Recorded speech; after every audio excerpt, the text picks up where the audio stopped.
Rise, are you there? Yeah. Caspian C sent me a nice message today. I think he found himself a little love interest, so that's cool. I think he's been spending time with her. Yeah, I heard about that. Oh, that's great. And we'll see how that goes for him.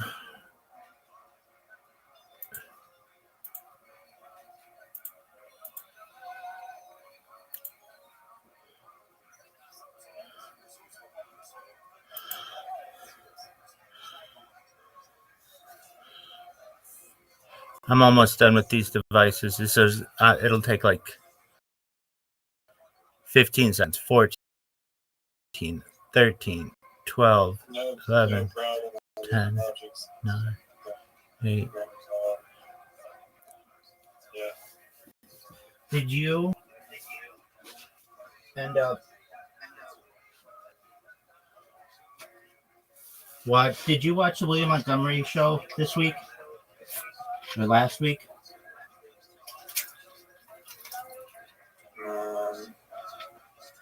No, I think I watched the most recent one. It's like the Collins. I don't think I saw the one before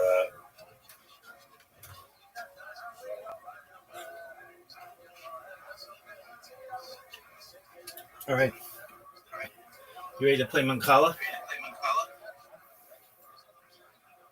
Yeah. This play day-o, something like this could cause people to want to kill you, because deodorant is like a multi-billion-dollar business. I mean,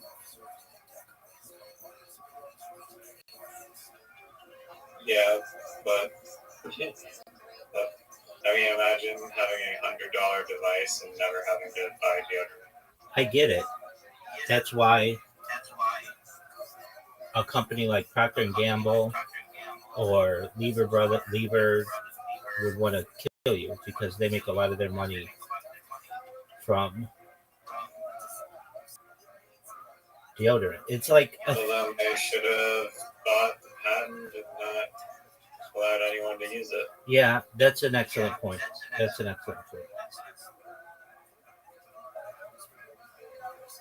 So how does that thing work? How do you get it under your arm? You see the, like, how it's shaped? Is there like a roller?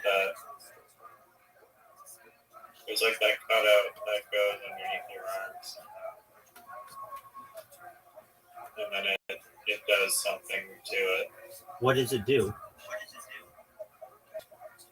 I don't want to screw up the answer, so I can look it up if you want. Yeah. Radio.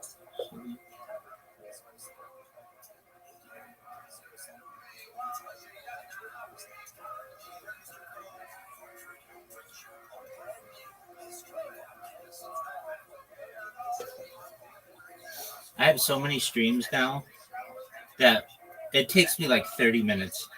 Well, yeah, pretty much like 30 minutes every 12 hours to get them all restarted. Really? Yeah, I mean, computers aren't like for my computer, some of them are faster than others. But they're all over the room, and some of them are really high. And do they upload automatically or not? Oh yeah, if they weren't uploading automatically, I would not use this system. Did you give a bot to make it do that, or? Oh no, do they upload like that automatically? No. I could, but I use the bots on those devices for other things. I thought about it before though, just having bots do it.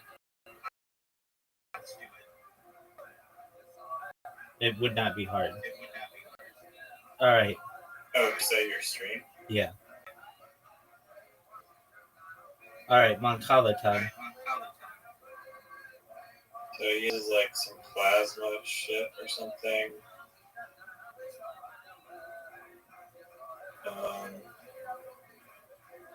No, there's a video on it. Sterilization.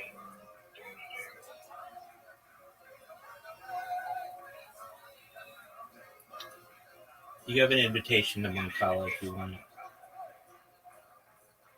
Yeah, we're doing it right now.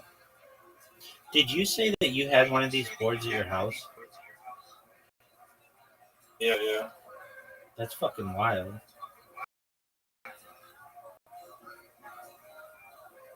What the fuck? Are you serious? That is bullshit. Bullshit indeed.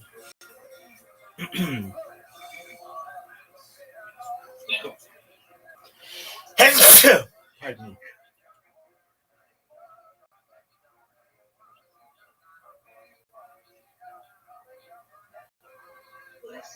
Thank you.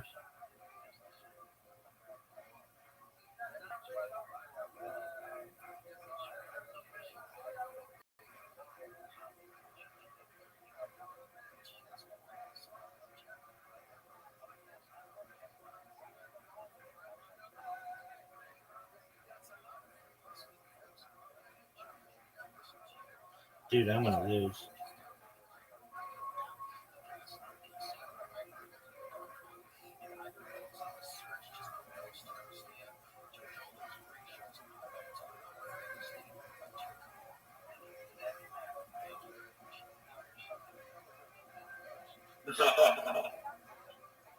Like, wow.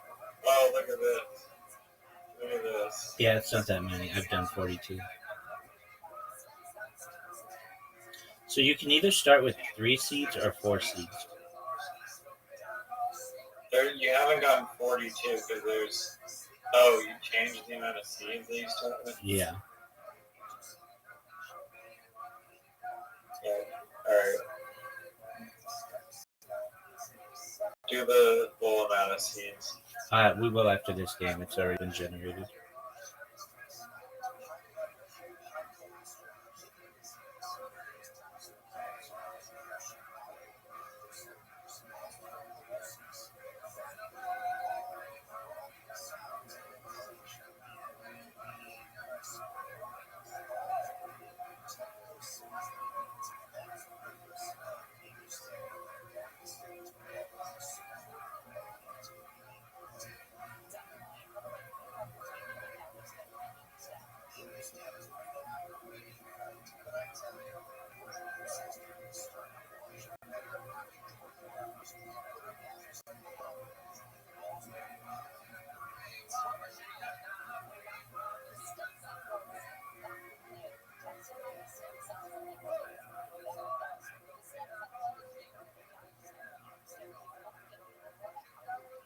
Free turn, pimp.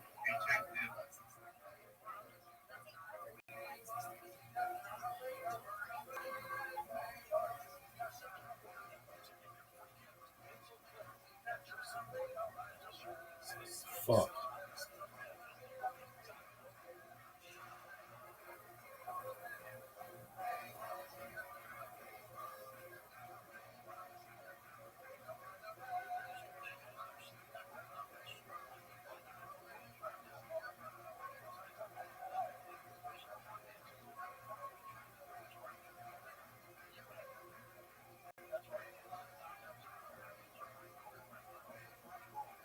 Oh, shoot.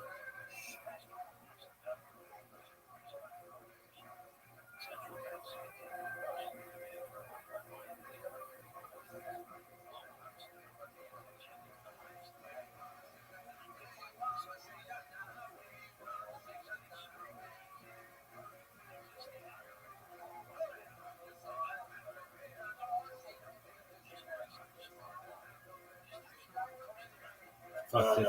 Fuck this game. Alright, we'll play it with the full thing now.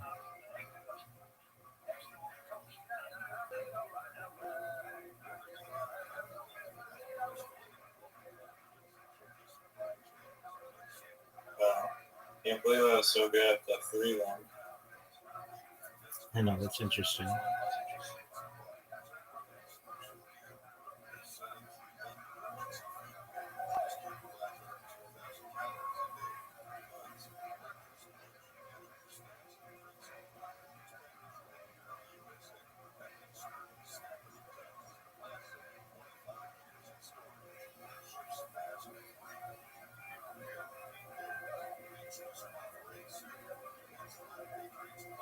Fuck.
I don't like how you go around it. It's part of the brilliance of the game, son.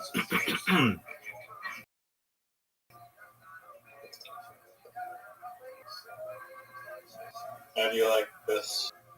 How do you like this?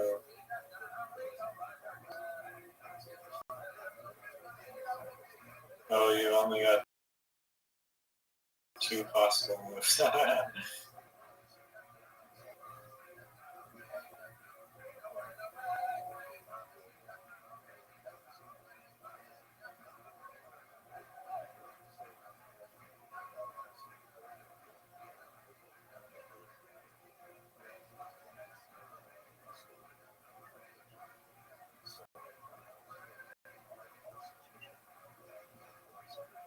Ah, Fuck. oh, that's 3 in a row. 3 in a row. Yeah, you've been watching Cheap online.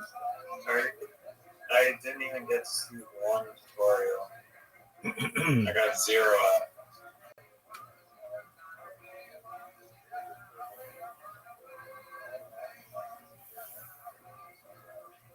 You think Zoot's gonna come?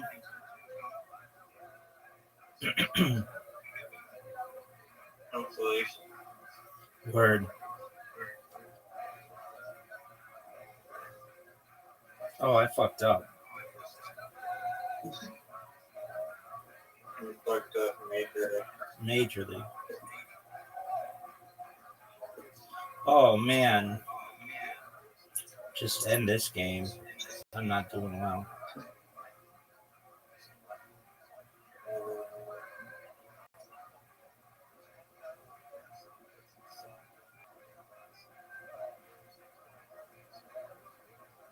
Oh, did I miss my turn? No, I just didn't do it.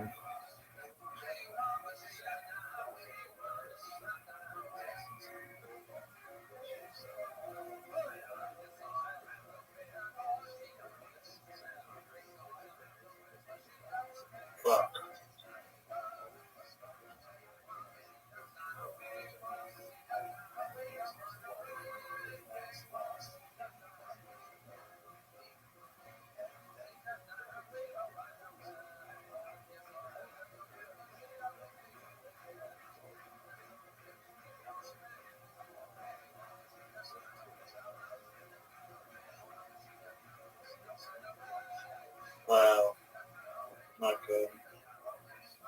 How'd you like that, son?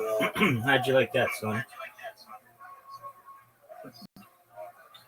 Amazing.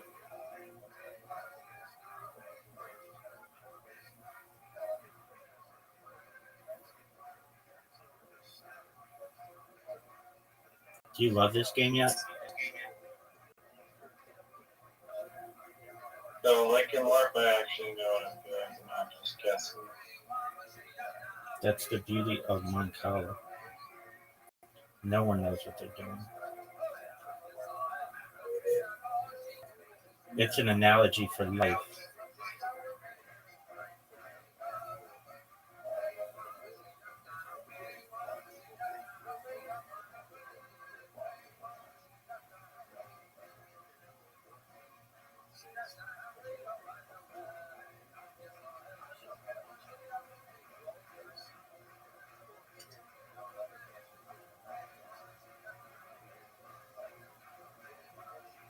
Fuck you.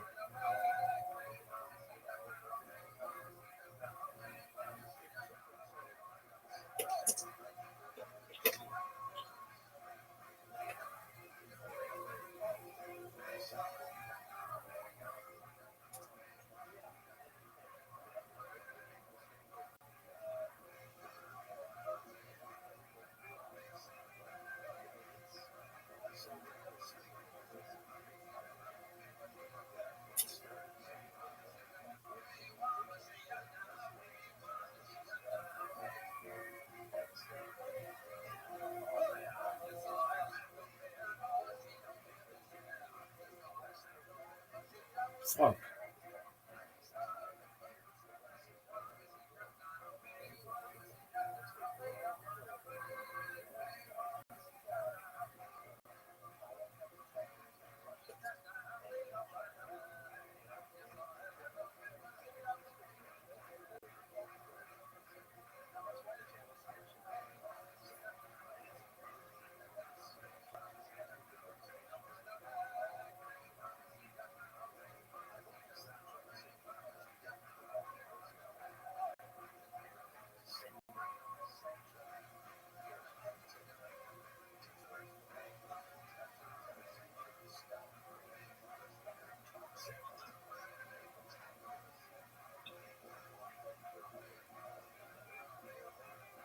Ooh.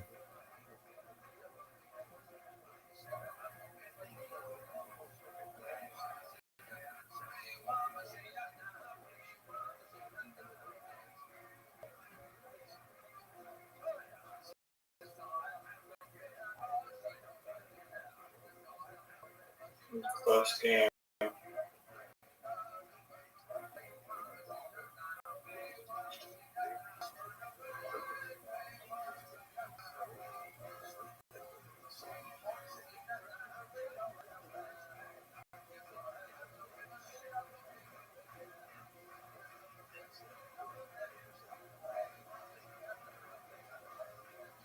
No.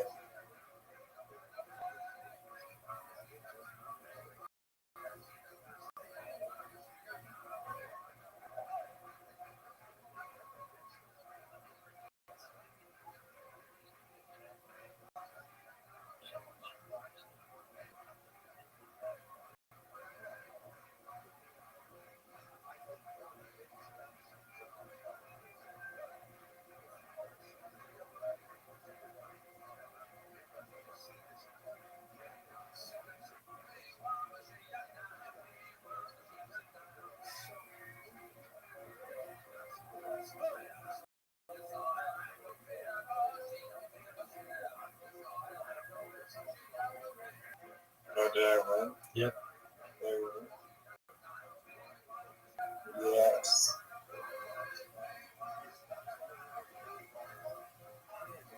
You've won like 25% of the games.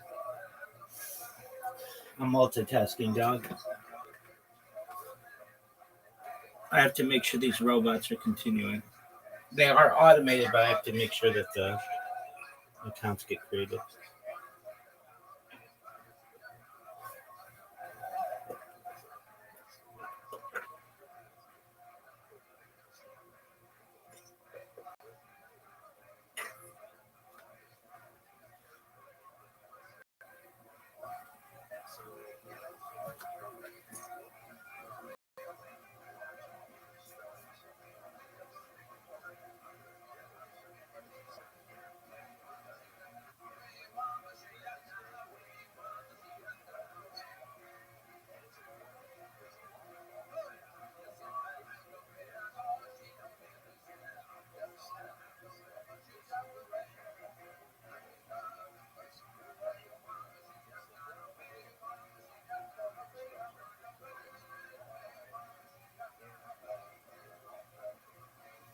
Fuck.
Are you fucking serious?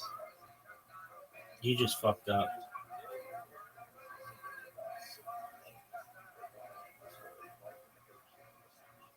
Do you understand the brilliance of this game? It doesn't rely on someone having a better device than another person. It relies on someone having a better brain. You haven't explained strategy to me. There are no strategies. It's life. Just let it roll, baby.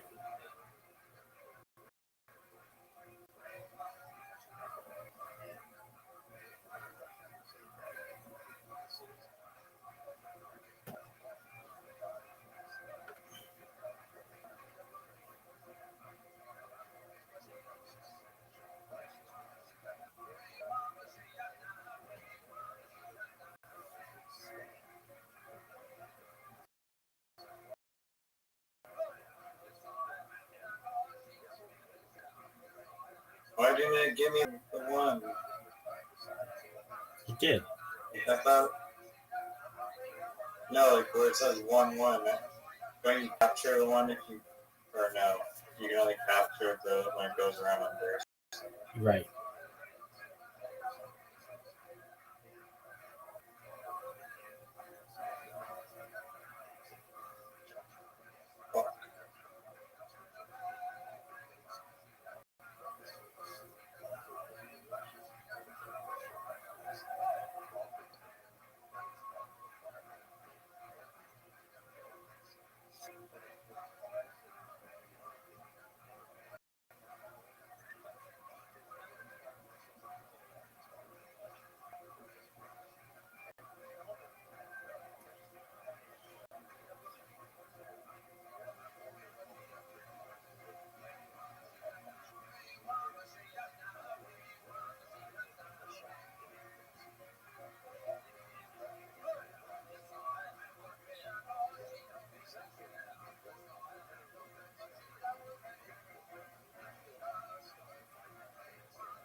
You fucked up.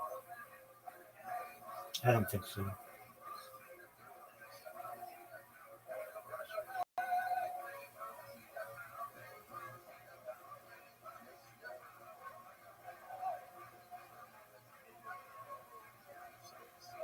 Do you see where it says won a game?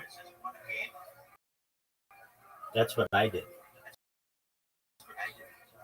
Do you see where it says completed a game? That's what you did. Well,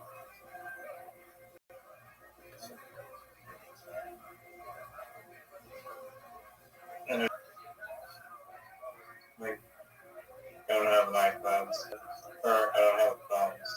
So I didn't notice you saying encourage. Yeah, but I'm a trash talker. Long stay. 100%.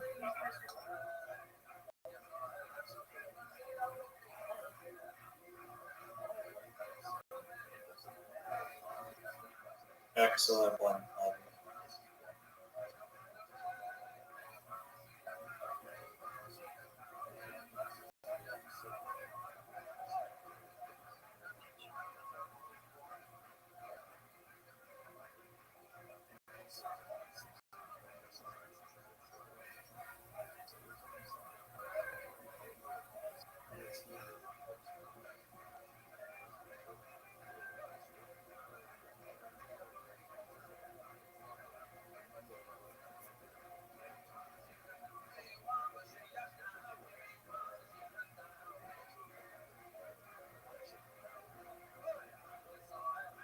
Fuck.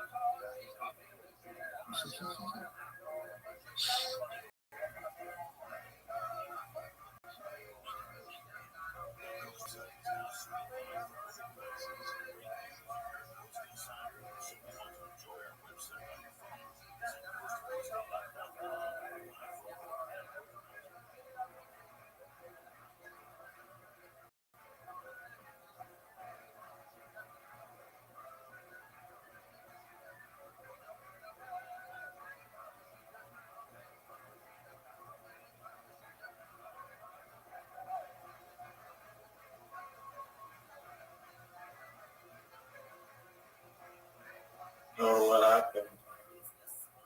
What happened there? I'm multitasking. Oh, Yeah, what do you want me to do? I'm multitasking. absolute Multitasking. dang.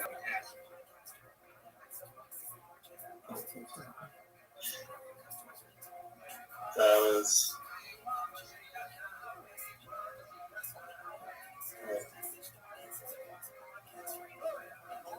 Hmm.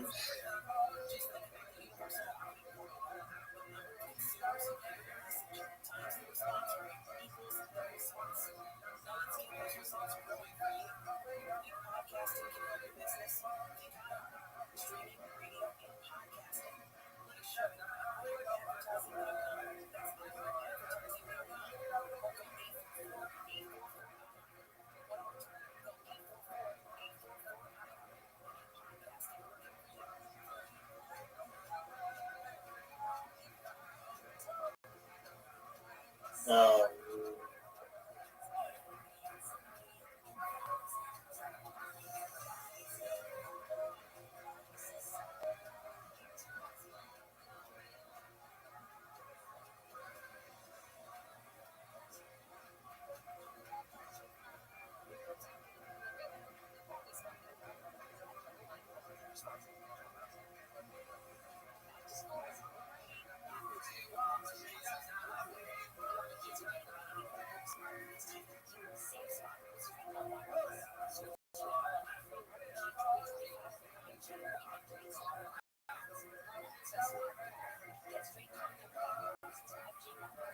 no. You fell in my trap.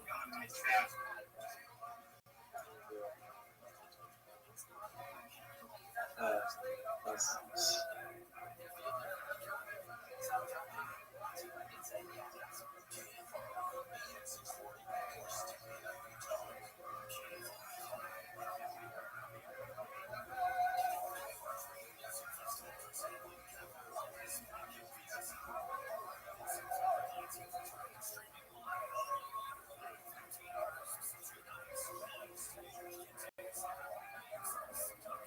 Champion.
No.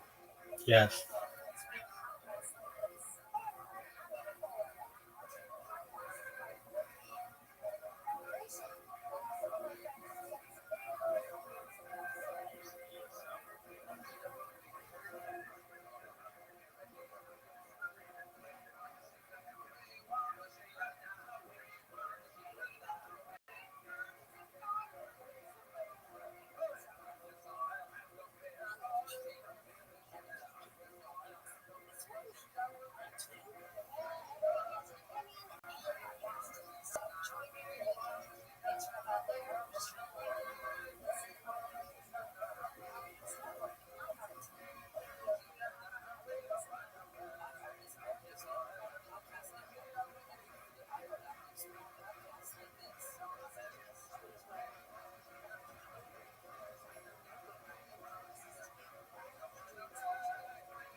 I hate this game. It's the best, baby. Let's play a game that doesn't suck. Like mini golf?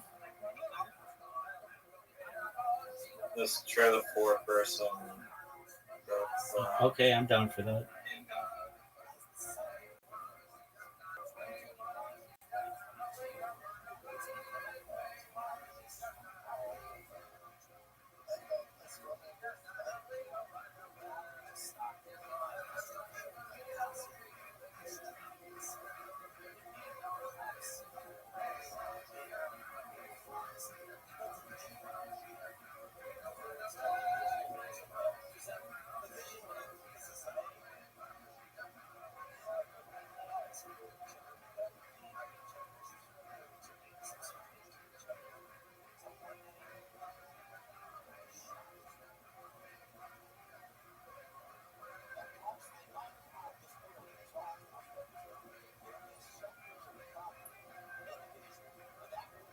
Champion. And no one. Looks like All right. So we're gonna play carom. I guess go. see how we do Oh, it. there's a lot of. Jesus. We do it. Like, It seems to play multiple people. It's just two when you're looking for a play. no, Let's just play us. I don't see a 4-person. There's 2v2 under players, but not with other people. Like you have to have all 4 people here. No.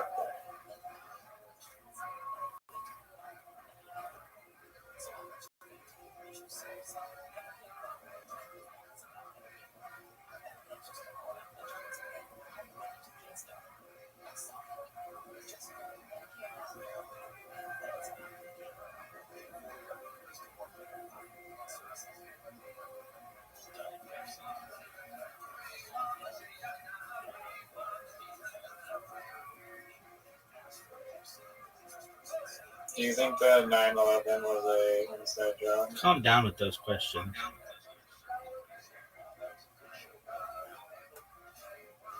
Sorry, what? Calm No. down with those questions.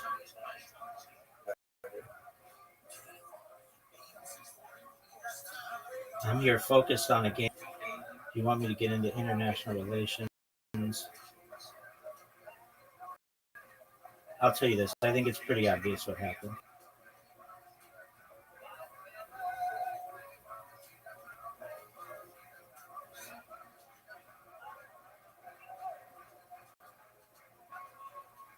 Look at this move. Look at that move. Might have That to was. might have to add that into my repertoire. Just like I don't know what to do here. What would you do? I hit a nuclear shot. There isn't a Newfie shot available, son. Oh, there always is a nuclear shot.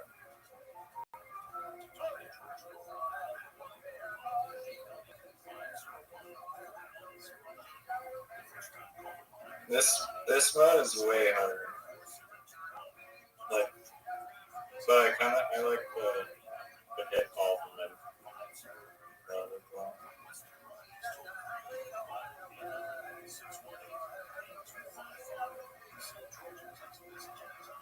Nope. Nope. Nope. Nope.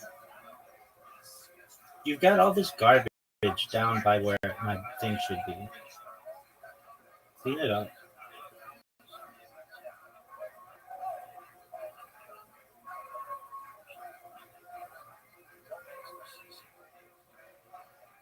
What a shot.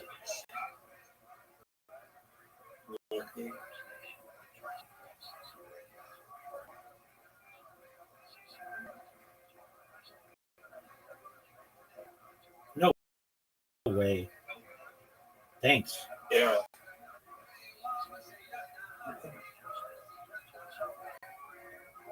I don't really know what this would do. Now you have to cover it now.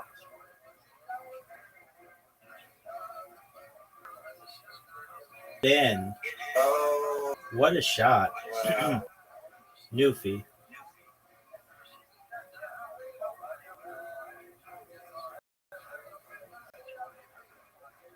Oh, fuck.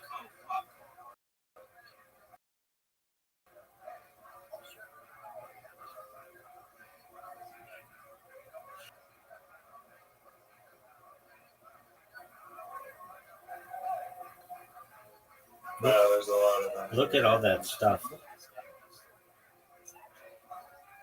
Look how sick this shot is.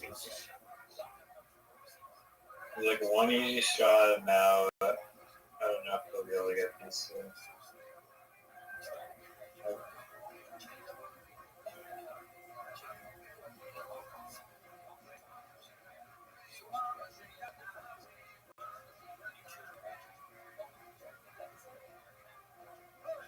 Are you serious?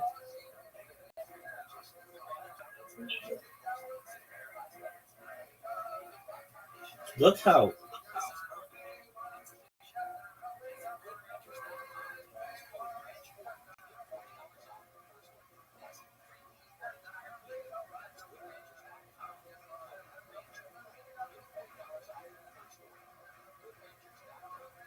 Dedicate this shot to Zoot's stripper career.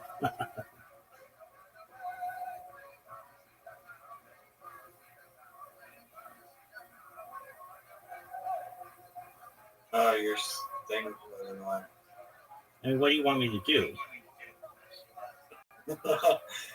No, can't put it there. Oh, wow. Look at where all these things are. We've never had a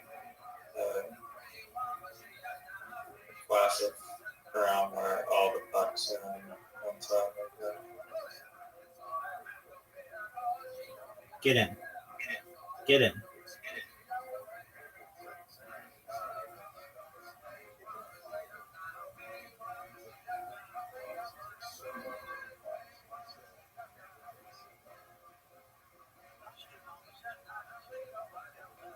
Look how sick that shot was.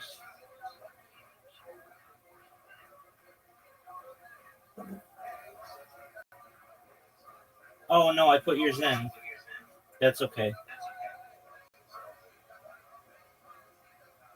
I don't think this is an easy shot. It's definitely not. For anyone Oh. who's not a newfie. Wow. Now, what do you think of this?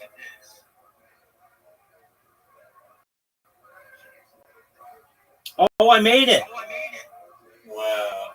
Dog! That That can. insanely hard shot. That was fucking newfie as fuck, dog! All right. That was great. That was a wild finish.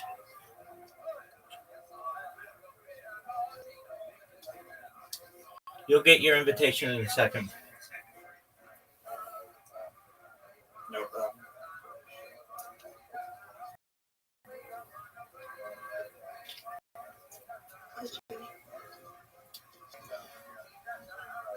That was Newfie as fuck. I have to adjust these devices. So, in case you're wondering, like when you say that you're programming robots, the robots are programmed. I just have to do captcha, and you know all about captchas. You know better than any person who I've met on this stream about what it is to do captchas, because you've had to do them yourself. I'll never forget. I perhaps never forget when you said to me, I kind of like doing them. And I'm like, oh, yeah, you like doing them until you start having to do them in times, or they'll just like mass ban all your shit. Then you won't like doing them No, anymore. I love captures. No, you don't. Why wouldn't they just make it like a eye scan? There's a lot of personal data in that.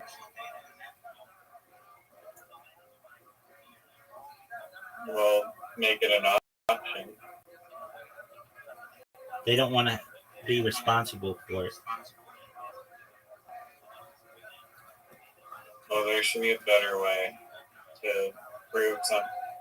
I mean, is it mostly to prevent people spamming it or something? Spamming, Spamming? or like impersonating other people.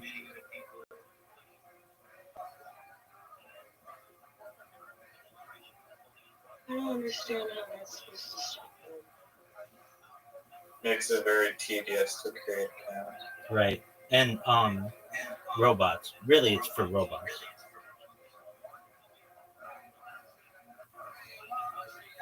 Like if there's a platform that doesn't require it, all I have to do is create one robot and it'll work indefinitely. But if they have captchas, then I have to do a captcha every like 10 minutes.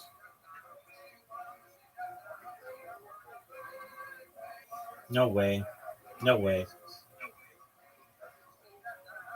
Dude, are you going to sweep the board? First sweep ever. All you have to do is... I haven't done it yet. Oh, dude, you're about to. This will be impressive as fuck. Bravo, dude. I'm going to give you a round of applause for that.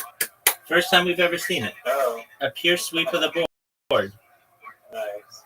Yeah, that was a historical moment there. You didn't even get to go once. I know, amazing. I think, I got a little fortunate, I guess, with the red one, and I was able to snipe it with the other disc. That was Imagine if I do it twice in a row. Dude, that would be amazing.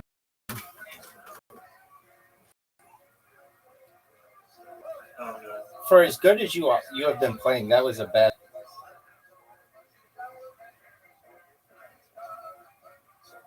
For the record, I just did not... Stop. Oh. Why do you get to keep going? I don't know.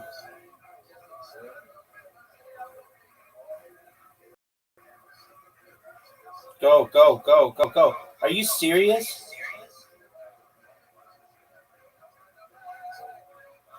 Dude, this game, it fucked you just there with that.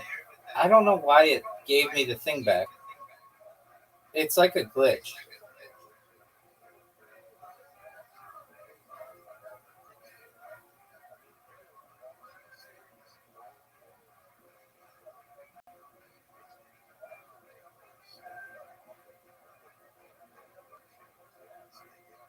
No. That was a mistake.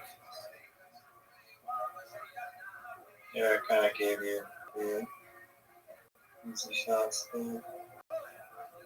I didn't really have another shot. When you play like a Newfie, You always have another shot, son.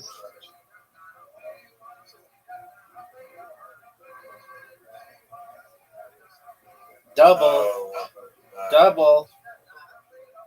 Now, what do I do here? Newfie.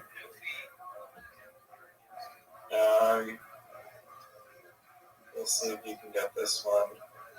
Don't ever doubt me. Oh, you fuck. just gave me the game.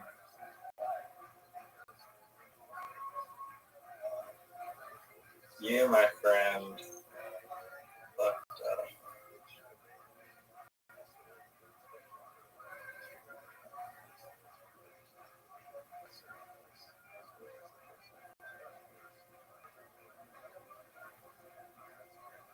Bullshit.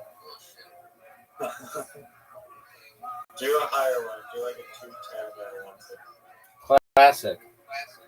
This is how. For that. This is how real people play. That's true.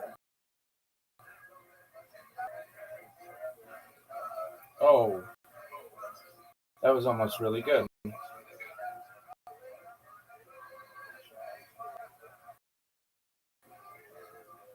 Are you fucking serious?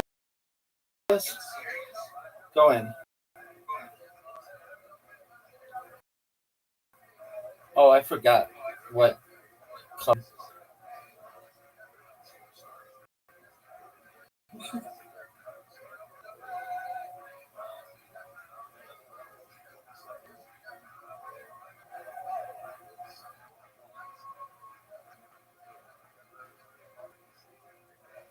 Oh no.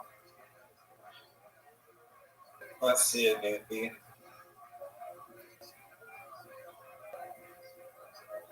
Are you proud of that?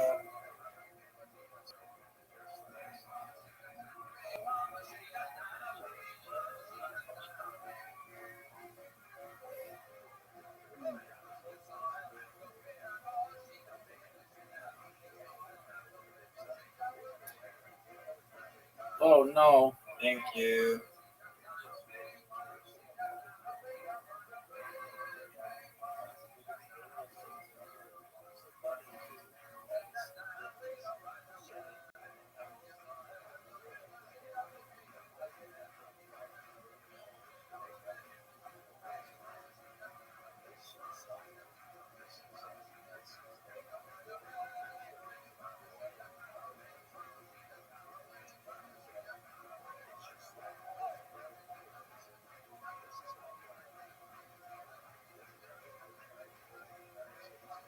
Dude, that's mine.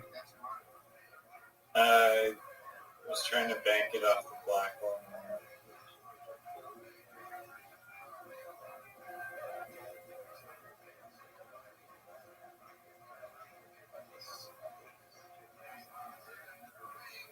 So sick.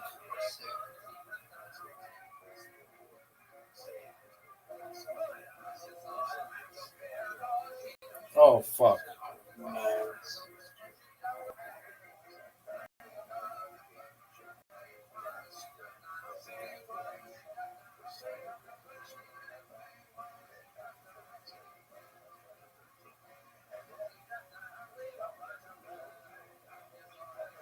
No.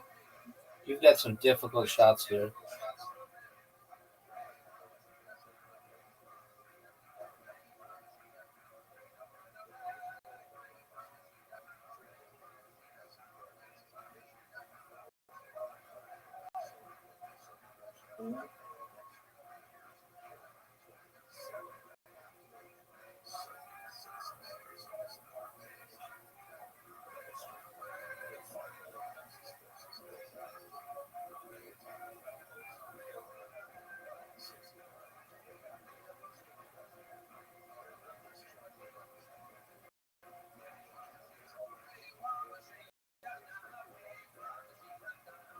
What a great Newfie shot. Thank you, fellow Newfie. What is this? Not Newfie. I was close, but your 3 discs up. The took them away. I didn't want to.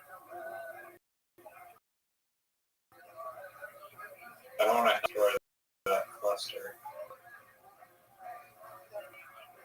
Oh.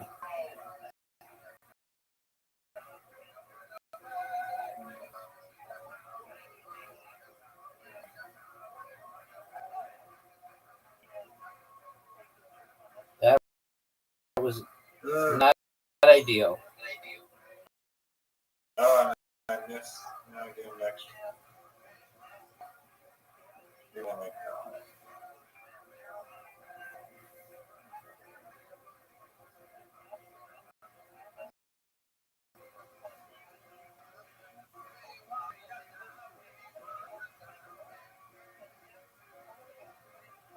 No.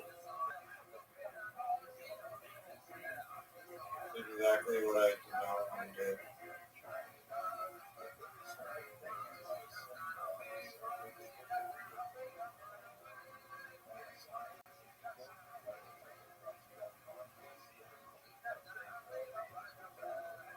Wow, lucky.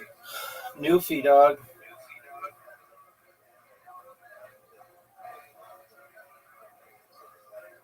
Oh.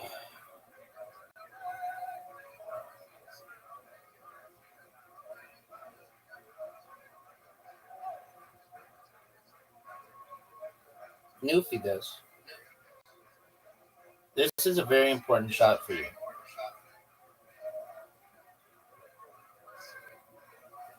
Very important. Did you disconnect? Riser.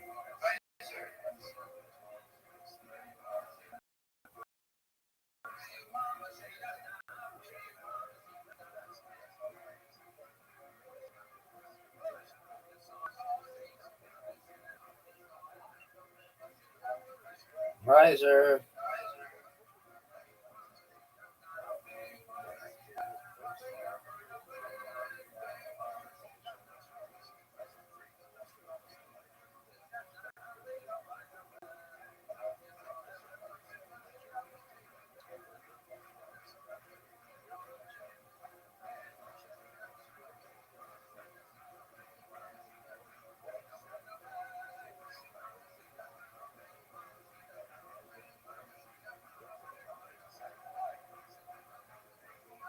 Riser, are you there?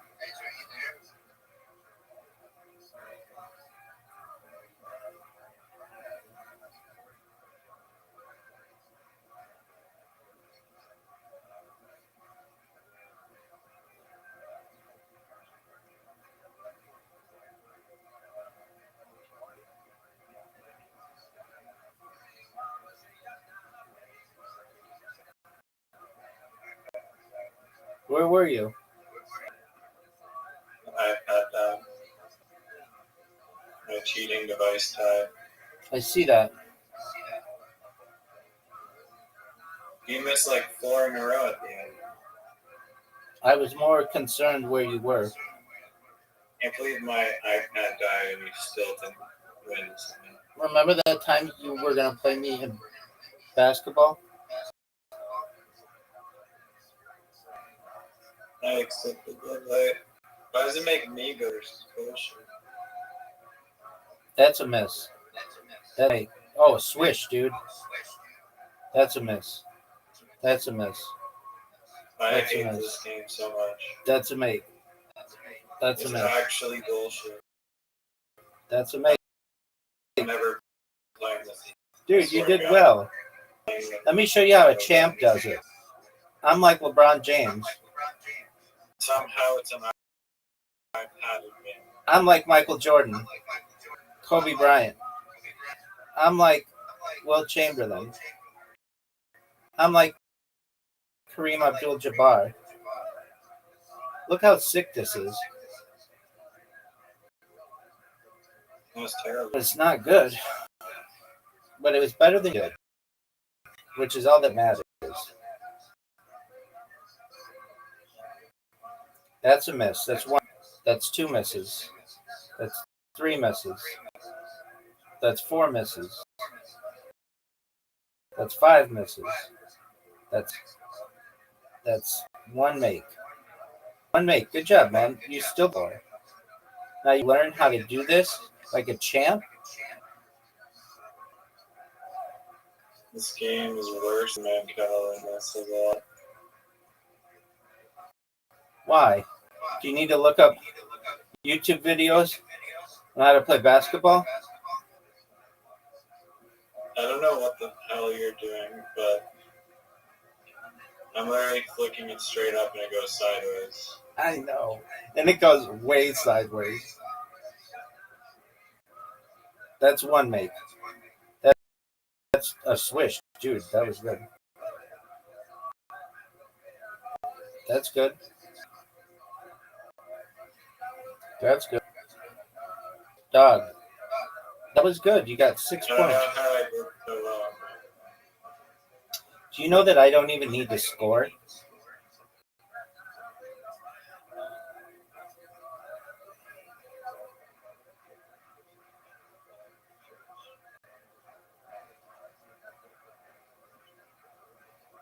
Okay. Basketball? Without basketball, it's really not really good. Riser, why is it that I have 28? I want to read. Oh, you're getting a rematch. We're gonna play until you get your first win. No, that's going to take 9. Have some confidence, son. That's a make. You got your first one. That's 2. That's 3. That time is ticking down, though. Time is ticking down. What the hell? You got All right, 3. I'm never playing this again. Good job, man. This is 3. the worst game on the app by far. Why do you say so? I don't know how yours aren't going sideways. Like you got some weird thing. I don't know what the hell you did, but you downloaded the hack pack or some crap. 11 points in the first round.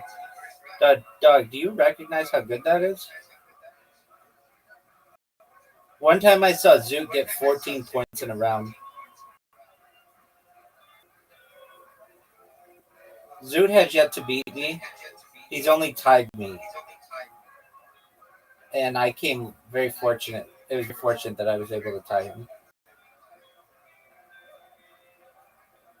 I just got 9 points in that round. That was great. Let's see if you can get 9 points in that round. Oh, easily. Nope.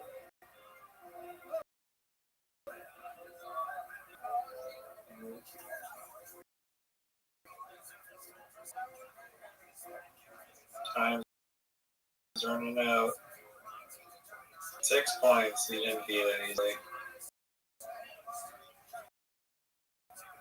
All that matters is the scoreboard.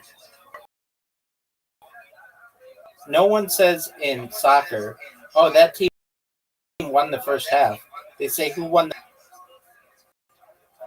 In football, no one says, oh, we won the third quarter. They say who won the game.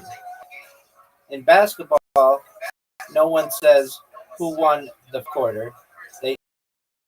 Oh, you got the lead, though. Stop talking. You've got the lead. Do you Getting muted. recognize this? Not even close. Huh? Ties it. Needs one more.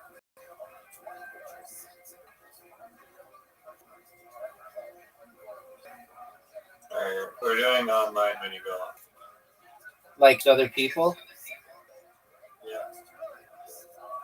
All right. Okay, so in 2, 1, join. Join. I'm in a different game. Well, then quit it. They won't let me. You have to resign and then come back. It doesn't mean it says you have to wait for other players.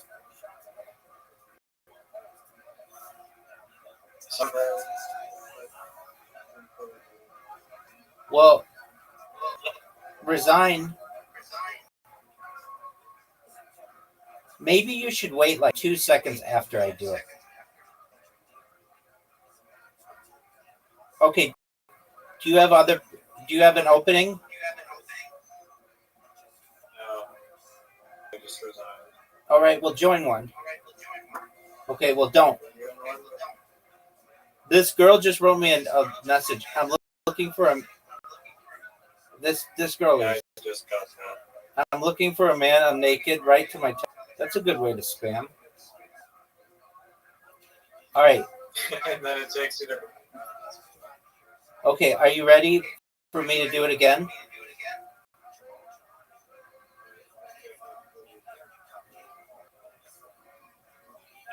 Wait for another player.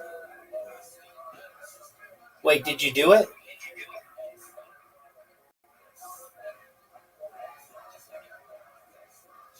Did you? Now I didn't. So should I join?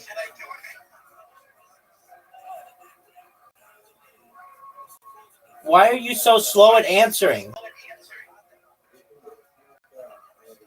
Okay, dude, I can't hear you because you're blocking the microphone.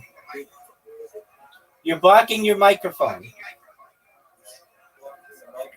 Do the countdown. Okay, so I'm gonna do the countdown and then wait like two seconds and then do it. Okay, so here's the countdown: 5, 4, 3, 2, 1. I hit join. I'm already in a game. You want me to join? No, you can't. I'm resigning. I just resigned. All right, you do it. Alright, I resign. Join at the same. I'm gonna do the countdown, right? Yep.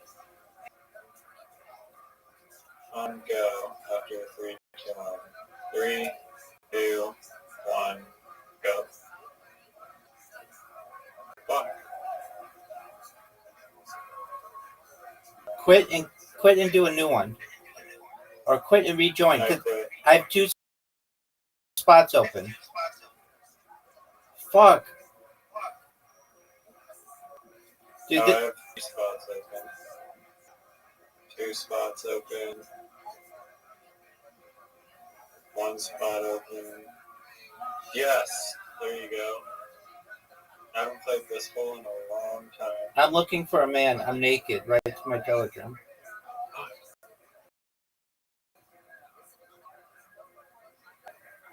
What did you do? I don't know, I didn't do anything, it just moved my thing.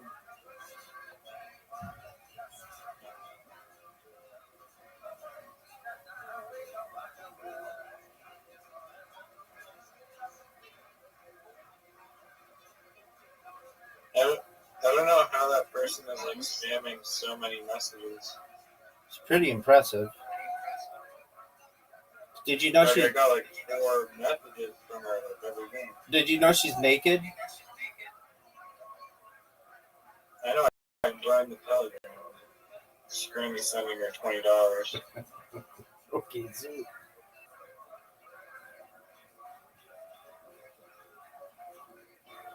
This guy, that guy sucks. Don't get in my way. Oh, dude, that was a good shot.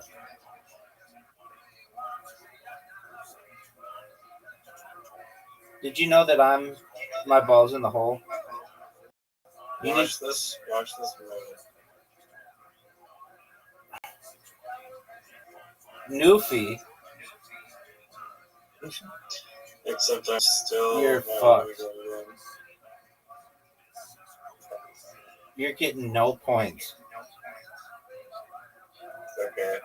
3310. Well, maybe because the other people aren't sucking dick, they'll stay longer and you'll be able to just come back on them. Look how sick this shot is. Would you say that's one of the best shots you've ever seen in this game? No, that's not a difficult shot.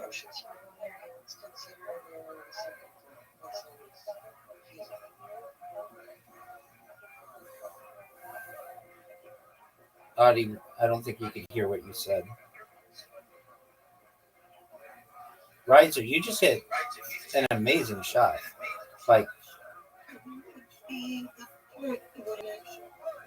I don't know what you're saying. All I know is that that guy was in my way.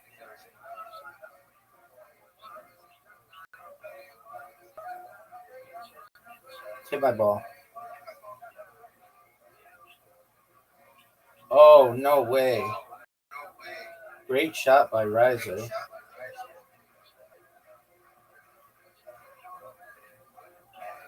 I'm a veteran in the streets. What did you? 6 out of 10. I'll take it. I need this guy to hit your ball. Yay. That was good for you. Thank you.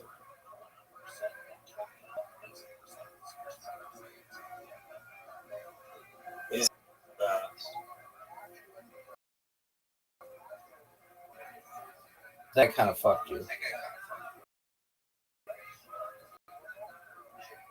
You need one of the best shots in human history. And you got it. Bravo, dude. That was amazing. I've mastered the walls in this game. Dude, that was amazing. All right. You see one of the best shots you've ever seen? You're going off the cow's butt. Dude, I don't fuck with that guy.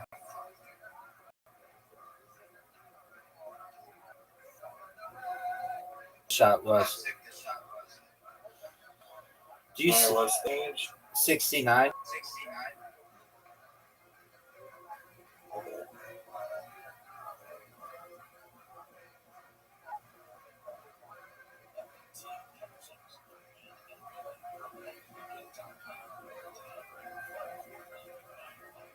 Perfect shot. Water bump.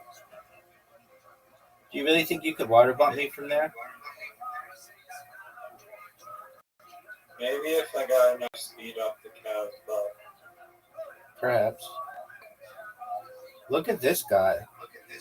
Sucking it.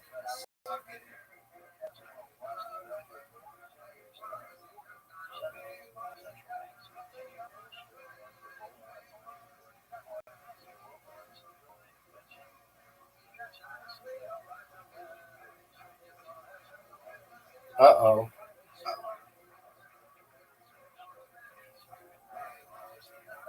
Bump me in front of his ball.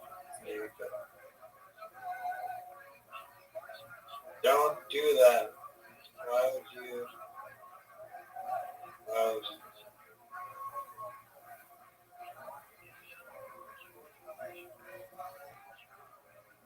Terrible decision.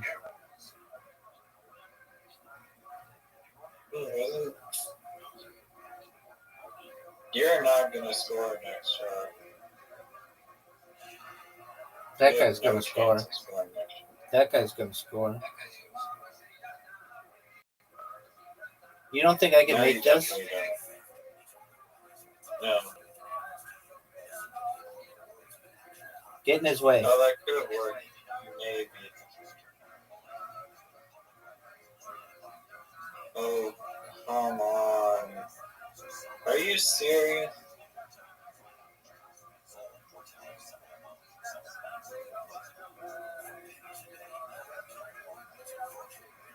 I could have won.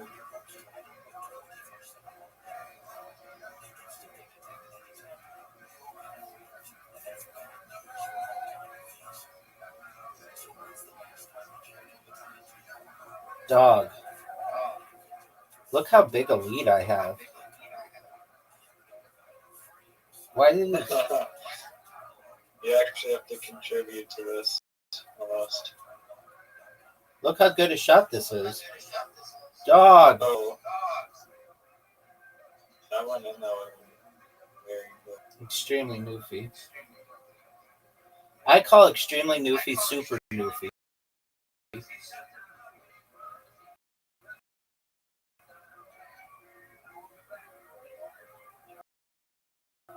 was going for the snipe. He just gave me an easy hole in one. I don't know if it's easy. The speed is difficult.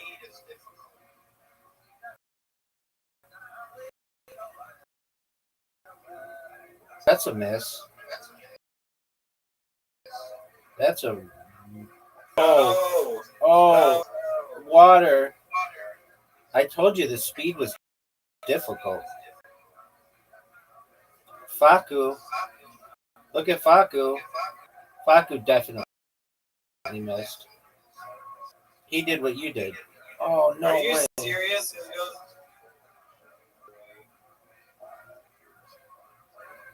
I'm gonna have to make this next shot. You went hole in one. A must-have hole in to score.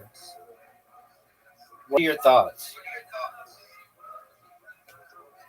You need a must. I'm gonna make it. Oh no. You're done, son. That ball is OB. God. Oh boy now. All right. Dude, I've got these two guys on my heels, though. I have to. I will sabotage them. You think I need your help?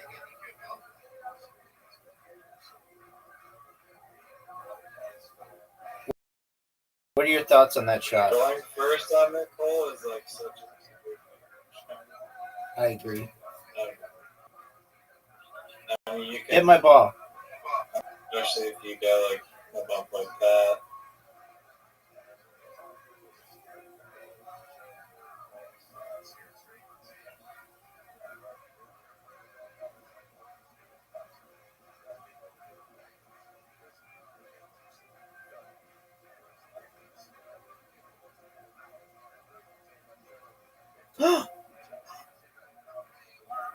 What a bad shot.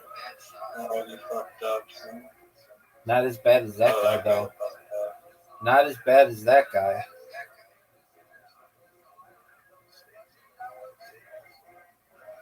What is boo?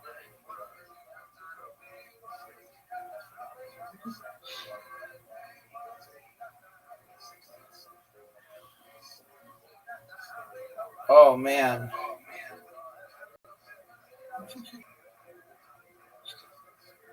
Dude, that guy could beat me.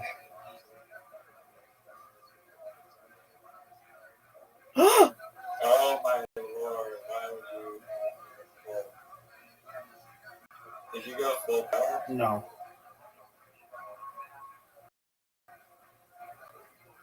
I still won. No, you tied. That gives me a win. That's all that matters. Not a clean win, but I didn't say I got a clean win. Faku. you're speaking Spanish.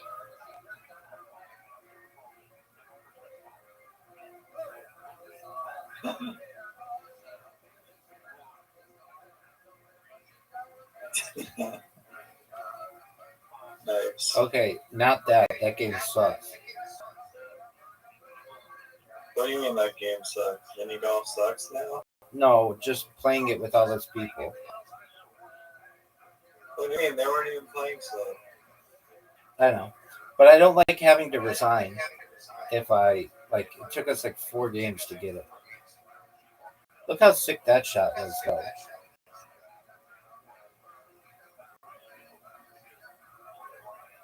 Are you proud of that shot? Very proud. Stop. I can't believe my ball is considered on the thing. Or disc. Oh, what the fuck? Yeah.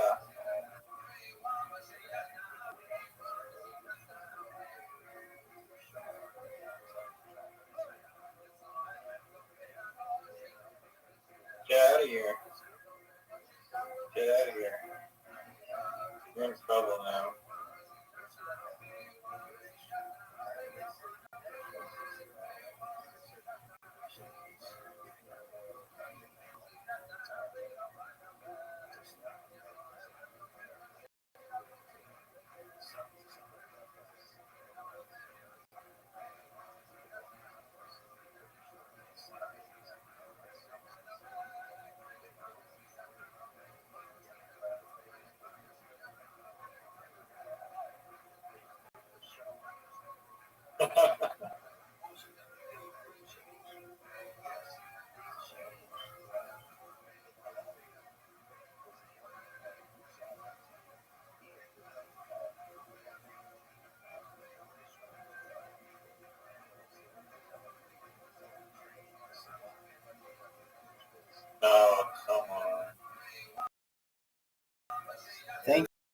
dog. Did you know that the score is 3-0? You haven't beaten me on this game.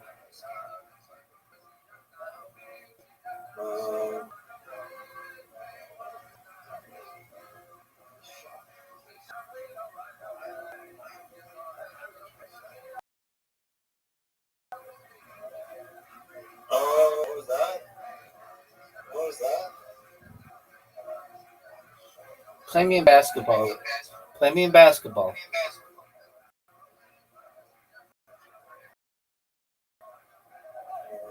You send me an invitation in basketball. Maybe there's some advantage of going first.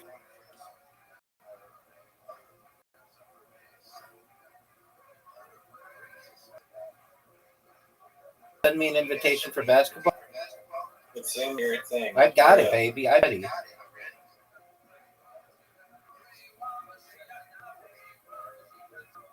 Big advantage going second. I know what score I need to be.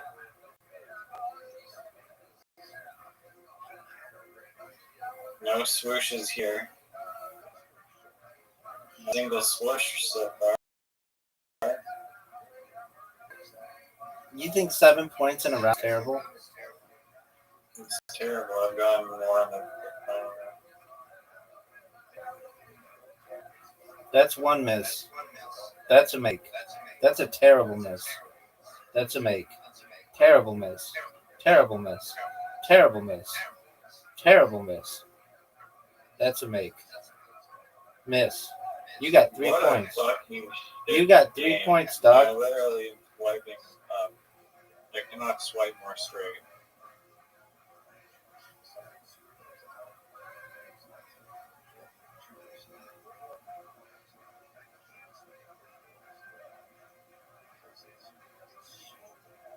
How are you swiping? With my finger. Are you Dog. swiping at the rim or like short or? I just watch the rim and move my finger just delicately. I don't even watch the ball.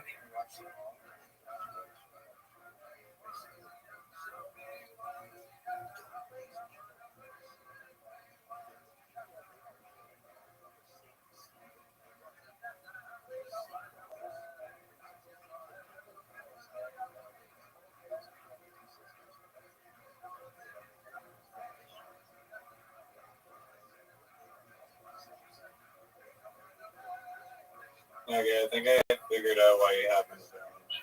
Why? Because your screen's smaller, so you can easily swipe up to the rim. Is that why you think? That's why you're not shooting them like sideways. That could be. You know you need to.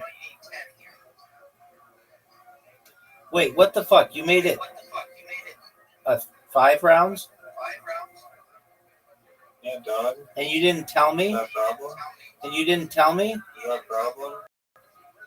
Is that a problem? Yeah, you didn't tell me. Oh, I'm sorry. It says 5 rounds in the thing, but I have to. Didn't know it was part of the thing I have to announce, but it clearly states in the game.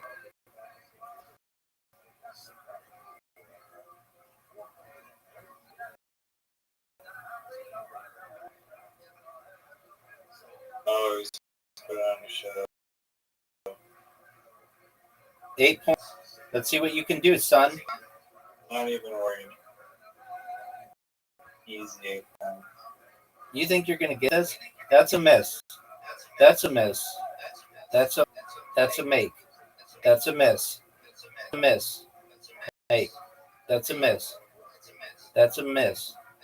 That's a swish. Do you know that Malcolm Jamal Warner died at age 54 today? Who's that? Theo from the Cosby Show.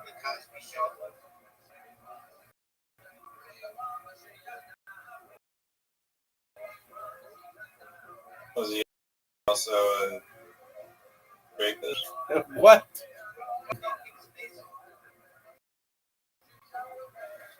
9 points, dog. You need 13. It's over for you, son.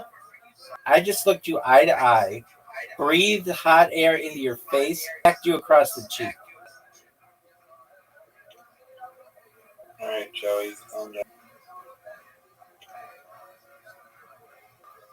No way. I almost came back. You actually weren't winning by much. Very close to score. Dude, I beat you by 6 points. I've won 30 games. You played this game 8,000 times. I've won 30 games. You have won 0, which is surprising to me because I've sent you an invitation. Your 3-round bullshit. 3 rounds is how it's supposed to go. That's how champions play.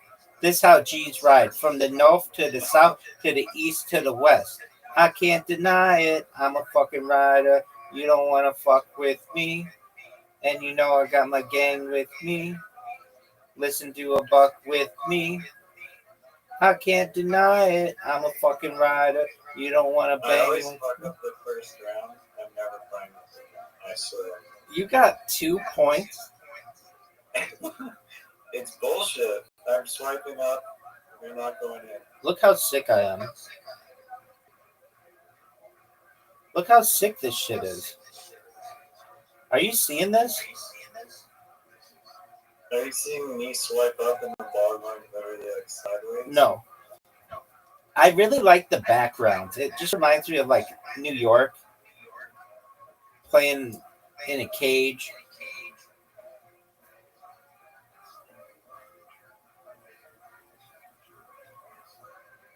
Dog. The Metropolis. Yeah. Dude, you are playing like a baller. Baller. 10 points. That's second round. That's incredible.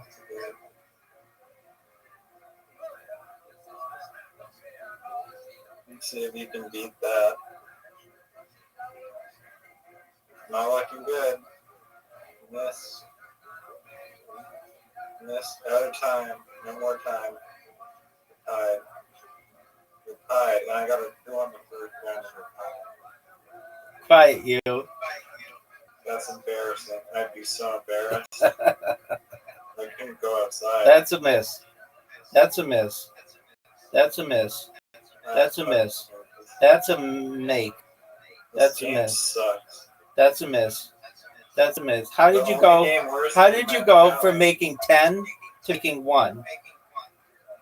That's enough. You resigned?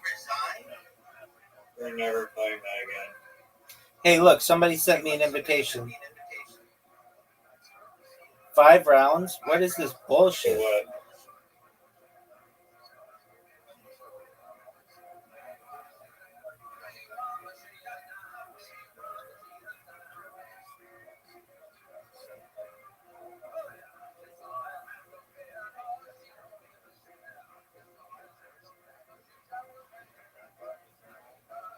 Table soccer. Yeah, John. Dude, you're about to play basketball. Look, you sent me an invitation. You sent me an invitation. You're up. No, I'm not doing it. Resign. I'm not resigning. I just had one of the greatest opening rounds in a round 5. Basketball. Why aren't you playing? It's infuriating. Why is it infuriating? The controls suck. Why do the controls suck? Why do the controls suck? Because the people that engineered the game have played out don't know how to fucking make a game. Why don't they know how to make a game? Table soccer or Hold on, I'm playing basketball. no, we're not doing that. Okay, you want me to play table soccer? Yeah, I sent it. There you go.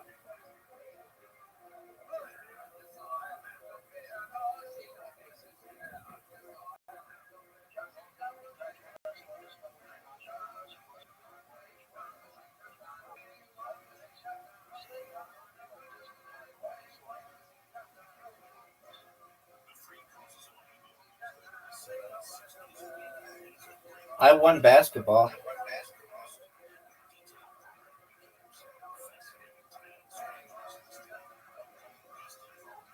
Are you ready for one of the greatest passes you've ever seen?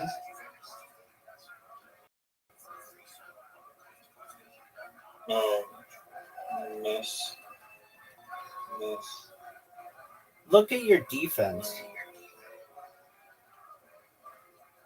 Are you going to go, or are you just going to jerk yourself off raw?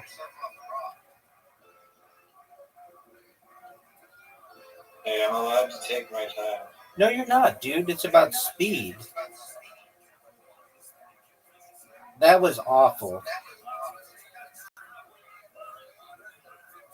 Look at this shot. Look at this. Are you ready for the dragon attack? Did you see that and moved my guy? Are you ready for the dragon attack? Yeah, you didn't know there's a Did you see that bullshit? you didn't know there's a special button to move guys?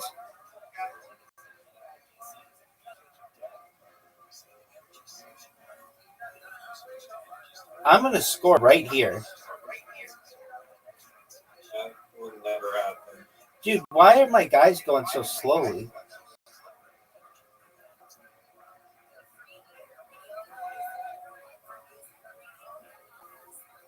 Are you serious? Are you ready for this? I could take a shot on goal. And I'm going to. You're gonna miss. Yeah, but it's a pass. Now you ready for this, son? Bullshit. That kind of fucked me.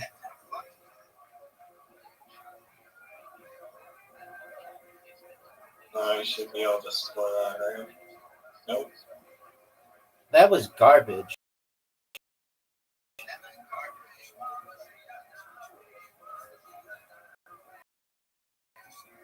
Are you proud of that shot?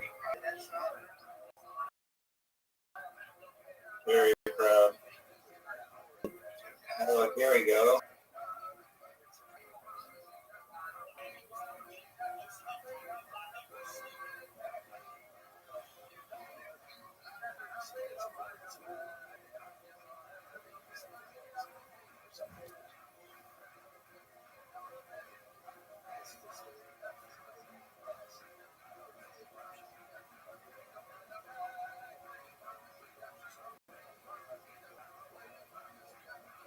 Pass it to myself. Look at this pass. Gosh. Your guy got in my way.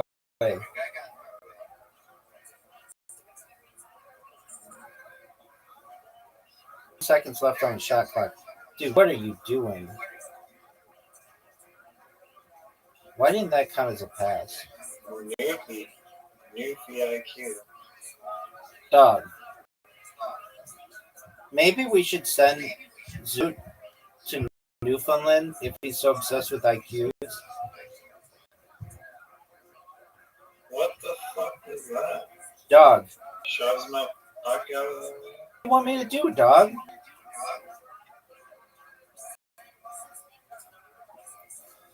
Look how sick this is.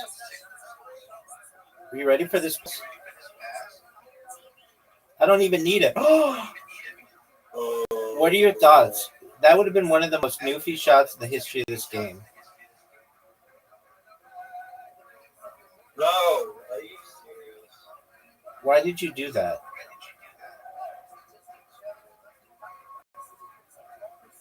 Well, now you fucked up.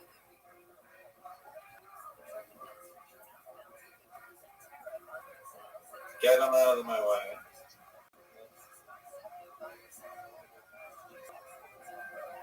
Goal.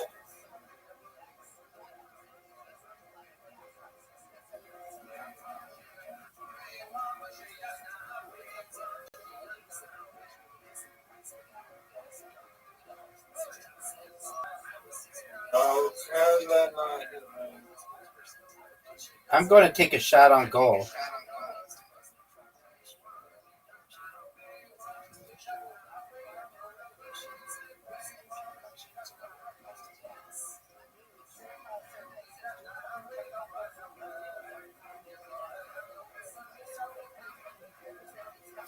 Look at this. Yeah, right. Yeah, right.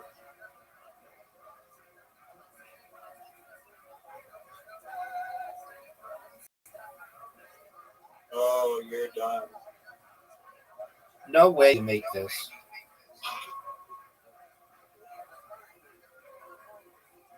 Why are you crying about my iPad Air?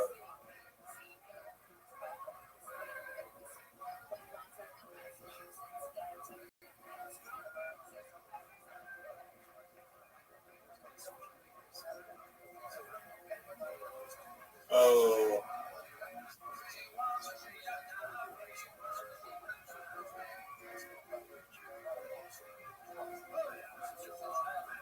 No bullshit.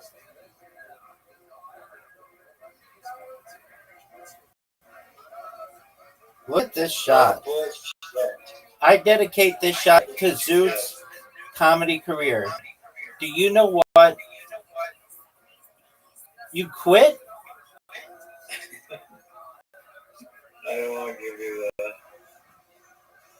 that section. Dude, I'm winning so many games here I can't even count. I don't know how to play dominoes. Let's play dominoes.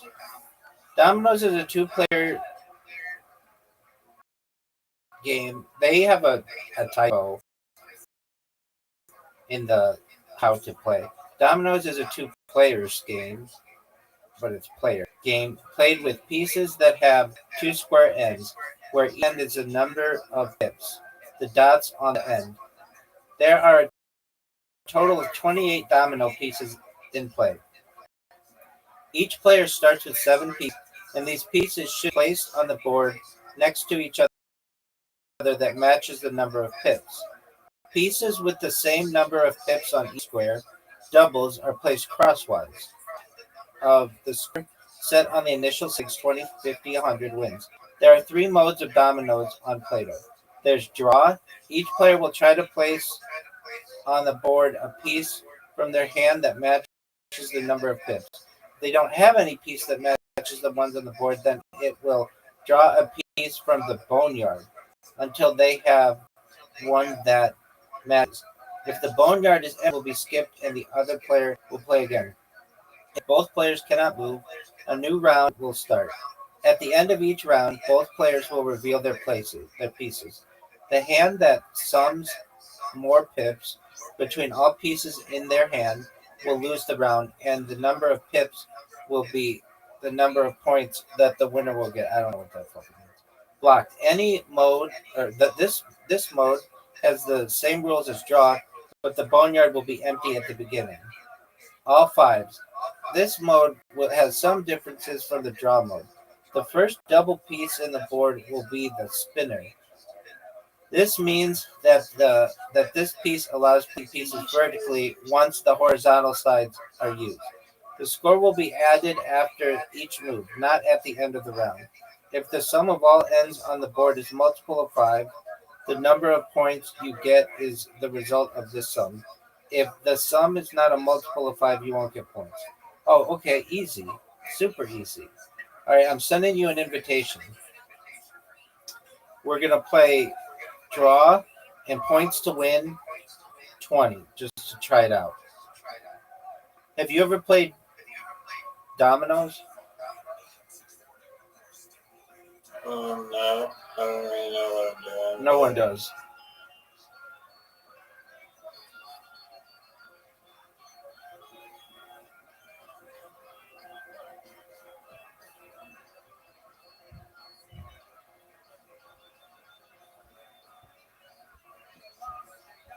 I don't know what the strategy is. Just be lucky and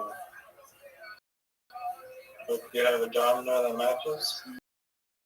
You put your piece down. You put this the most down. If you have a choice of 2 pieces.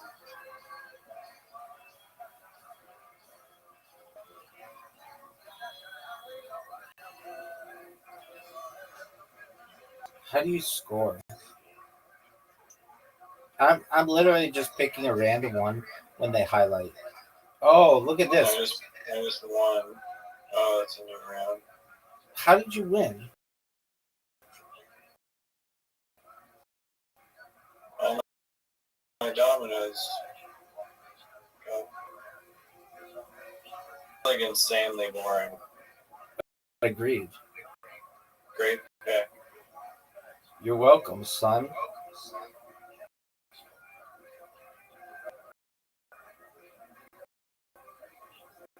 Oh, 5. What? This game is rigged.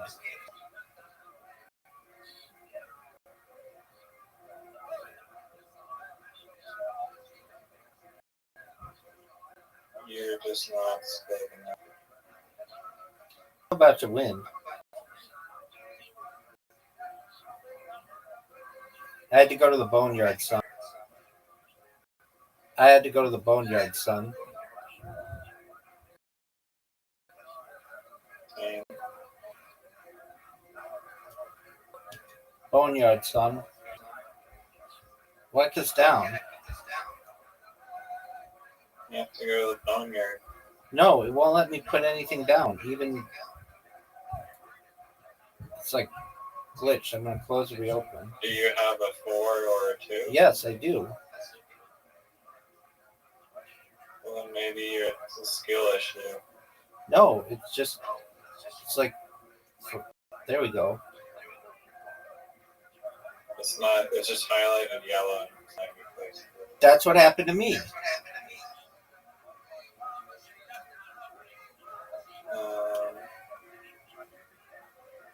Oh, I placed it. How'd you place it?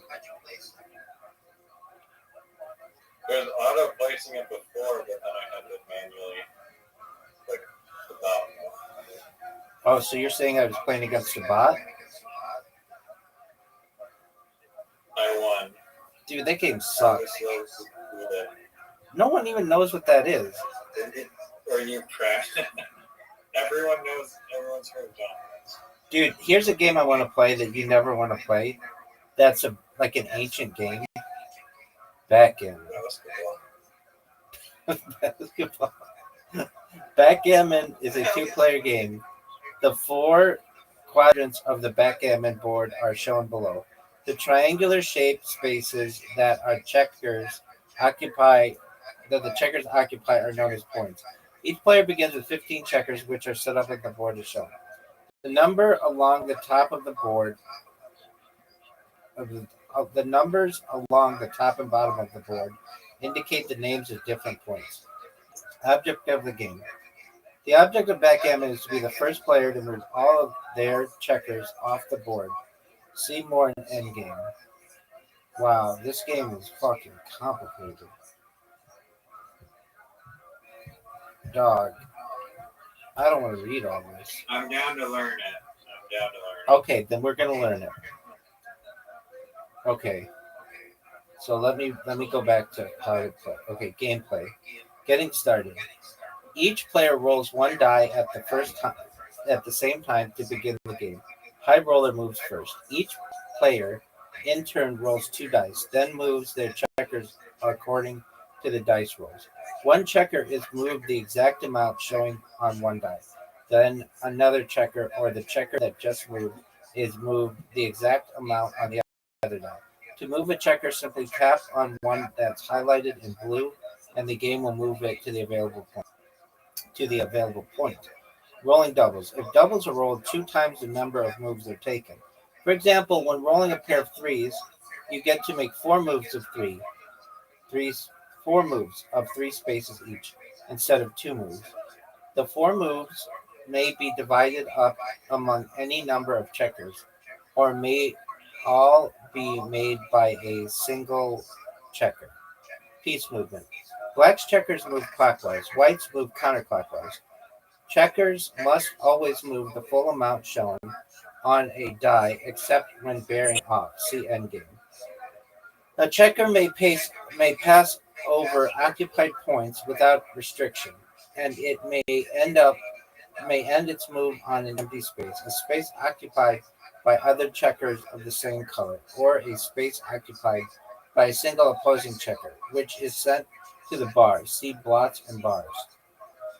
A checker may not, however, end its move on a point occupied by 2 or more opposing checkers. I'm so lost. Doubling cube. A black doubling cube is placed in the middle of the board and has faces showing the numbers 2, 4, 8, 16, 32, and 54.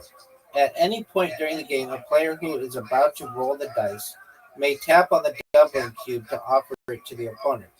The opponent must then decide whether to pass, thereby conceding the score point, or accept. Agree to continue to play for double the stakes. A player who accepts double gains control or possession of the cube. At any point in the game, just before rolling, the player who owns the cube may propose a redoubling of the stakes by turning it to the next higher number and offering it to the opponent, who may pass, losing the current value of the cube, or accept, agreeing to new stakes and gaining control of the cube. All right. A checker lands on one point occupied by a single opposing checker, which is known as a blot. And opposing checker is removed. The opposing checker is removed from the space and placed on the bar.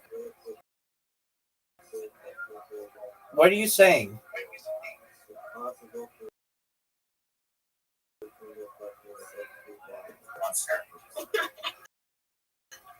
The One with each dice roll. What are you? He has 4 on it.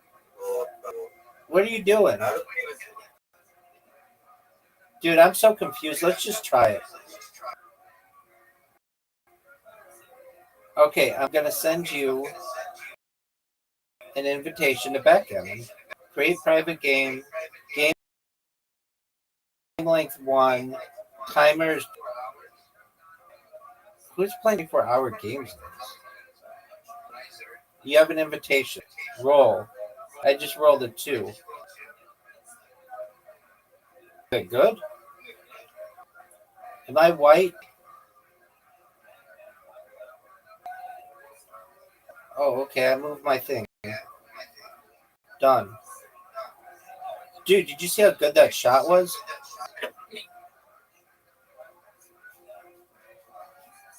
All right. Are you done? Then press done. Oh, wait. Where's the done? Then you have more shit to move. Dog, then you have more shit to move. You don't. It's made me undo the thing. It says done. Oh, There you go. Done. Okie doke. you're not going anywhere. What am I supposed to do?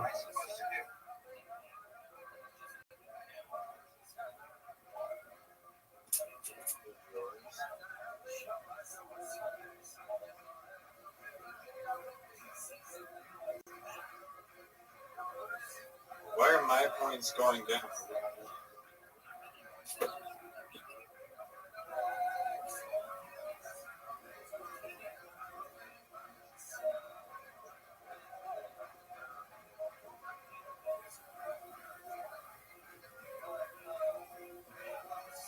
This game is absolutely the worst.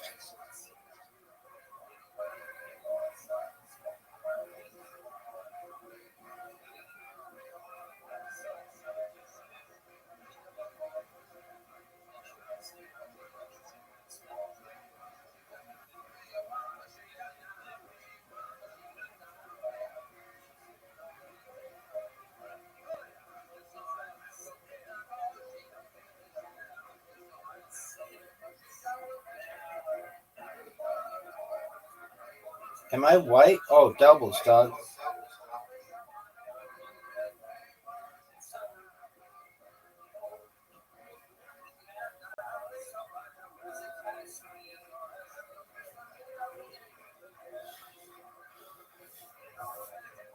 I can see why this isn't played by children. It's too complicated. Like why a game like checkers is. I've always been interested in this though. I really want to learn it, but it seems complicated. Is it good to have a high score or a low score?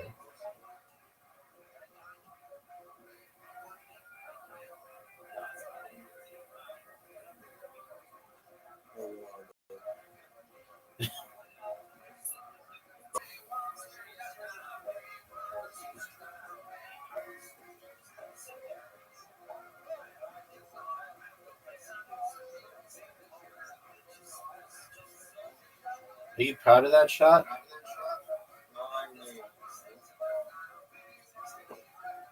Dude, do you see what I just got?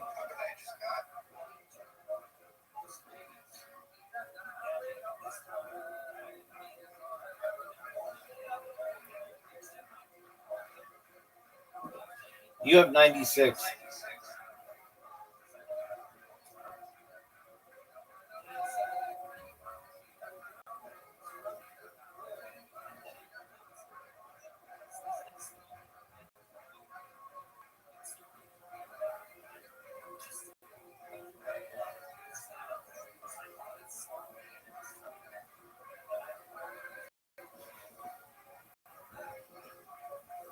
Oh, your points went up.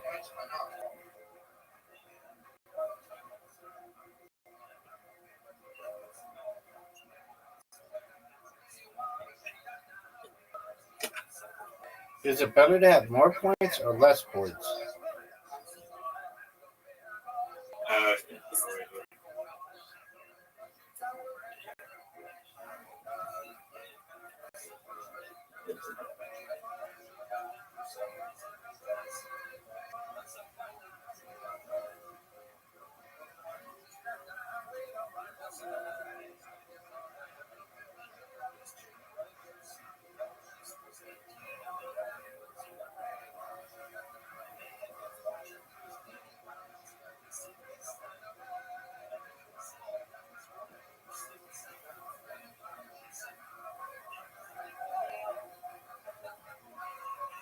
Almost dead. Does that mean I die or that I win?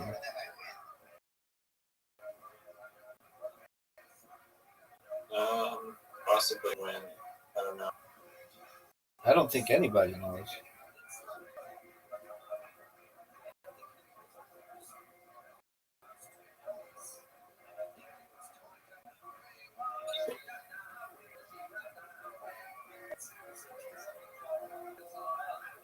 I think I'm winning.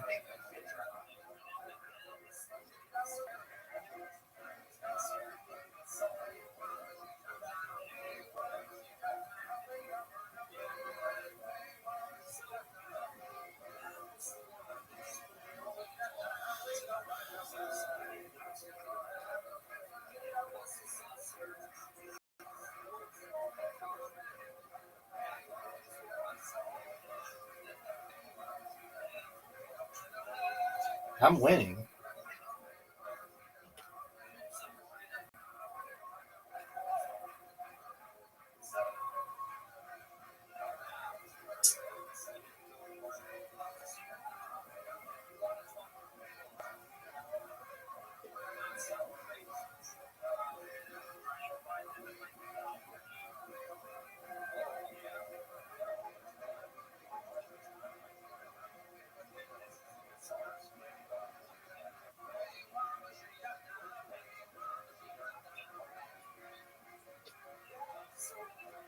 I'm about to win. Champion. Never playing that game again. Dude, you're blocking your fucking I'm microphone. not blocking. All right, we're going to play darts now. Sure thing. But, 101 pro double out.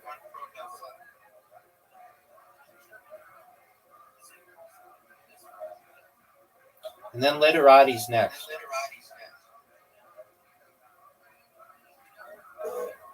Riser. 17, that sucks. 13, that sucks. What was that?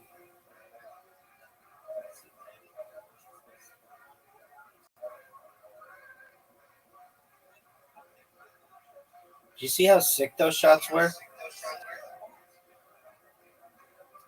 No, I didn't. No.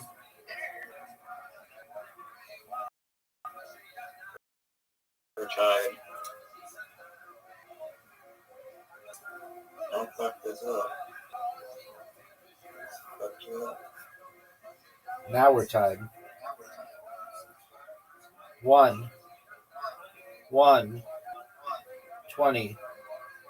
That was terrible. I'm winning.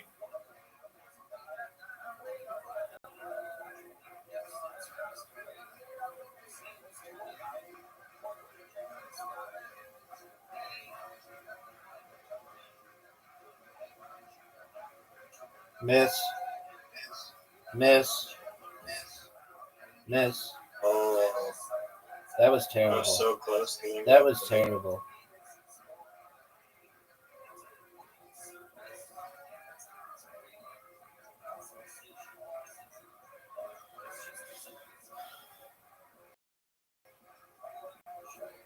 Just get that 3, son.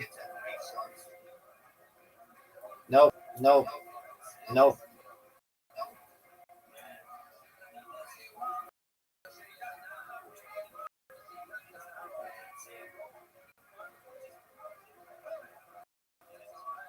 That was The terrible. basketball games, like sensitivity was like this, so playable. Miss. Bust. That's a dude's comedy career.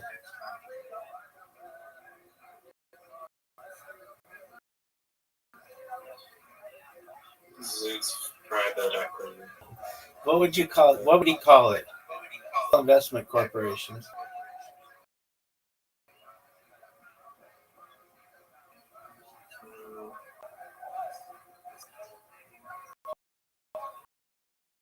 Dog, did you just see that? You're done, son.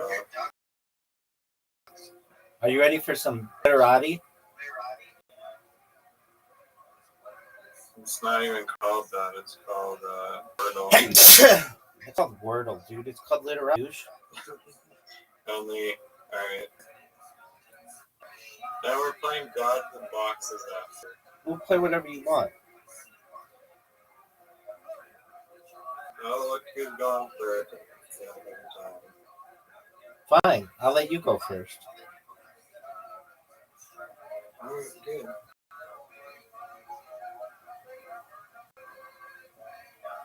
Go.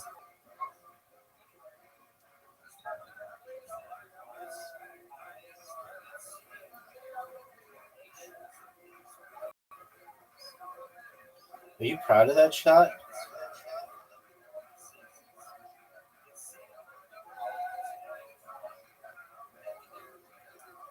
Time's ticking down.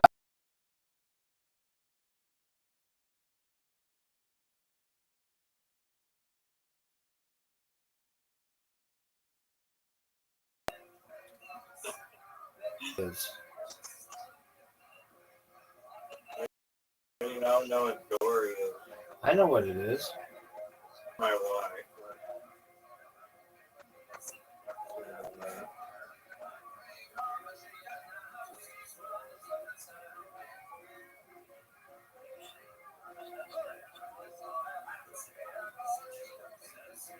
Are you gonna go or are you gonna jerk yourself off raw?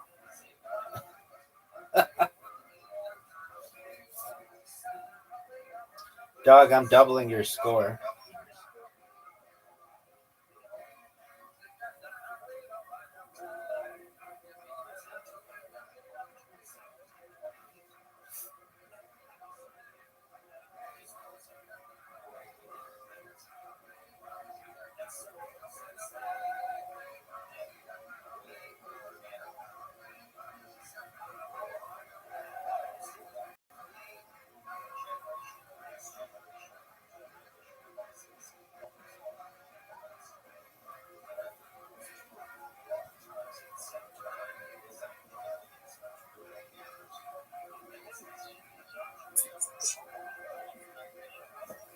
Dog, I'm doubling your score.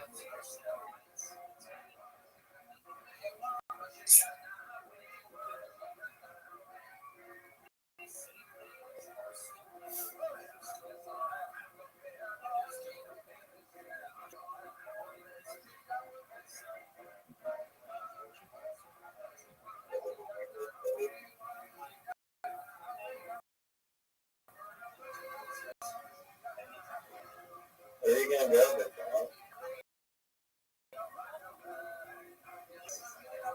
Where are you gonna go, Big John?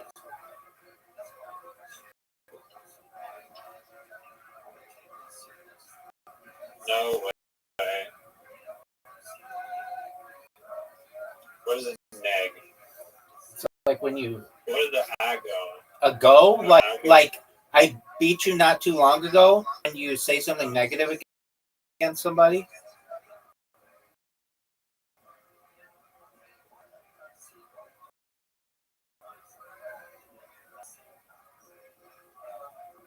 Why do I have to teach you English? I had to teach you apartheid and a go and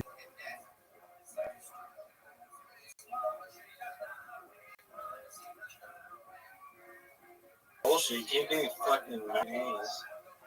it gave me a ton of. Get rid of the A.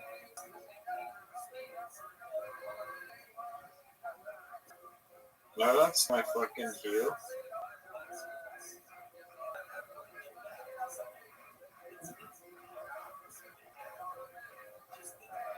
Get out of there.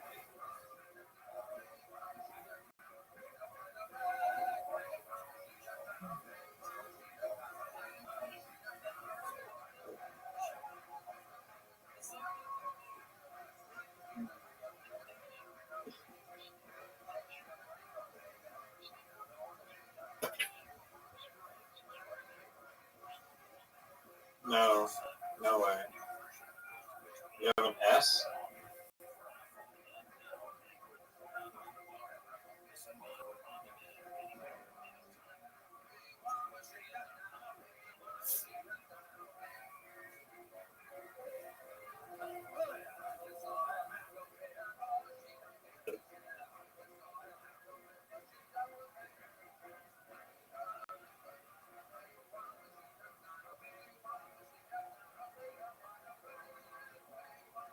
Oh, for fuck's sake.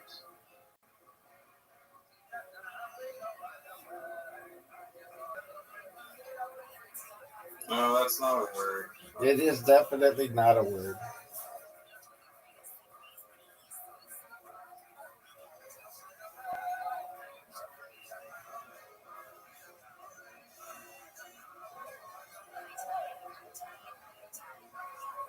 Doug, do you know I'm doubling your score?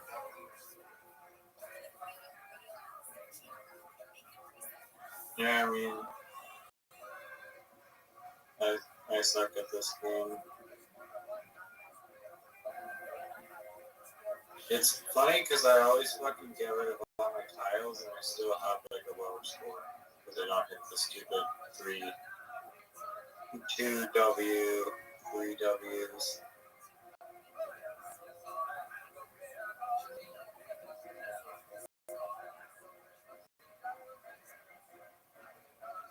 You know, this should be. No, don't go there. Don't go there. Please don't go there. Fuck you. That's what I'm talking about, son. Fucker. I have the best word. Oh, do you? I have the best word. What is it? Fuck.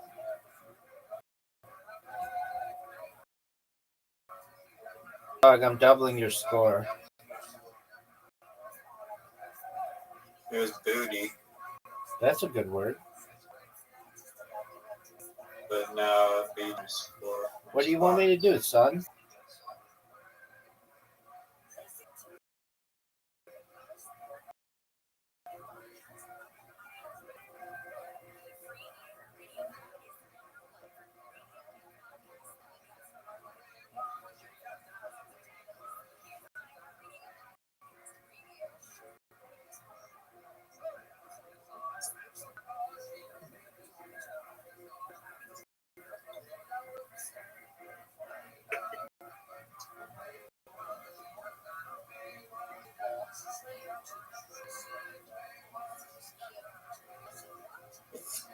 Oh, you got up. Thanks.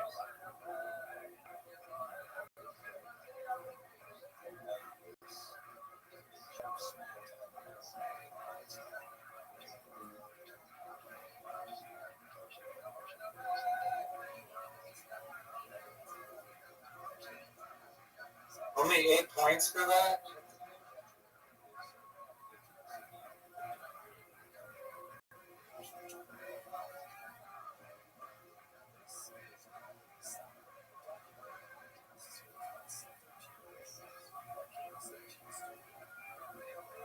Do you know I'm doubling your score?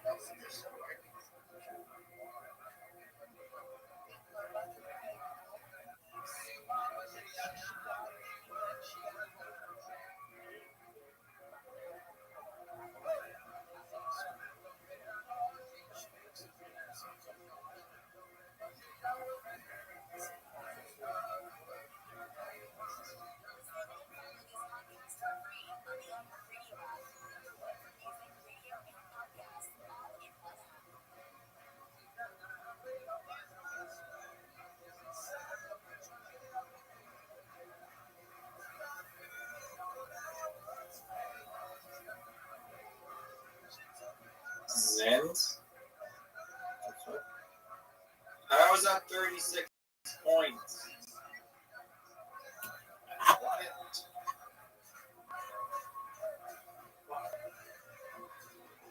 I'm so sick.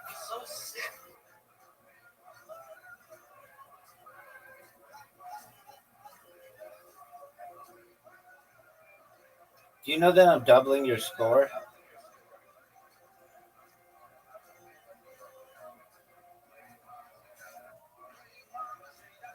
Maybe like that word. Wrong.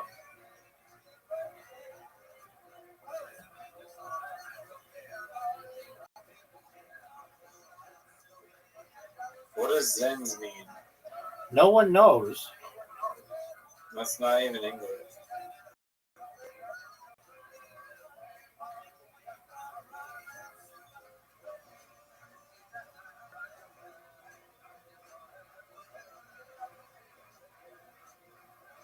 Are you just swapping as many letters into the thing as you can until you get something? No. I do know that I'm more than doubling your score. What's that, son? What's that, son? I mean, that's not that great. I'm not impressed.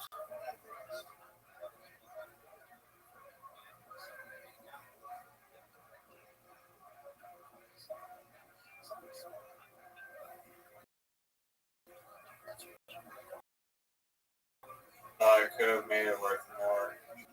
I could have made it worth way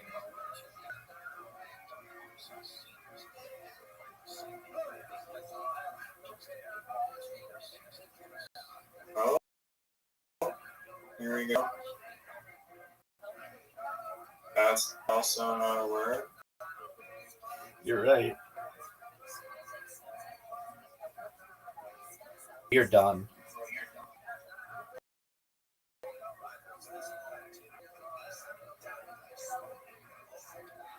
You know what Zoot's favorite phrase is?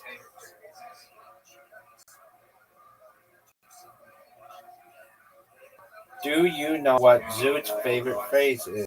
I know. I just won. I do know. Oh. Yeah, right.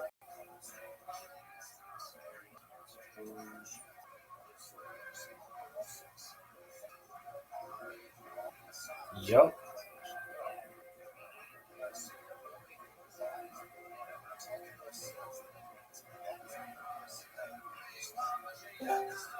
Please be Zoot. Yes, we were just talking about you. What's going on? Yo, dog, how are you, pimp? Mad at work. What else is new? Oh, well, fucking. I don't know. How would you feel if you knew that a large percentage of the world are being diagnosed with the same mental health condition? Well, the same neurodivergency, but while the other neurodivergency that they actually have is overlooked, and they don't have. How would you feel? I would not give a flying fuck. Why wouldn't you? Because I just live my life. I don't worry about other people. Or what if you have a condition that was being misdiagnosed and you're putting it into the wrong category? I mean, I think you're over analyzing things. What is the condition, and what are you being over? Yeah, most people have issues with coordination and they've been told they have issues with communication. Most people have developmental coordination disorder and they're being diagnosed with autism, saying they have issues with deficits in communication when they actually have issues with coordination. If you have issues with coordination, you're also going to have issues with communication because you need to have coordination skills to communicate. Okay, what does that have to do with coordination? What?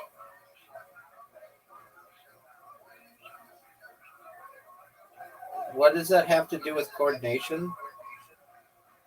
Okay, 6% of the population, 6% of the estimated 6% of the population has a condition called developmental coordination disorder, which gets a lack of awareness because of over awareness of autism.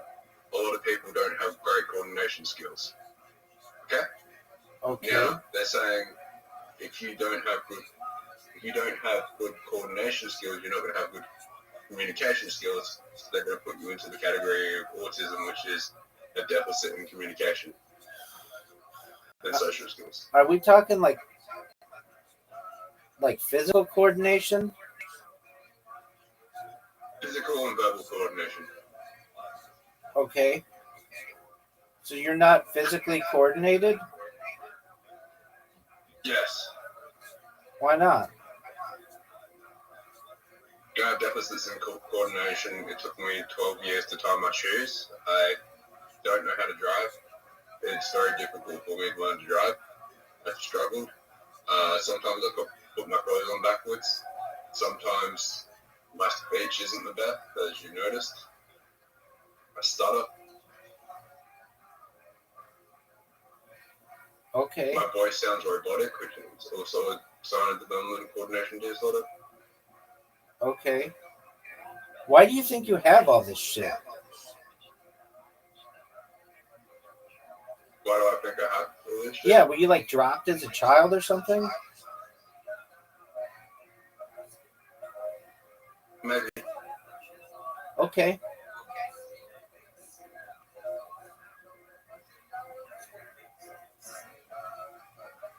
Well, we're almost done playing, and then we can see how coordinated you are at mini golf. How does that sound?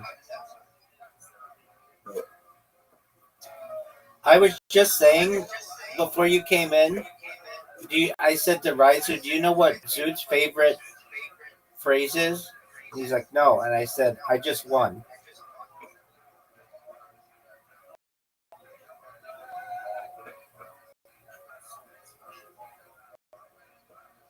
Wouldn't you agree that your favorite phrases? Catchphrase.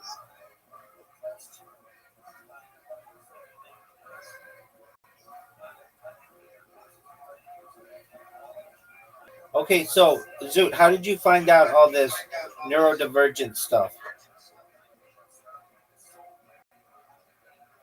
Research, because I was diagnosed when I was 7, and now they want to say that I'm autistic when I'm not autistic.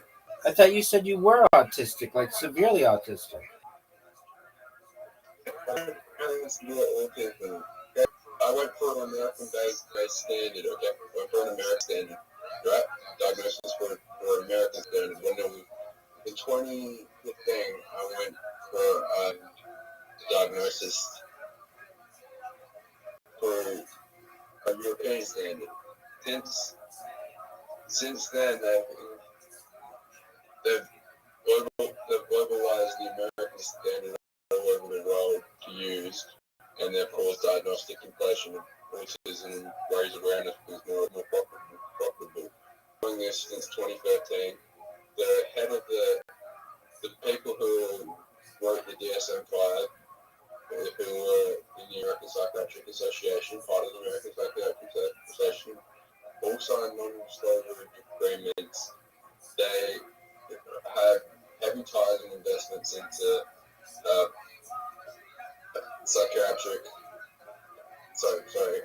pharmaceutical companies, and they're overdiagnosing other mental health disorders as well.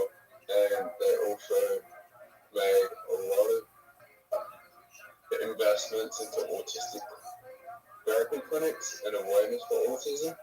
So they put everyone in the autistic category because it's more profitable.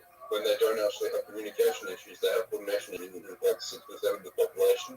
If you look at someone with level 3, like profound autism, I can't even say it. Like someone with like profound autism who can't speak and have non-verbal problems and like can't get out of bed, it's because they have coordination issues, not because they can't communicate. It's because they have severe deficits in coordination, which is developmental coordination disorder. I have it quite moderately, not severely. So that's what pisses me off about the world. You know what you say makes a lot of sense. I'm not kidding. Like you just explained a lot of complicated stuff, and it makes sense to me. Yes.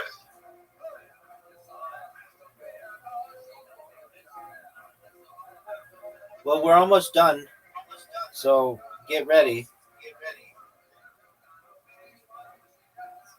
Zoot, I think you may be as good as Riser is at.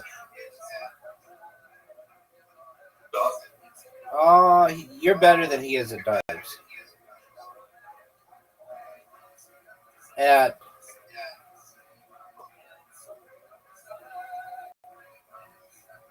Perhaps at literati, perhaps.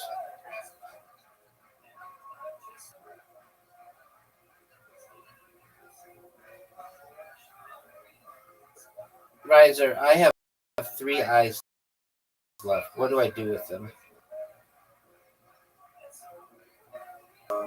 Place them on the board. Oh, okay. That'll be my strategy. Do you remember when you got doubled up?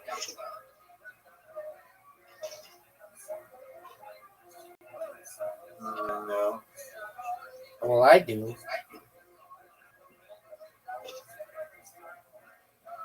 Are you going to go, or are you just going to jerk yourself off raw? There we go. We're down. Riser, Zoot, are you ready?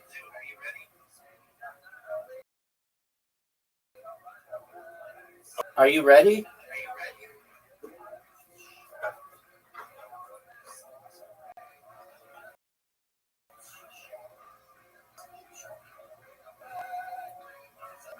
Do you know Einstein couldn't grab the car and he couldn't tie his shoes? Okay.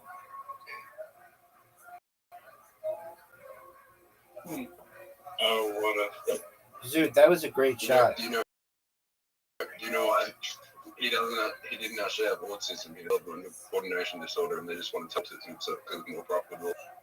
Who says that Einstein had?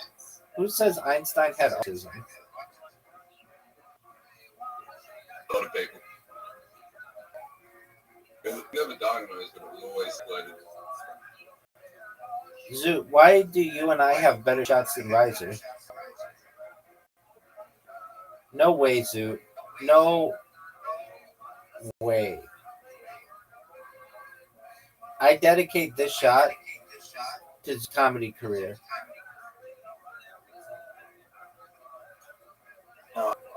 I dedicate this shot to Zoot's comedy career. Fuck. Water bump him, Zoot. Water bump me from there. I mean, you say you're not coordinated, but you play this game pretty well.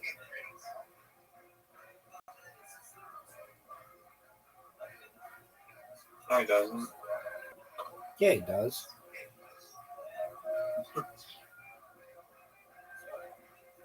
He just. Zoot is perfect the way he plays. Everyone loves Zoot. I think so as well. Everyone, it's also a spectrum. It's also a spectrum. You fuck. Get the fuck out of there. Zoot, pump his ball. Don't touch me, Zoot. Zoot knows that I just helped him.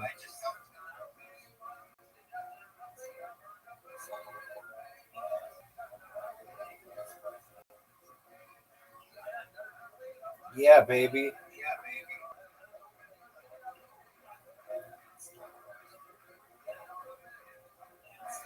Now, is this even possible? Get there. What a beautiful shot. What a beautiful shot. Dude, make it. Please make it. Yes, good. Nope. Nope.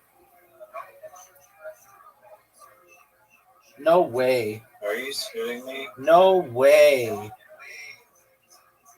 This is your best hole, and I destroyed you on this hole. Zook destroyed you on this hole.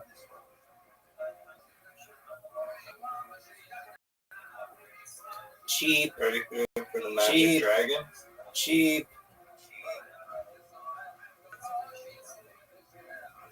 Hey, Raza, did you know a piece of string always begins at its end?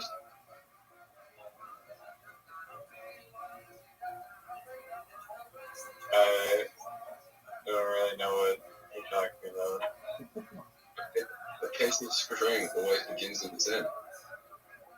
Ew, what does that mean?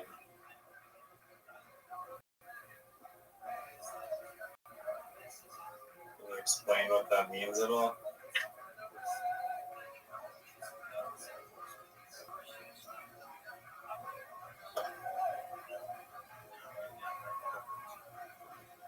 Luke, Yeah? can you explain what that means?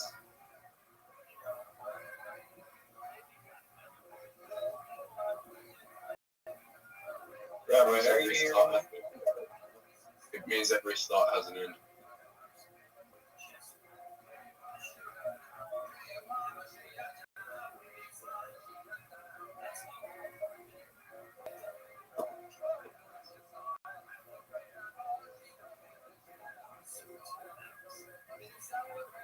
Restart as an end.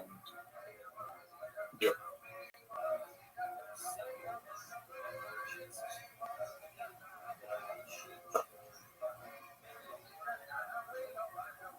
What about time? Does that have a start and an end?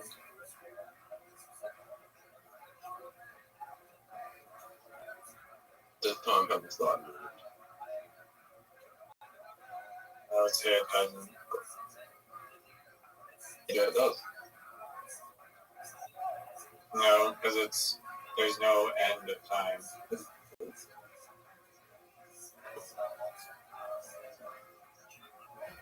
No. No. This hole might be one of the hardest holes in this game. I agree. Get him. How many ends up there are in a piece of string?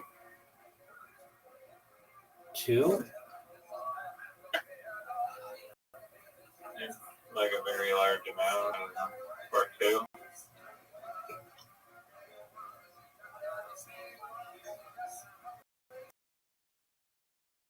Dude, I just had one of the great history of this game. So when time began, was there an ending of another time? Paradox of the world.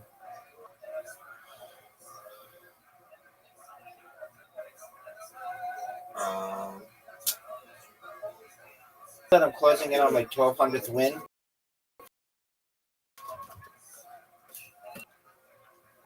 How do you know that they'll end of time before they're the beginning of the new? Because you can't just end time.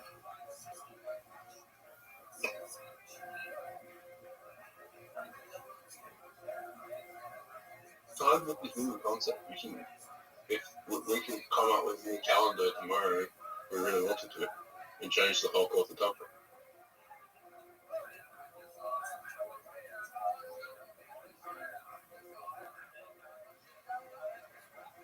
No.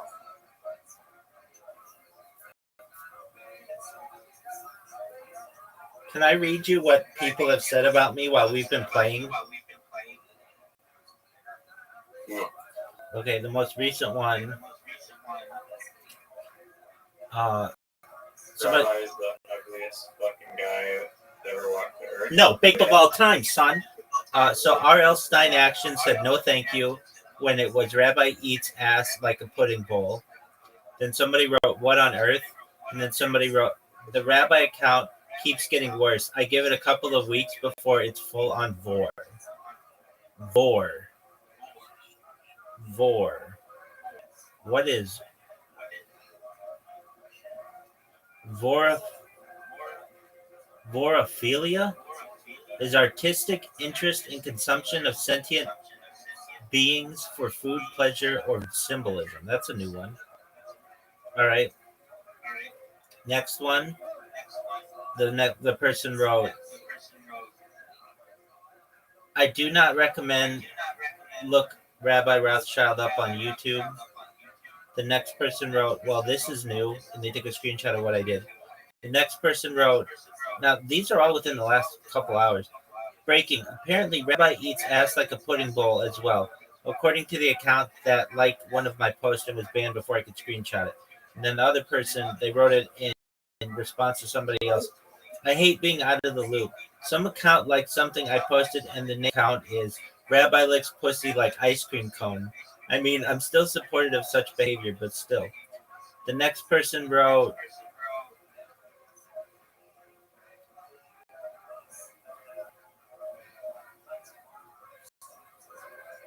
That's what we've got recently. Somebody else took a screenshot.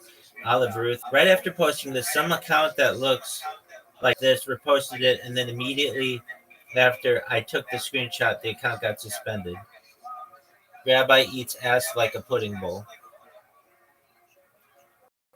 Zoot, do you eat ass like a pudding bowl? Yeah. Okay, so let's find a game that we can play with 3 players. There's Bounce. How about Word Box? You guys want to play Word Box? Zoot.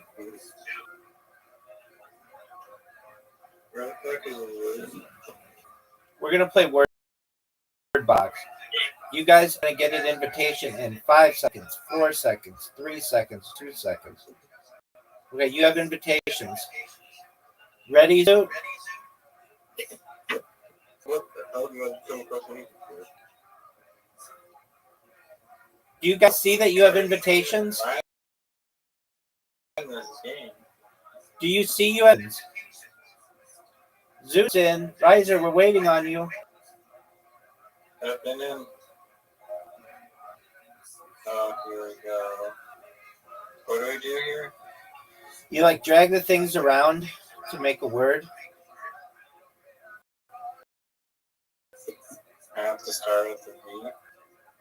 No. B, I I don't think. have to start with the V? No. Are we all going at the same time? Yeah.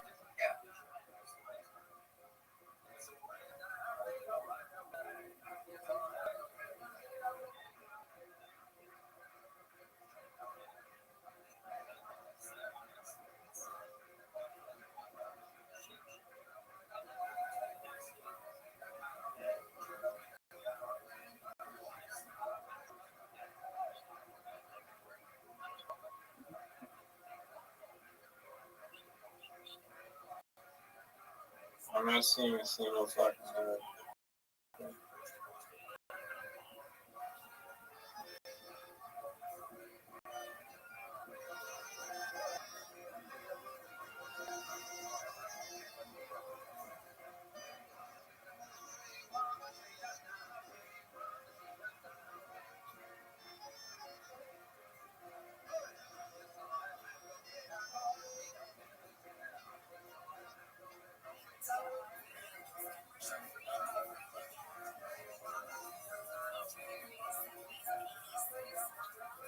Ryle and Pitt.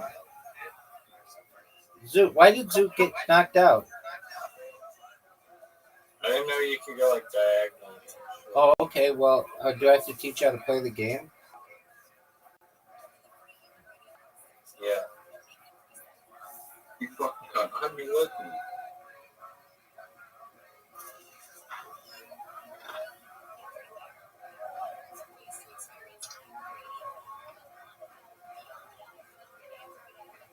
Hey, Rabbi. What up, pimp? I don't know, big dog.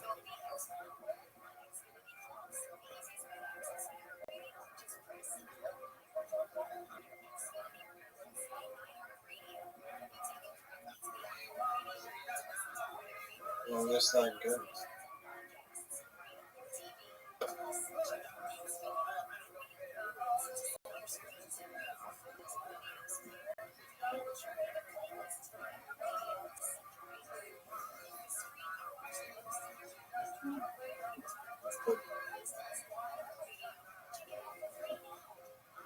Guys, I'll be back later. No. Stay. Well, fuck, dude. You'll never be back. Zoot, Where stay. you going? Zoot, stay.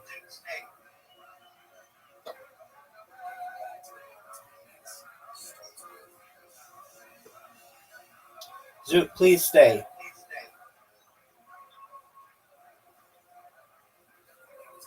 Okay, Zoot.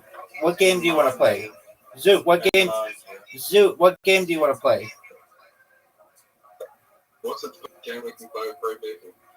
Let's We see. can have a tournament. No tournament league. Let's see if we can play it with Blitz League. No, we can't. That's 2 players. No. You want to play Monopoly, Zoot? Yeah. Okay. Talking with Monopoly.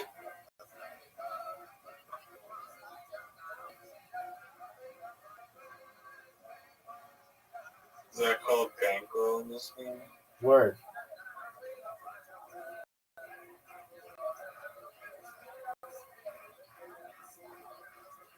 Zoot, did I see you at a Cole concert recently with some chick? Yeah. Did you have your dick in her butt?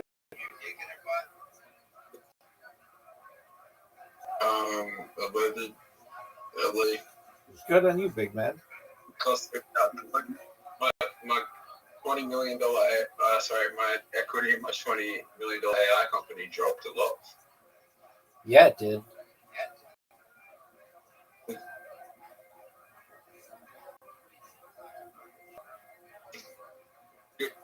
Shorting.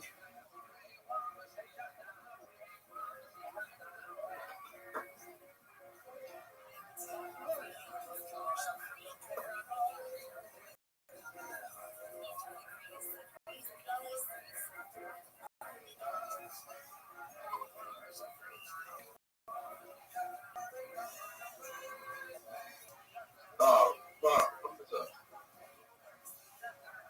Fuck that?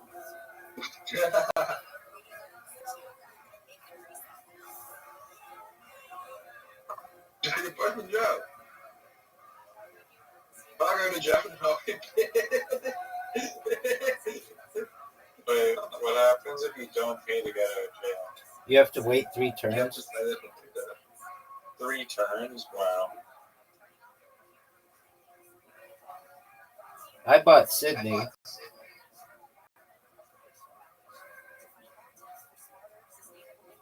Oh, you got to buy. Why do you have to go 2 in a row for that? Because you got 6. What? If you get 6, you get to go What? 2 in a row. If you get 6, Oh, okay.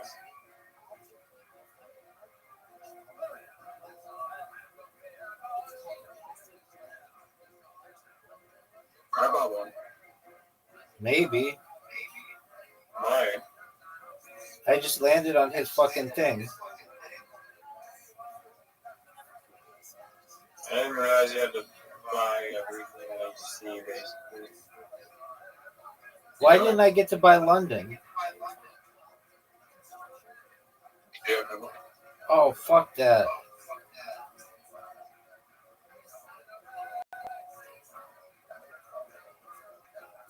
Yeah, you have money, you can land on it.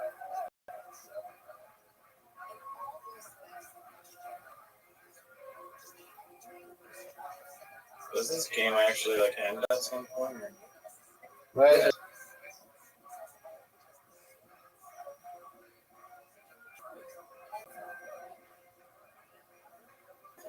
Fucking hardware. I didn't know how you had to buy everything. You don't have to buy it. No, fuck. You can choose not to buy everything.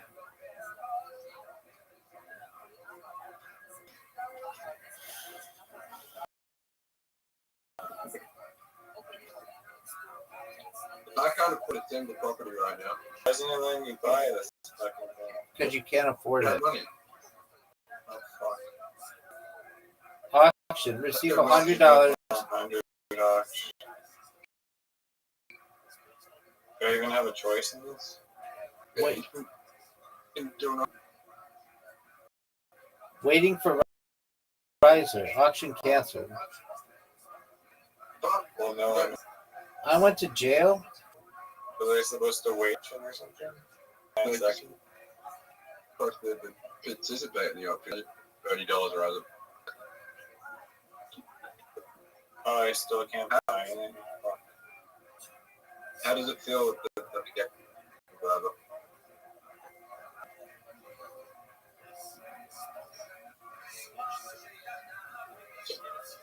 Are you serious? I had to pay $40 to riser. That's garbage. That's a big one. No, I'm gonna be taxed like by the time I get around the board. I might be- Dude, that was really good. Dude, that was really good.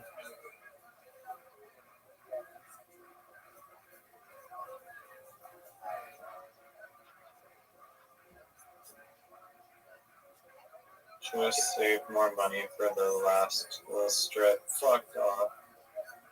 I'm already done.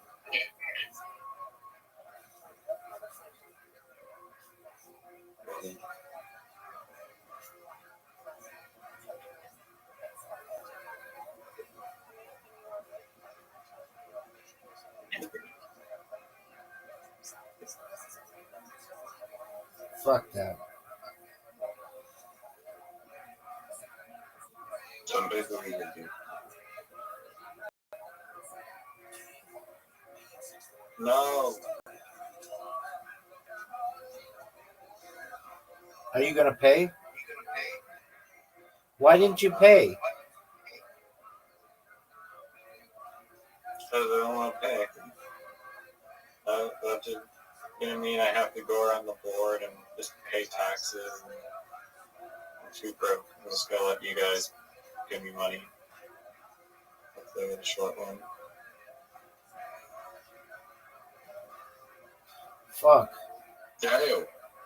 Everyone If go to we're jail. all in jail and waiting, would it just continually go by?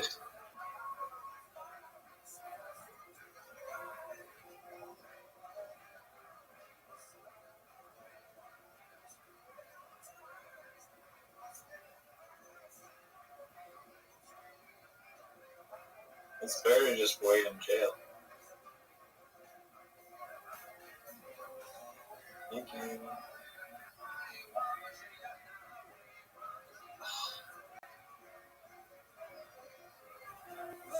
How did he What get to the go fuck so was far? That was like 20 skips. Why did he get to go so many? He literally went half around the board. Because I landed in the community card. And what does that do? It's like a treasure chest of cup. Yeah, anything you can get good stuff in. You can get fine. You can get good things, like what just happened, or you can get fines. It's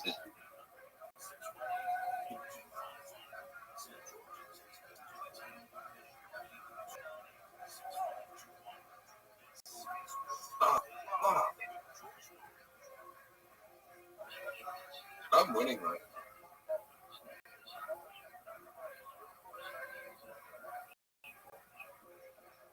Yeah, Roz is winning. In order to win, you need $7,000. What? In order to win, you need $11,000. Well, you need everyone else to go bankrupt.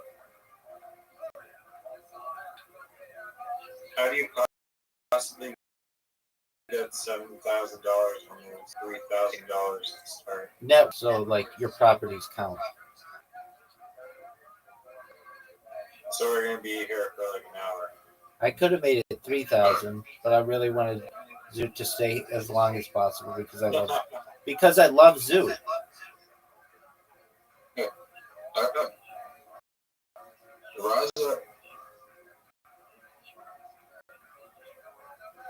I had to pay $100 to the bank. Fuck. Holy shit. Oh my god, I can't buy anything on the side. I mean, I have $20 liquid.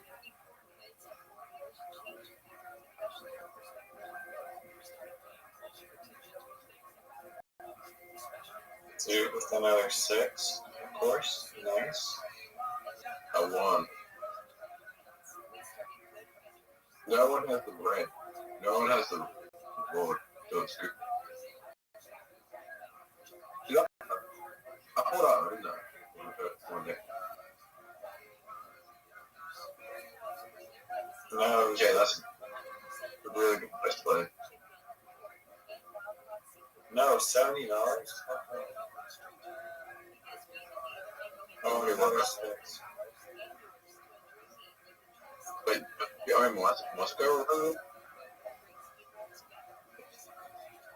I only have 365. Fuck. I'm gonna get gypped. I'm not gonna be able to buy it. You know that's a derogatory term. To gypsies? Yep. Probably, yeah. What is a gypsy? Romani people. I got travel to Paris again.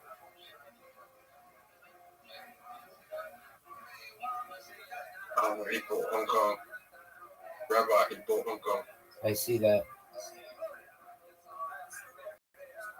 No one owns New York or London or Tokyo.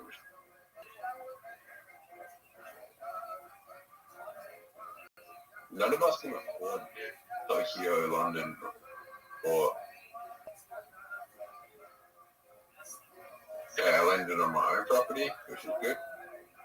But not buying that freaking yacht was such a mistake. $70.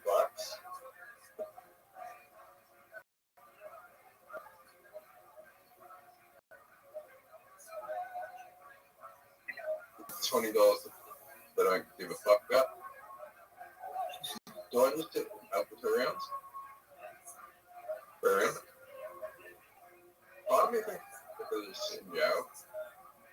Give me a good one. Yeah, let's go.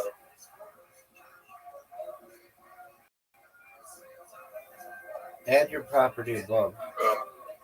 I don't want that though. Cancel. Wait. No, I don't want to do that. I was gonna buy your stupid sailboat. Yeah, I was gonna. Oh.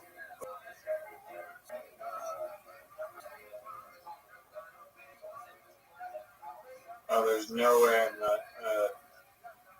Dude, how do you have 4 properties of Zurich, Riyadh? You have so many. Riyadh, dog. Oh, I own the jet.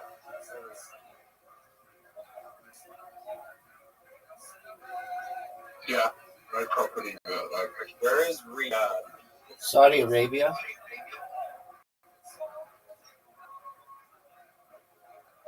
Fuck. How do you have how much of the board and like a 10 fuck?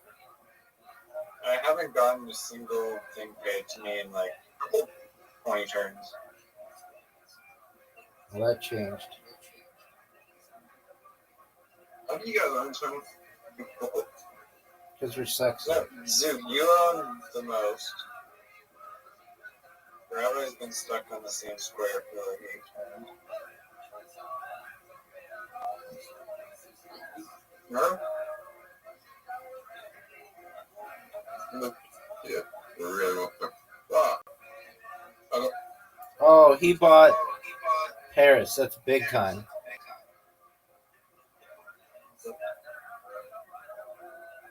Son of a bitch. He made some money back.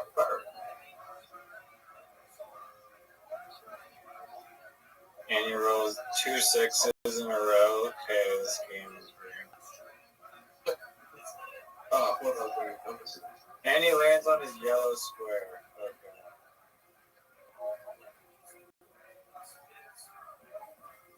I'm not gonna have enough. Even the next, I need around the board. I'm not gonna have enough by the next time.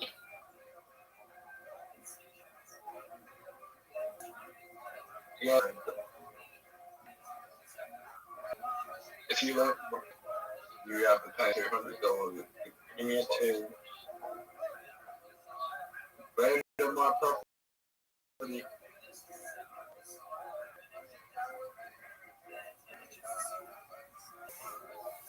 I have to start upgrading some of these things.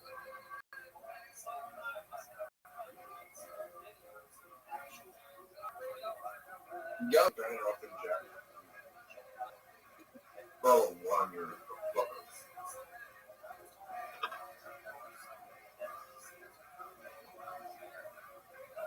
Good. None of us own them, right? No. I didn't realize like the strategy.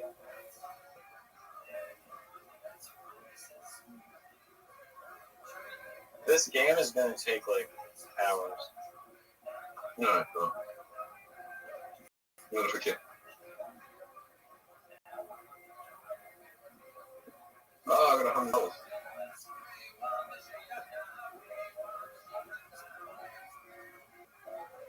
What?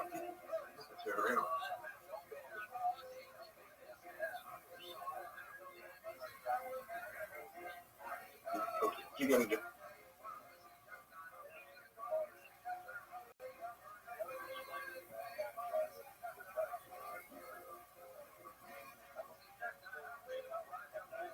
Oh, what the fuck? $200? What? How did you do that? Oh, you can build buildings. $200,000? On the whole wall. Oh, let me upgrade it. What the fuck? On the wall.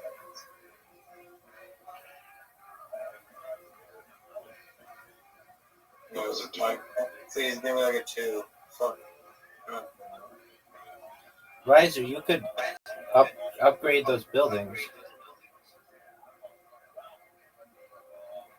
No one's gonna land on it. How did he pay? How does he have $300 on that zero? That's it. It doesn't give you enough money when you go around the board. I agree. It all gets. Oh, Wait, how do I have? I have that much money. I'm rich. 300.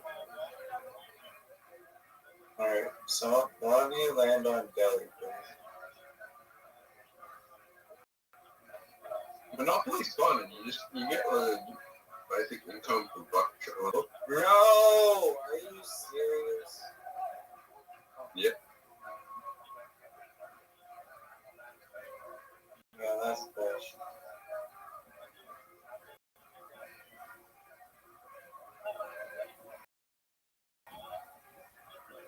Someone better pay me rent before I get to the Tokyo.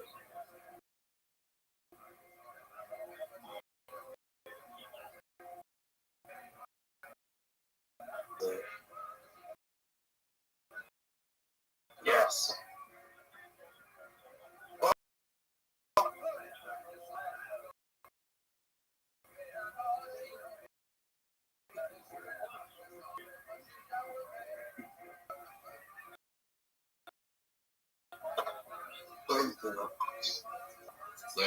Okay. What's it? What's that? Oh, okay. Dude, he can buy New York. No, no, I want to go to the red. I have that's cool.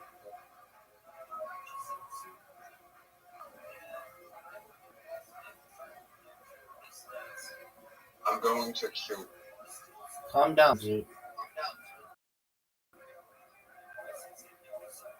A lot of it there.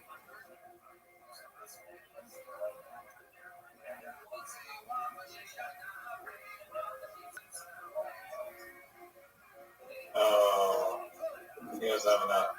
Wait, Zoot, you could sell your shit.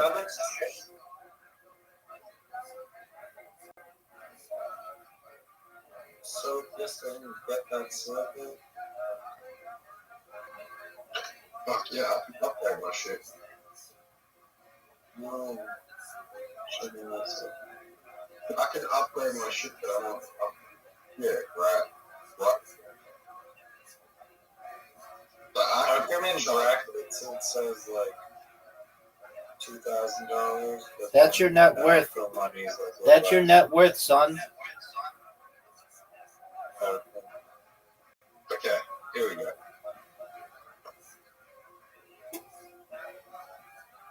What the fuck? What the fuck? How did you do that? Oh, I'm so fucked. I'm fucked.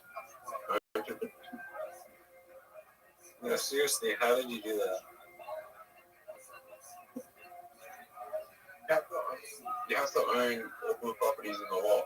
So, own all the colors. Oh, really? Yeah. Wow. That's so shady.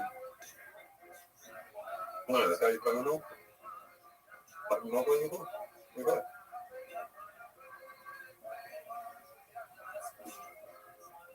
Seems like a overkill. Take it. Rabbi. Sucks. No. Okay. $10. Fuck. Thank you. Yeah, $190. Roll a 6.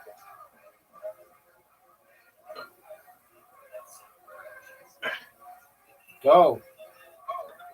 If I get a oner and you're Give me a your one. next draw, I'm gonna be very good. Give me a one. I'm just gonna rise it. One. Okay. Yeah. Fuck. Thank you. Six. I don't know if she won. How did Rabbi get so much money? Is he just not buying it? I can't.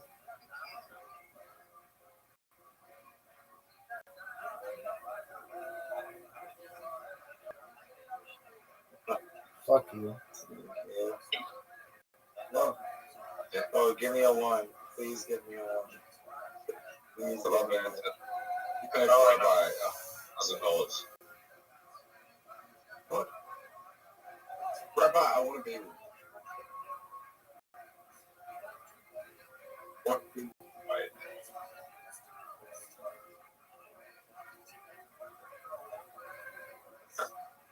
Are you gonna go? I have a big decision to make to upgrade my account.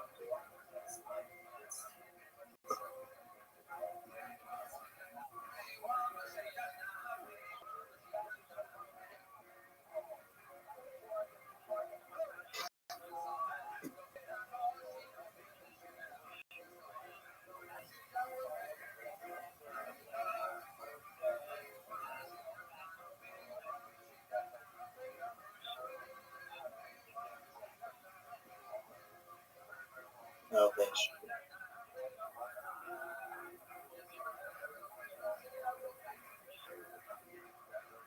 Oh, you're gonna pay it. Okay. I'm going to take a big risk. Are you gonna Are you go? gonna roll the dice? How do you do that? You can't just sell for no reason. What? How do you fucking sell?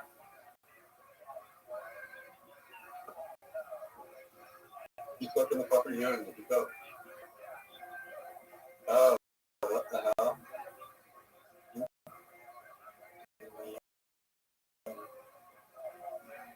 Fucking hell.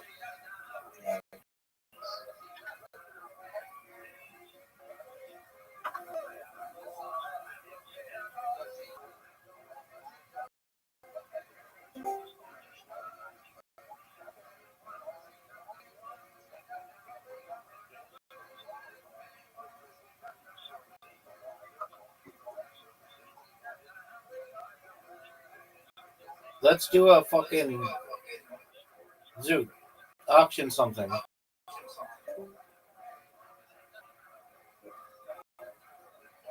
Zoot, auction something. I'm gonna auction you to buy it, Rabbi. I suggest you trade something for the buy because there's a good chance that you're gonna land on it. Can you just buy it? How do I buy it? How do I buy it? How do I buy it? Trade. Put up property. Put up property.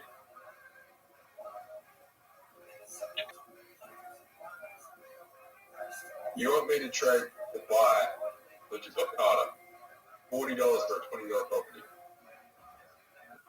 What else could I throw in? Rabbi!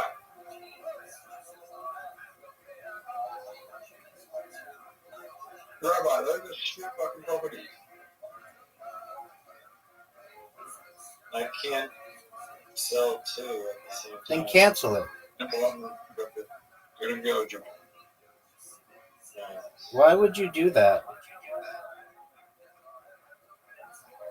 Alright, fuck off. Are you serious, bro? Come on. No! No. Are you fucking kidding? Ugh. But no. Dude robbed me for $500? That's bullshit. That's actually bullshit. Yeah, it's good day. No one. No. It might be. Oh shit. I'm winning. That's like no property. Why isn't it letting me upgrade them? I landed on it. Dubai? Why won't it let me update them?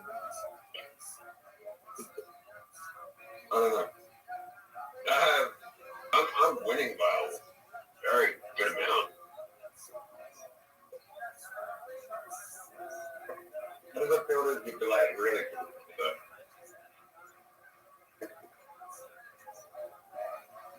Oh, Raza, you might actually be beating me, right? You have the copy. Oh shit.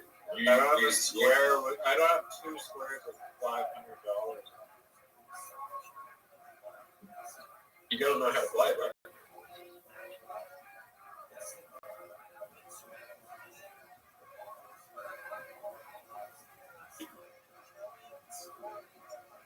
I'm just feeling it, you know.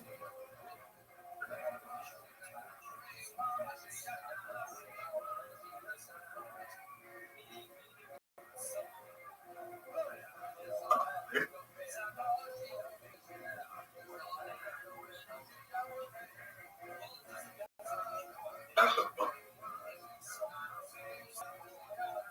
You know, what is this roll?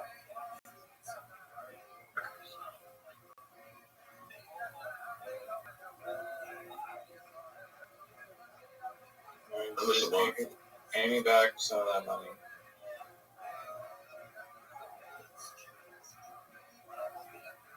Yeah, 3 ones in a row. Nice.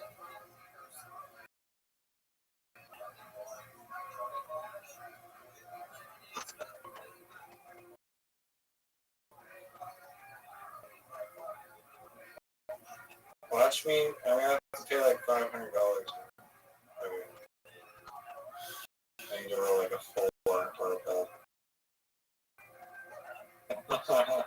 like good square because you dodged. It's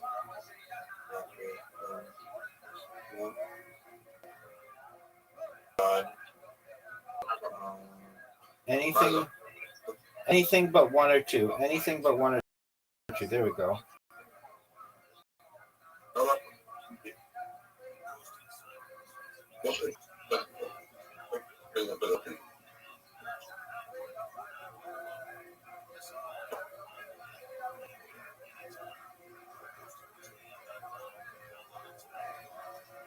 Do I have to sell it? No, don't sell Zoot. You don't want to sell it. Hey, Riser, put down New York. For how much? What do I get? I'll give you whatever you want for it. $560. Do you own Jakarta? Well, then you get all of those. So anything, don't let me sell the Riser. Riser, put down New York, or I'll sell him to him, and then that becomes like a murderer's row. So No, I own. Put down New York. I can't. No, because I won't get enough money for it. I need the round thing. Then I'm gonna sell him, and then that's gonna destroy you. Go for it. Go for it. Go for it. That's mine. I can't. I'm not giving you. Like you're gonna be charging me 800.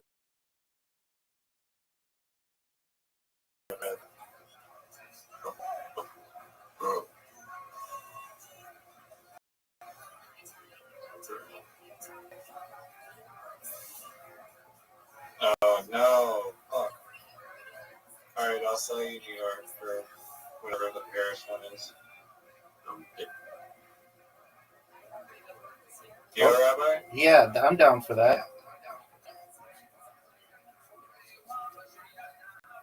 We just need to have it go to an auction.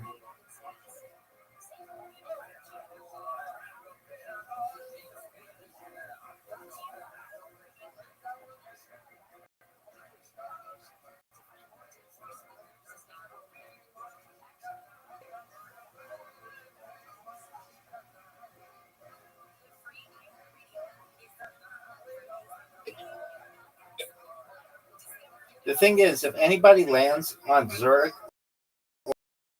or Riyadh, we're fucked. Yeah, no, it's not. It's really like not fair. I don't know how. And it's not like it's not letting me upgrade my page.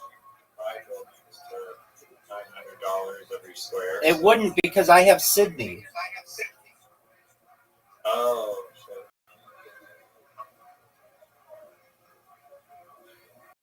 Wait,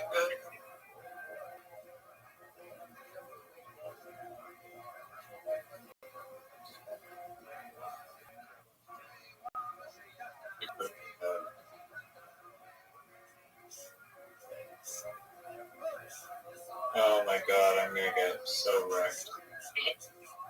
I'm gonna get wrecked. Not a fucking 3 or 4, I think.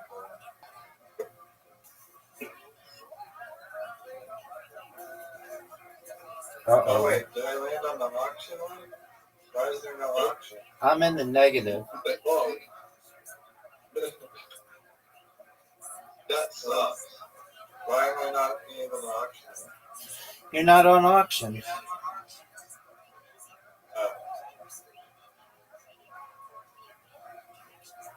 Sorry.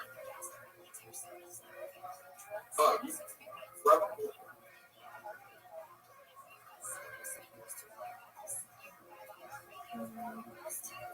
Oh, when you own like the whole lot, it's fucking worth it.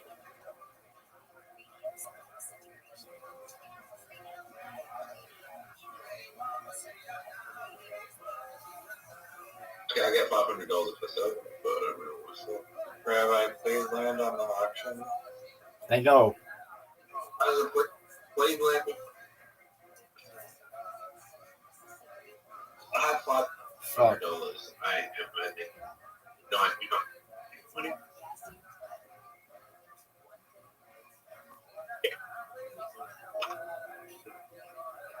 You guys are like really not in a position. I know. We need that auction. We need to. I need to sell him Paris, and he needs to sell me New York.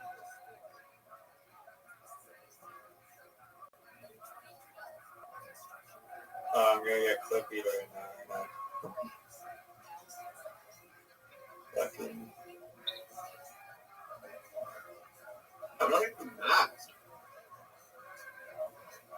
Yeah, because if we land on your fucking thing, we go bankrupt. I want to learn on property. That was good. Really good. Better than you are landing on property. Oh, I also got it. You actually said to that and you are. How does? Okay. By the way, I heard you're staying in jail and you are like rolling right now. Roll 2 ones, dude. You never roll a 1. Thank you. I need a 2. Give me a 2. Give Roger a 2. Give me a 2. I'm so scared to roll.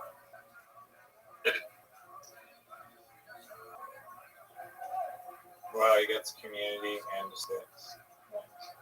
I got all. Yeah. Oh, is this it? Give me a 1. Rabbi. Perfect roll. Perfect roll. Eight. Oh, look at this. Look Look at this. Unbelievable. Yeah. Lands on my property. I really need the trip. Okay.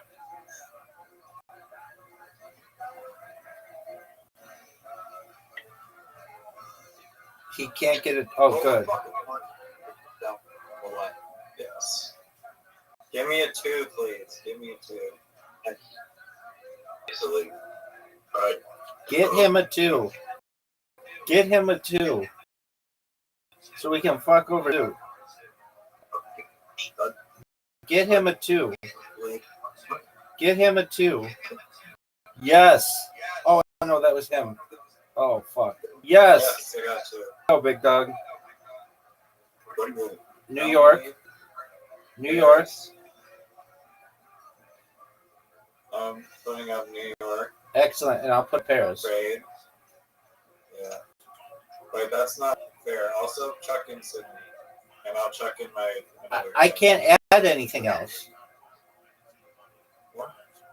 You can only add one property. How do I do the trade?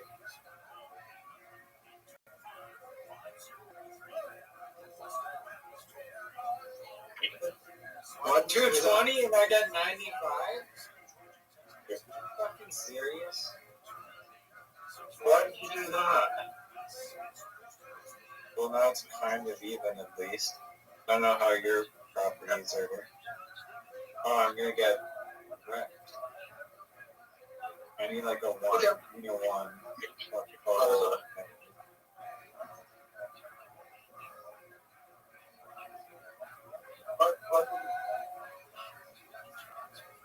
I would actually I'd rather just stay in jail.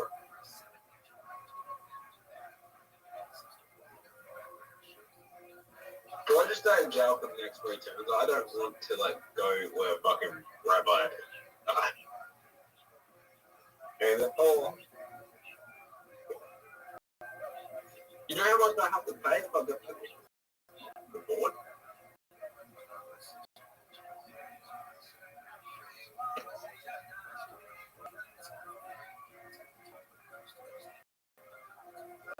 You just get it, bro. You have. What's it called? two $590 squares. Yeah, but bro, what? Upgrade to like an $800 square right now. No, it's still less than yours, dog. No, you can get 600 plus 600 is 1200. Rabbi's got like 600 plus 400, which is like 1,000. Okay, I'm good. Just dodge the bullet here. The bullet, a 1 or a 2 was good. No, Anything but a 1 or a 2. Anything. Blaze Land auction, Rabbi, I'll trade you the bet versus. Yeah. I'm happy with that. I'm actually happy with that. What I'm not happy about is haven't added any equity, which is pissing me off. What are you saying about private equity? I said I haven't added the bucket.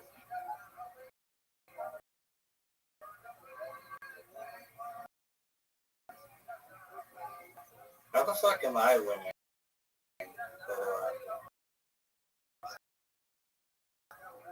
Because you have one person. I'm gonna get wrecked. I'm definitely gonna get wrecked. 100%. Not afford Yep. it. Oh, yep. There we go.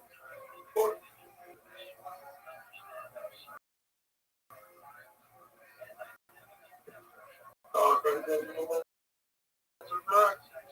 you know, that is one square that he owns. Why doesn't it let me upgrade, bro? Oh, I'm Yes, but I'm not so pissed. From Tokyo, I'll be pissed. I'd rather land on people. Oh, Tokyo is fucking. Oh, shit. Give me a 4. Alright, Rabbi. Give me fucking Sydney, please. Rabbi Rothschild. Do you want Jakarta? I want Sydney. Do you want Seoul? Yo, Rabbi, give me Sydney. You can't do it, dog.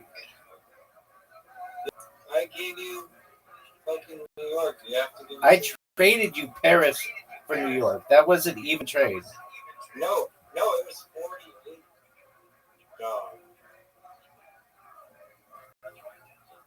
How do you do it like that? Sell. Okay, I'm not mad that I gave it. Also, why? You're on holiday. Like $35 rent is absolutely in comparison to what some of these are.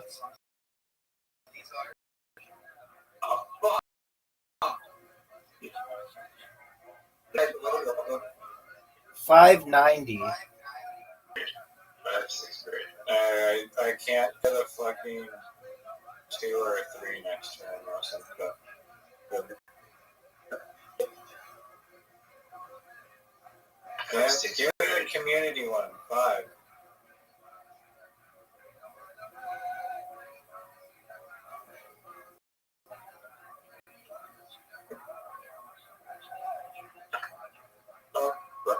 You are, man, you're a sick man, right?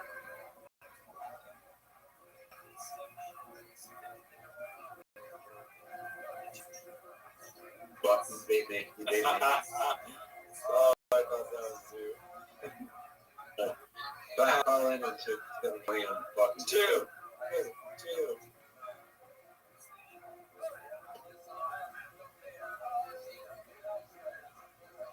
Okay, Rabbi's. I was you who dodged a bullet. Yeah, $2 grand hit. $6 grand hit. I need $1,000. I need $1,000.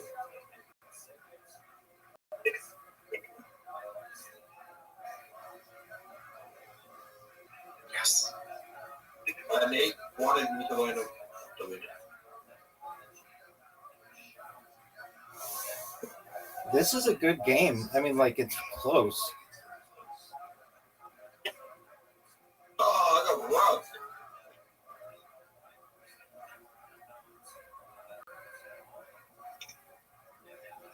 Hey, Joe. I'm happy with that. Not happy with that. Rabbi, Sunny fucking Sydney, I'll also give you like Rio or something for free. You can't. Do you want mine call? You can't do that. Do you want Whatever, mine I'll give you Rio for like some crappy thing. Like You can't do that. Deli or whatever. You can't do Yeah, that. you can do it. You can't do multiple. You can't do multiple properties. No, next time it goes on auction, I'll give you fucking deli for a Berlin.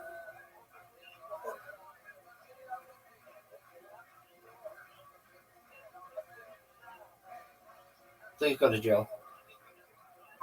Just stay there. Red light. One. I want 2 ones next round.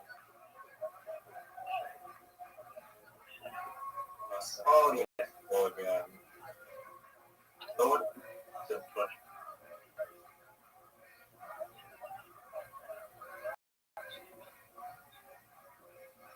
I think I'm sleeping.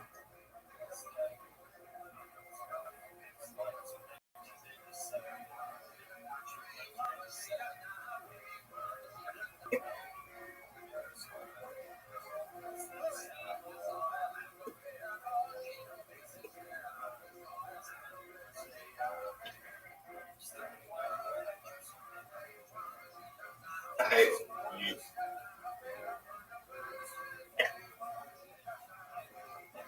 Autism.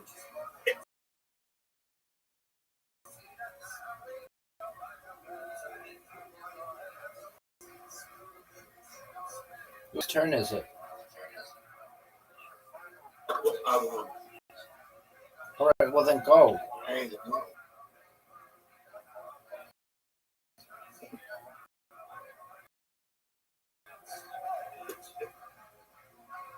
Airport. Oh, that's tight. nice. That was bullshit. No. Literally. Good, yeah. Good. I mean, it didn't really help. I think money back for me, but No 2.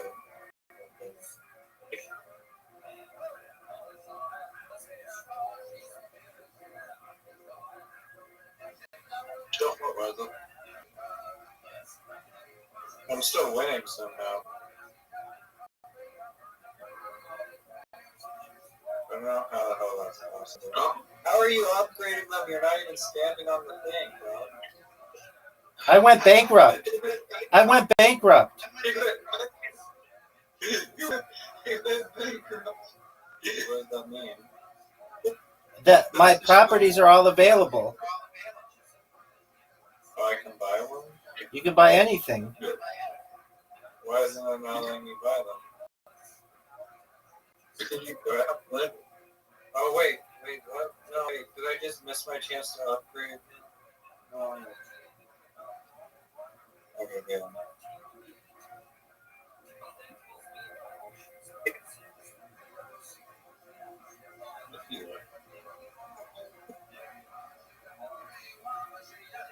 Nice. Finally, some justice in this game. Oh, no. Oh, yeah, good. I need Sydney. I need Sydney. Give me a 4. You get Sydney. Fuck you. Sue. Fuck you. You're actually better off in jail. Dude, I'm gonna charge you 70. Steal Rabbi's property, dude.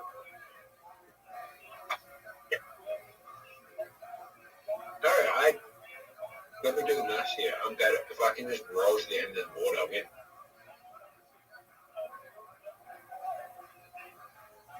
No, give me fucking Sinise. I'll give you 2 greens. If I roll, would I win? Yes. Yes!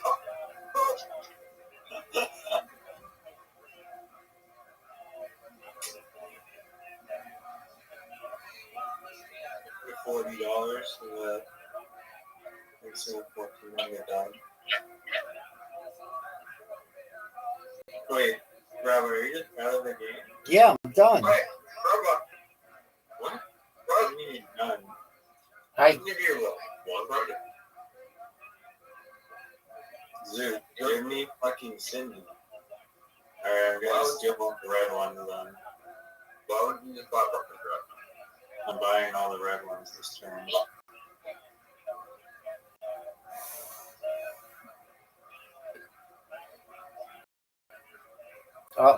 he got Berlin. I have Moscow. I'll trade you.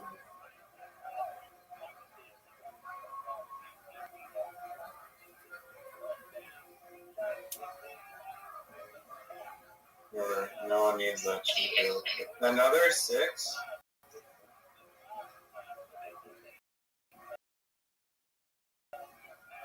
Another 6. One more. Yo, Zoot, send me for Moscow.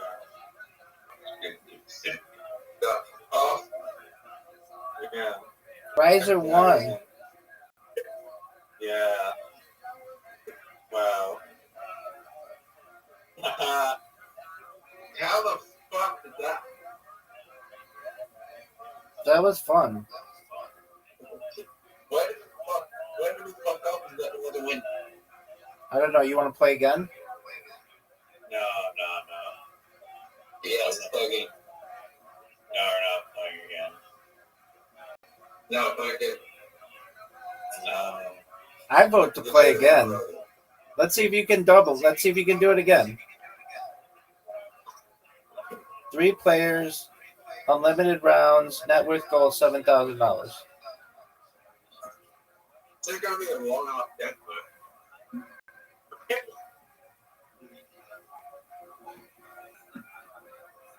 Riser has an invitation. Turns out I'm really bad at this game. Riser, you have an invitation. Hey, Rabbi, how does it feel if you're really bad at this game? Terrible. Riser, there we go. 2. Okay.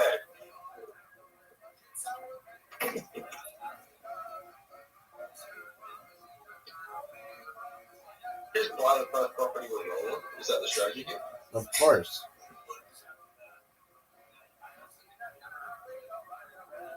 Okay. Rent to me.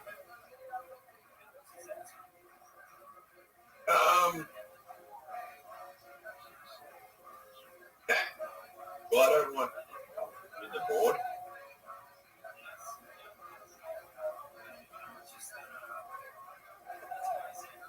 Run up 3 squares of profit here. No more. Okay, cool. Community cover. Oh, Riyadh. Dude, he keeps getting Riyadh. That's bullshit.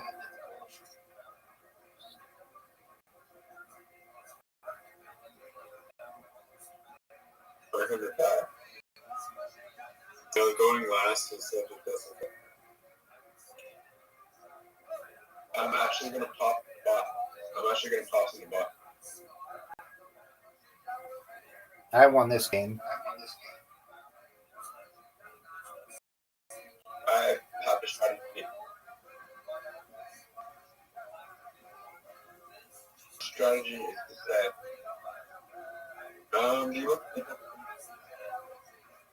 does anyone want Riyadh? Oh, trade Madrid. I'll trade you. I can't really trade anything. Does anyone want Riyadh? No, nobody wants that.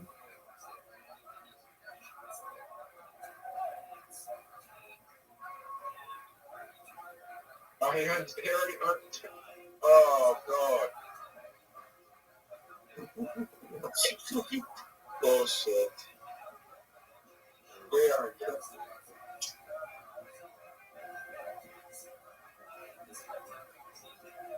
That's big deal right now. All right, I go. Oh, wow. I'm happy that. I mean, I'm not happy that Rabbi owns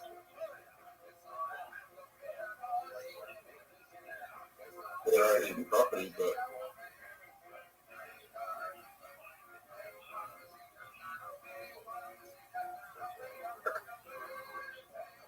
I made a mistake. it's not good.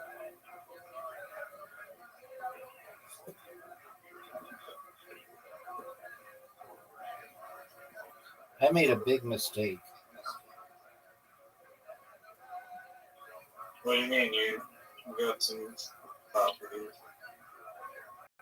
Yeah, but I shouldn't have built the houses or whatever on them. So I could buy other shit. Yeah, you spent all your money. Right.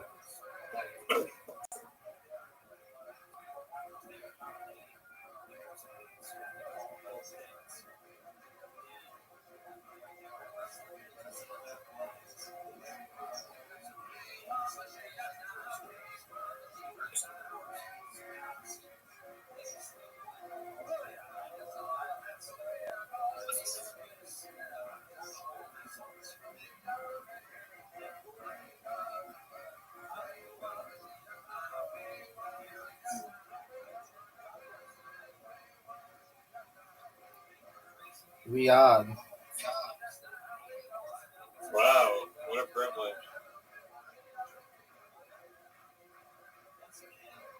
You wanna go walk?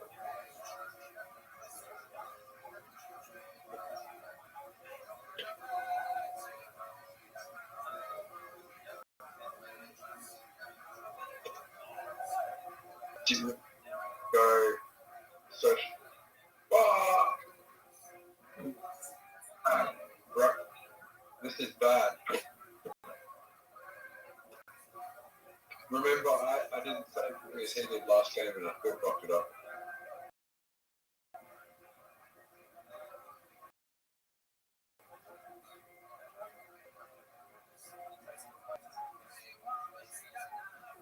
Give me one. Okay, that's actually pretty risky.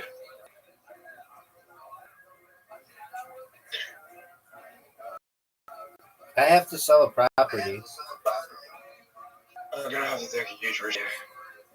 This could not happen. I think I just lost.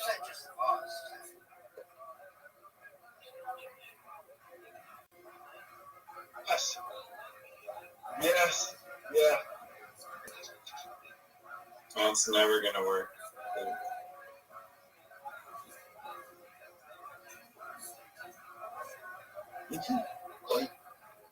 You will not get your no idea. I don't care about having New York. I have people that most fucking profitable lane on the board. Come on, baby. Come on, come on, Riser. Okay. Why is it? Nice fucking 9-6, man. All I know is New York. Riser. Get a 1 or a 2. Rabbi.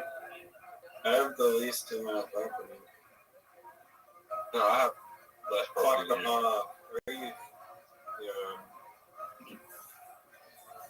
Oh, fuck. Me too. Okay, that's not bad. I'd rather than move the bank with my. You might have the water yet, then. I'm wanting to the bank. I have a feeling that this.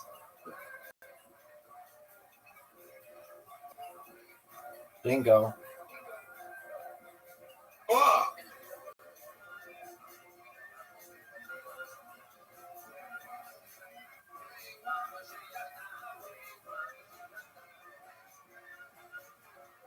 Riser forfeited? What the fuck, dude? I'm not gonna do this shit anymore. Look, let's see. I have to stay in jail for break.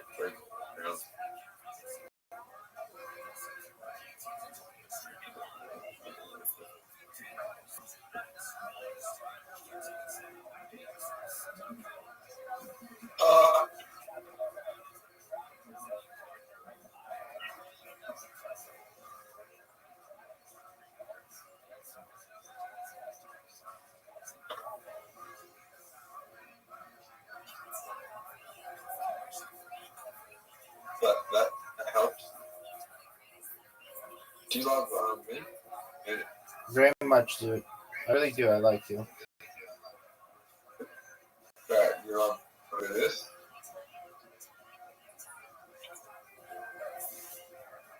Right, I'm gonna stop on my property.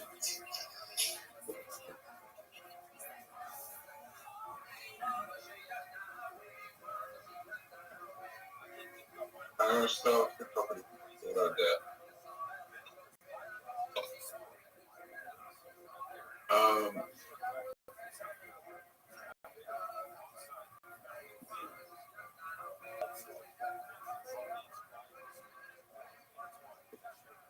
Rabbi, I'm really fucked right.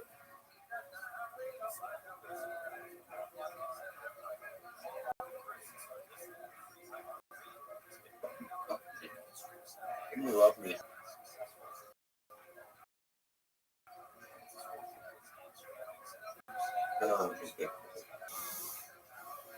You wanna?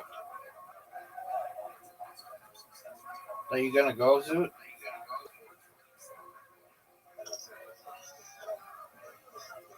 Zoot, are you gonna go? Yo, I'm shutting you off.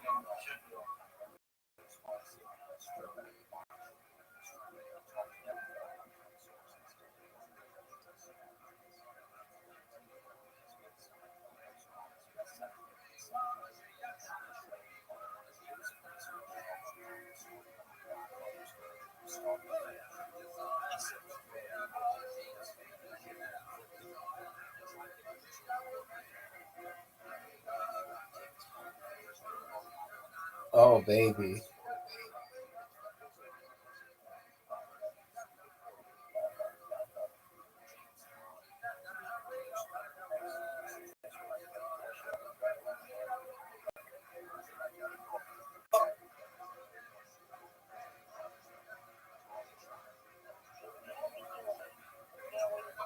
$500 just to get bankrupt.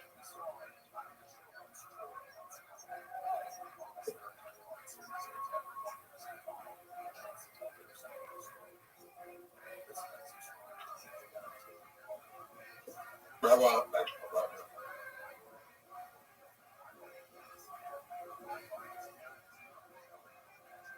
Oh, dude.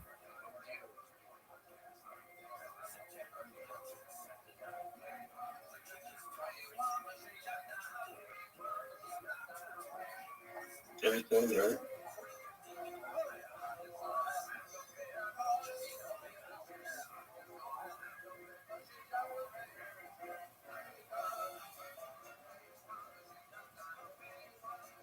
Court basis discussion.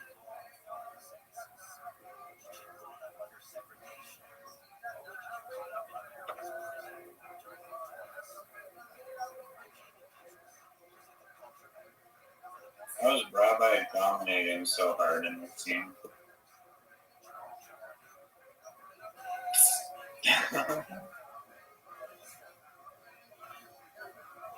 Dude is almost bankrupt.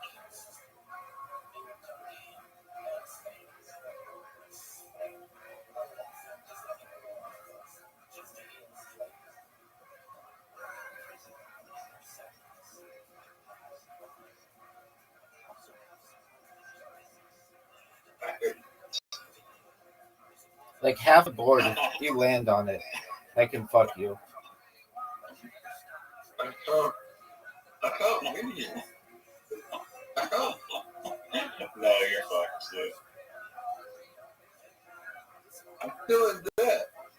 2006.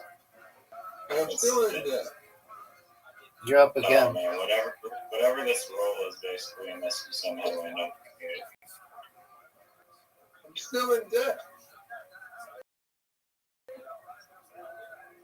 Fuck you, I'm still in debt.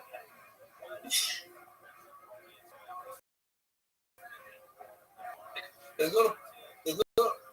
not a fucking.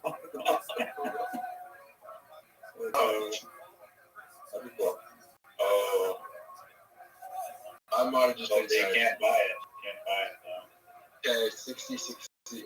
I don't get liquid. There's no money to buy anything.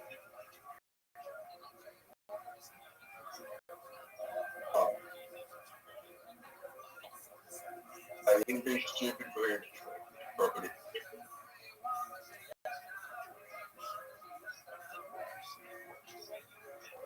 Fuck. Even the smallest roll on fuck. Fuck. I'm still in fucking debt, even if I get to the other side of the board.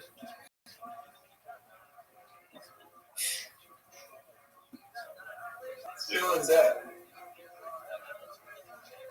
I'm still fucking in debt. Yeah, you're not. I don't think you're gonna make it around this board.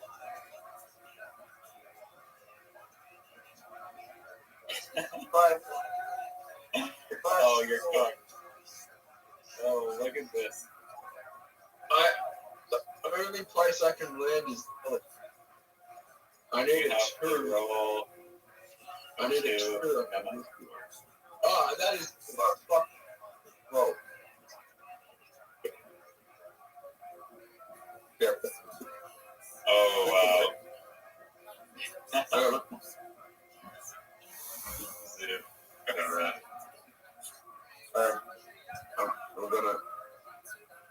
What do you want to play, Zoot?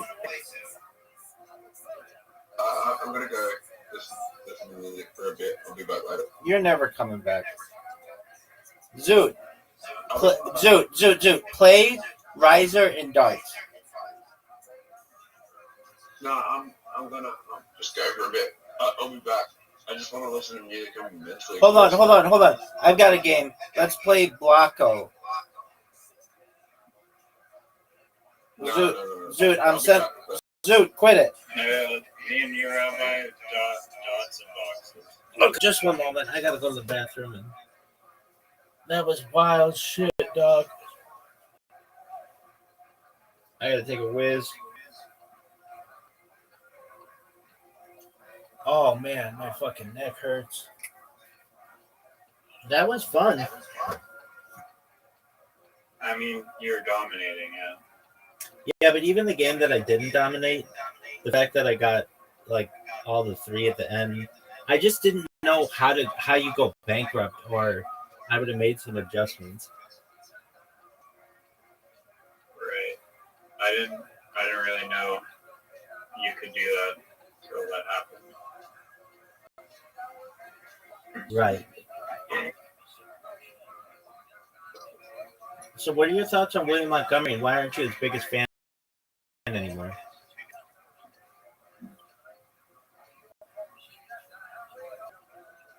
We're number one fan. You even told me that you've given up on that, and that you've conceded that I'm his biggest. You think I'd give the title of number one William Montgomery fan to a guy who didn't even know who he was and never listened to his podcast? Do you really think that? Dog, you out your mouth. Yeah, I was saying obviously. There's no, All right, so long as you admit. not even close. Do you really like him? I'm his number one fan. Let My him. favorite comedian. Would you let him oil his bald head and rub it on your chest? Yes. That's a pretty big fan, dog. I know, it's the number one type. Okay, I need like 5 minutes, not even like 2 minutes. I'll be right back. I have to use the restroom.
Riser. Yo,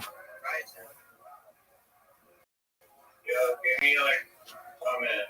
Take your time.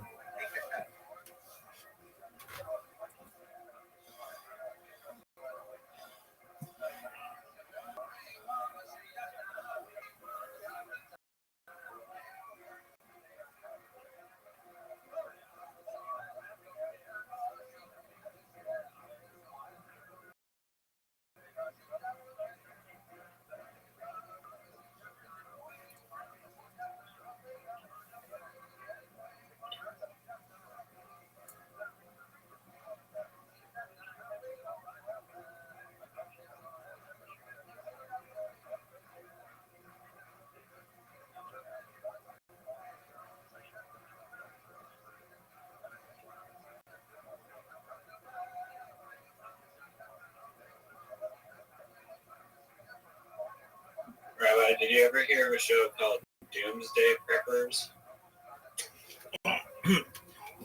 I don't really watch TV, so no, I never heard of it.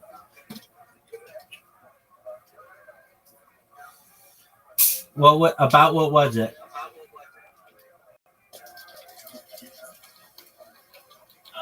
About what was it? It was about.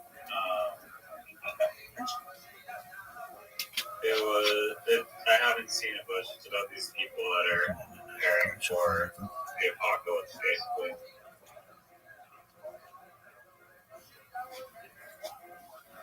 Mark Zuckerberg is a doomsday prepper. Yeah, I was gonna say, I don't think it's like a dumb idea. I think people make fun of those people, unfortunately, but they shouldn't. All they're doing is just being prepared for the future. Right.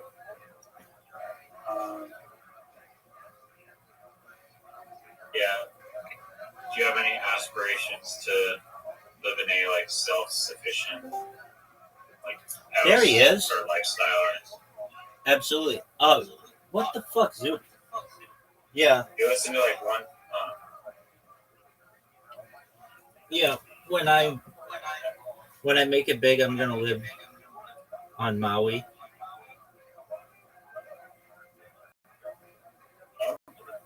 I'm gonna live on Maui. Have like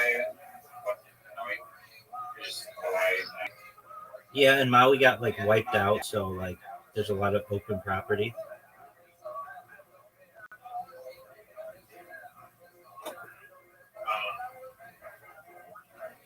No, you're not scared of volcanoes. No, I don't think Maui has an active volcano.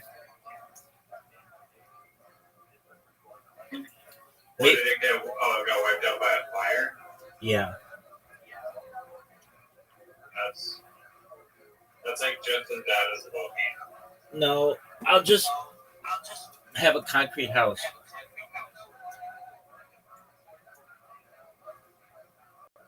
Right.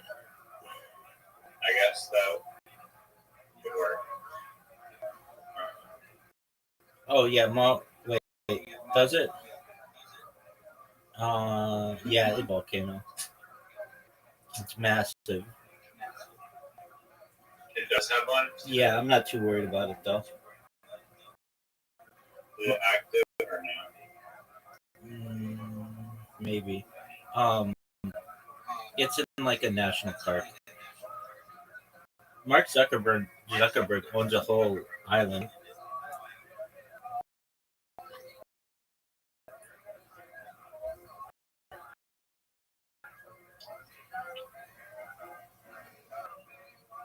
He just owned like 100 acres.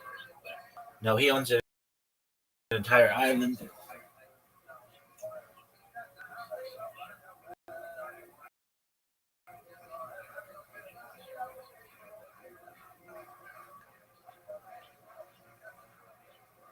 Did you know that you might be on Vancouver Island someday? Me or just people? No, you. Oh, I'm a trillionaire? Exactly. I don't want to buy the island. All right. But it would be nice, I guess.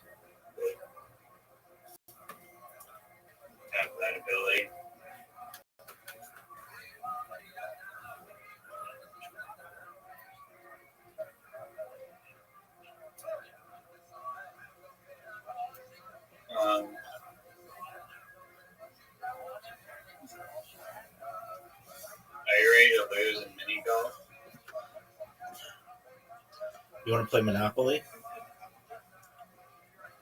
No. Mini golf. Mini golf it is, son. 1v1 mini golf. You know what Zoo was explaining makes a lot of sense to me.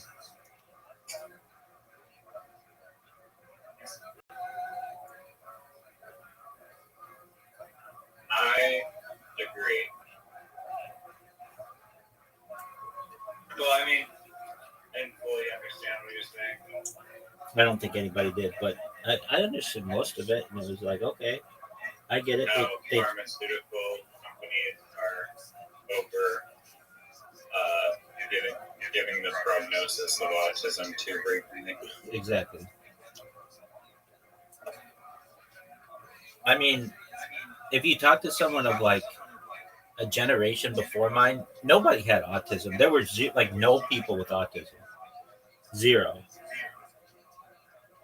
I know they like had to define it and stuff, but like not like today where it's like 20% of the population. Are you gonna go?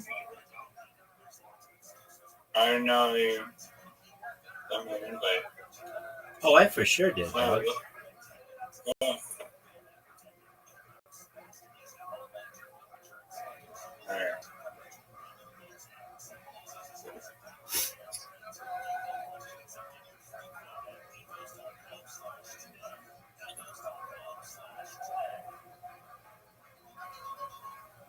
What are you gonna do that you crush a tent there? No, Richard. Do you see how good a shot that is?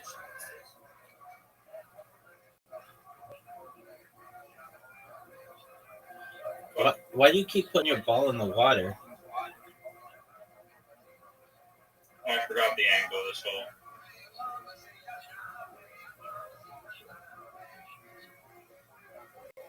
What?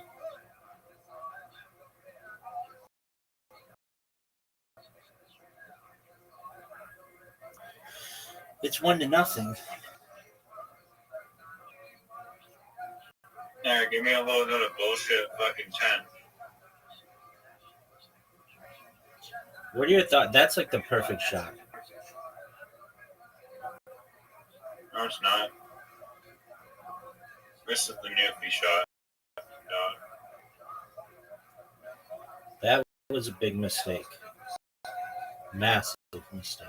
Oh, was it? Yeah, because Oh, you're gonna go. give me the opportunity to do this.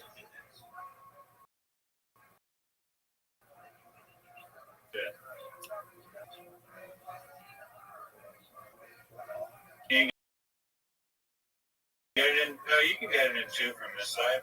SBNC did it. Are you fucking serious? I'm watching, dog. Was that supposed to be good? Haven't played that ball in a while. Look how sick this shot is.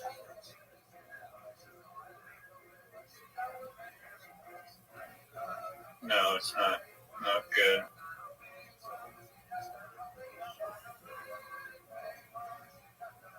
Sorry, big dog. Dude, what the fuck?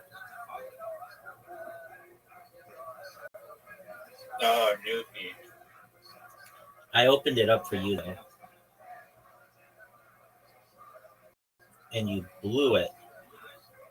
Psych.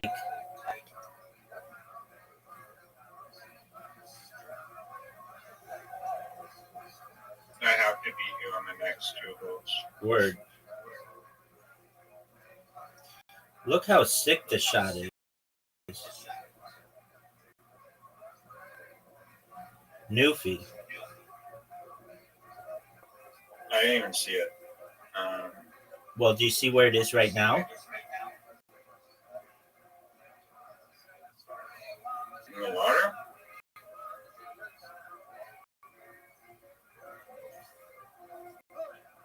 Dog. You just got destroyed. I just looked you in the eye. I can make this shot. Breathe hot air on your face. I see this shot. Even if you do, I still won.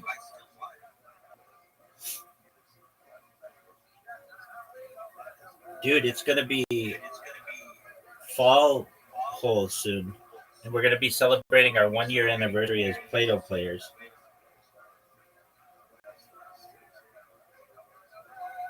Oh, really? Word, dog. Look how sick this shot is. Do you see this? Do you see this? Would you take this shot? This hole's like too easy. It's not at all challenging. It's hard. No, it's easy. That's a terrible shot. One of the worst shots I've ever seen. It's actually Are you serious? the perfect That was shot. amazing. Amazing. Water bomb me, Dad. I'm going to. Water bomb me.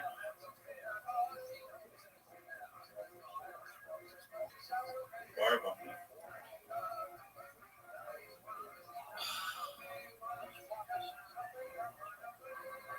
Hit my ball. Fuck.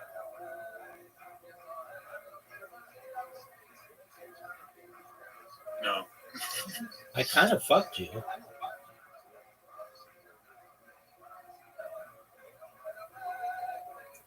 Get it. No. Wow. How'd you like that? Dog.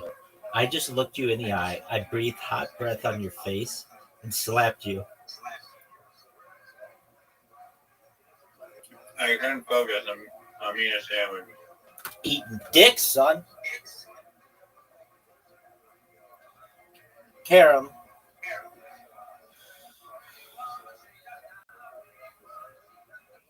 What is block though? We'll play it. It's fun. The thing is, what I really like is when we learn more games because it just gives us more opportunity to play more shit. Dude, I can't believe you had a complete sweep. That was really impressive. I mean that. One of the highlights of my entire life. It should be. Can you get that white one? Can you get that white one on the side? Of course, Are you going for the red one? Lower stuff. Oh, dog. All planned, right? Exactly.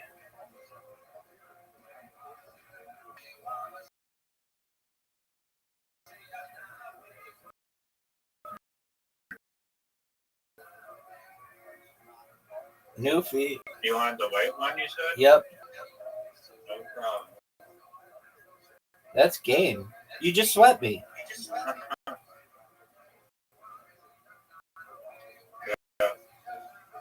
Too good. You zero.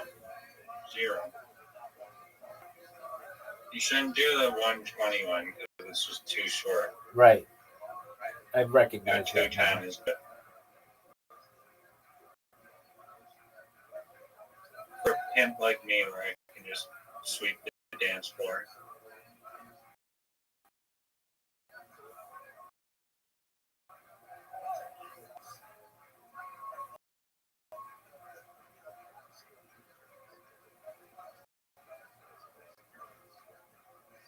What would a newfie do right here?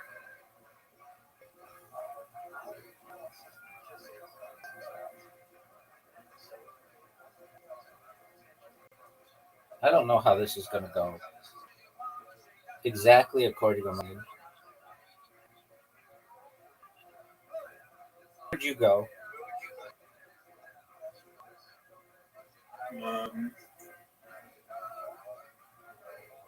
I know it's tough when they're all bunched together. You don't really have a whole lot of options.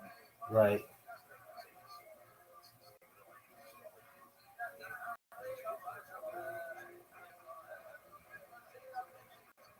This could be a groundbreaking sweep right here. Don't get me excited.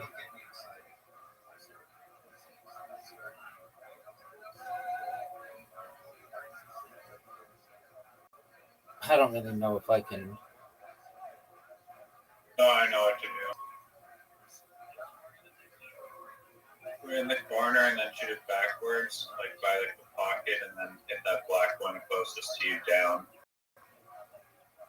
That's a tough shot. Well, you're gonna miss it anyways. So.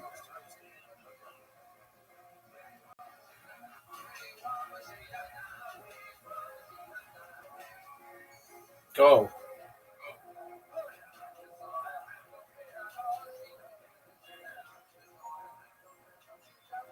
That was nice.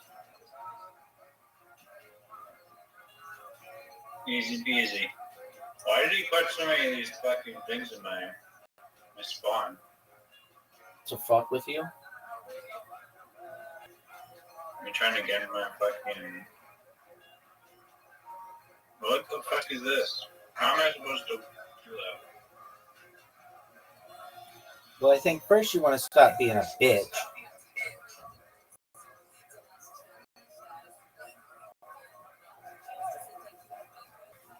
That was a beautiful shot, dude.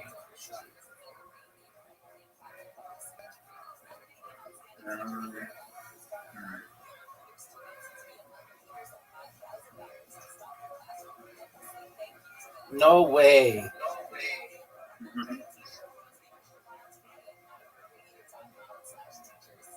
I don't know. I didn't know what to do there.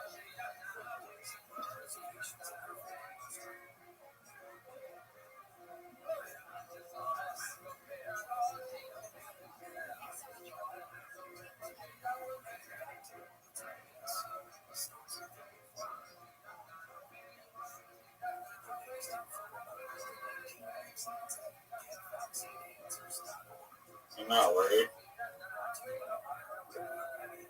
Not worried one bit. It's over.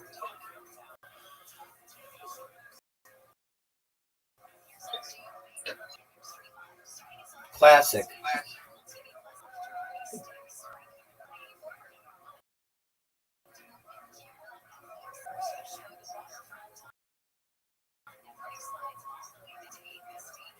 I think there's more strategy in this one. For sure. One can be like cool because you can use talk to the person. Boy, no one's really even tried that yet. Right. It can happen randomly, but we'll get that good.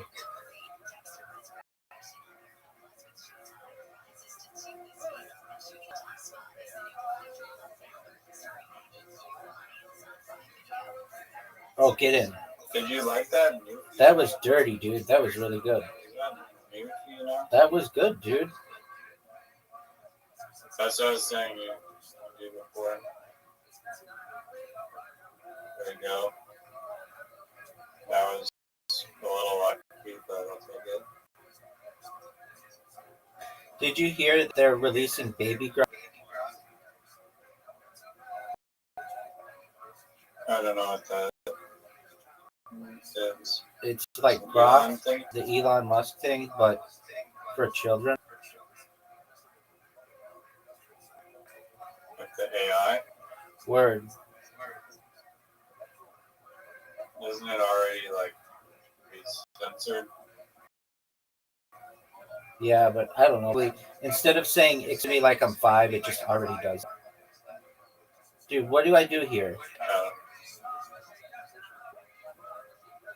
You could have banked it backwards. No, that would have been impossible.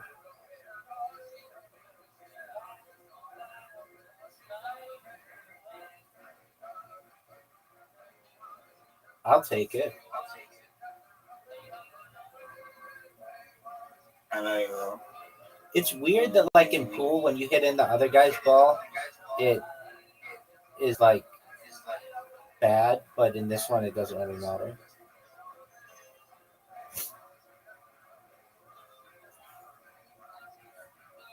Are you going to be able to cover? Easy.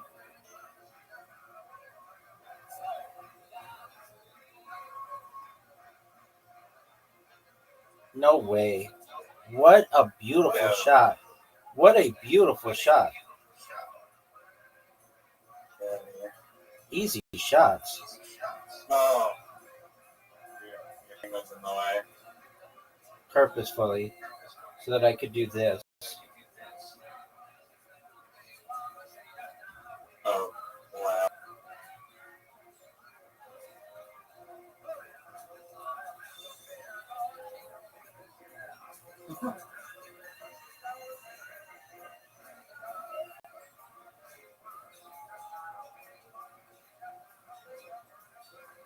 No. Oh. Give it back to me. Nope. You're done, son. You're done. I'm almost catching up to you.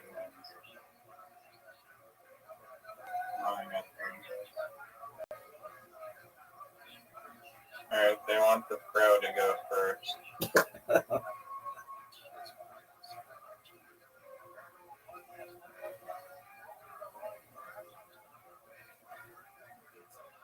What do I do?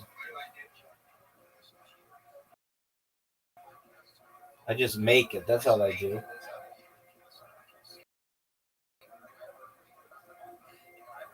Step 1, move to the Maritime. Step 2, move. Maritime. Oh, that shit on the East Coast? Yeah. Dude, watch this shot.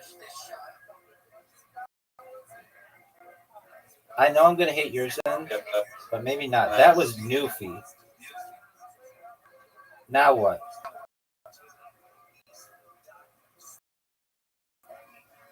Fuck.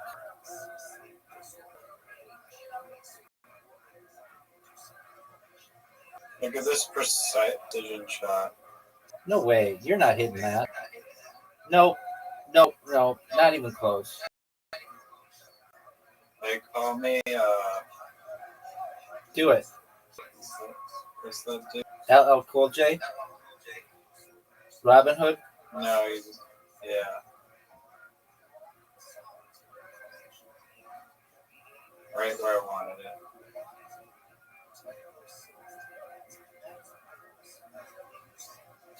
Dude, did you know that Malcolm Jamal Warner died? Who is that? He played Theo on The Cosby Show. Oh, I loved him. are you gonna dedicate your shot to him? Not that one. Get that red one, son. That's what I'm talking about. I don't really understand the point of having a red one. I guess so It's that... like it's to establish dominance. That's funny. All right, I'm going to get a ton of them right here. Get it. That's 2. Then don't get it. That's fine. Sexy.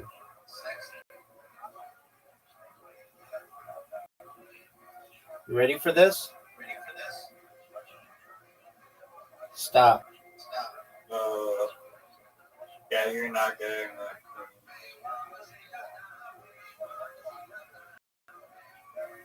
You can have the last one, but you're not getting one, and you're certainly not getting it. Stop. Let's see it, Newfie.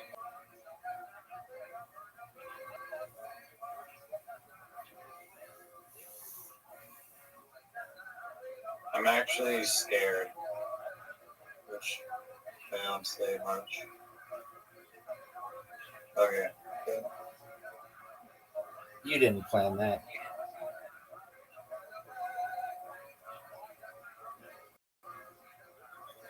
If you miss, it's an easy win for me. Oh. Dog. Are you for serious? Yeah, no, I should have just moved your white one into upper spot. Stop. Sink it. Alright. Son, you're done, son. You're done.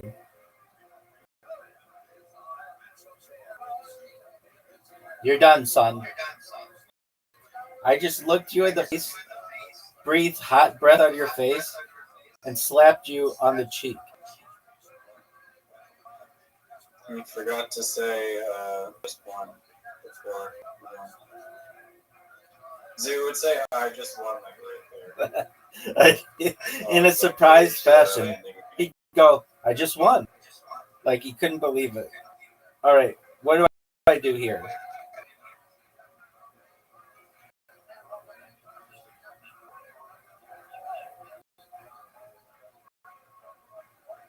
That's not it. It's so tough in the beginning.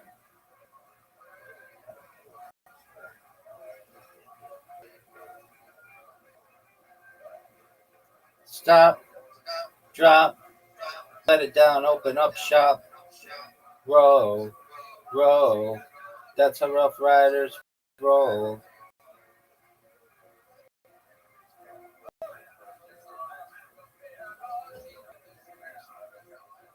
Dude, you just gave me a free one. Thanks, pimp. Fuck.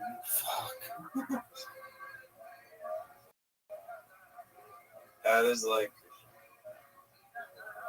not. I'm sure you've got a laptop around board. Other Quran players just saw that. I agree. Newfie. Newfie. Nope. Nope, you're done. You're done.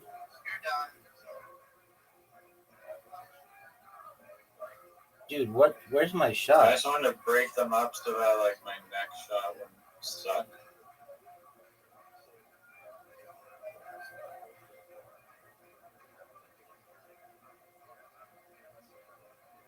Fuck. Stop. Drop. Let it down. Open up shop. Roll. Roll. I don't even have to hit this in. Stop. Drop. Let it down. Open up shop. What are your thoughts on this shot?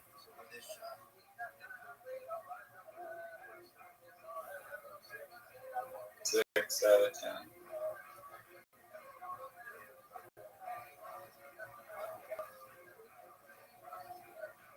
Stop. Drop. Wow. Let it down. Open up shop.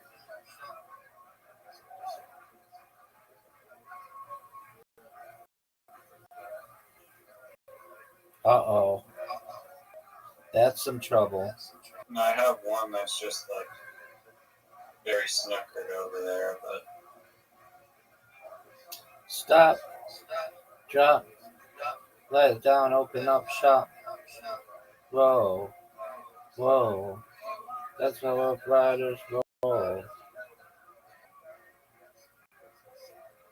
Stop. Drop. This is a tough shot. Come on, baby. Are you serious? That's garbage.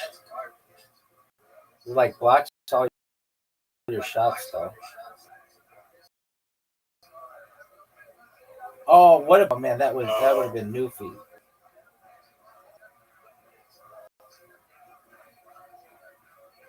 Stop. Drop.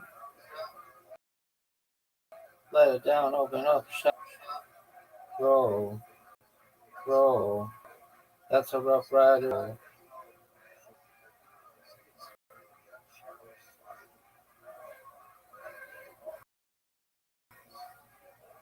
Oh. oh my god.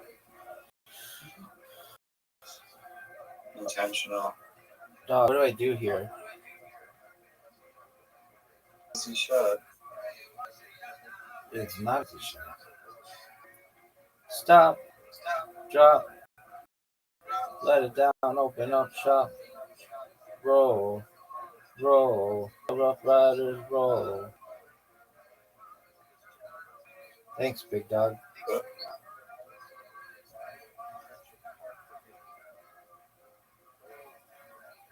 Shoot. Get there. Is there a way to get those, like, if it's on the, like, opposite side where the other player's shooting, is it possible, like, in, like, the middle back, is it possible to get those in? I think guess so. you bank it, but Bank it. Stop. Drop. Let it down, open up shop. Roll. Roll. That's a Rough Riders roll. Stop. Drop. Let it down, open up shop. Roll. Roll. That's a Rough Riders roll. Stop. Drop. Let it down, open up shop. Dude, this is so hard.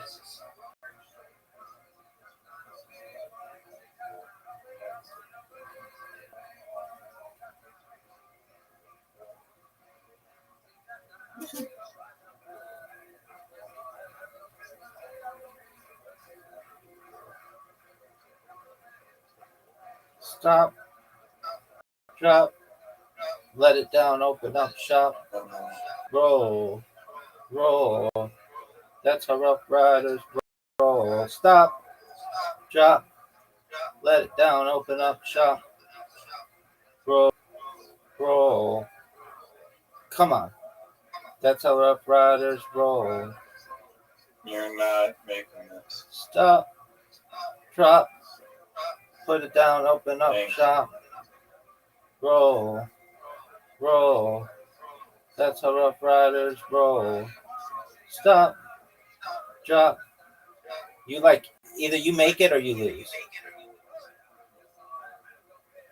You make it or you lose. I'm in your head.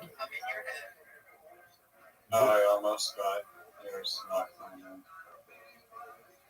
Like I said, you make it or you lose.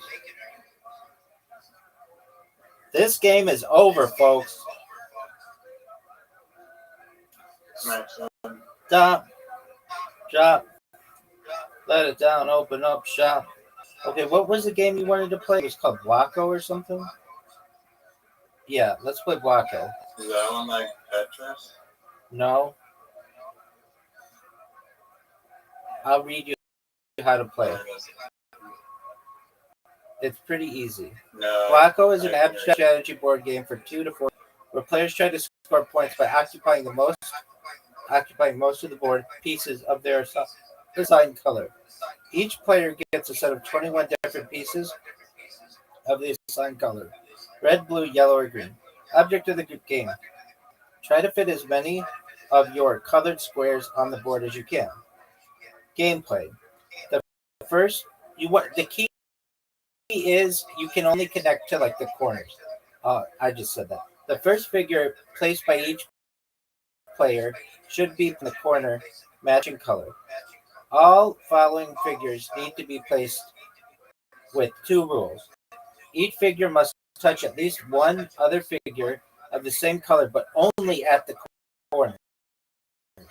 Figures of the same color cannot touch along the side. Playing the game.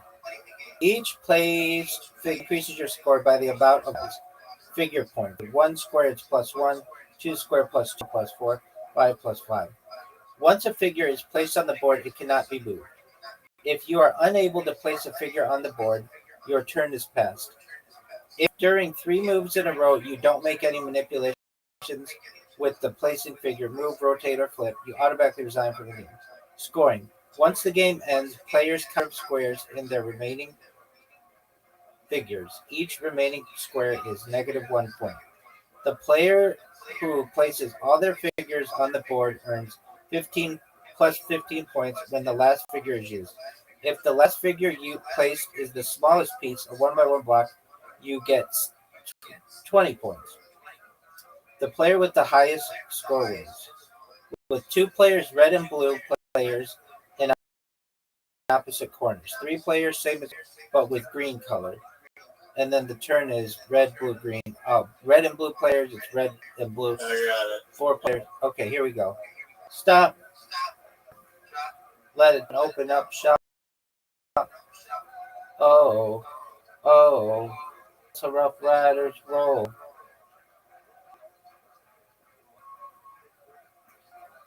Stop. Shit.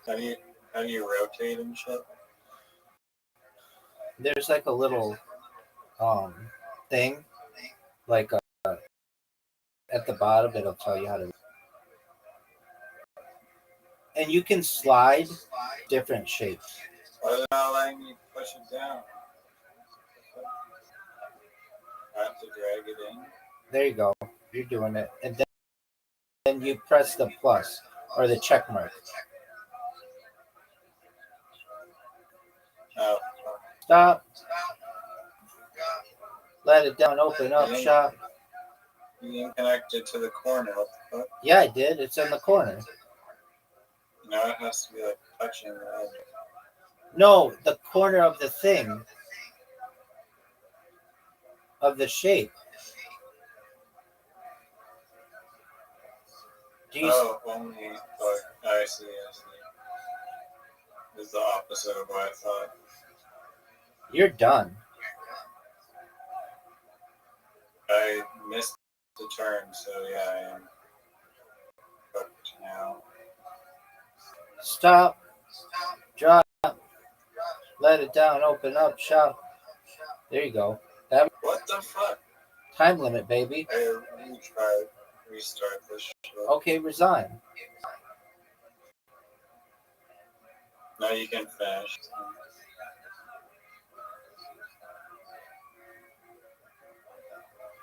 Stop. Drop. Let it down. Open up shop. Why is it banning me the words? Roll. Roll. There you go. That's a Rough Riders roll. Stop. Drop. Let it down. Open up shop. Roll. Roll. That's a Rough Riders roll. Stop. Drop. Let it down. Open up shop. Roll. Roll. Did you give up? Oh, you resigned. Okay. Here we go. Let's try it Yeah, again. I can make me live. Stop. Drop. Let it down. Open up shop. Roll. Roll. That's how Rough Riders roll. Stop. Drop. No, you have to do it in your corner. There you go.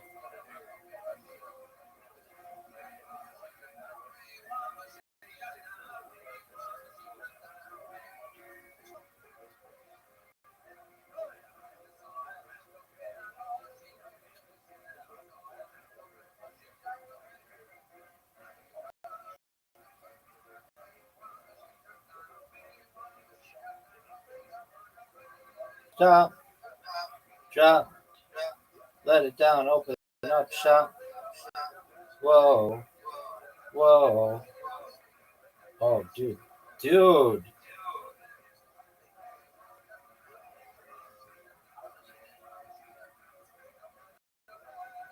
Stop. Drop. Let it down. Open up shop. Roll. Oh, no way. That's a Rough Riders roll. Stop. Drop. Let it down. Open up. Dude, you're good.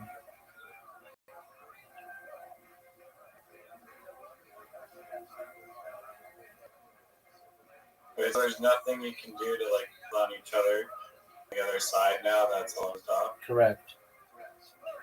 Can you play in a bigger size grid or no? Yeah.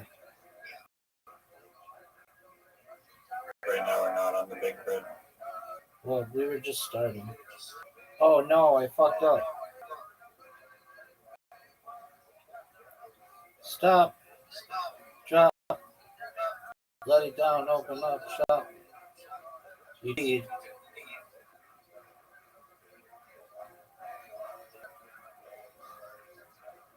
We're I tied. don't think there's any.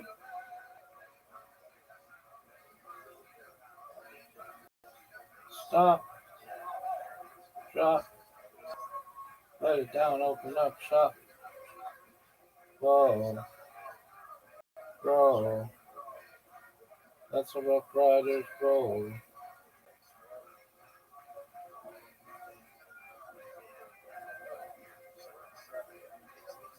Stop. Did you What? get? Yeah, right. You're on a bigger grid this time. You got it, dog.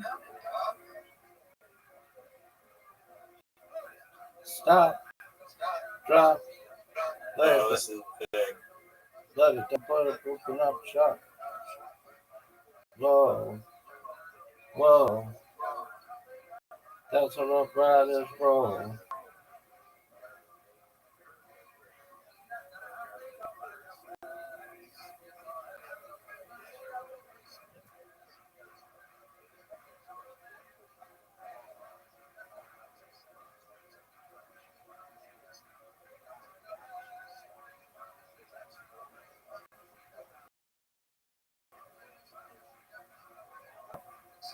Drop.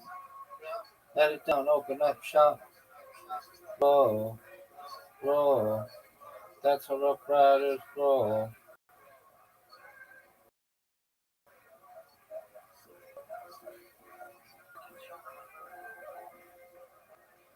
Stop.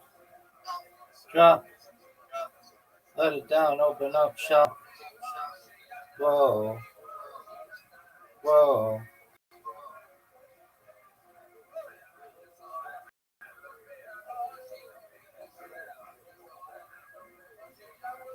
That's a Rough Riders roll.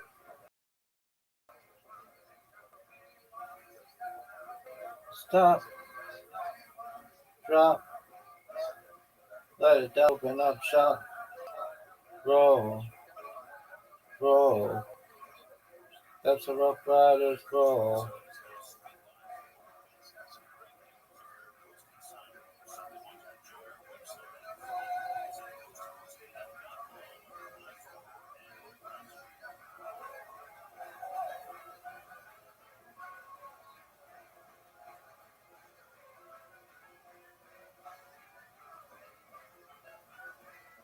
Stop. Drop. Let it down. Open up shop. Roll. Roll. That's a Rough Riders roll.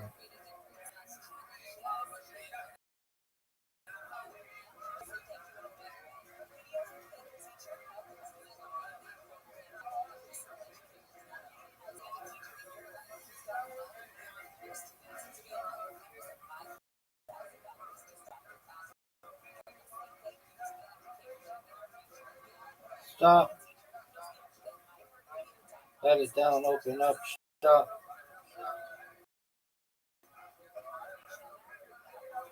Did you know that Malcolm Jamal warned? No one knows who that is. He died of drowning.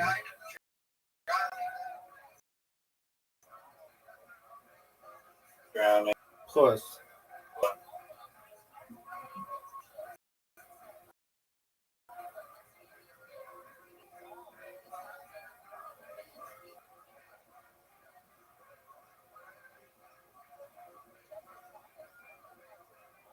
Stop. Drop. Let it down. Open up shop. Whoa. Whoa.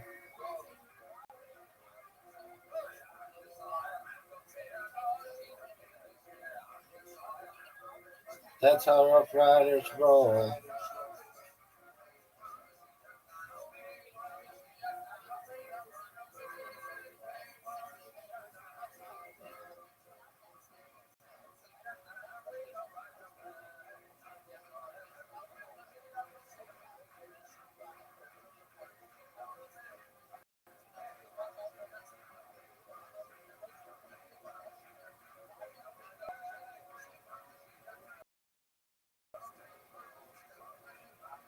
Stop.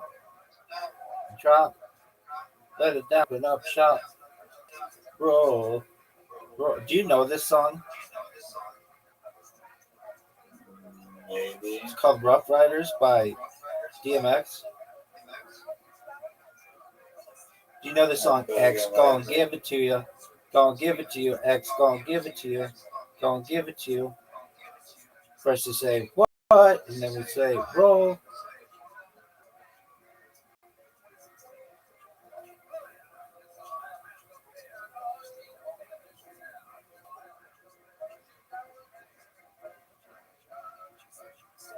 How did I screwed up somehow.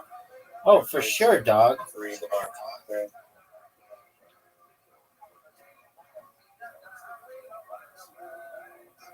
You're done.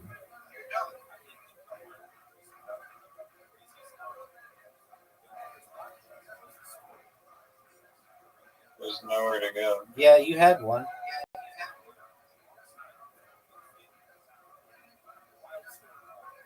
No, okay. There you go.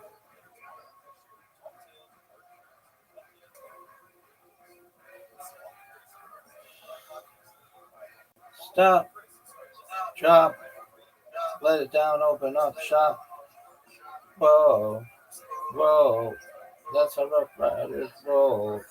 Stop. Drop. Let it down. Open up shop. Roll. Roll. That's a Rough Riders roll.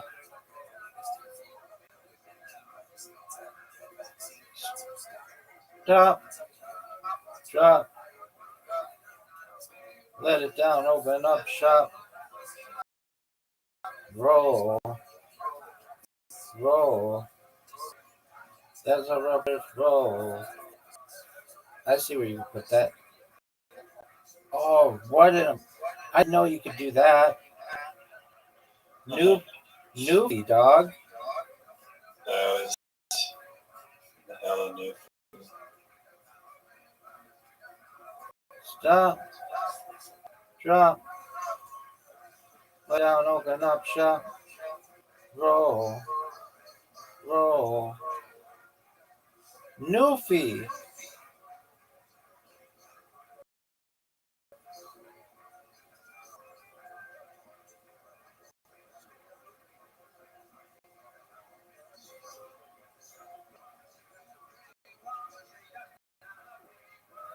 Newfie. Stop.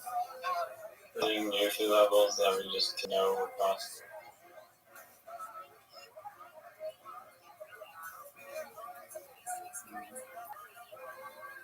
Stop. Drop. Let it down, open up shop. Roll. Roll. That's a Rough Riders roll. Stop. Drop. Put it down, open up shop. Newfie. Goofy. That's a Rough Riders roll. We both won? Yeah, I guess. How did you get 109 as well? We both got them all on the grid. How the fuck did you not? Dude, that's I got them all down. that's bullshit. Fuck this game. Moncala. Yeah. I was just sending you an invite on fellow. It's the best. Stop. Drop. Let it down. Open up shop. Roll. Roll. That's how Rough Riders roll. 5, 4, 3, 2, 1. That's how Rough Riders roll. Stop. Drop. Let it down. Open up shop. Roll. Roll. That's how Rough Riders roll. Stop. Drop. You're fucked. Put it down. Oh. Chop. Roll. That Rough Riders roll. Stop. Let it down. Put it up. Chop. Roll. Roll. Rough Riders roll. Stop.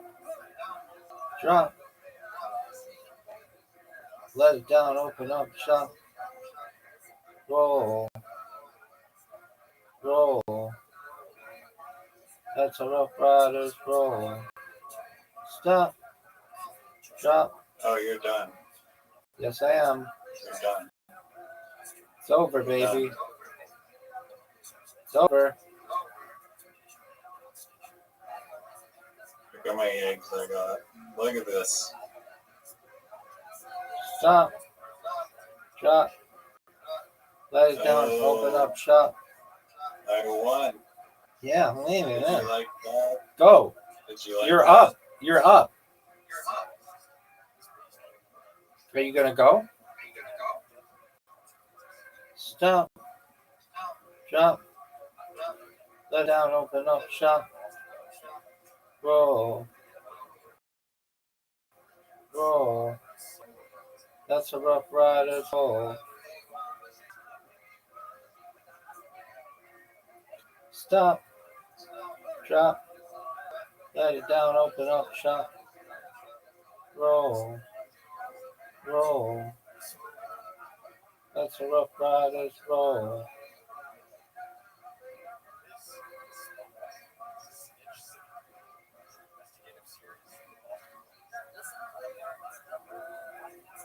Fucked up.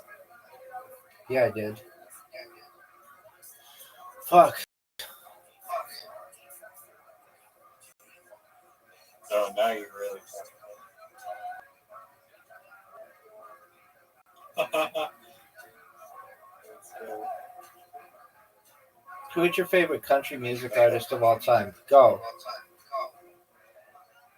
I don't listen to country music. All right. Well, then why aren't you playing Moncala, dog? You got an invitation. Everybody's waiting on you.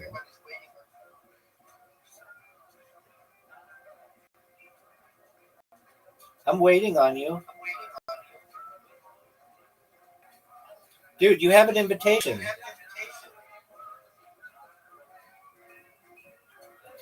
Dog, are you going to go?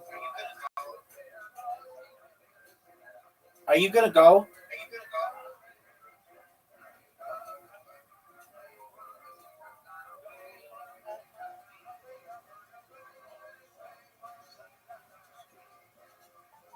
Are you still there? Are you done? Dog, what happened to you?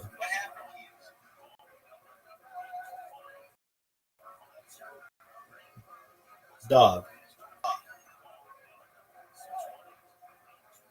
Dog.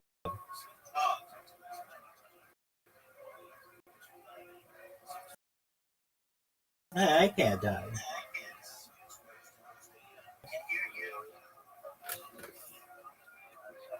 Dog.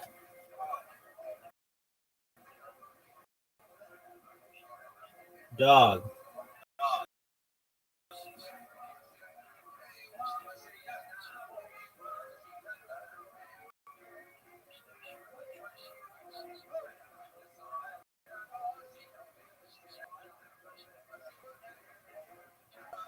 Dog.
Where the fuck were you? Sorry, iPad died.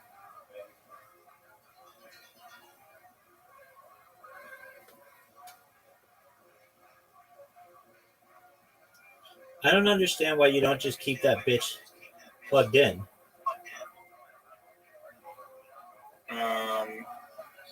The cord is annoying. I gotcha. A little bit.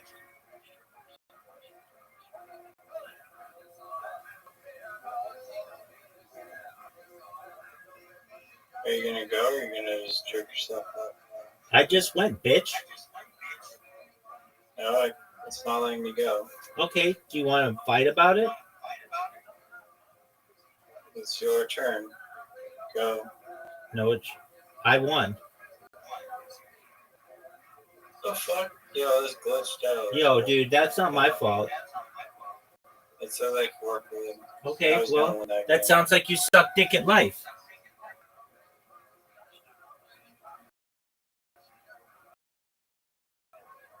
Incorrect. Do you see how sad? Fuck, I fucked up.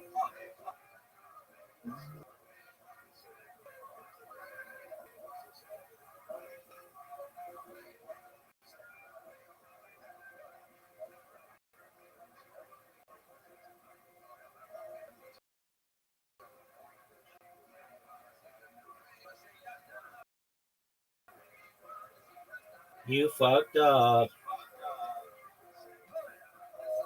I didn't.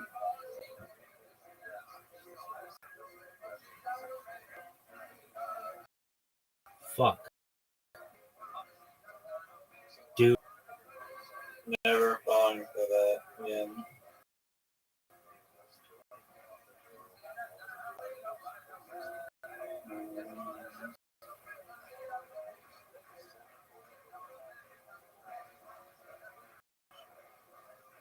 Fuck you, man. Tee hee hee hee hee hee. Game Tee hee hee hee. You fucked up. Fuck yeah, baby. Give it to me. Oh no. Take them pants off, girl.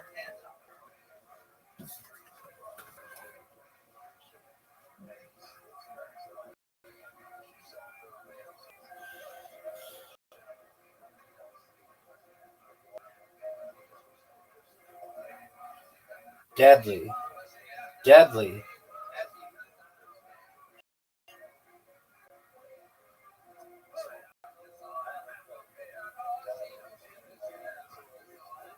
Deadly.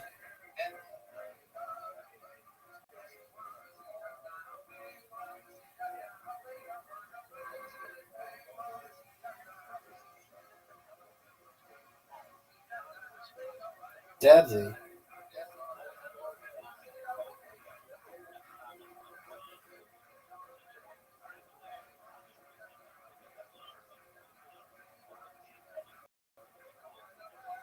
Deadly.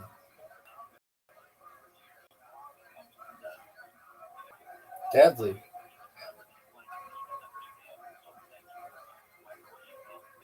You're done, son. You're done. Thanks for the win. Thanks for the W. No problem. I was not even trying right. Why not? Game over, son. Make you feel bad. Moncala. The greatest game ever. Are you ready? Oh, you get to go first because you're being a little bee. Let's see you go, baby.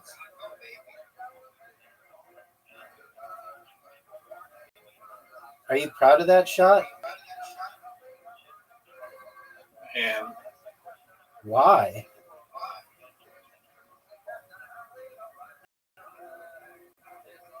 too new for the IQ for you to understand, but you'll get it.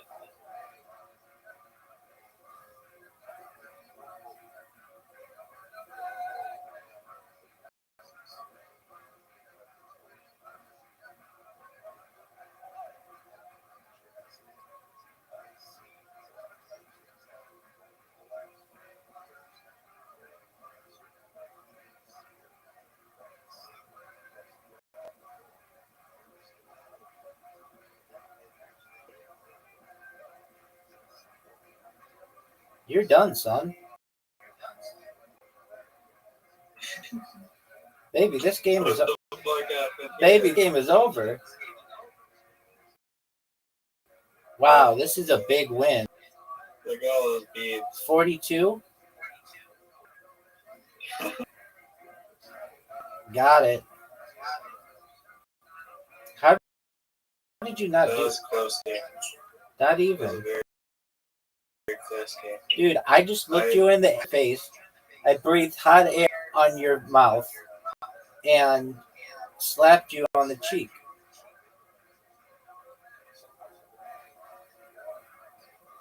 Are you gonna go or are you gonna jerk yourself? How about just win?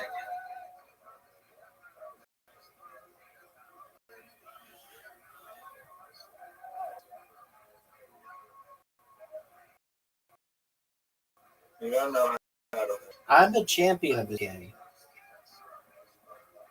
bark. Roncala. Are you ready for this? Are you ready for this?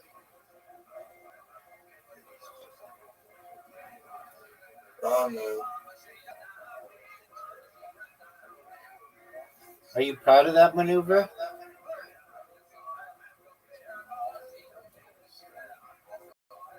Just what I do. Thanks, dog. No problem, dog. Look at my Oi, track, dog. oi.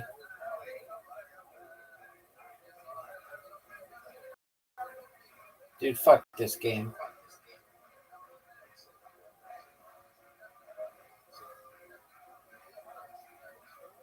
Wow, smoke. Isn't it amazing that, like, I can beat you really badly in one game, you beat me really badly in another game, and neither of us knows why?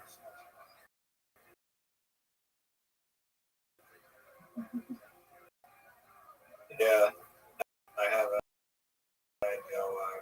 No, you don't. Go. My strategy is very advanced, Your strategy sucks cock. but my strategy is unbeatable when it performs.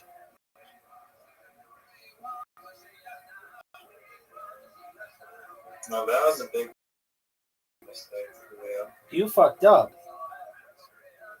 Doug, I just ran laps around. Dude, you fucked up. I just saw you fuck up. Go, big dog. Are you gonna go or are you gonna suck yourself? The best option, Maryland Mansion, though.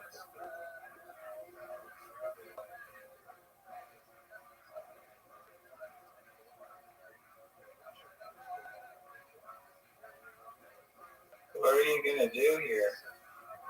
Win?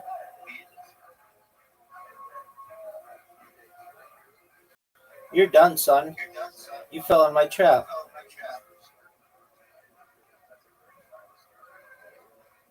It's weird how I never get any of those moves. I don't know why. I think I know why. Could it be because you suck dick? Because I'm too sexy. Incorrect. Look at this move. You ready to see some sexiness? 17-8, son. Free turn. Free turn. Good move. Good move, son. Oh, I almost beat you there. I think I might win. You're done. You're done. Fuck You're done. that. Possible to tie? Did we tie? No, we didn't. I won. Okay, we'll go. You have an invitation, and that's waiting on you. We've never gone to tie, though. I know. Are you gonna go? Don't tell me what to do. Are you gonna go? Don't tell me what to do. I'm asking you a question. I'm not telling you to do shit. Don't tell me what to do, dog.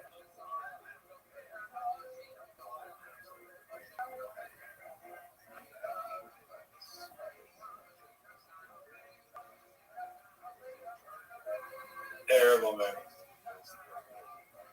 Thanks, B. You fell for my trap, dog. Fuck.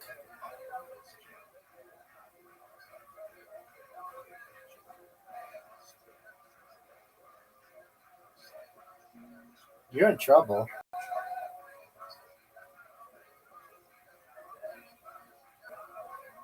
You're in major trouble.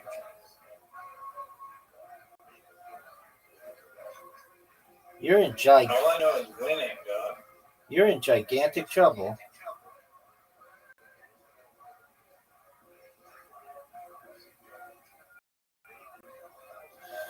Not this game.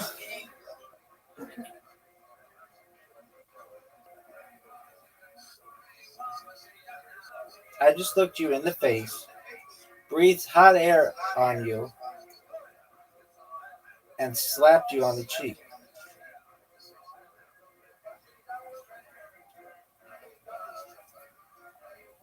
I think Mancala is a sexist game and it should be called Woman collar.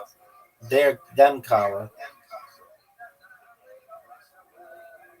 They collar. Yes. See, I deviated from my strategy last game, but that's not going to happen. There won't be any problem. I guarantee it.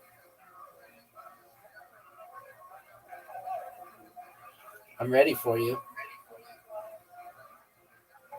That was terrible.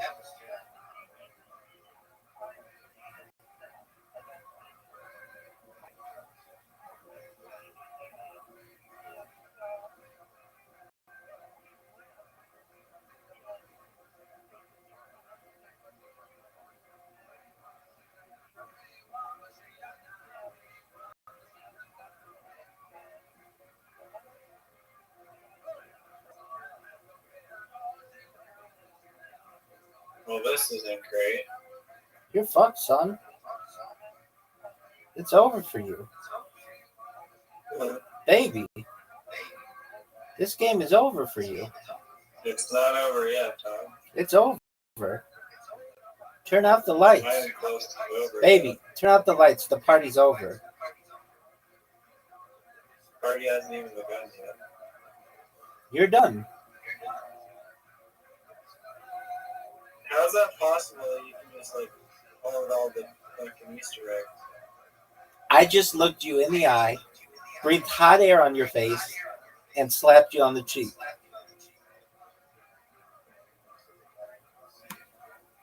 You're up, big man. You're up, big man. Look how sexy this. That was so good. It's unbelievable.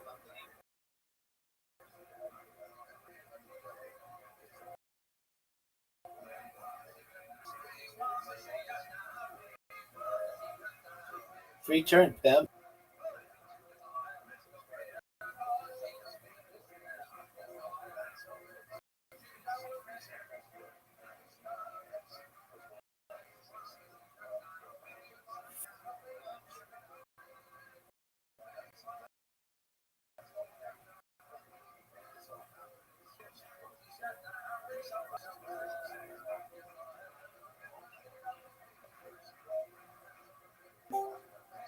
No, fell my trap, buddy. Fudge.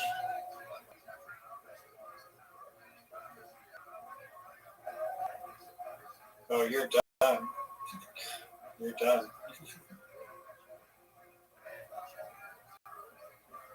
It's over for you. It's done.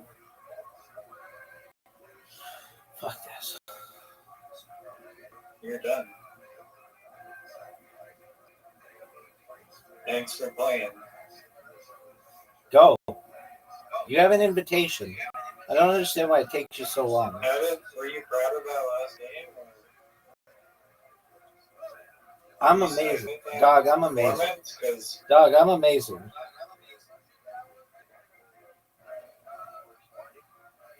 Thanks for the free points.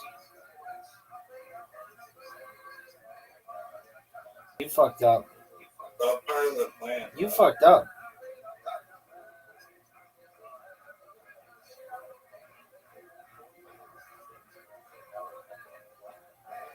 Free turn my ass.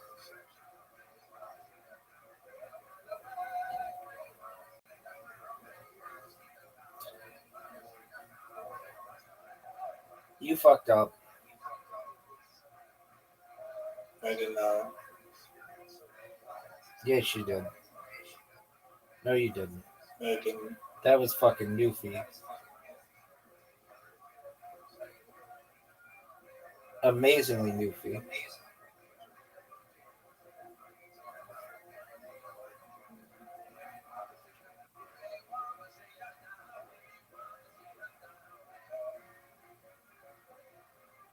Impressive.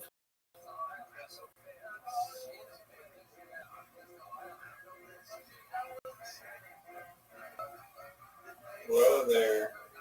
Newfie, Look dog. at that. Newfie.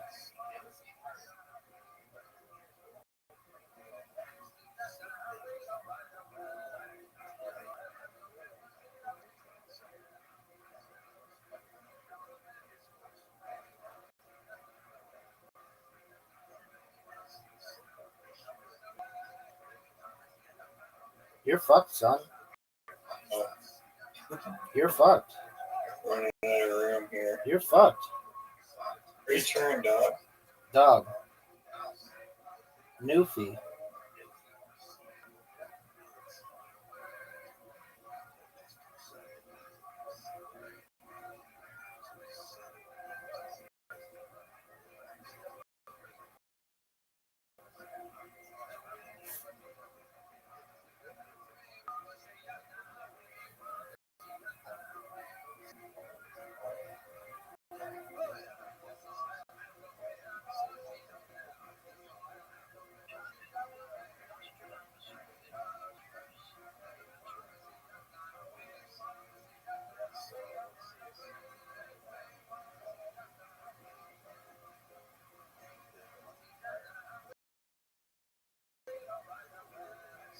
Remember that time it was your go.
Fucked up, son. Fuck.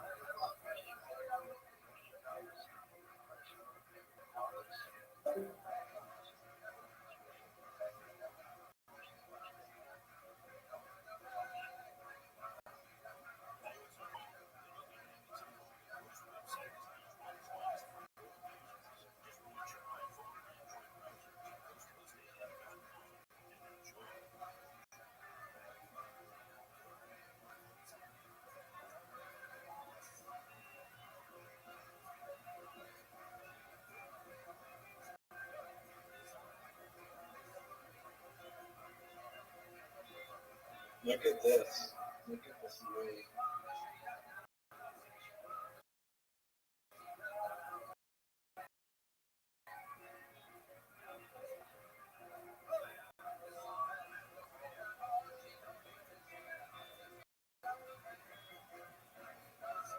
You're done. No. You're done. I just need 4 more to time. You're done. It's game over for you, son. I was close though. No, I fucked up. I fucked up. Oh, I win by 1.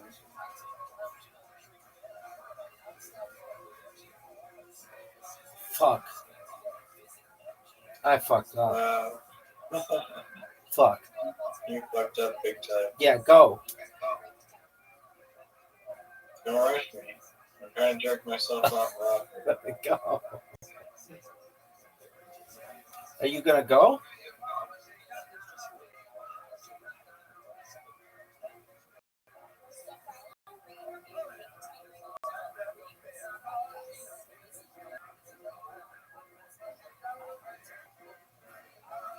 You're up. Right now. Dog, it's your turn.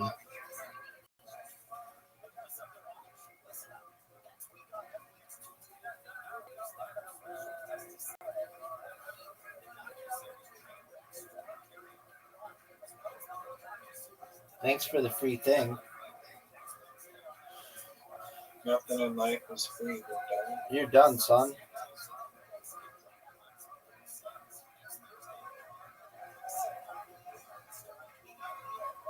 You fucked up.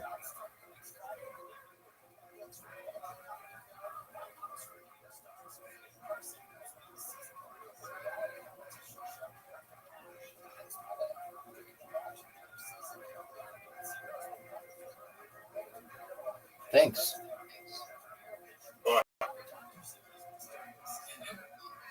thanks. Fuck.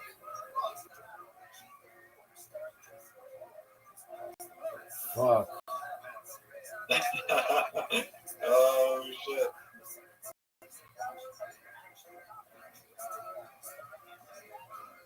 You're up, pimp.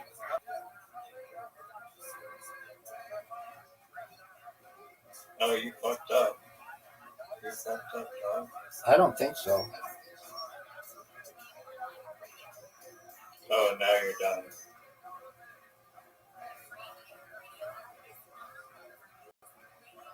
I lost by 1. No, you're done. You're done. You're done.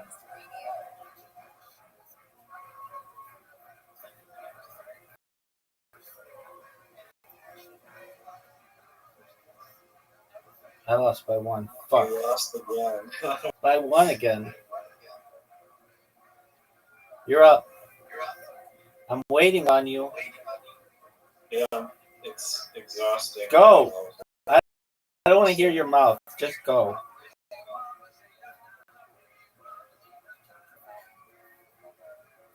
Look how sick this shot is.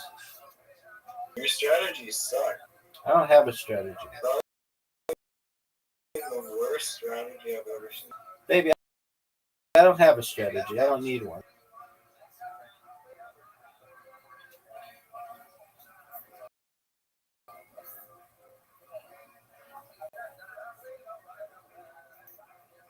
You fucked up. Yeah.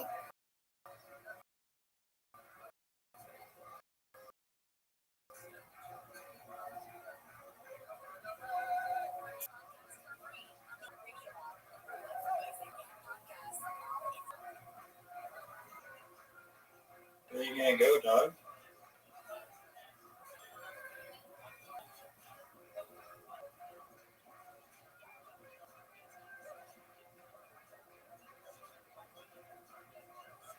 Oh, you fucked up. Oh, fuck.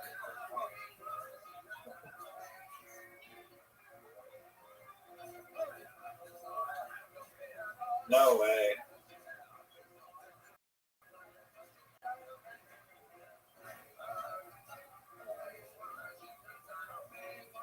By 1 again? No, I won by 1 again. Yeah. Finally, I won. No. Shit.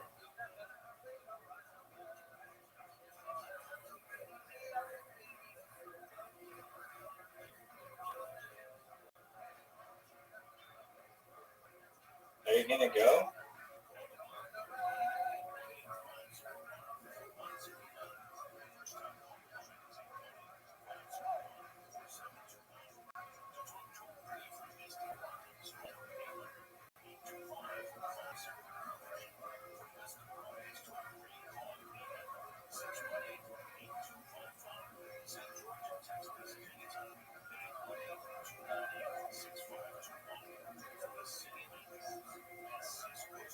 You're in trouble, son. You're done. I won. No, You're done. no, you're done. Dog, it's over for you.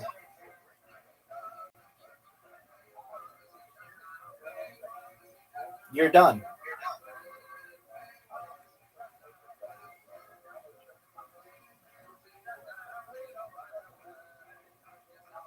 No, you fucked up. You fucked up.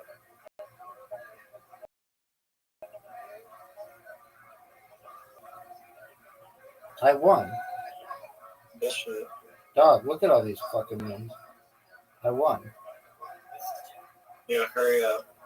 You have an invitation. I'm waiting for you to go. I'm waiting for you to go. It's your move. Go. It's your move. It's your move. Go. It is clearly your move, unless it glitched or something. It went for you. Shit. Told you.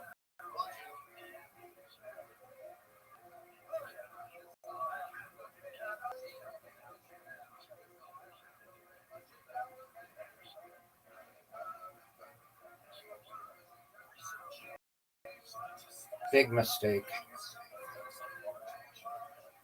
Not even close.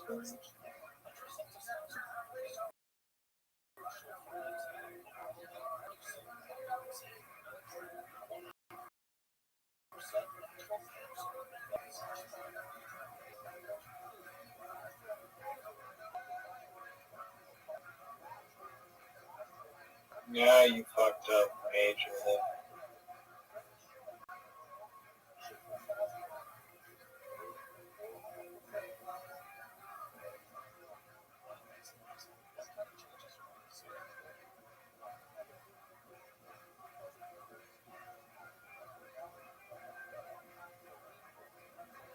Oh, you.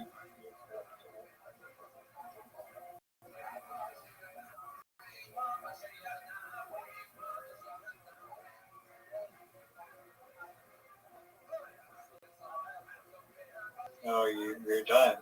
You're done. We're gonna tie. You're done. We're gonna tie. Oh, first ever. Tied. Did we? Draw a game. Yep.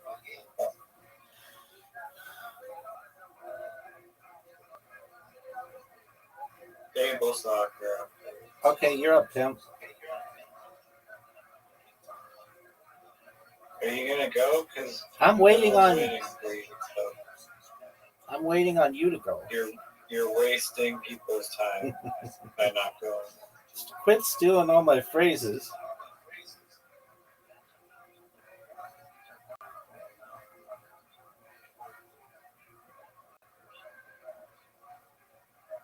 We don't have time for your bullshit. You gotta go.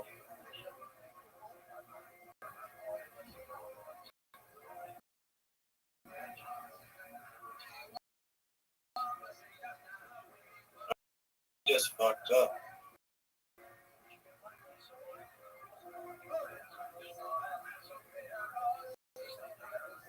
Fuck.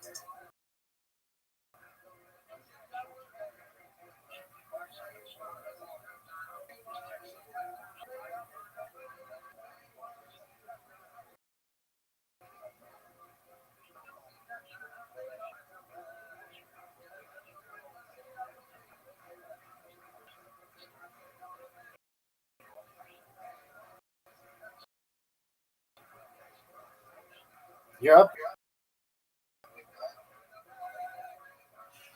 Big dog. Alright, fuck.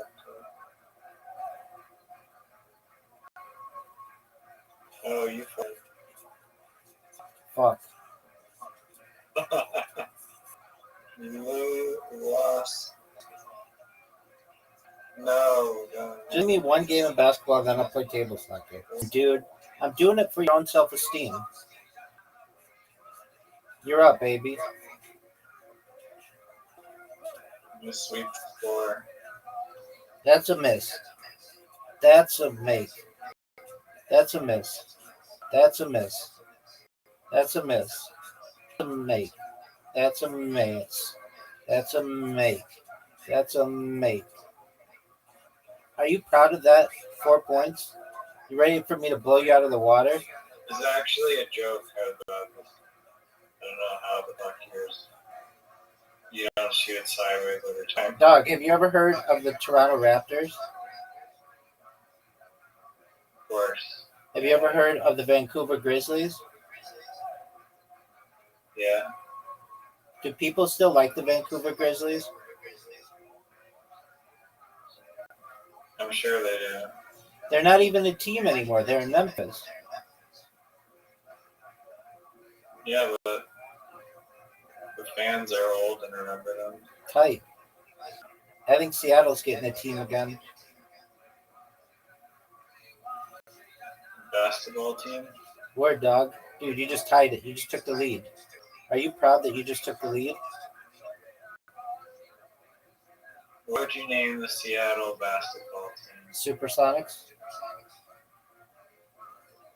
Isn't that already a team? Isn't it like Detroit? No, they're the Pistons. They used to be the Supersonics. And I would read them what they were. Yeah, that's a good name.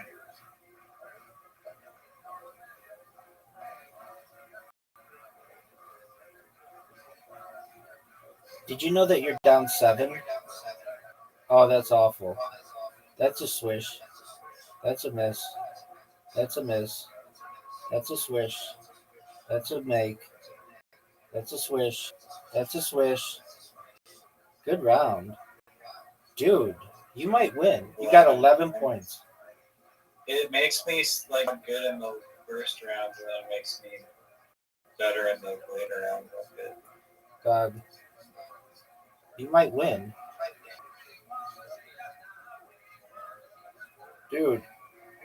Oh, choke. Got it. Got that Oh, win. by 2. That was your least first win. I don't know why I just keep beating you. I think it's just about superior play. Superior play. Goals to win. 5. Pass limit. Do you want to do no limit?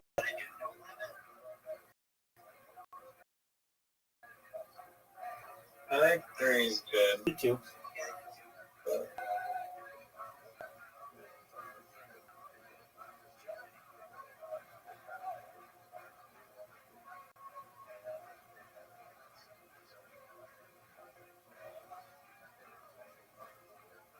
I know why I wasn't playing well. I didn't have my right defense. Now that I do, you're fucked. Oh, you don't use the triangle anymore? No, because that sucks dick. You're up, dog, and waiting on you.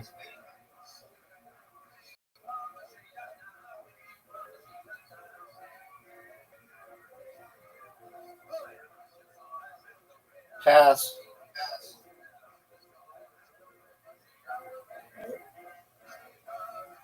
Are you proud of your shot? Are you going to go?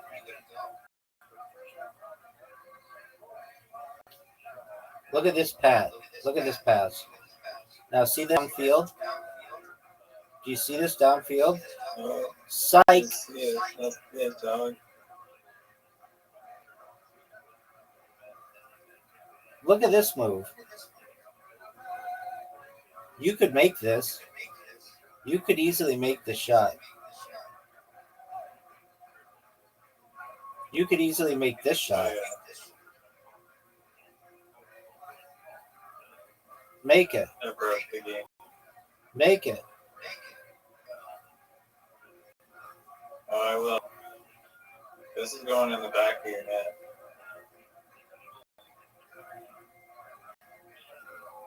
You didn't say it. You know what the jack? Oh, that's when you win the game. No, That's just it's when you. score. No, it's when you score. Look at this pass. Just What? It just moved my fucking thing. Yo, what the? how'd you like that goal, son? Did you you see my? I just looked you directly in the eye, breathed hot air on your face, and slapped you on the cheek. Are you done? Are you going to hit the ball, or are you just going to jerk yourself off raw? Cheap. Look at this shot. Oh, it's going nowhere. Do you think that was good? It was terrible. That was a good shot. That was beautiful. Look how sick this shot is. Look at this pass. Look at this. No, Do you know what the dragon attack is? I sure do.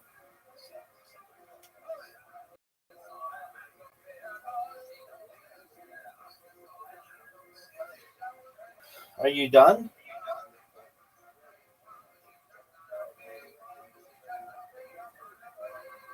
Do you think I could score here?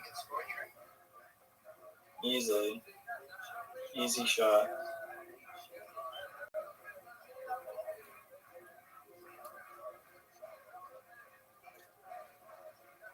Are you going to make your shot, or are you just going to jerk yourself off raw? Jerking around. Now this is going in the back. Dragon attack. Fuck. What a miss. Look. Oh, I can't. No, you actually didn't pass for once. Sometimes I just make it from far away. Are you going to go? I'm going, Doug.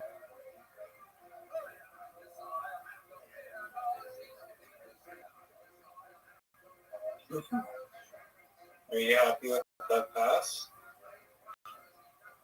Shit. Are you ready for this? Look at this shot. Move your guys. Make it. Make it. Make the shot. Oh, that's what you do. Make this Newfie pass here.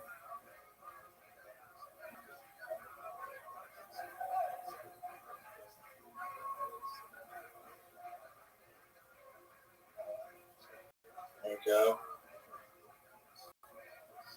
Are you going to make your shot? Or are you just going to jerk yourself off raw?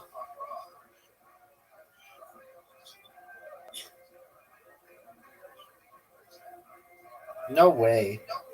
There you go. There you go.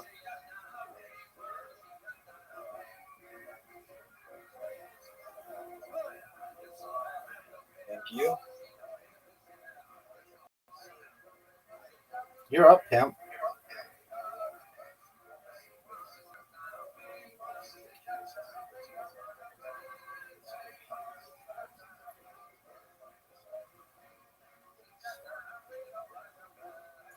Look at this pass. No.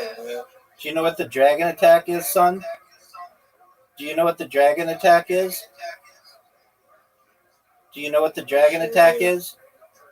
I love the dragon attack. Close game. Are you going to go, or are you going to jerk yourself off raw?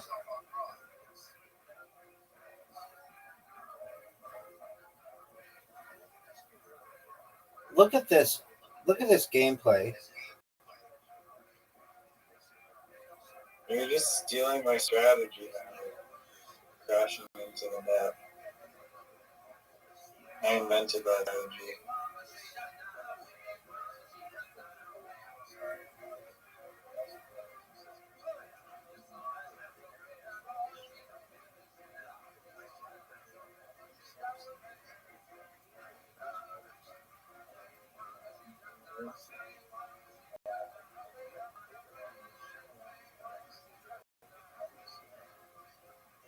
How do you like that move? Just wondering how you like that move.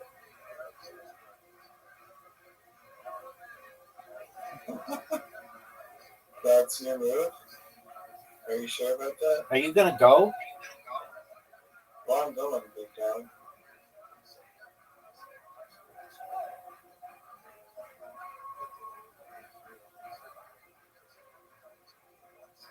Oh, thanks for the free goal, big dog. You didn't score. I'm about to. No, you're not. Look how good my defense is. Yeah, it's amazing. That's 4, dog. 1 more to go. Are you nervous? Not at all. Go. Everybody's waiting on you. You're taking forever.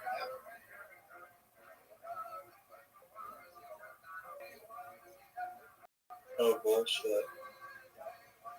Are you gonna go? Yeah, dog, I just won. Bro. That's it, big dog. Are you gonna? Everybody's waiting on you. Dog, everybody's waiting on you.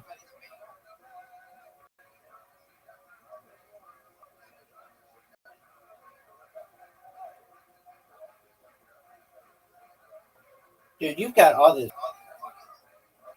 You're all jammed up in there. Are you gonna go? Dog. You gonna go? Fucking... Give me this ball. You have to score here on this game. That was the game. Oh, that's not good. Well, you've got all you guys in the goal, and that's not fair. That's how you play the game. Dog, just go. Shoot your shot.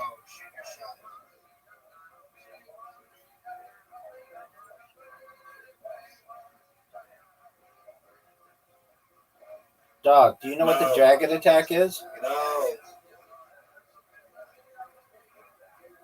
I don't want to talk. I don't want to talk. I don't want to talk. I don't want to talk. Go. Dog, you're taking forever, dog.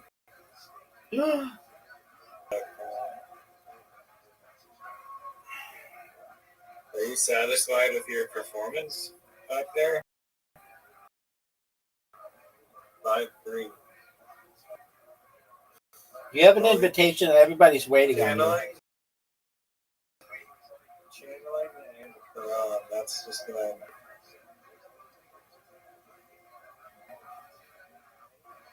This version of Chrome's so much harder. Holy shit. Yeah, that's why we play it. Because it's the original OG version. They shouldn't call it classic. They should call it OG. I agree.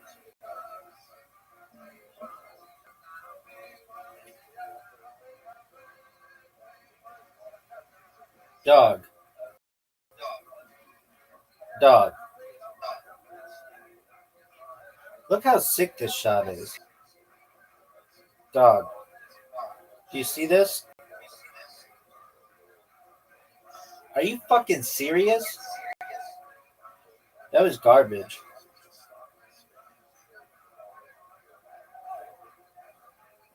Thanks. Get your little Thanks. fist out of my Thanks. way, please.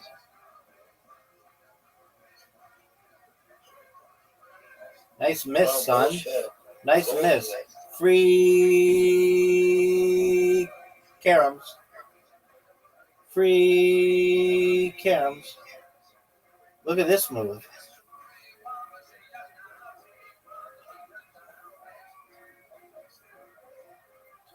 I dedicate this shot to Malcolm Jamal Warner.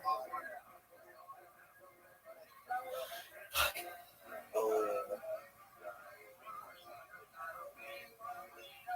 look at this bullshit.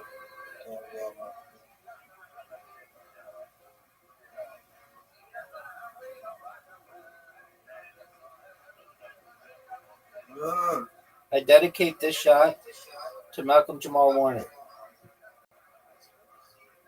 No! Nice.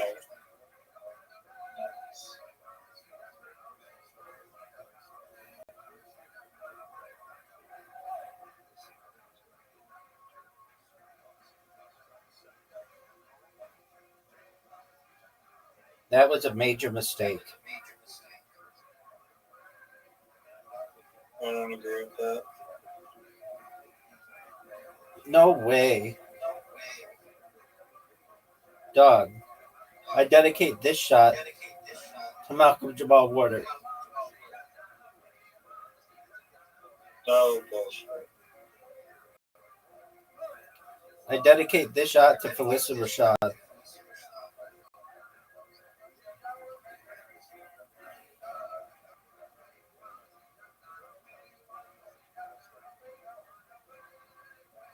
Oh, Wow. I dedicate this shot Where are you gonna go, dog? to Philip K. Let's Dick. do a shot. Wow. I dedicate this shot to Tempest Bledsoe.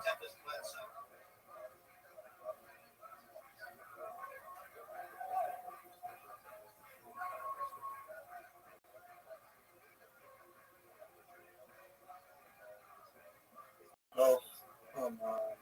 Thank you for the open shot, son. You're right.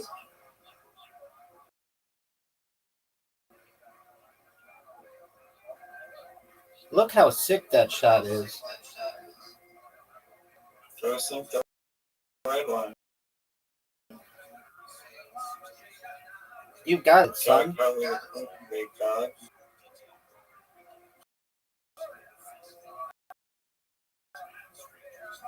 Not happening. Not in a million. Dog, I just made it. I don't need your help. Not in a million years. You're not getting that last one. Or that one. You're not touching this. Miss, This is the moment we've all been waiting for. you're going to miss. I never missed. I missed a shot in my entire. Are you?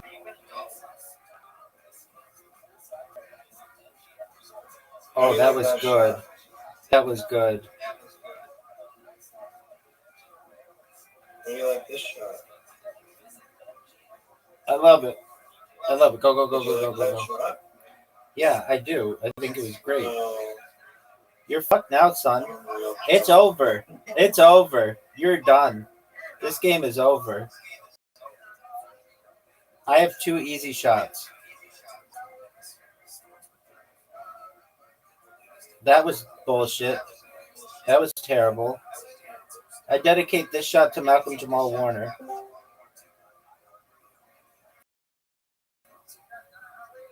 I dedicate this shot to Sabrina LeBeau. It's not lookable.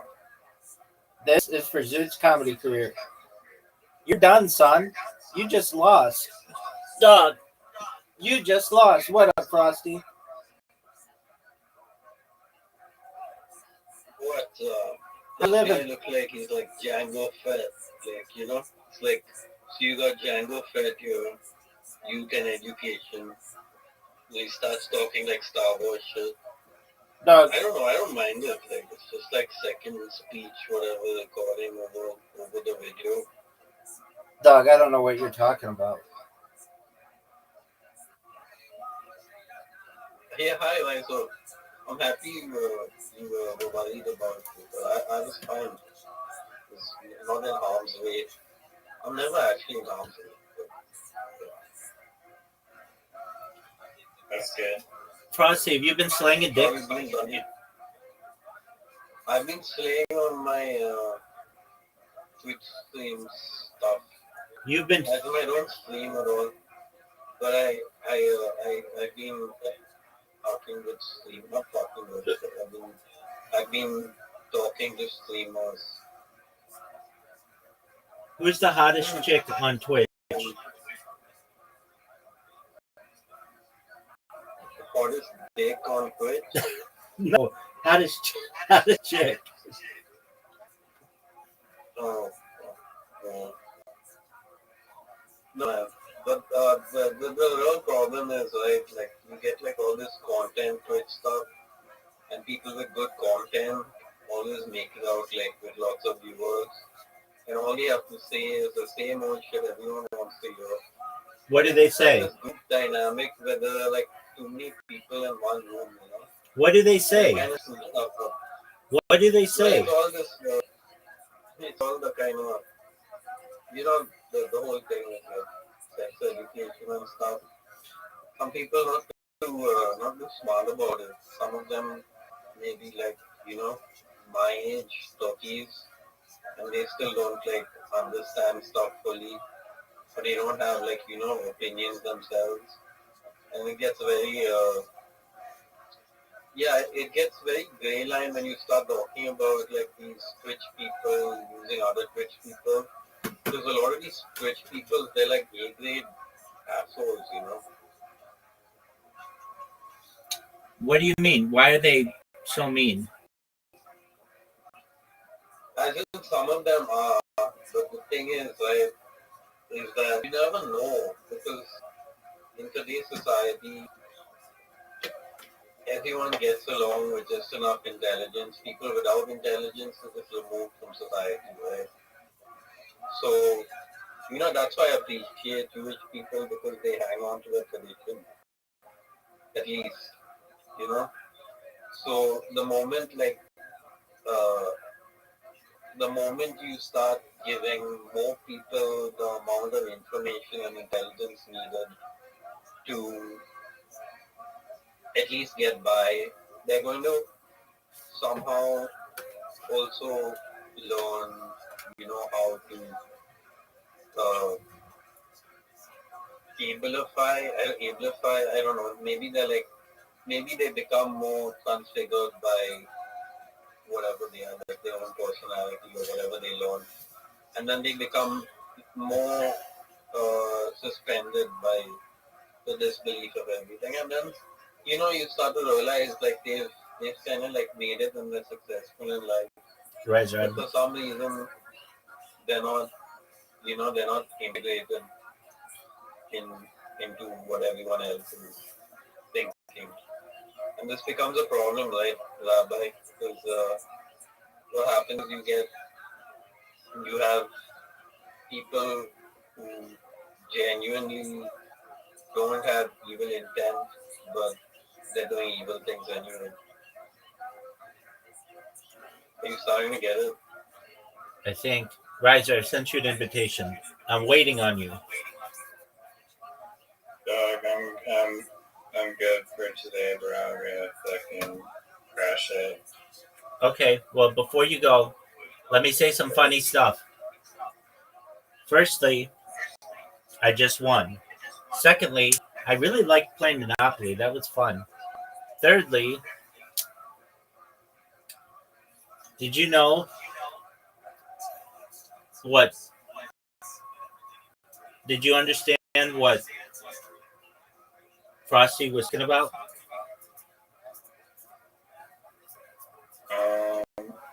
I'm pretty spaced out, so All right, Pimp. not really. All right.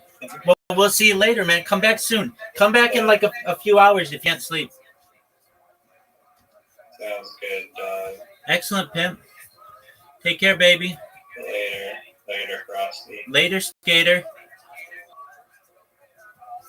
Peace.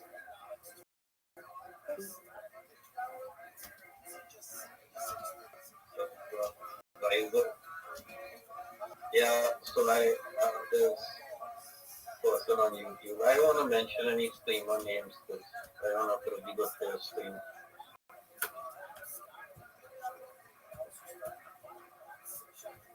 Not for them, I don't know. But they're just friends. Like, I treat them as friends. They treat me as friends. And yeah, they're good. They're good at a lot of things. So,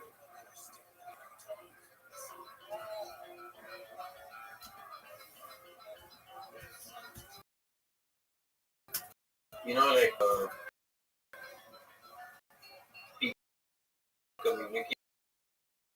communicators, they end up like this guy here, just like working for an organization. So in this case, it would be different because he has a broad audience, right? But what if he became like working? What if he started working for some corporate organization, so telling them about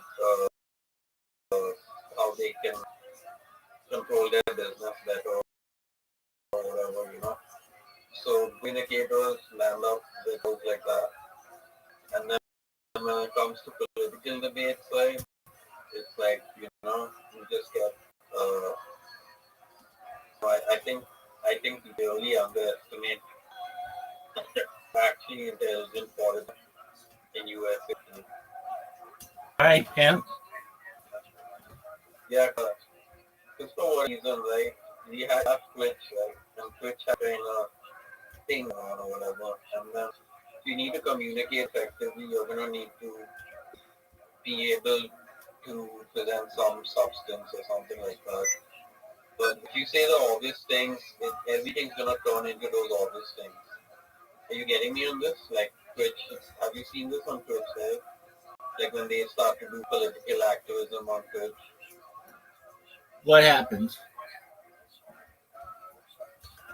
Well, either it's like you get people saying this and that, and they come up with conclusions. End of story, right? There's no like if you 2 minutes to read some source material on everyone's argument, maybe it would make better sense to you and people around you, and maybe you'd be better at communicating like effectively, right, on getting your point across. But it matters. It's just that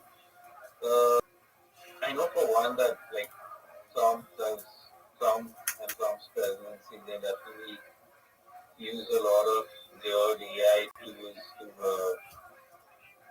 to make decisions and to understand things and stuff like that. So yeah, I mean, I don't know. I, the whole Twitch thing is just like I really enjoy political debates because it's like kind of easy. So it's like very interesting to watch. Who's your favorite Twitch streamer?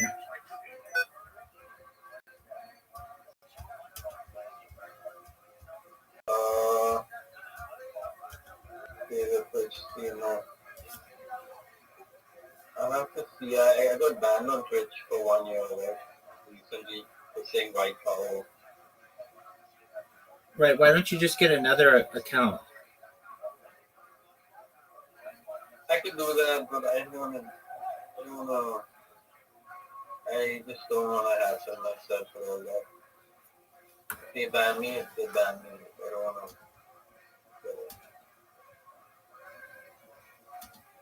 So yeah, my favorite Twitch streamer. Probably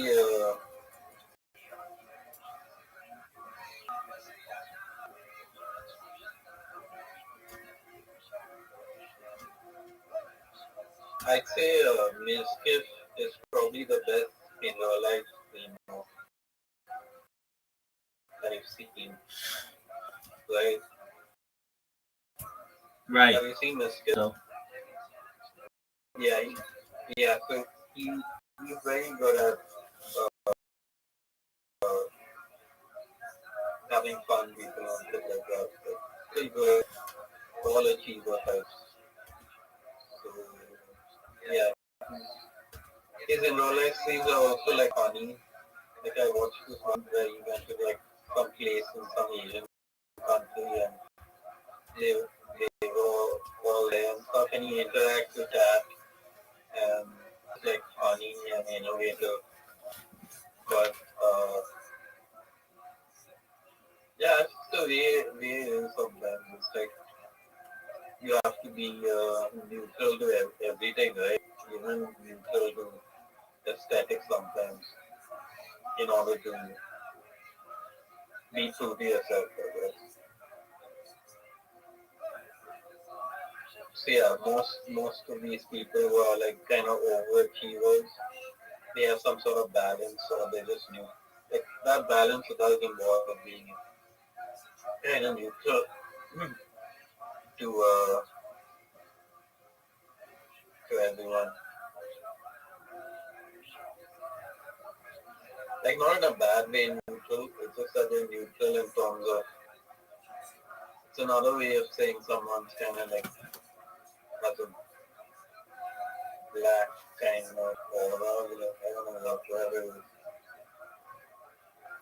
So yeah, like you're like that. I know you are, but you're kind of neutral on lots of you're open-minded, whatever. Best to be Pimp.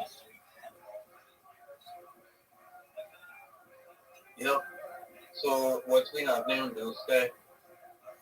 People just tweeting about me, whatever you want to call it, posting about me. Just got to keep it going. Yeah. Word, dog. Yeah. That's they're like on opposite ends, like you're streaming and stuff, and I'm on the secret agent writing stuff.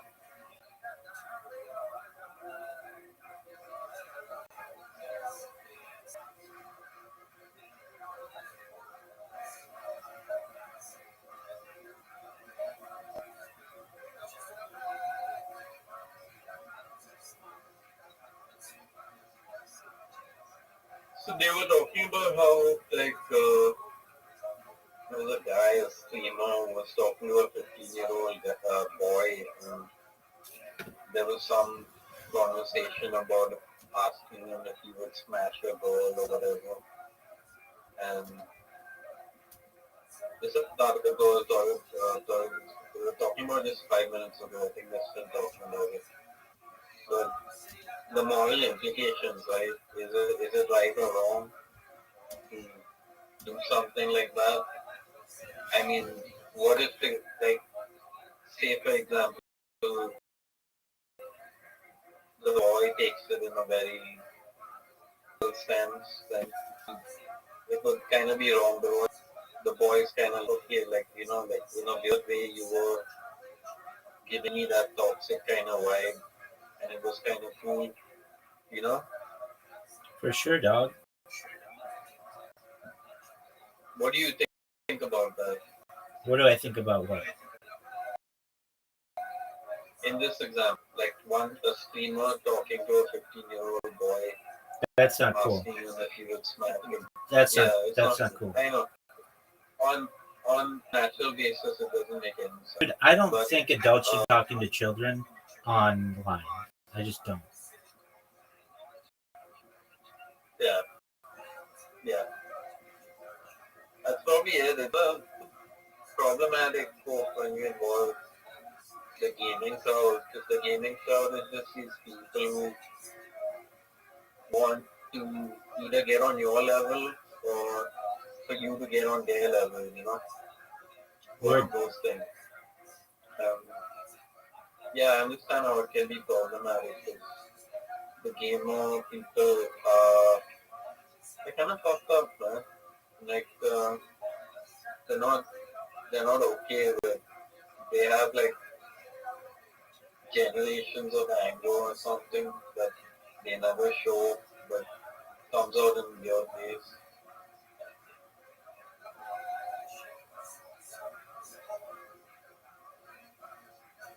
Anyway, whatever. I'm going back to doing my stuff. I gotta do stuff and watch videos, get topics. I will see you later. Bye. Peace, Pimp. But yeah, I'll probably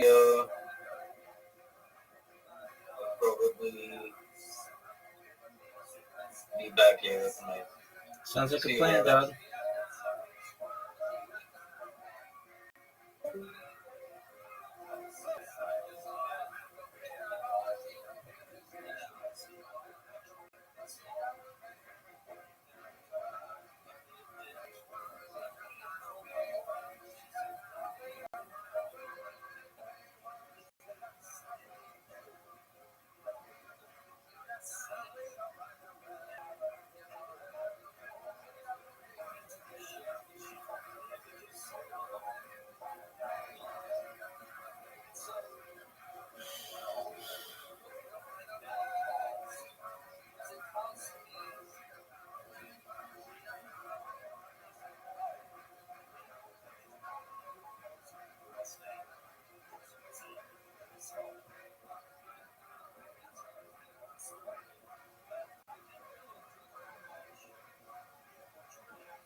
story, his father, and the other version of the story, his mother.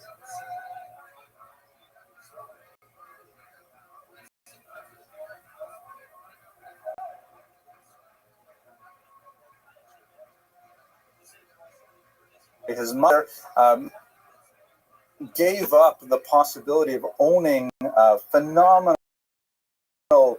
profits through the sale of a jewel that was destined for the diadem of the Pope or something like that. I don't remember the exact detail of which ecclesiastical figure it was, but they really didn't want to see the beautiful jewel be used in that purpose, and so therefore they cast it into the sea in one version.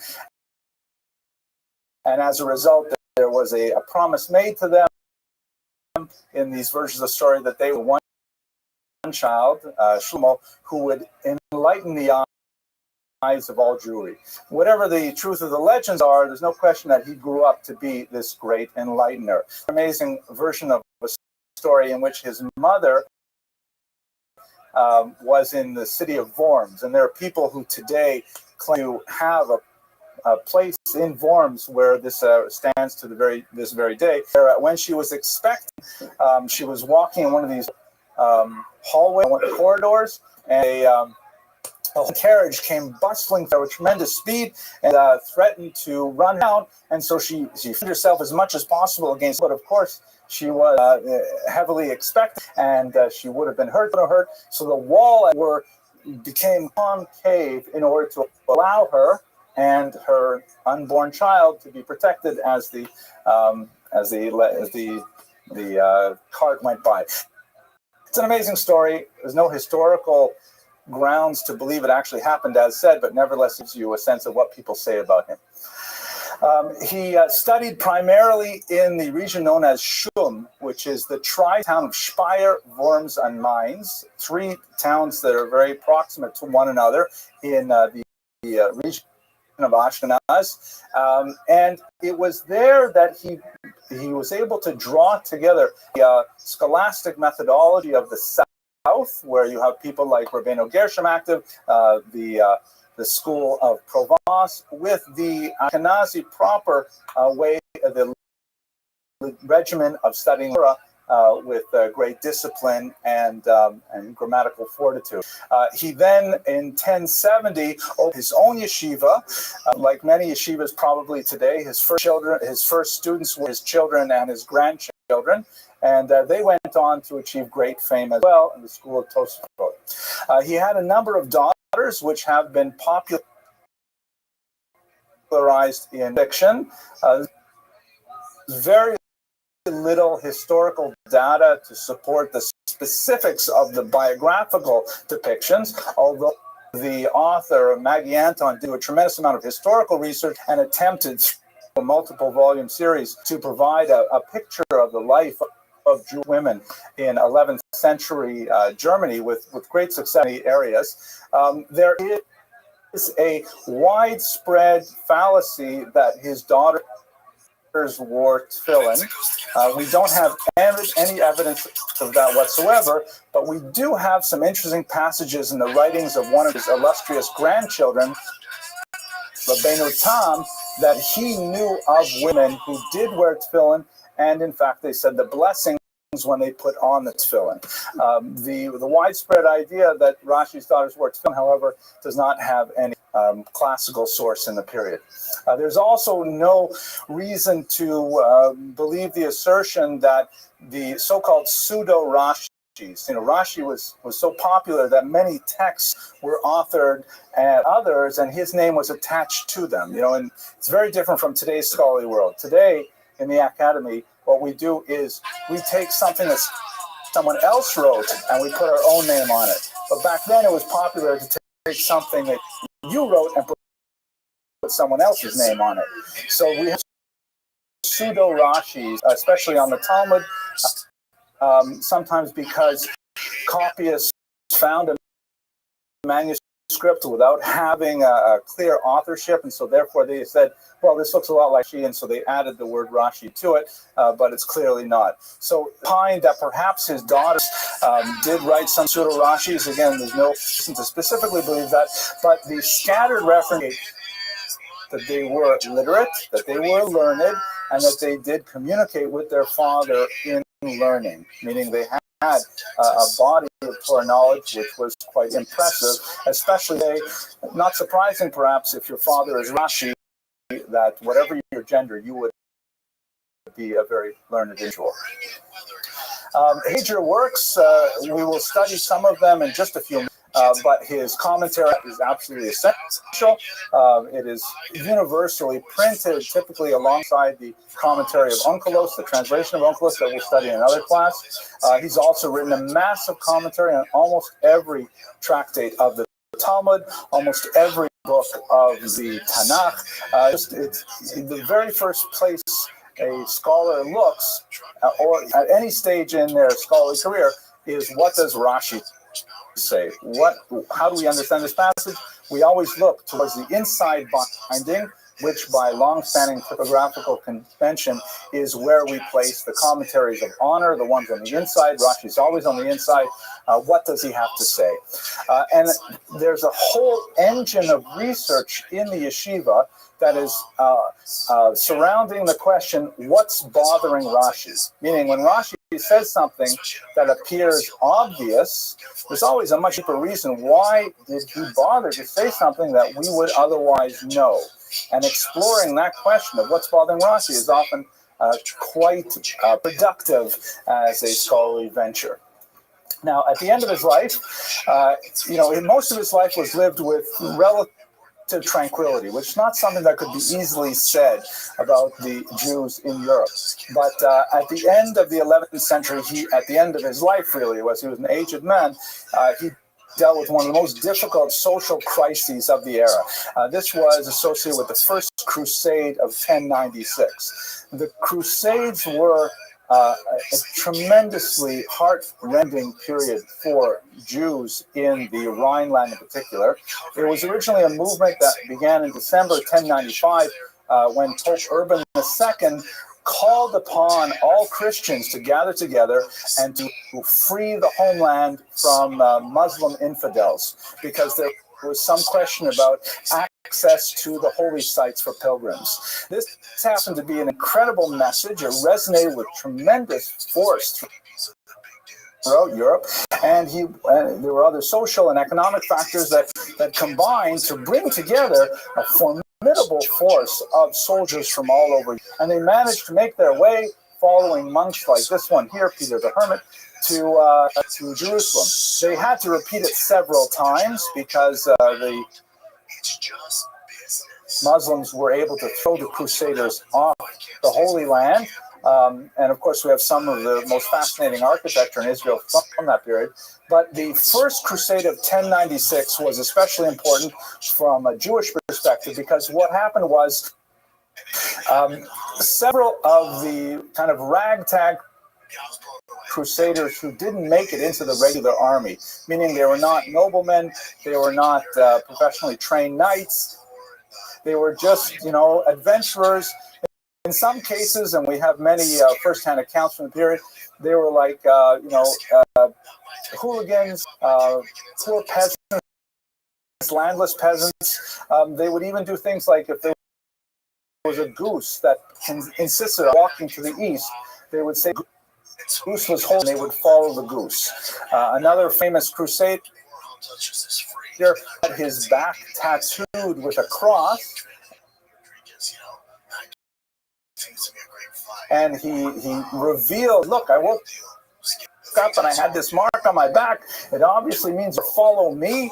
And so they followed him off to the Crusades. There are a lot of marginal people involved in the Crusades. And a certain number of them up here in the Rhineland said, wait a second, why are we schlepping? They didn't use that word. Maybe they did, it was Germany. Why are we schlepping away to Jerusalem to fight the infidel when we have the infidel right here in our very backyard? We don't have to go all the way there to fight Muslims. We can fight Jews right here in Speyer, Worms, and Mainz. And so there were tremendous massacres of Jews in the Tri-Town that was the home of Rashi for many years. And horrible massacres which we recall every Shabbos when we read Haracham in a paragraph that's read after the Torah reading in memory of those martyrs of 1096. The reason why this was especially poignant for Rashi is because once that fateful summer had passed, we had learned that many different things happened to the Jews of those communities. Many were, of course, killed outright. Many, amazingly, chose to take their own lives. We have some powerful first-hand accounts of Jewish families, deciding to kill their children first and then kill themselves rather than expose themselves to baptism. And then we have, of course, many Jews chose to become baptized rather than submit to the sword. And then after the Crusades had passed, and especially because these were not legitimate crusaders, so to speak, these were not like authorized crusaders, then they found that the sermon passed and they could return to their Jewish lives. And the question was, could they return to their Jewish lives? We have to recall that this was not a period of religious fluidity when people could simply become a Zen Buddhist and then become a Muslim and then become a Christian at will. Once you left the religious community, that was it. You were gone. And so you had all these Jews who felt terrible about their choices, and they appealed to the greatest authority of the age for guidance on what they could do. Rashi, of course, was the greatest authority of the period, and he wrote in his Teshuvot, which were extremely influential, that, in fact, they should be completely accepted as Jews. There should be no prejudice against them for the decision made when they were on pain of death. And in fact, that is a decision that has had huge consequences for Jewish history. So when we reflect on the life of Rashi as a whole, we should recall that this is someone who lived a millennium ago. And how often is it that we have a figure that lived 1,000 years ago that is so influential that he still plays a very violent part of intellectual lives even today? When children in first grade are learning Rashi, scholars at the highest levels of yeshivas are studying Rashi with the same level of enthusiasm and fervor, we get a glimpse of the tremendous power of this figure. So at this point, to finish the historical part of the presentation, I'd like to hand the microphone over to Rabbi Teitelbaum to please give us some insight into the actual texts that Rashi authored. Thank you, Dr. Abramson. That was really marvelous. We're going to look at a couple of comments of Rashi on the Chumash, but before we do that, think for a moment about what the Talmud would be.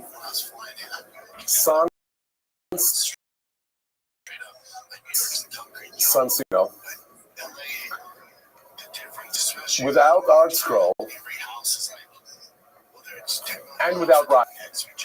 People in our time have said, what a fantastic job Art Scroll has done. Truly has.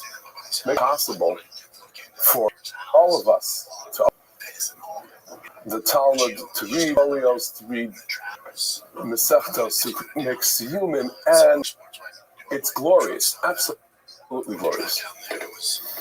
One needs to understand that that is what Rashi did, but I cannot even say how many times over. The Talmud was a sealed book. It was impenetrable. It was inaccessible to the common man. That's without exaggeration.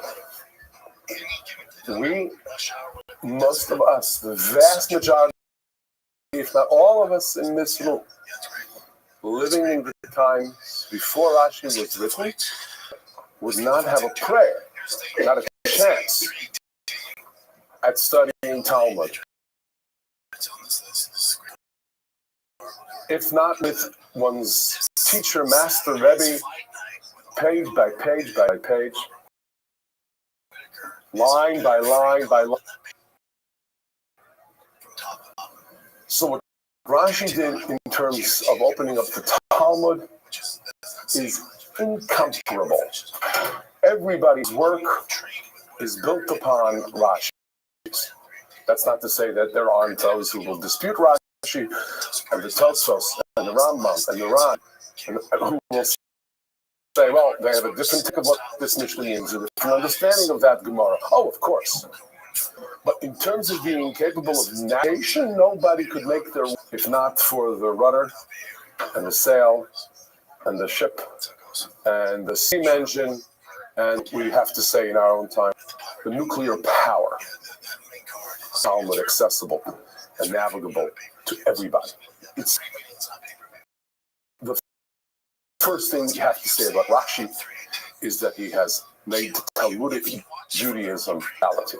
Because by opening up the you are now saying that which Perusha began with by Yisrael in the Second Commonwealth, continued on with Mishnah and Talmud and the period of Gaonim about which we heard briefly.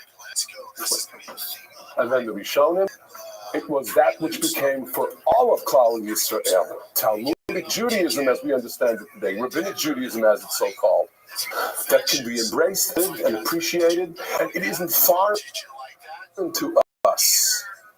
And it's not by rote, because anybody can open up a Gemara and study.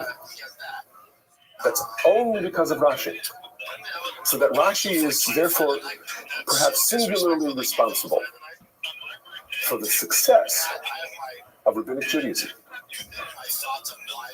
And as we leave our focus from the Talmud, let's just note that in the case of the Talmud, in the case of Gemara, Rashi's work principally was to, as Dr. Abramson so beautifully said, take us by the hand, line by line by line, and say, well, this is what this means, and this is what the question is, and this is what the answer is. And that's particularly where, yes, the question appropriately is, what's bothering Rashi? People have authored books by that title, What's Bothering Rashi? Because they want to know what would have been another or maybe alternative interpretation. You know, today we have a newer phrase, alternative facts. We have alternative interpretations. And so when we ask, well, what's bothering Rashi? Part of what we're saying is, what is that which Rashi says is not the understanding, such that he guides us to what he says is the understanding. Yes, Rashi is taking us by the hand, and it's appropriate to ask, what's bothering Rashi? He is trying to not just answer the question of bothering Rashi. He's answering the question of what's bothering God. Rashi is trying to educate us to understand what the Torah is really trying to tell us on all levels, on Pshat and Remez and Drush and Sod. Rashi can give to us the truth, the powerful truth that there are numerous planes of reality of existence, and therefore there are similarly numerous planes and realities of meaning. Meaning doesn't have to mean literal translation. Means so most profound, even mystical understanding of what God conveys to us in Torah, let alone drush, let alone pshat, pardes as they are called. And the beautiful wise, that is the reality of what Hashem did when He gave us Torah. He gave us a pardes. He gave us an entire orchard, and He said, this is all for us to live with and to live by, to live in. Rashi so beautifully, therefore, is all about what's in Rashi. Is the mitzvah word. How do you understand this pasuk? He's telling us the message of this pasuk. Why did HaKadosh Baruch say it this way? To us. What's its meaning, relevance to us? Specifically, to go back in time to Parshas Bereishis and to Chumash Bereishis, to a couple of citations in Shmos, because I want you and suggest that you in the Parshios moving forward, Bo, Va'era, Bo, V'Shalach, Yisra, Mishpat, and Truma, etc., that you should look at Rashi now and find both that tremendous parshanut, that tremendous idea of understanding the parsha and understanding the textual meaning and message of the pasuk, and yet also seeing the broader sense that Rashi gives us, where he says, don't just ask me what's bothering me, ask me what's bothering God. It's not about what's bothering Rashi so much as why is it that HaKadosh Baruch Hu tells this to us? What's the message? Let's take a look at a couple of Rashis. Turn to the first Rashi in Chumash. We'll do this one quickly because this is so obvious and so well known. Page 2. I always joke that the first page of Chumash, of the stone Chumash, begins on page 2 because they wanted to imitate the Talmud, which, you have a shar blot, and then the first page is Amud Aleph, and they started on page 2. Or is it because the Torah begins with the Beis Bereshis? So anyway, on page 2, Rashi famously says in the very beginning, the Torah really should begin with the parsha we're going to read this coming Shabbat. Rabbi Yitzchak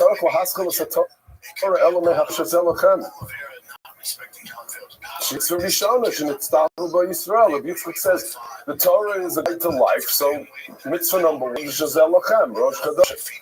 That's in Parshas Bo. That's where Torah should begin. Matam, Pasach Bereshis, Mishum, because of the Pasach in Tehillim, Kayach Ma'asav Higibam, Losses Lehem Nachlos Goyim. Something important to us. Look at the Rashi almost prophetically saying, She'im Yomra Umas Ha'olam Yisrael Listim Atem. When, or if, but we know it's a when, the nations of the world say, you Jews are thieves.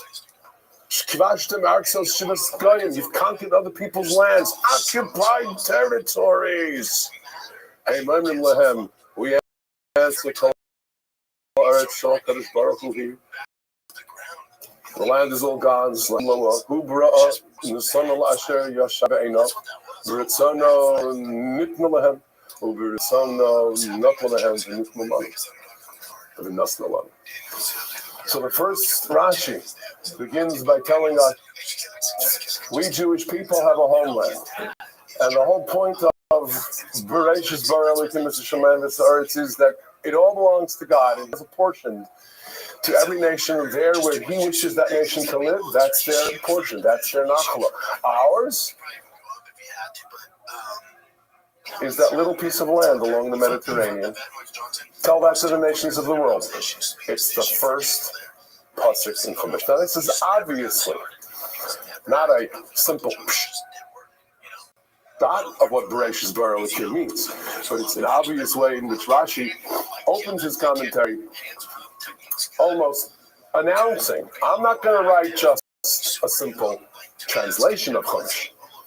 I'm going to share with you from Medrash, taken from Talmud, Bavli Yerushalmi. I'm going to share with you the point, the bigger point that HaKadosh Baruch Hu is trying to make throughout Torah. Let's take, as another example, please turn to page 94. Just briefly, as we go through the book of Bereshis with a few examples. Page 94. Tefillah, prayer, so important.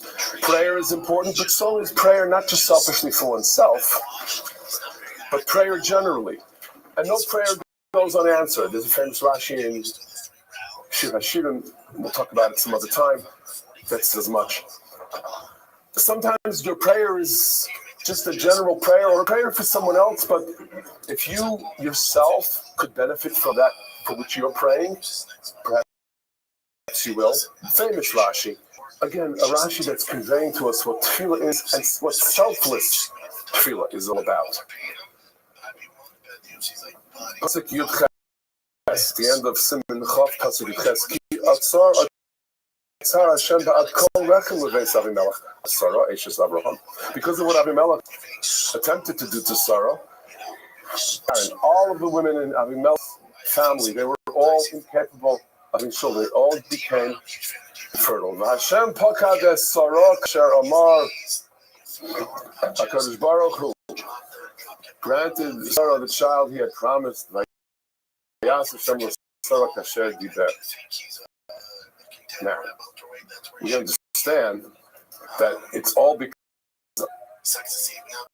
of Abraham's prayer for Avimelech. Please, Hashem, forgive him, for he knew not wrong, and let him be, his family and his wives, and all of them. Let's allow them to once again have their children and have family lives. That same prayer of Avraham Avinu also is answered when the pasuk says, "V'Hashem pakad esara kasher amah." Says Rashi, "Samach parsha zulakan." The fact that the Torah, just after mentioning that Avimelech's family was again able to have children, the Torah says Sarah's son Yitzchak was born. Why? The juxtaposition. If you set yourself aside and you're just davening for what your fellow man needs, what's on your mind, if that's what's on your heart, who said you happen to need that very soon? And to a prayer, you might just be answered the first. Shnemar vayispalel Avraham el Ha'elikim vayirpa Elikim es Avimelech v'samachlei. Immediately thereafter, the Torah says, "Vashem pakad esara kasher amar shepakad kvar kodim shevipes Avimelech." Because Baruch Hu had already provided for pregnancy for Sarah, even before Avimelech's family was healed. But it was that timing of the matter, with Avraham's prayer at that time, that caused that at that time Sarah should become pregnant. Yes, it was promised, but at that time she became pregnant, because that's when Abraham prayed for Avimelech. Sarah became pregnant at that time because her husband was praying for Avimelech, who had somewhat unwittingly taken Abraham's wife. Rashi's point: power of prayer, but not selfish prayer. Prayer for someone else, even prayer for Avimelech. So Rashi's giving us more than the pshat. He's telling us with a bigger picture what the Torah, what HaKadosh Baruch Hu wishes to convey. In this case, with the order of events and the sequence in which the psukim appear. Let's move on to Parshas Chayei Sarah. Moral lessons Rashi is constantly teaching us, is educating us. Page 108 in Parshas Chayei Sarah. Famously, Ephron acts as if, of course, Avram, you can take the land for Varas HaMachpelah. It's yours for free. Abraham understood better. Vayishma Abraham el Ephron. He listens carefully, he understands Ephron's real intentions. Vayishkol Abraham le Ephron es hakesef asher diber baz nevnei ches arba me'el shekel kesef over lasocher. The most pristine, whole coins. Rashi talks about centurion, meaning the weight of each coin. Over lasocher, accepted internationally, right? But he points out that the second time in the pasuk, not the first Ephron, the second Ephron, where it says that Abraham pays him, it's written chaser. Vayishma Abraham el Ephron with a vav, Vayishkol Abraham le Ephron without a vav. He pays him. Ephron, but it's the Ephron without a vav. Because he's trying to tell us, Rashi's trying to say to us, the great lesson. And more ma'at, v'aseh harbeh. Exactly. Don't just talk the talk. Walk the walk. Chaser Rashi says, Pasuk Tezayin, Rom Ephron, Chaser Vav Isha Amar Harbeh, Afilu Ma'at Lo Asa. Ephraim said, "Oh, it's yours." But he took more than the land was worth. So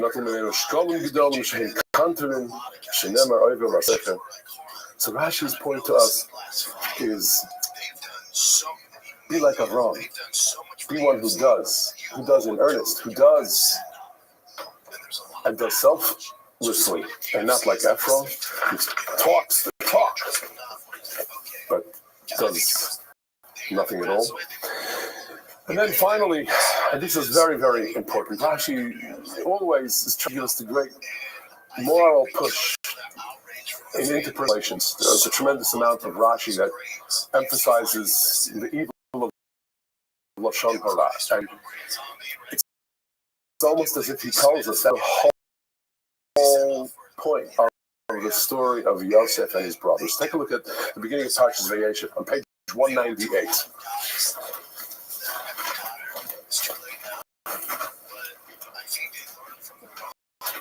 Rashi's not just going to be content with telling us what it was that Yosef said about his brothers. He pointed each and every point of what it was that he said is revealed the consequences for each aspect of the Lashon Hara that he spoke about his brothers. Rashi Divrei Amaso Diba Sam Ra'ah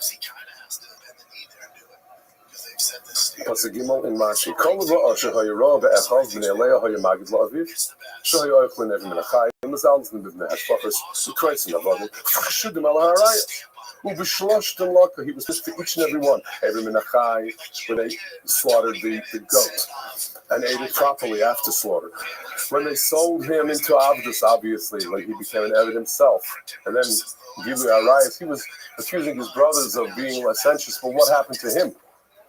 He was pursued by the wife of Potiphar. He suffered things step by step by step. Each and every one, specifically because he had accused his brothers falsely. So Rashi is trying to tell us that the greater picture of the story of Yosef and his brothers includes this tremendous lesson, this tremendous sense of how careful we have to be about our fellow Jews and how we say, how we speak about each other. Rashi again in Shmos, page 298, famous Rashis. We all know these Rashis. We sometimes call them a Rashi to live by. And Rashi succeeds really in influencing, therefore, and in shaping world views of all of Jewry by this kind of a commentary on the Torah. For generations, he has created some of these foundations of our faith and of our worldview by having commented on Torah not with simple meaning but with the dish that he teaches us. God wants us to know.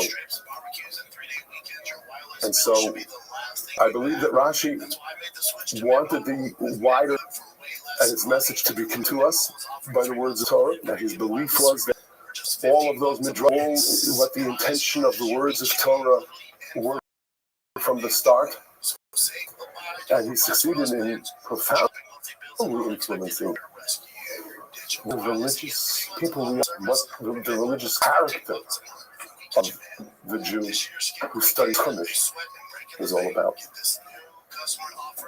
Thank you once again for joining us this evening. You know, I think personally I gained a lot in terms of just getting the sense that's really behind Rashi, and then also from the end part, we got a sense of really the values, what was really happening in Rashi's life, the values that he was talking about, and all we just together. What's bothering God is Oh, excellent. Yeah, I totally agree. But next week is going to be absolutely fantastic because, you know, Rashi is phenomenal. And as I said in my presentation, he really has I have a very, very great deal of affection for him on a personal level, if that's possible to say. But the Ramban, his life is so dramatic. I mean, the history is going to be amazing. Do you know much about his life? You know, the Ramban is one person in history I wish I could have actually met. I really, really wish I could have met him. But in this time, I think to myself, well, maybe I actually do know him. Because the more you learn about him, he's his character. He is so three-dimensional. He is so emotional and intellectual at the same time. And then you realize the backdrop of what his life was. And when he says this, it's almost like you really are meeting him. But what do you plan to talk about next week? So one of the things which I'd like to talk about is the Ramban. When you look at the Ramban, there's so many opportunities of what to start with. He's so prolific. There's just a number of places where he captured who he was, what he was dealing with, and the depth of his perception. We're going to be talking about afterlife. We're going to talk about his interactions with people of his time before he got expelled from Spain. He's the great debate in the Ramban. And we're talking about some of the aspects when he arrives in Israel, and now that reforms his perspective on the spiritual views in faraway Spain. There's so much to talk about this incredible individual. Listen, there's no complaints there. You see, I'm proud of you guys for doing that for DP. That's exactly what you do. But I'd rather you lean in if you're just a little bit of positive criticism here. All right, pull at the heartstrings, man. Especially a guy like DP who came from nothing. Dropped out of fucking school to pursue fighting. He's learned everything he's learned in the UFC. But it's very brief. I will say, though, Rabbi Trump and I spent a few months this summer talking about how we did a series that enriched and deepened our appreciation of the major figures associated with the explanation of the Torah. What we've come up with is this fantastic series, which I'm so proud of. I'm very excited about. And I'm especially proud to be associated with Rabbi Trump because I feel that, 30 years from now when people are watching his YouTube still, he was great. But who was that guy who spoke first? I never heard of him. Because Rabbi Trump is like one of those stars on a trajectory of greatness, and I am hoping to ride the coattails of his fame. Something like that. Okay. And it doesn't hurt to be named Trump. It's also useful, no relation. Tonight's topic is the Ramban. Very dramatic life and lots of excitement and a lot of tumult and fascinating material. I am going to just give you a very quick overview of the events of his, and then I will turn the microphone and the podium to Rabbi Trump, who will take into the texts. So in the first half hour, we'll get a sense who Rabbi Nachman Ben Shah was as an individual, and then we will focus on a little bit of what he thought and really get to know the Ramban properly. Okay, so let's start right away. His years are 1194 to 1270. For most of his life, he lived one of quiet, increasing achievement on a scholarly path of greatness, and he was well recognized, well regarded throughout his life as a scholar of international renown. And he lived, a life of shalva. He lived a life of relative ease in one of the greatest places where Jews could live in the 13th century, And then towards the end of his life, when he was already in his 60s and 70s, then he encountered challenges which would have crushed a much younger man. But he steeled himself and was able to rise to two major challenges in his life, both of which we will explore in both parts of this lecture, to really achieve international, or I should say, a millennial greatness by what he did the final 2 decades of his life. He was known in his lifetime by his contemporaries as Harav HaNe'eman, as the faithful rabbi, meaning the steady, always predictable, always reliable kind of rabbi. He grew up, of course, in Spain, which is always a tremendous exception in Jewish history. The reason why this is so is because the demographic makeup of Spain was radically different from anywhere else in Europe or North Africa or the Middle East. Specifically, from the time of the first exile, or second exile, I should say, in the first century of the Common Era, Jews typically were a tiny minority living in one large majority culture. In the case of North Africa and the Middle East, there were a small community of Jews living amongst a huge majority of Muslims. in Christian Europe, small minority of Jews living in an overwhelming mass of Christians. Especially before the Reformation, they would basically be Catholics and so on. And so that was the kind of binary relationship of Jews to the outside culture. In Spain, however, you had the confluence of three major cultures. You had Muslims, Jews, and Christians. And because neither the Muslims nor the Christians had a lasting, centuries-long hold on that peninsula. As a result, the Jews parlayed that three-way triangular relationship into greater power and in many cases stability for the population as a whole.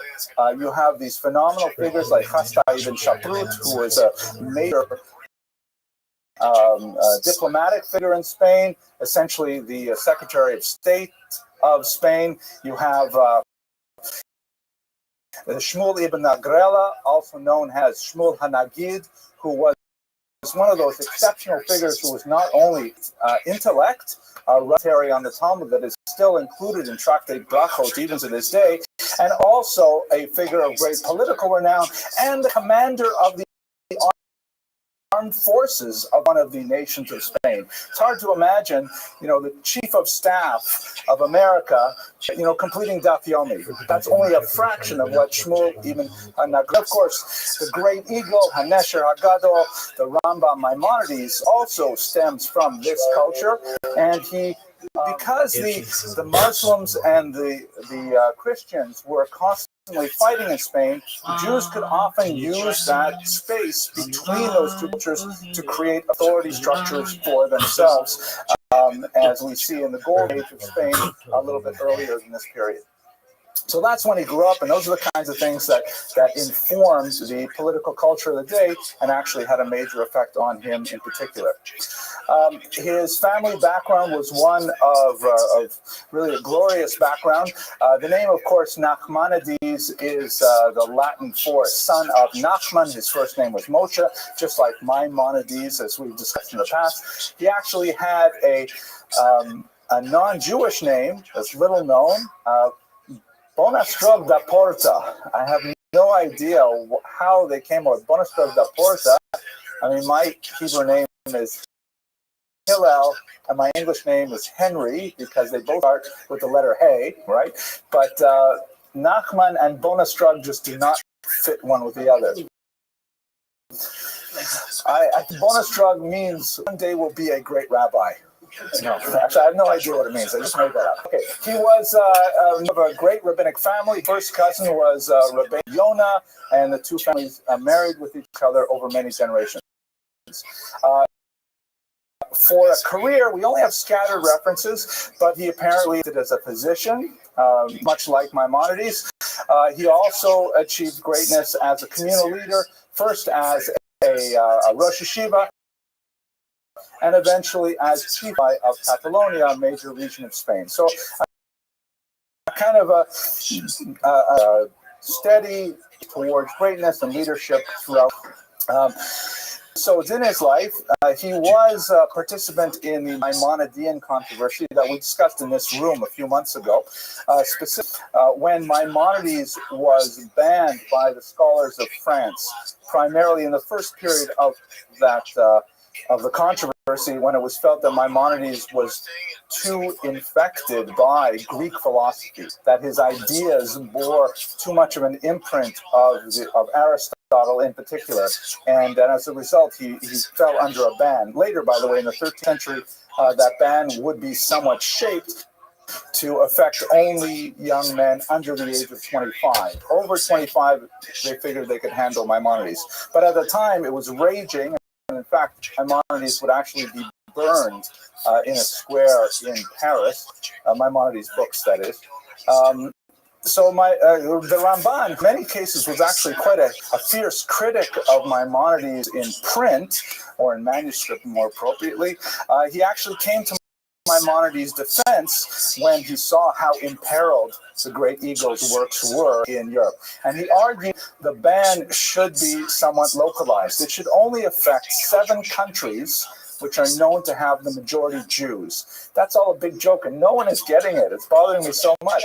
Thank you. Boaz got it. Okay, all right, thank you. I'm going to have to add a laugh track to this when I edit it. But no, the ban, he argued that the ban should be narrowed to only affect the scholars of France. It should not be extended to Spain. And in this regard, he actually hinted to a major historiographic discussion that would only ensue several centuries later, to the effect that Ashkenazi Jewry and Sephardi Jewry bifurcated around the time of the Crusades. Just to say it very quickly, after the Crusades, which I believe we discussed not too long ago, right? When we talked after the Crusades, Ashkenazi Jews, according to this argument, their culture began to look inward, began to become much more insular, regard the outside world as toxic, regard non-Jewish culture as far more dangerous for Jews to engage in, and tend to shut down influences of the outside world. Spanish Jewry, on the other hand, which did not experience the trauma of the First Crusade, continued to be much more open to non-Jewish culture, much more open to using the vernacular. And in fact, Shmuel ibn Agrela, who I mentioned earlier, he actually wrote love poetry in Arabic. Yehuda Levi similarly wrote love poetry in Arabic. And some of it is actually, pretty 17 plus rated when you look at it, because they were active participants in the war. So my Nanady's argument was, you Ashkenazim, a couple hundred years after the First Crusade, this is like dangerous for you because your youth are not trained to acculturate themselves to the outside world. And if they were suddenly to be exposed to Maimonides and by extension to Aristotle, it could be dangerous for the self-view and for their Weltanschauung as a whole. And so therefore, this ban is really only appropriate for you. But us Sephardim, living in Spain, where we're regularly in commerce with Christians and with Muslims, and we're fluent in 3 languages easily. For us, we don't ban. His was not heard, and of course, the Maimonidean controversy only got worse, but nevertheless was a voice of calm times. Perhaps the most dramatic period of Nachmanides' life is of 1263. It occurred in Barcelona. A century earlier, who converted to Christianity. His name was Nicholas Donin, and he presented an argument to the I forget which monks it was. It starts with a C. Help me out here, one of the monks. Anyways, he presented an argument to. No, not Pablo. I'm talking about Nicholas Donin. Where is Dr. Levi? Starts with a C. Friars. Not Capuchin. Dominicans starts with a C. I knew it. So the monks, he presented this argument that, you've been trying to convert these Jews for so many centuries, 12 in particular, and it hasn't worked. And you know why it hasn't worked? Because they have a secret book that you Dominican friars know not, which is the Talmud. I, a recent convert to Christianity, I know the Talmud backwards and forwards. I know it like the palm of my hand. And I can show you that the Talmud is exactly the reason why the Jews don't convert. That and a steady diet of Chinese food. Those are things, and they will never convert. You have to cut off the supply of Chinese food, and you have to... Okay, so what ended up happening? Thank you. So what ended up happening was that Nicholas Donin organized a formal disputation and with one of the important rabbis of France, and... it didn't go so well for the Jews. It was, and I don't want to take us too much into that particular disputation, but it was left somewhat inconclusive at the end. So 50 years later, another convert to Christianity, a man named Pablo de Cristiani, that was his Christian name, obviously, he decided to try again, and he approached essentially the Pope Clement VI, who brought it to King Aragon, the King James I of Aragon, and who insisted that they have a debate on the Talmud. Now, at this point, King James I was actually somewhat friendly with Nachmanides. He was on good terms. And again, this is Spain. This is not France. And James I did not have tremendous enthusiasm for this project at all, but there was a certain struggle between papacy and the monarchy. And so he ultimately caved and said, okay, fine, let's do it. but I think we should use this friend of mine, Nachman, who I think will be a pretty good representative of the Jews. There was a certain number of negotiations about how the debate would take place. Nachmanides insisted on freedom of speech. He argued that he would not participate in this at all if he could not say what he needed to, and this was granted him. Of course, it would later be revoked. But what ended up happening was Pablo de Cristiani took a disastrous strategy in the debate. He specifically said, he argued that the reason why the Jews don't convert is because the Talmud itself has the truth of the coming of buried in it, and the Jews, because of their degenerate nature, refuse to believe what is in the Talmud itself. In other words, he wanted to say that the Talmud that you guys study itself proclaims the very divinity of our Messiah. That was his argument, which was a disastrously stupid argument because he was going up against a Talmudic master. And when they met in the 4 debates in the summer of 1263, Nachmanides absolutely destroyed Pablo de Cristiani. Among the many arguments he used, for example, there are references to Jesus in the Talmud. Quite a few of them. Most of them are rather negative in nature. And I won't list them here. I'm sure that in the YouTube of this, someone will thankfully provide all of them for the rest of the audience. When Pablo de Cristiani pressed Nachmanides on this, what do you say about these statements? He says, that Jesus? No, that's not the same Jesus that you're talking about. We had lots of Jesuses. There's so many of them. And he said, look, who's the teacher of this Jesus here? Yoshua ben Prakhya. Well, Yoshua ben Prakhya lived 200 years later. Can't be the same Jesus. And therefore, you can say what you want, but you're not referring to the right Jesus. Which one is the right Jesus? I don't know. And so, in other words, all of Pablo de Cristiani's best arguments were very easily deflected by this one single position that Nachmanides took. Fascinatingly, we have both sides of the debate in print. We have the Sefer HaVikuach, which Rabbi Trump will discuss in his portion of the hour. That's Nachmanides' version of the debate. And we also have the Latin transcript of the debate. So we have, because they kept it, they want a copy of it too. And there's lots of overlaps. There's lots of places where the text will be altered to protect the innocent, that kind of thing.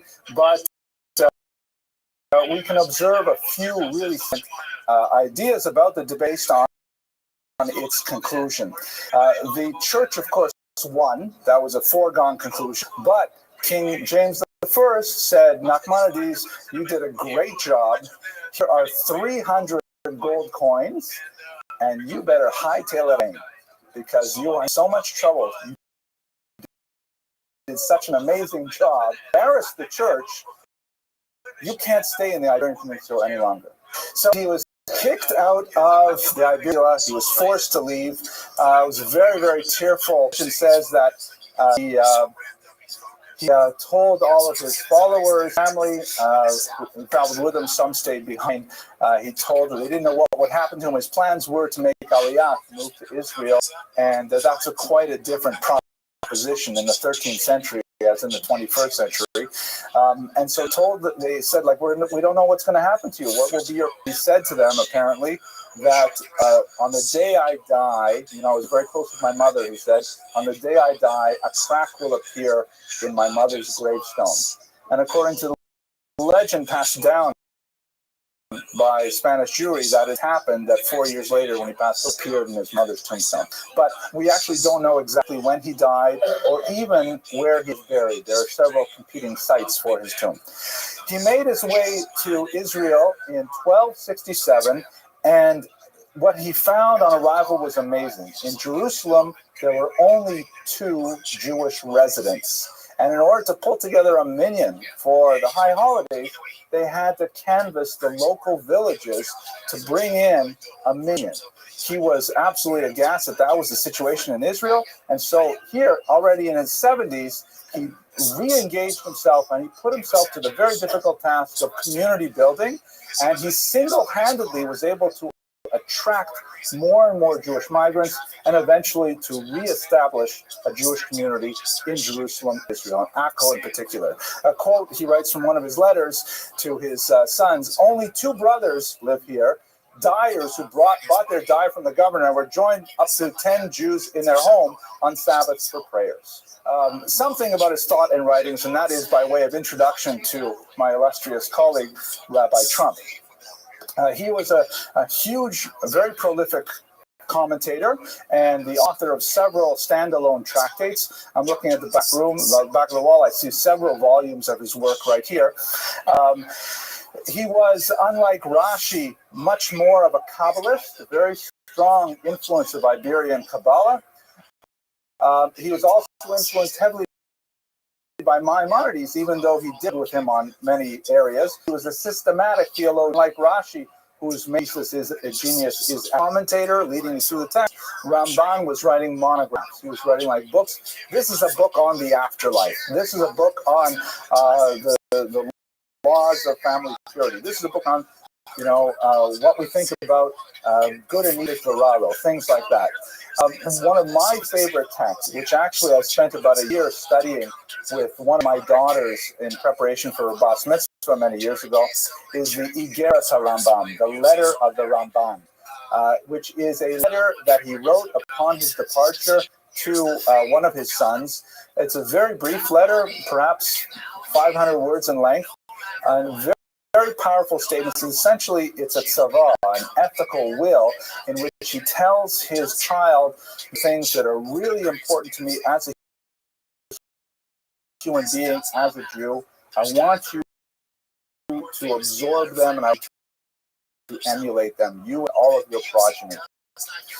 And this Igeras HaRamban has been associated with a tremendous number of miracles, but the Sephardic tradition, such that it is read ritually by many Jews, Sephardim and Ashkenazim, either once a day or once every 30 days, a good measure of whether or not a siddur is worth buying if it has Igeras HaRambam after Shacharis, because that'll give you a sense of where it's coming from, in my humble opinion. And it's a very short work, very worth and very worth internalizing. So with that, the words of the Ramban offered by our glorious colleague, Rabbi Yaakov Trump. I want to just start by, first of all, telling everybody what a distinct pleasure it is to be working with Dr. Abramson. Not only is Dr. Abramson our favorite dean in residence in the show, but, and really the genius behind this concept. This is content and context. But so many times in our lives, we learn all about the content. And in fact, I think we spend most of our school careers and our adult careers learning a lot about content. But context roots everything. As we're going to be seeing in the next few minutes, as we learn, we'll so much more appreciate exactly what's going on in the Ramban's life and his ideas. We'll get a sense of where he came from in this most beautiful, succinct description. How can you summarize the Ramban in half an hour? That was the most beautiful description. It is really, being as I do have a presidential name, I can say, think not, O community, what your community can do for you. Or you can do for your community. And Dr. Evans, so many things you can contribute. And it's so beautiful to be able to contribute together with all of you and led by Dr. in learning together. This is what we're going to do is I'm going to actually work exactly as we plan this together. We're going to work in almost the same format. We're going to have aspects of the Ramban's life, and we're going to look at 5 specific sources. So we learned a little bit about the Ramban. Let's hear his words. Let's hear what he said in each of those different 5 sectors that Dr. Abramson was speaking about so beautifully just ago. But before we start, I just want to talking about the importance of learning the Ramban. I want to share with you all what happened to me, my introduction to the Ramban. It was a number of years ago. And I was in Israel, I believe it was in my just at the end of Sukkot on Hoshana right now. I had the privilege of learning in the Yeshiva of Karen Biavne. One of the formative teams in my life was a person by the name of Rabbi Blackman, who many of us know in this community. And he used to host us on Saturday on Hoshana Rabbah night for a long learning session, 3 hours. We used to speak in 3-hour chunks. And you just really walk out there thinking in a different way. And what he said was the most remarkable thing. He said to us, he said, boys, he says, up till now you've learnt about the bones and structure of Judaism. Now's the time to put the meat into the skeleton. And he says, you need to be learning about machshava. You need to be learning about Jewish philosophy. You need to understand why you do what you do. He says, what you should do is go out right now and buy a Ramban.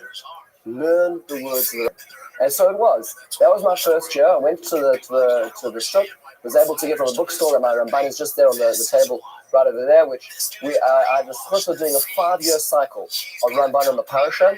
And then afterwards, when I had time in NYU, there were actually weekly tests on specific Rambans in the parasha, a very difficult test, which I undertook with Masmidim from NYU. And then a friend of mine, and I after nights at NYU, what we used to do is we used to just steal 15 minutes to read the Ramban like a book. So we used to go from the beginning. Let's start at Genesis and let's read creation in the Ramban's world, rather than even on the parasha, because so many times you miss so many opportunities.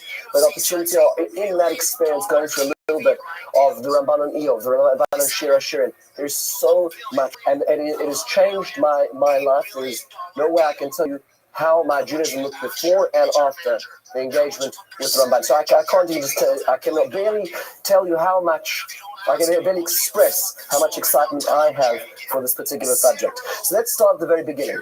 What a lot of people will say, and this is an important point, is what is the Ramban doing? Rather than opening up the Nikos Kedolos and, we sort of randomly pull our finger and drop it anywhere on the page and say, oh, that's what so-and-so says. Let's try to understand what they're doing. What's the thesis of the Ramban in the Torah when he takes a look at the Torah? So let's take a look at the first section, which will be Parshanot. What is his methodology? What's he out to do on his Pirush on the 5 books of the Torah? So he actually, as all good books do, they explain themselves. So here it is. Here, if you take a look, there's actually which went around, which have the sources, and I managed to translate a bunch of them. I did not manage to translate all of them. So we're going to start with some of the translated sources, and this is in his introduction. We're going to look at theory and we're going to apply it. So listen to what he says. Very fascinating. He starts off very Kabbalistically. He starts talking about the names of Hashem and how they apply on black fire and white fire on the expression of what the Torah is, and then he goes into saying the following. Here's what he's going to do. While singing or upon a Pnei Neros HaMenorah HaTorah, and I'm going to place to the light of the candelabrum, Firusha Rabbeinu Shlomo Ateres Tzifra Tzfiras Tiferes. Who's going to be the centerpiece of the glory is the Pirush of Rabbeinu Shlomo. Who's Rabbeinu Shlomo? Rashi, which is why we saw Rashi last week. Right? This is the natural segue, of course, into the Ramban. I'm going to give the centerpiece of Rashi is Rashi. Mukhtar b'nimusei hamikra v'mishnah v'gemara. Listen to the 3 parts there, with the sensitivities of the text, of the Mishnah and the Gemara. Lo nishpata b'chora. He has the firstborn share, the Ramban. But Dvarav again, his words, I will gaze. I'm going to. He's peering in love. Just listen to it. Poetry about Rashi's words here. You can get a better approbation. We're going to have interactions with those words. We're going to have debate. That's a very, very subtle way of saying he's going to disagree at times. The point is, the basis is going to be Rashi. I'm going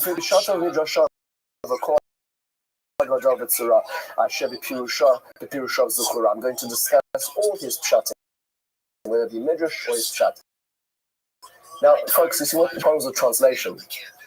You probably didn't realize that in Hebrew it all rhymes.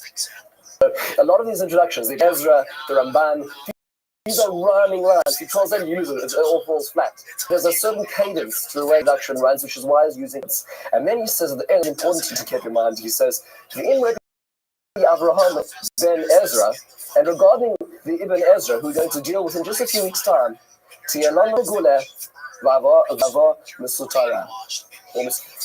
to have explicit rebuke and implicit love, which means to say, if you're going to disagree with him, it's going to be in a little more vociferous than would be with Rashi. Okay, so he's laying out what the primary description is over here. Where's his starting point always going to be? Always. Who's his point usually going to be? Ibn Ezra. Okay, so this is going to be the way he's going to do it. What is he like? What is it about Rashi that he's so to learn about? Is the fact that he's got the sensitivity to 3 parts. the text and the Torah Sheba'al Peh. Let's see an expression of that. Let's take a great example right now. Right in front of us. Here we have it. So, lost in translation, lost in one of the deep areas of Bereshis Perek Yud, between the great flood and the dispersion. We have this following description. Is Nimrod. So this gentleman called Nimrod is born. He started to be the strong man in the land. He was a great hunter, Lifnei Hashem. Nimrod, Gibor Tzayid, Lifnei Hashem. Therefore, people would always say, you're like a hunter, like Nimrod. What is the Torah talking about over here? Well, what's really going on with Nimrod? You know, positive, negative, neutral, folks. What is going on in this pasuk? So let's see. What's our positive? Positive sounds like you've now been in front of God, right? Sounds like your name is put in front of God. That sounds very positive. What's potentially negative over here? No. There's no word mention of arrogance here, right? Okay, so she's put in front of God. Very good. Meaning to say he is in front of Hashem, so that a positive that could go swing both ways. It could be subservient, or it could be actually putting himself forward. I didn't actually think about it in that perspective. Very fascinating note. Another option over here is the word Yed. So what kind of hunter is he? What is he? Who are victims of his hunting? So this is where the Ramban steps in. Here's a classic Ramban. Let's take a look at the next source over here. So let's take it right from here.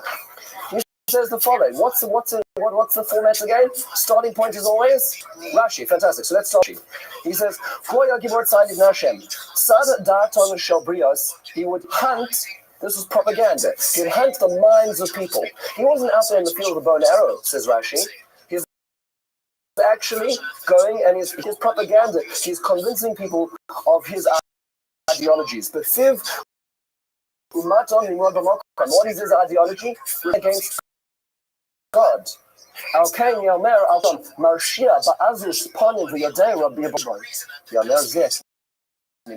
Therefore, any person in history, or as what the pasuk is saying, any individual in history who is going to actively, intentionally rebel against their creator is called a Nimrod.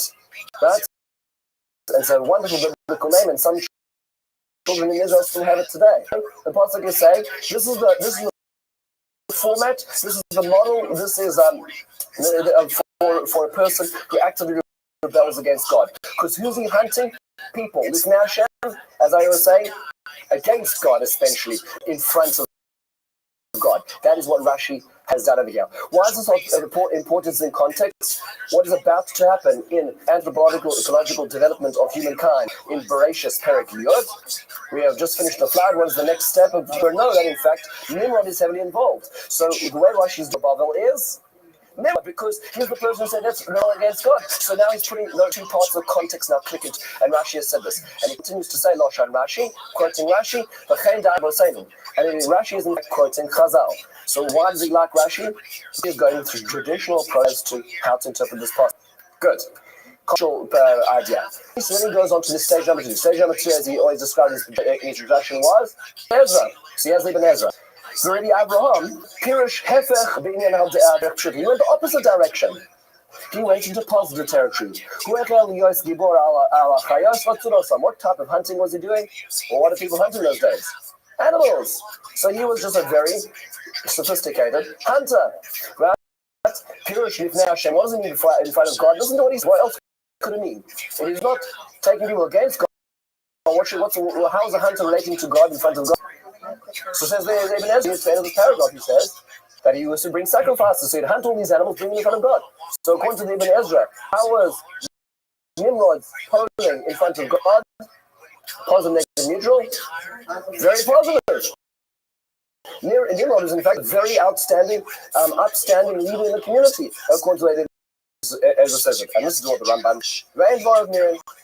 No, there's no word to what the Ibn Ezra says. You know who much?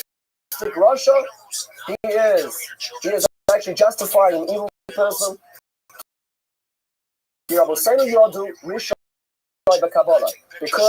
the rejection, our rabbis knew via tradition that he was incorrect, that Nimrod is a bad person. This is such an important point. You see what's happened over here? The Ibn Ezra has essentially cleared the deck from any tradition and analyzed the pasuk. He said, well, look, he's a hunter. His hunting is in front of God. He's bringing these sacrifices to God. Isn't that wonderful? What is he missing? Missing everything that Rashi added to tradition. We don't understand the Torah because one day we open up and analyze it with no context, with no sense of tradition. I was going back. We have to go to the Rabbi Seinu and understand where it comes from. And that's what Rashi was doing. That's the problem that Ibn Ezra has over here. By the way, this is a very important point over here, just to sort of stop and appreciate what Dr. Edwards said a few minutes ago. The Ramban does not spare words for people he disagrees with. Okay, so, and it's very clear, and this is why you get so much enjoyment when you read that the transcript of that debate. But more so, the Ramban wrote, this is an opportunity just to footnote and say, if you click the HTML over here, the Ramban wrote many books about people he did not approve of. One example is a book which was something called the Baal HaMaor. The Baal HaMaor was a man who wrote a book of Zerachia Baal HaMaor, who wrote a book on the Rif.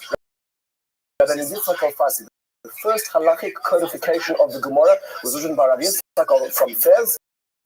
And what happened is that this young man, Zerachia, this young upstart in the view of the Ramban, wrote a pirush on what we call Baal and disagreed with the Rif. And the Ramban thought that this was inappropriate. It was inappropriate. Some say he was actually 17 years old. It was inappropriate for somebody to be doing such a thing. So what did the Ramban write? He wrote a book which actually explains the agenda of the book. It was called Milchamas Hashem of God. And the war was no less than a war of God. And he spares no words in every single page where he disagrees in terms much more sophisticated than this. So this is a point to see when the Ramban does not spare time for people he disagrees with. Now, this is where we jump into the third section, and with this we'll leave Parshas. The Ramban says the following, and he comes back to his own pirush. Take a look at the next paragraph. Here we are.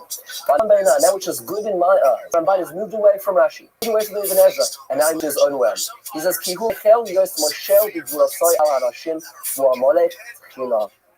in fact, what's it talking about? It's talking about this is the first imperial nation in the world, led by Nimrod. Nimrod, what does it mean, Gibor Chayil? It means to say, Gibor Tzayil, he was the person who, in fact, now took his will and imposed it on not just the Babylonians, he goes on to describe the Assyrians as well. This was the first country, the first king, the first imperial subjugation in history, which is fascinating because a beautiful essay by Jonathan Sachs on Parshas 9, very well worth reading, in which he quotes Paul Johnson.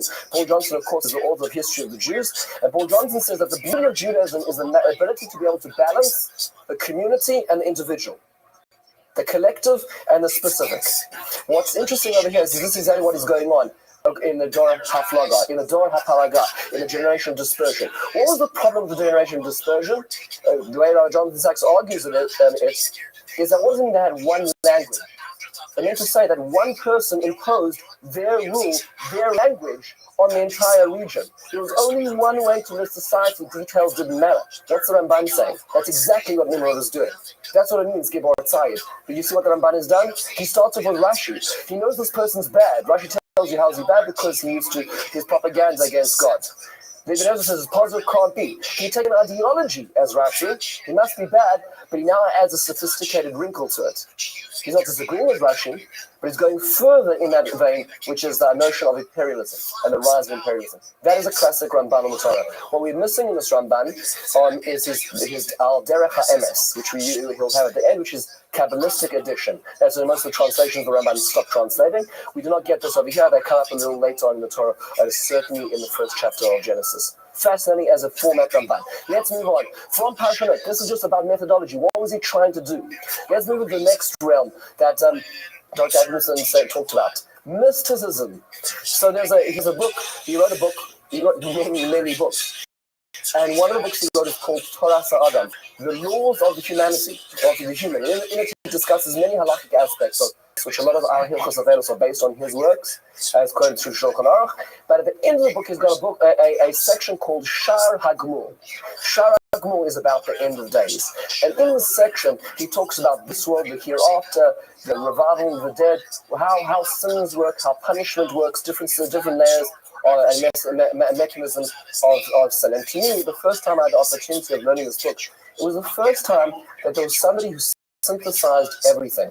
Oftentimes in life we hear a little Gemara here, a little Maimer there, a little statement over here. You hear all these around here, you know how they all work together. The Ramban takes everything, puts it into the final, and produces the most articulate edifice, which is the Shara Kumul. Let's take one example over here of what he says. We're not going to do it all inside, but just to give you a sense of the types of issues that he's. And this comes back to what Rabbi said again, is his view in regard of the Rambam.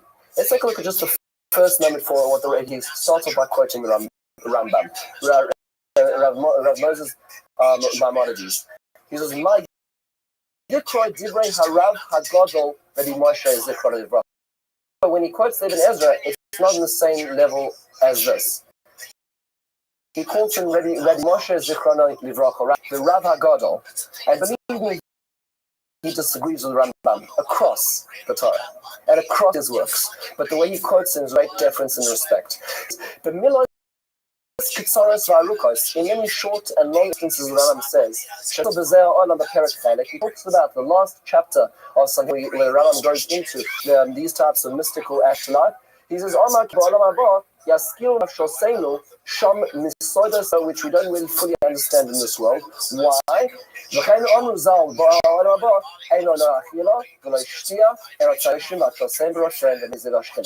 hereafter, says the Rambam, Maimonides, is a place of pure, absolute spiritual nature.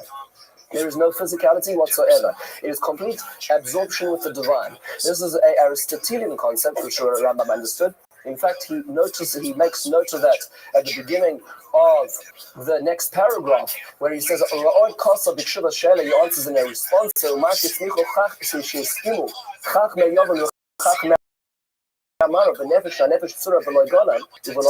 he quotes the Greek philosophers who the Rambam was basing his philosophy on in certain regards. He said that the soul, the person really a soul without a body.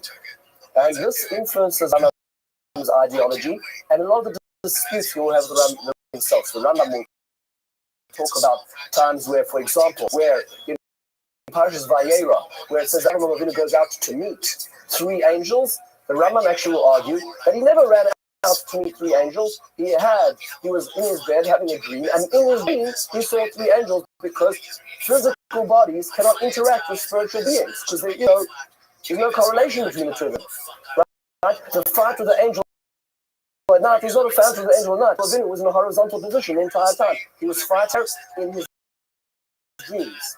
And the Ramban to each time takes the Rambam to task. This is an example of where he does it. To conclude in the Ramban himself, where this is where it closes, he says, referring to the last argument, the Rambam believes that as one dies, after this world they enter into Olam Haba world.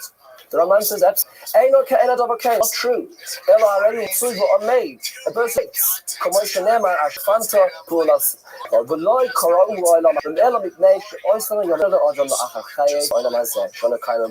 so he said that in fact, when a person dies, there's a waiting period. Olam Haba is a future destination for all of humanity to enter into, rejoined and soul. Both the body and soul have to go a process of cleaning or clarification. They're reunited in entering Olam Haba according to Ramban, and that's dominant philosophy which we adopt based on the Ramban's idea, as opposed to Rambam, who says immediately after death, there's a spiritual realm, the soul enters and the body is never rejoined, which is a completely different way of philosophy. Here's where the Ramban actually talks. These are just a test of the types of things that, far from trying to understand words in Tanakh, far from trying to understand the halachas of Avelus, the Ramban is talking about the very underpinnings on the foundations of our faith. Let's take it to the next level. Moving away from mysticism, moving away from Parshanut, let's enter into the debate itself. This, as Dr. Abrahamson described, was a very big watershed moment, of course, in the Ramban's life, in the Barcelona disputation under the King of Aragon. I think it's worthwhile just taking a very brief look at the actual words he uses to describe his transcript. I mean, the Ramban writes down for the sake of posterity, and it has worked because we're still reading it. I doubt there's as many people reading the Latin transcript as they are reading the Vikuach Ramban, and the Ramban says the following. Listen to how he describes it. He was addressing a real issue, and that is why there were not such many willing Jews willing to dispute. So he says the following: Siva Osi Adonenu Hamelech, the king of Aragon, King James, commanded me Leisakea in Fry Paul. He asked me to have a dispute with Fry Paul in his palace before Nov in front of him in Rothschild, the Barcelona, in front of his advisors in Barcelona. By the way, we should just take a moment just to appreciate what's going on. We're reading the contours of it's like we're there. Think about this. So sort of right back in the Ramban's world. This is not history talking. This is the man himself talking about as he ascends the steps of the castle of Barcelona. He says the following: what did I say to the king with a subpoena? What do you do when a king sends you a subpoena? In those days, it wasn't like avoiding jury duty, and there's fines. We're talking about this is capital punishment. What do you do over here? This is the following: in Titnil Rishus, the Daber Kilsonim. By Rakesh Bozer, Rishus Hamelech, Rishus Fry Rimon, Pepino, the poet, and the Chaver Rashem Kash says, I want carte blanche. Says the Ramban, you want to bring me into the place of debate? Allow me to say what I want to say. Allow me to say what I want to say, and don't penalize me for saying it. The Ramban was very clever. He realized he knew there was nowhere else. He says, but at least allow me to say what I'm about to say. All debates that had happened previously were in fact choreographed. There was nothing that the person could say, because should they reinterpret the Bible in the correct way, they were in fact mercilessly killed on the spot or tortured for sacrilegiously misinterpreting the Bible in the debate. So says the Ramban, I want to carte blanche. So here's one example, and this is such a. Let's take a look at the next part in the debate. This is Polly's transcript. We're not going to do the whole thing. Let's just focus on this for a moment. So here's Fry Paul. Fry Paul. Vatamin Sheba, do you believe the Messiah has arrived? Of post Jesus world of so it says Ramban. I mean the Odea, I believe, and listen to what he adds. I don't believe. I know.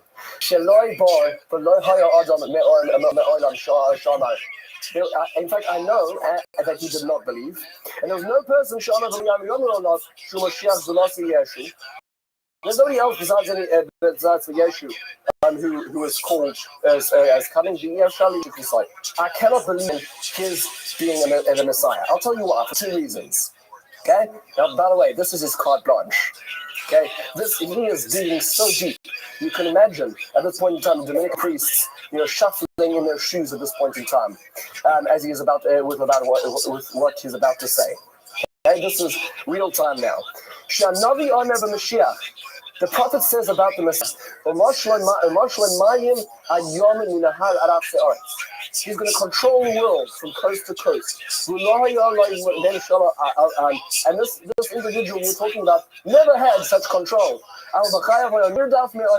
He spent a terribly forlorn life being pursued by his enemies. Hiding from his persecutors. In the end, he did not make it, he was crucified. If he couldn't save himself, how could he save the world? Can you imagine this? In the castle in Barcelona, in front of the Dominican friars. And he goes on. Number two, says the Ramban. When the Ramban doesn't mince his words, he does not mince his words. He says the following: even when he died, his followers weren't celebrated. They didn't have an empire. Rome's success, Constantine in the year 300, was not as a function of Christianity. In fact, the rise of Rome was before Christianity took it over. And after Constantine took over the Empire and split and slowly went found its demise after Christianity took over. So you're telling me this is the Messiah? Muhammad, look at Europe, look at the Middle East, who's in control? The children of Muhammad, not Yeshu, says Ramban.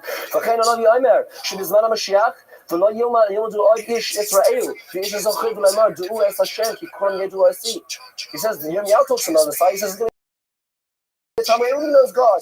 He says, in Yeshaya, so much knowledge God. It'll be like a sea of knowledge to cover everybody. Roina says in Yeshaya as well, the words were etched into stone outside the buildings of the UN.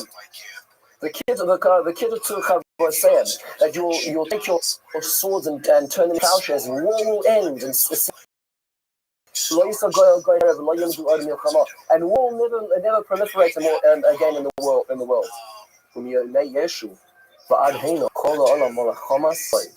He says, look at the blood of the world from the time he died till now. Look at the destruction. He says, in fact,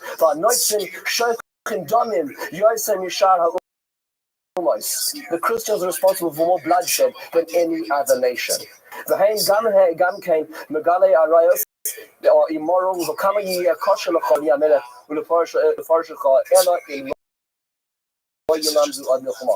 He says, and you, King James, would it be a king for you if there weren't wars?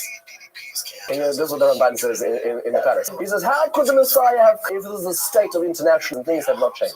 He says, you just see the power. Imagine, I dream sometimes of having an opportunity in just 5 minutes to meet the Ramban. I dream of it, just being able to bask in his glory. And we slowly get to the sense of who he really is. But just imagine 5 minutes in the presence of somebody like this. Let's go a step further. We're going to follow two more ideas. We just a little press for time. Personal growth. You know, a lot of times when you come into the world of academia, as Dr. Abramson will tell you, academics don't necessarily translate seamlessly into the world of action necessarily. And that's why, as Dr. Abramson said, when one looks at the Igeres Haramban, the letter you said to his son, it is the moment where you see the giants become human. Listen to what he says. Every line is replete with messages and lessons of life. But he says the following. Let's just look at 3 lines. He says, he says, my son, be very careful. Likros b'Torah tamid, asher tuchal l'kaima. Learn Torah in order to actually do it, live it. As you finish philosophizing, as you finish learning,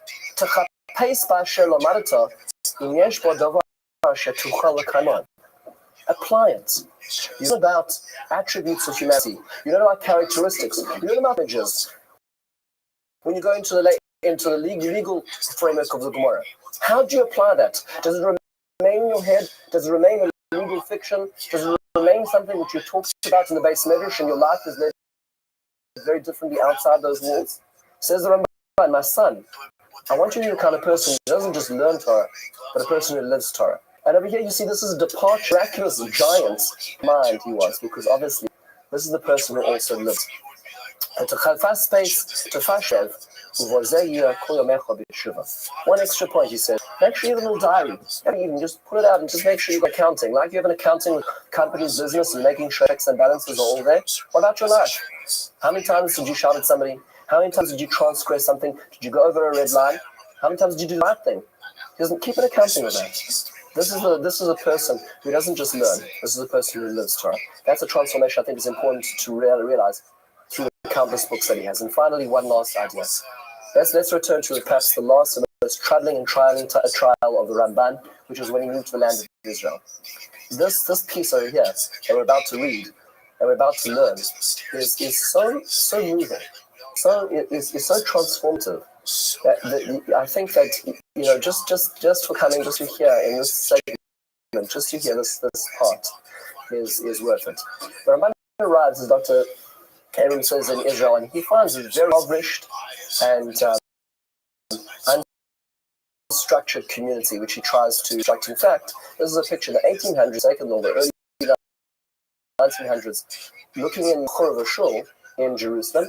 But as we know, it is underneath there where there's the shul, which is attributed to Rabbi. Talks about 4 pillars down the middle, and in fact there's a medrash there, and there's minyanim all the time for those of us opportunity of going. It's the only minaret in the Jewish quarter, and just underneath it, before you get to the korva, which is built for this is the previous korva, there is the Ramban's shul, which is allegedly where he gathered his minyanim on those Shabbat, and it's sometimes maybe the next time we're in Israel, it might be a moment just to go there and pull off the shelf for Ramban and learn the Ramban in the Ramban's shul, in his full place. Let's go. In his arrival in Israel, he talks about Israel in the ancient city of Akko. So here's Akko on the north coast. It's a city which has got history, biblical history, and of course contemporary history today. And the Ramban says the following. He has a footnote from his arrival in the lands of Israel. He says the following. Listen to what he says.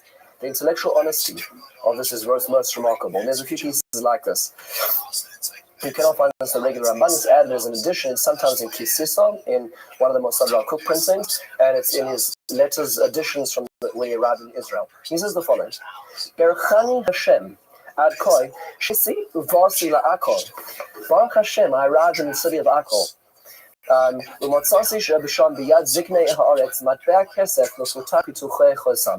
found a silver coin which was written with inscriptions, engravings on it. On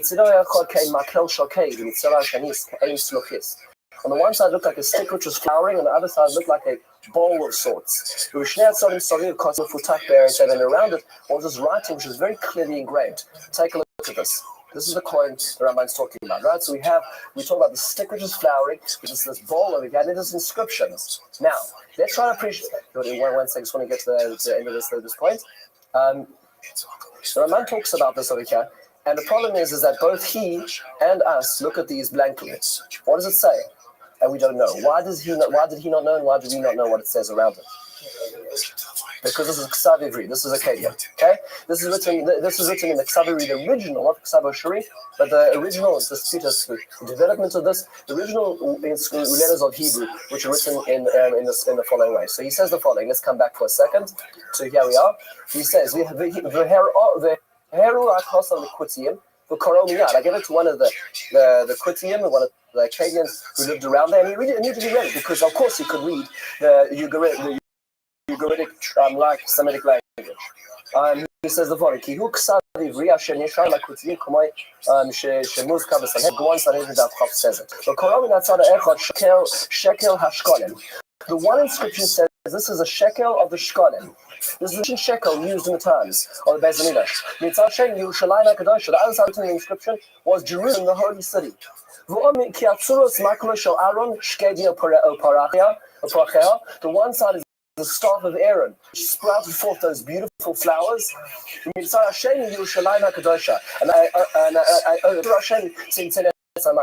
other was the bowl that contained the manna, which was allegedly left in the Kodesh Kodashim, as the Gemara describes it.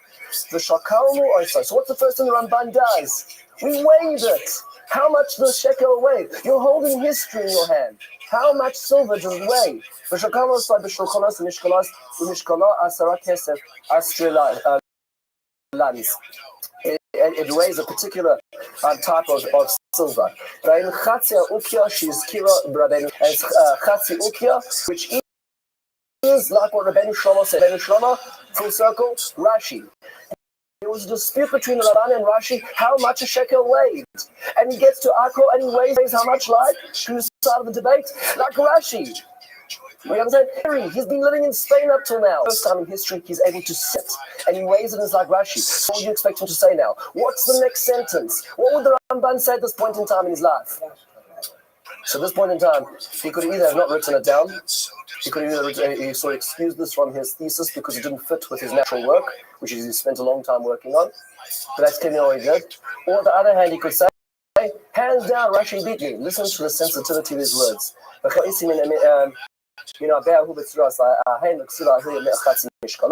quotes on another coin he found like it. Rabbeinu Shlomo Rashi has an incredible support from this. Listen to the sensitivity. Here's a man who's looking at archaeological real things. He's looking at archaeology. Is it absolute proof? No.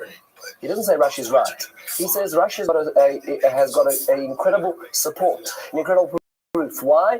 Because Ramban also has the sensitivity to realize this may not be the only shekel. And in fact, 4 years afterwards, many other different weights were found that were used at different times.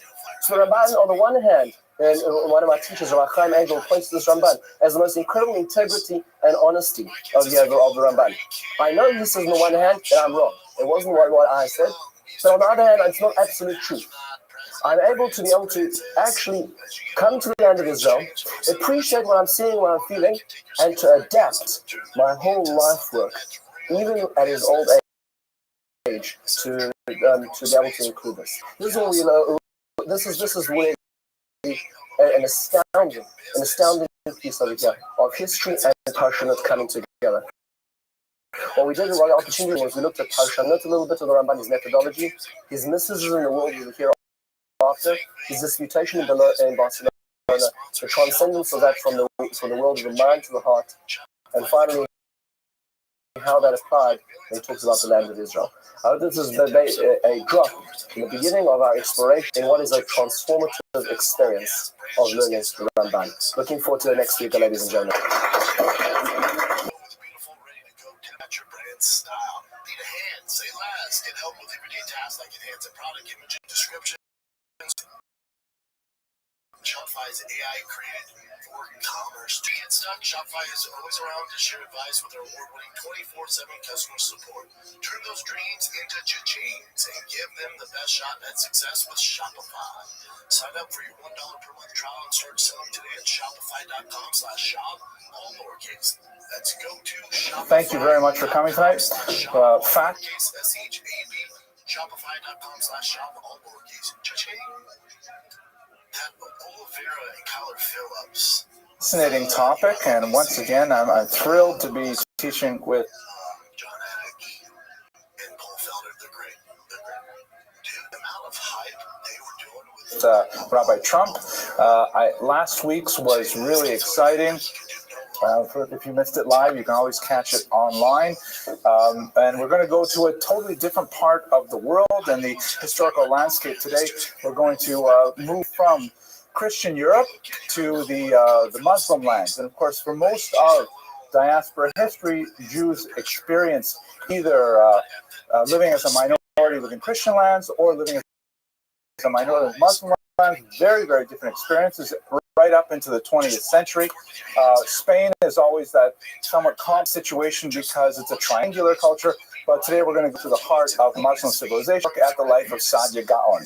Just a quick word on the periodization. You'll recall from the first class, Jews tend to create historiographic groupings of time based on generations of scholars.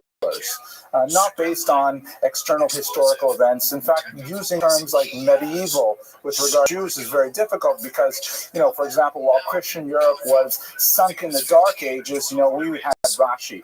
That maybe a little bit later we had Rashi, but we still had, this is actually part of the Dark Ages. So the terminology that we use in the outside world doesn't necessarily fit the Jewish historiography. The period that we're talking about today is the classical Gaonic period. The word Gaon is derived from the Hebrew word Ga'ava, which means pride in the positive sense. When you say someone is a Gaon, it's someone who is worthy of pride, right? As opposed to Gaiva in the Musar sense, which means a negative arrogance of someone who's a Gaon, like the Vilna Gaon, of which every single Lithuanian Jew I've ever met has actually, directly related to him. The Saadia Gaon, the term Gaon is a title, a marker of great learning. It also happens to be an institutional title in this period because this is the Talmud had closed and the center of Jewish learning was still in Babylon for the most part, what would be today southern Iraq and Kuwait, and it was headed up by the yeshivas there, the Babylonian yeshivas, continuing the tradition of the Talmud. So Saadia Gaon was one of those great leaders of one of the major yeshivas in the immediate post-Talmudic time. So if you recall the very first class when we talked about periodization, we have the period of the Tanaim, which is the Mishnah, the period of the Amoraim, which is the Talmud, the Gemara. Then we get to the period of the Gaonim, which is one step back from when we were last week, which was the Rishonim. Okay, now, one last word about his name, Saadia. It's interesting. It sounds almost Arabic. It's actually a Hebrew word, or maybe it's Aramaic. Sa'ad in Aramaic means to help, to assist. So, Lisayaya, I guess is a Hebrew word too. So, Saadia means, helped by God, the Gaon, the great one. Okay, so let's go straight to the material today. His years are 1882 to 942. the end of the 9th and the beginning of the 10th century. His main area of activity was in Egypt and then later in Babylon. He is known as one of Judaism's first philosophers. So in order to put him in context, I have to give you a little bit of sense of what is the relationship of Judaism and philosophy, and where does he fit within this developing canon of texts. We, as Jews, have a sort of love-hate relationship with philosophy. The word philosophy is, of course, Greek in origin, as we understand philosophy as a whole to be Greek in origin. I think it was Whitehead who said that all philosophy are footnotes to Plato. Like, we have this one great Greek philosopher, Plato, who's shown here in the red, by the way, and everything that he wrote, which was essentially the teachings of his teacher, Socrates, shown here, the rather buff guy up here, that formed the Western tradition of philosophy. The word comes from philo, which means I love or to love, and sophia, which means wisdom. The love of wisdom, just the pure love of knowledge for its own sake. The Greek tradition, which developed under this man Socrates here in Periclean Athens 500 years before the Common Era, was characterized by an unremitting questioning of reality, unremitting questioning of every fact, of every preconception. The Socratic method was so he questioned absolutely everything. He claimed to be the wisest man in all of Athens because he knew that he knew so little. Like, for example, he meets a soldier and he says to the soldier, "Oh, you're a professional warrior. You must know courage." He says, "In fact, I do know something about courage." So he says to him, Charmides was his name, "Well, tell me, courage like running blindly into battle?" And he says, no, you have to be cautious. That's not courageous to run blindly into battle. He says, "Oh, really? So it means to hold back from fighting?" No, sometimes you have to go and fight. So Socrates, by asking one question, actually break down the concept of courage until finally he got to a kernel of what he said, this must be the essence of what courage is. And that method of teaching, of asking these students the questions and uncovering the, so to speak, to use a modern sense, I think it was Henry Moore, the sculptor? Richard Moore? What was his first name? Moore? Sculptor. Henry Moore? Right. He used to say that the sculpture was already contained within the block of marble, and his job was just to remove the excess. So that's the Socratic method of teaching. This particular picture, of course, is very famous. Jacques-Louis David, the end of the 18th century. It depicts the famous suicide of Socrates because he was kind of a rabble-rouser, and all the youth were attracted to him, and he was kind of breaking down Athenian values. He was forced by the elders to either recant and refuse to teach the youth anymore, or drink hemlock, a deadly poison, and he chose the latter. And here he is, consoling his obviously distraught students, including Plato, who's at his knee here, and he's saying to him in a famous passage in the Apology of Socrates, death is either a just reward, pointing heavenward, or a dreamless sleep. And he drank the hemlock and he died. So as Jews, we love philosophy. We just got so into it. It got us into trouble. That's why we had the Hanukkah Rebellion, because we just loved it so much that it tended to overwhelm traditional Gemara ways of thinking and certain logical systems that did not comport with the same kind of logic the Greeks used. But we, although we had to kind of find a balancing point with philosophy, nevertheless, we loved the pure rational aspect of it. We loved engaging in pure debate, and the sense of it, the love of wisdom, the love of truth for its own sake, really appealed to us. But we did not develop distinctively Jewish philosophies in the ancient era. Perhaps the greatest one is this man here, Philon, also known as Philo. They named a very delicious paste after him. You may have seen that. And he was an Egyptian scholar, a Jewish scholar, who essentially wrote a philosophy of the Bible. Because in many ways he differed in the rabbinic tradition, he has not been absorbed into the traditional canon. So you will not read Philo if you go to yeshiva. He's just like sort of out there. But he had a massive influence on Christian philosophy, who borrowed from him and his translations of biblical and rabbinic texts into Greek, so he's a major part of it. But still, he's kind of chutz lamachane, outside of the camp in terms of the march of Jewish intellectual ideas. The first real philosopher, in the word that we're using right now, the first one to make an impact within the Jewish tradition, mainstreaming Jewish tradition, would be Saadia Gaon, who was not influenced directly by Greek philosophy, but by Arabic philosophy, which was in itself an inheritor of Greek philosophy. And he gave us a different way of thinking about text, thinking about tradition, that was heavily influenced on models. And perhaps the greatest innovation, in my opinion, I'm not an expert in this field, but his greatest innovation was in terms of his expression of those ideas. Number graphs is a kind of a Sadia-esque. Is that a word, Professor Levy? Sadia-esque? Sadia-idic? Sadai. It's like do that. Yeah, no, it's something else.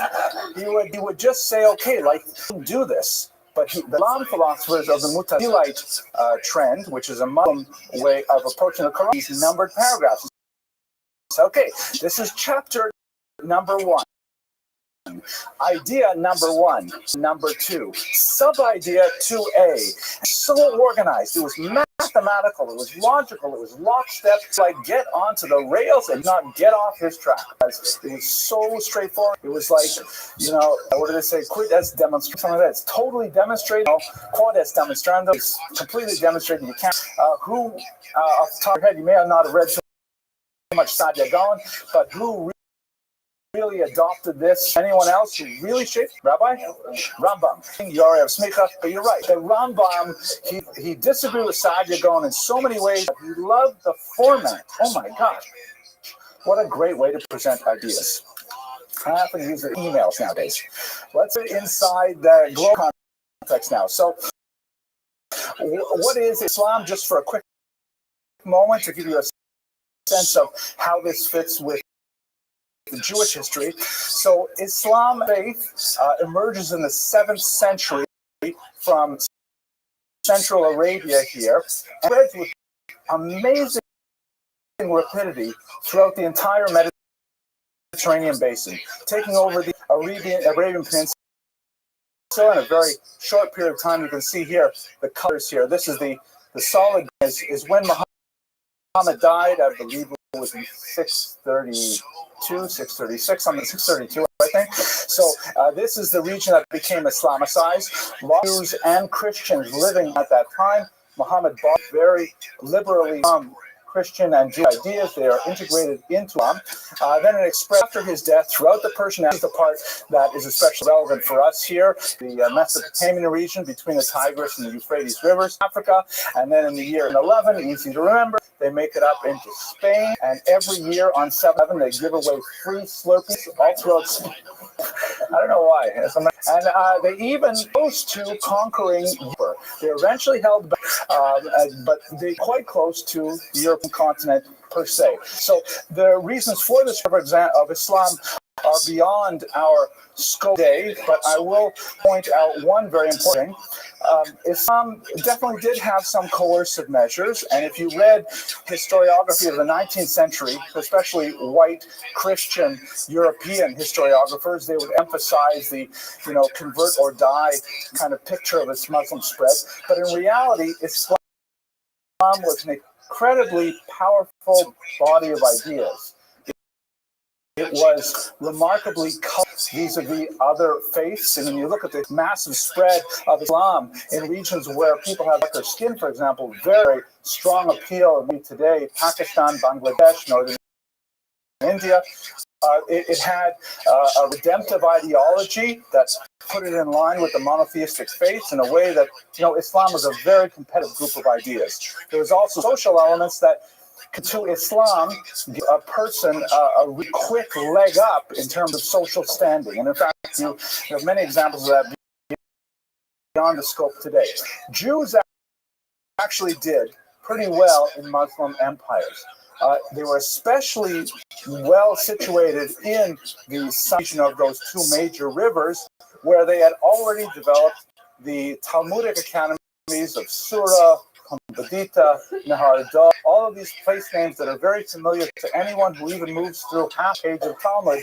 You will cross these great yeshivas. And these were, especially through the 5th century, the major for the Jewish world, eclipsing Israel, of course, after the disasters of the First Roman-Jewish War and then the Bar Kokhba rebellion that unfortunately failed. So once Jewish life in Israel became extremely tenuous, then the Babylonian economies became even more prominent, and they retained that prominence well up into the 2nd millennium.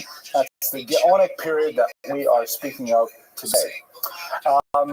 The Jews actually did fairly well in countries in many ways.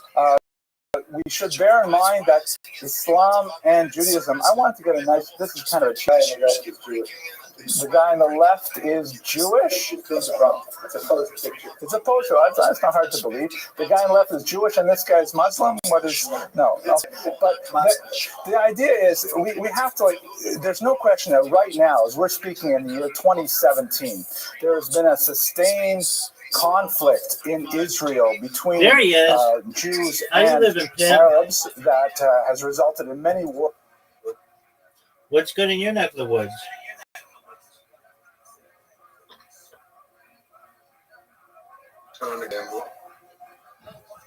Did you enjoy playing Monopoly? Yeah. I loved it. Did I chase my losses? No. You shouldn't gamble. You're too impulsive of an individual to gamble. Did you hear me, son? Yeah.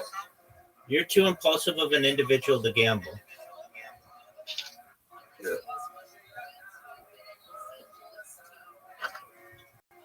Did you hear me? Yeah. All right. Are you ready to play? Yeah. Do you want to know what game Riser is obsessed? I'm so impulsive with my, but I can't even take the money in my own fucking hands. I have to give it to the family member. Word, dog. That's not good.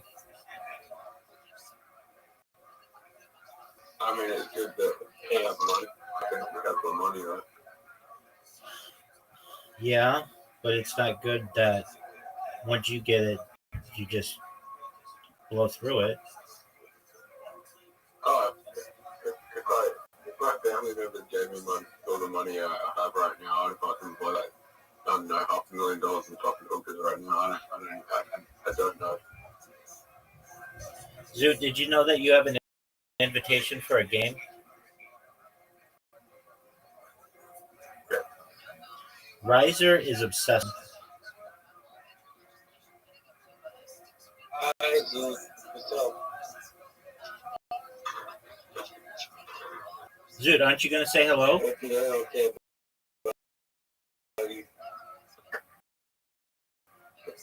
Zoot, aren't you going to say hello? Hello, Preston. What a shot. Well, I actually have the same problem, Zoot. What the fuck? My music started.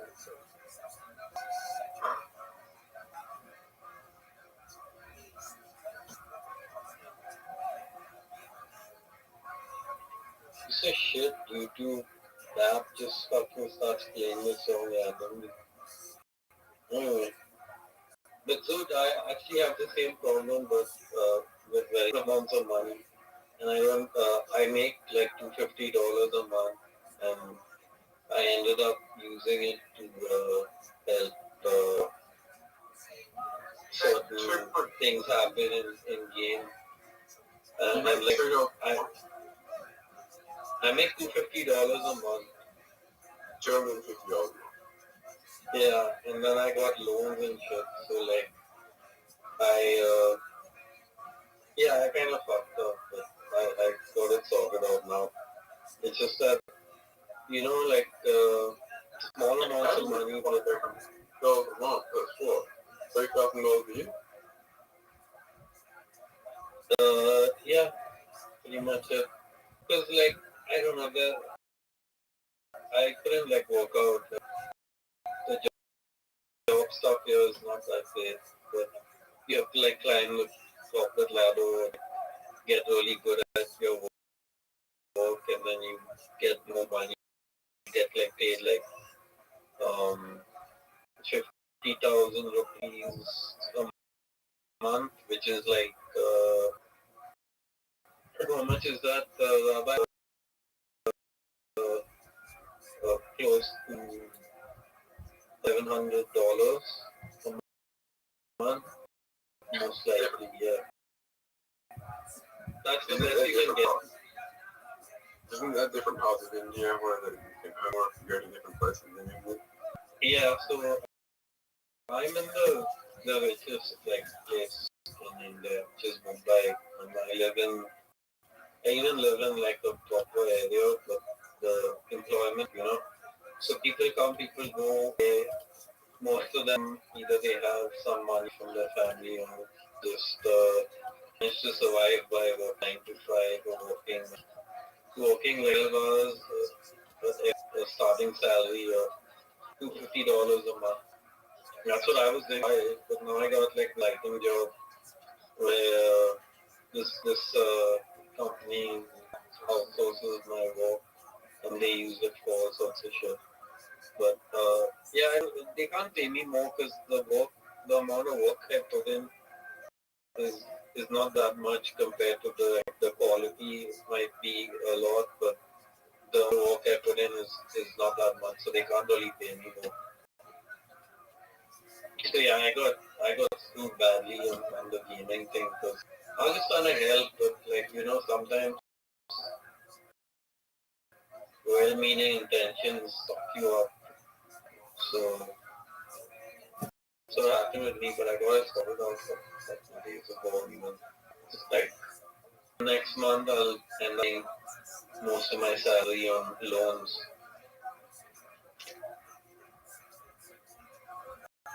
So that's how it is, like Zoot, I don't believe anyone can kind of be. I don't believe rich people are spoiled or that they have like way too much money and they're just about spending it. To an extent, yeah, but you should realize like a lot of the pleasure you're getting from it is it's kind of detriment to like it's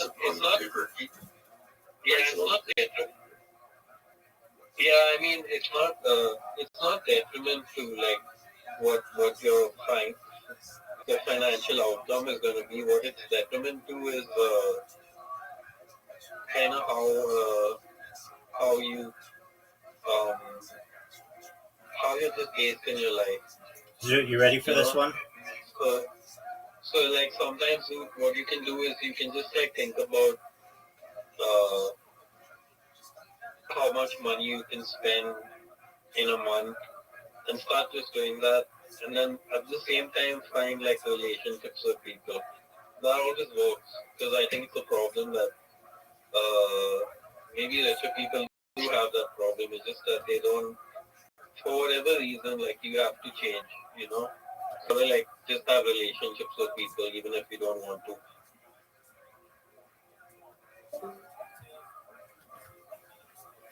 Oh crap, Zoot left. I don't know what happened. I don't either.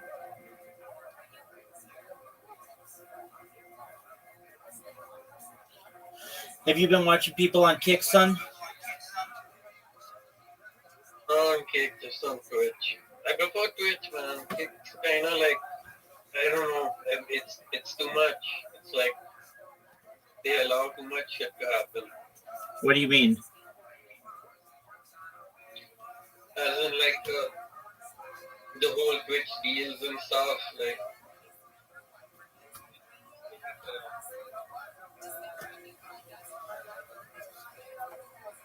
What'd you say, Pimp?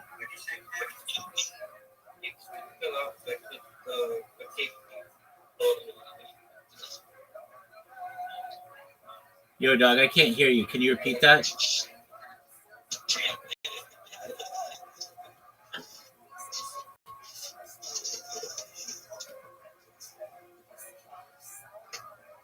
You remember what? Oh my voice is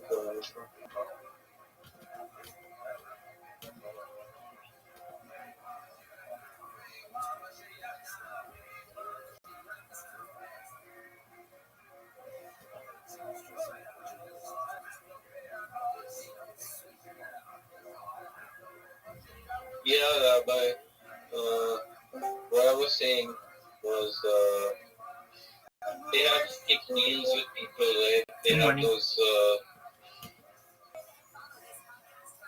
those contracts that you sign with Kick. What about them? Do you know about those contracts you sign with Kick? You mean Kick Partner Program?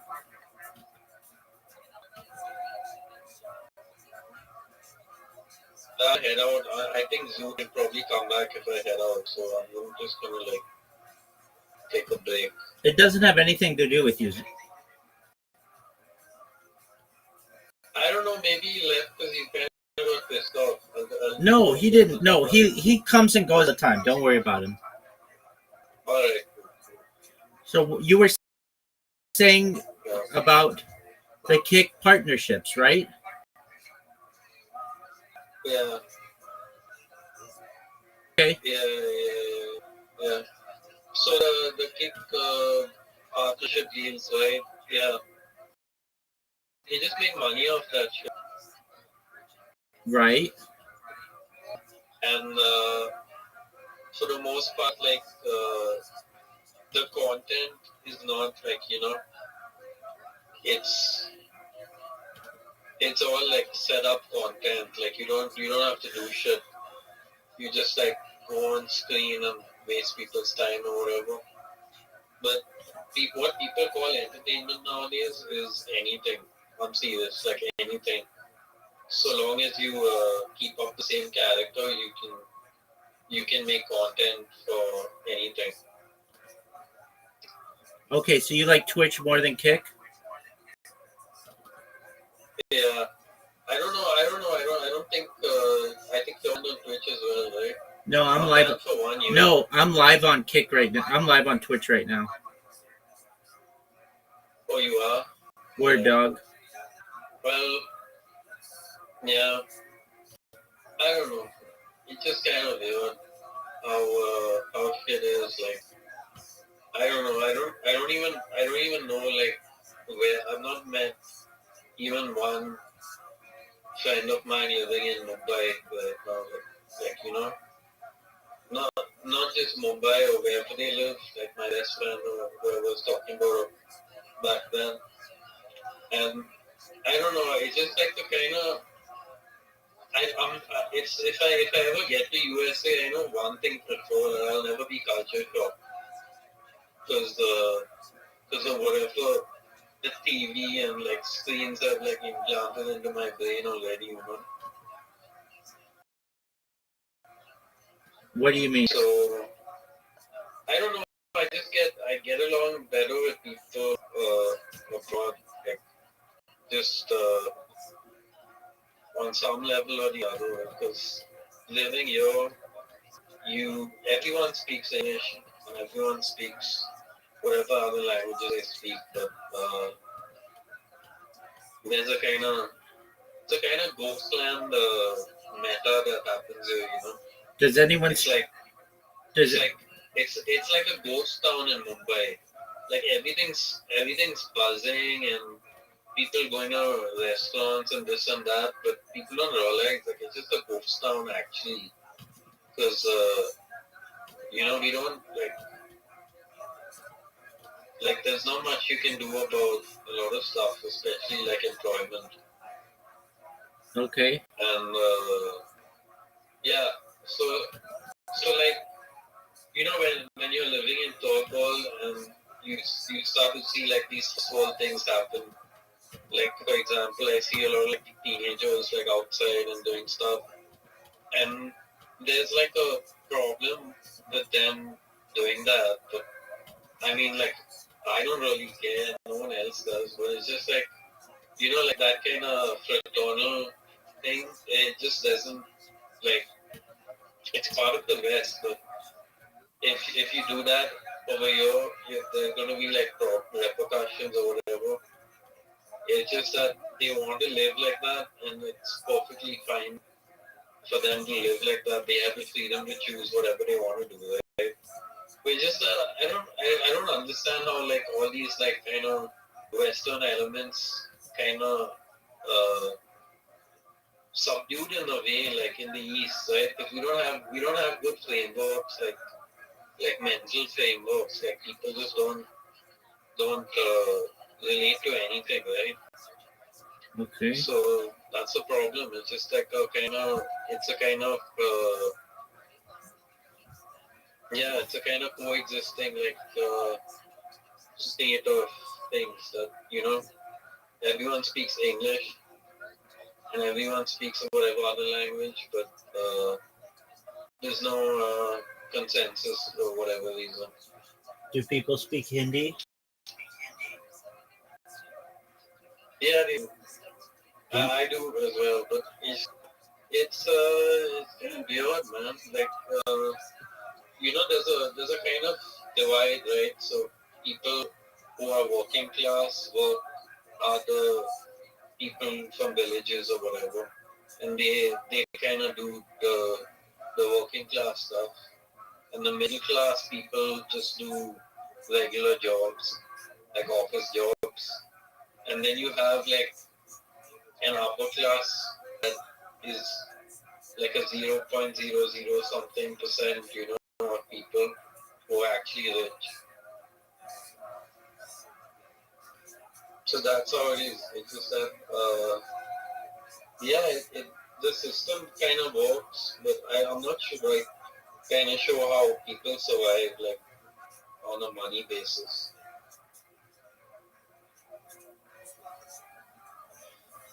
Is there a lot of poontang in India? No, I think it's a kind of taboo thing because it's not like people look down on sexual relationships or casual sex or anything like that. Why? I don't know. I don't know why. I have no idea why. It's just one of those things that kind of has its pros and cons, and very often the cons are kind of, I don't know. It's kind of weird. Like it's not up for me to decide. I'm just saying, like on a collective scale, it has its problems, right? When you put taboo on things like that. So there aren't chicks who want to fuck there? Yeah, I guess, but it's all like kind of like this, I guess. So it's people who, it's looked down upon. So like, in some sense, we don't have what. I think I'm pretty sure I live in the East, so it's pretty much what it is. It's that just like we don't have that commercial nature of everything that you guys have. Word, dog. But you look on the bright side, like people like my friends, they're all like, they're like top grade individuals, like based on being good and being happy and stuff like that. You know what I mean? Yeah.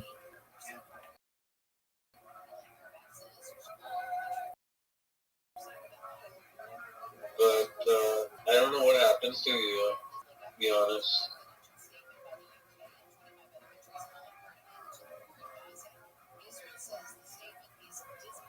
For whatever reason, right, Rabbi, you meet a group of friends, you have a good time, no questions asked, right? No like, symptoms or stuff that you should be aware of, or restrictions, limitations on how you see them, how you judge them. You get me? Like, to an extent, it's kind of a conglomeration of things that kind of make that stuff possible you guys have. But just in general, it makes sense, right? Right. So for the English-speaking world here in Mumbai, it's like, I don't know, it's some sort of weird diversity sickness of some kind, diversity disease. I don't know. People even say, like, some politicians say, like, that there's like an actual system that holds people and stops them uh, from poking fun at authority, or just like being against authority. There's like a system in place that keeps people in check. But you go to the streets and you see, like, shit is fucking unreal, dude. When it comes to like the machines controlling people, it feels like the Matrix.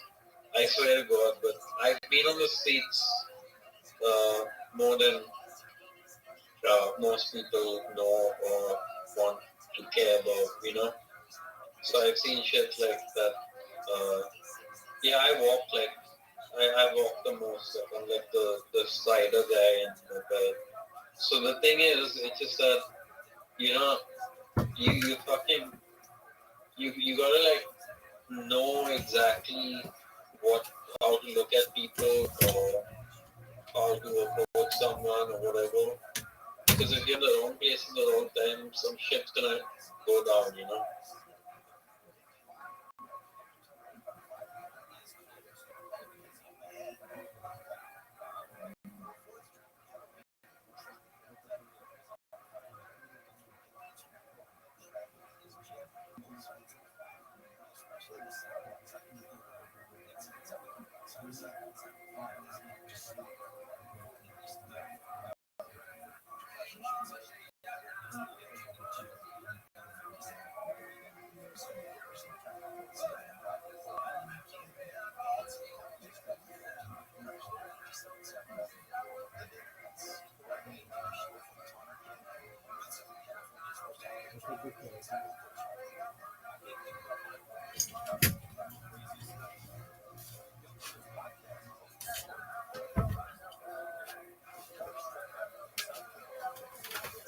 Why do you think people are that way, Frosty?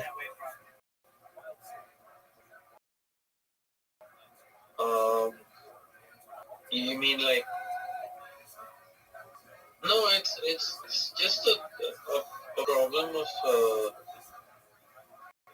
I don't know what it is. Like, it's almost like, an unconscious force controlling, like, you know uh, an entity, and that entity in turn like kind of controls everything else. That's the way it's been for a while now, but maybe it's changing. I don't know, but I don't know. It's not anything really. It's just that for whatever reason, people start to act a certain way or become a certain person for whatever reason. I don't know what, but it's just all this insanity.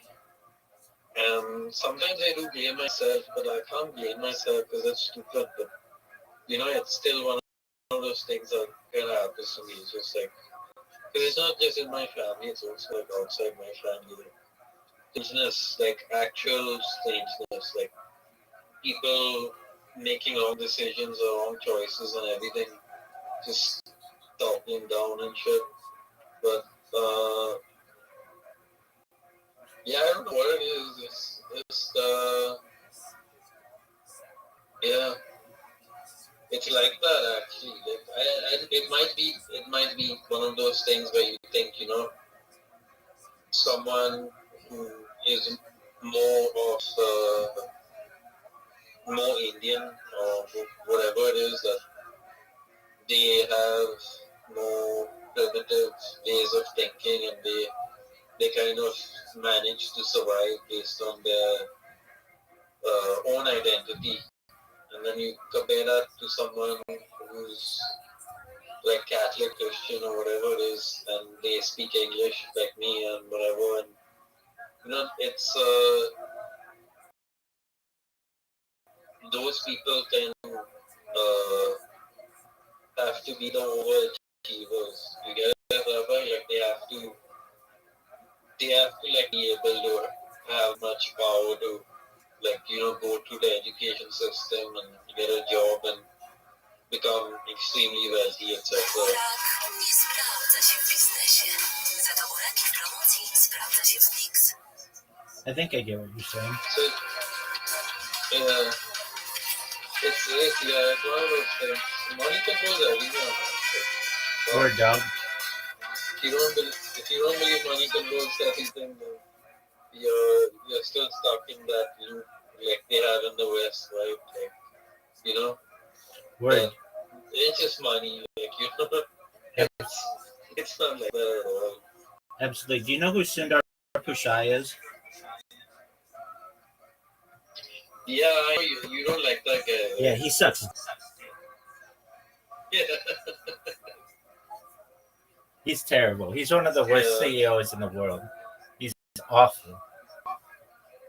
Can you imagine how powerful you are as the CEO of Google, yet he does no good for people in India? They don't have hospitals named after him because he doesn't give them anything. They don't name schools after him. He could do so much for arguably the people in the world some of the people, certainly the largest population in the world that needs it the most, but he doesn't help them, and that pisses me off. India needs help, and it needs help of its leaders. And Sundar Pichai is at the very front of leadership, not just in tech, but of the world. And he sucks. He doesn't give back to his school. So but yeah, it's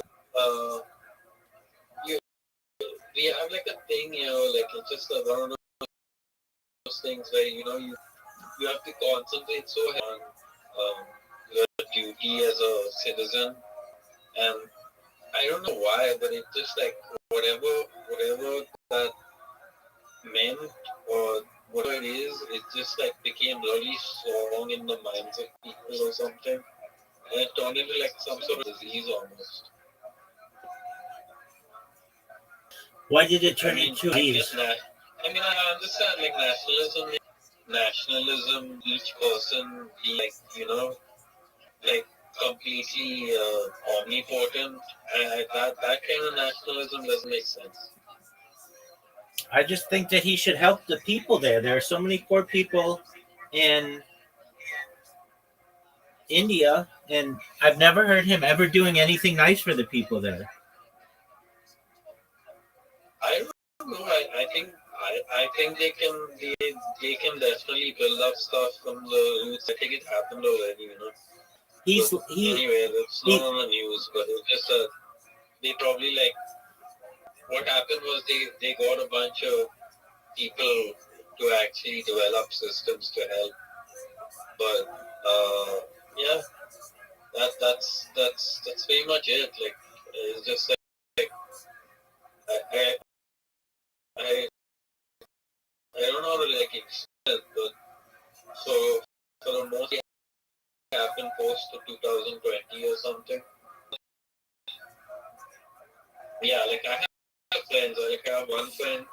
He's a senior copywriter, and he just tells me like it's like it's a useless title, like my title thing, and I earn enough to okay living. That's about it. That man is close to, if not a billionaire. and he has the most prominent position in all of tech. It's bigger than the CEO of Amazon. It's bigger than the CEO of Microsoft. The CEO of Alphabet is the biggest position in all of tech. And this guy does not help the less fortunate of India. I think that's very unfortunate. Yeah. I don't know what the heck, dude. This stuff is super complicated when you get into it because it's not just that. It's got a lot to do with like history and like how we had religious struggles recently, and then the terrorist attacks on Mumbai, all that stuff together. Kind of like it just everything.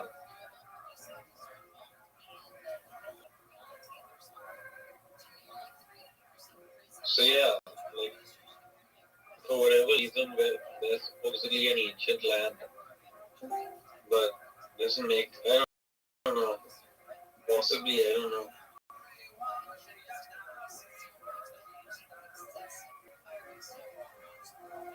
So yeah, that's about it. But I don't know. I think it's some sort of. I follow a lot of conspiracy dudes, and sometimes I start to believe them because most of the times they are right, and very often it's got to do with a lot of stuff that just goes under the radar, like we assume the law takes care of everything, but the law sometimes can't do shit, like when it comes to, people just outright, like, screwing other people, So, yeah.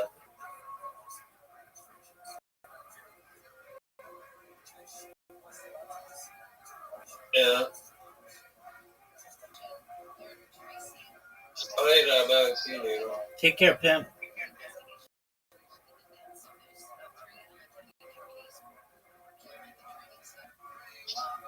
I'm gonna. Wars and tremendous amount of bloodshed and ongoing political conflict. Always a good plan. Come back when you're bored. Can go back prior to the 19th century. We see that for the most part, Jews actually did pound for pound better in Muslim lands than they did in Christian lands. There were certainly moments of violence and persecution, but the scope and the depth of that persecution is nowhere similar in Muslim lands as you would have by comparison in Christian lands. Again, a discussion for a later class than this, but by and large, we did better in Muslim lands than in Christian lands. I skipped over a slide. It didn't get squeezed in there somehow. Technical difficulties. Well, there's another picture over here that's the same kind of idea. Why is this so that we got along with the Muslims so well? We can point to several factors. One is, first of all, that as a culture, Judaism tends to have much more similarity with Islam than it does with Christianity. Islam, like Judaism, is an orthopractic faith in which there are all kinds of behaviors that are markers of Islamic orthodoxy, whereas Christianity has a lot more attached to creed, meaning what one believes. So in Islam, as long as you're behaving according to parameters, there's actually a lot more intellectual freedom to say that in the 21st century, when Islam has not gone through a reformation like creed, and to a certain degree even Judaism. We have like kind of the vocabulary of intellectual discourse.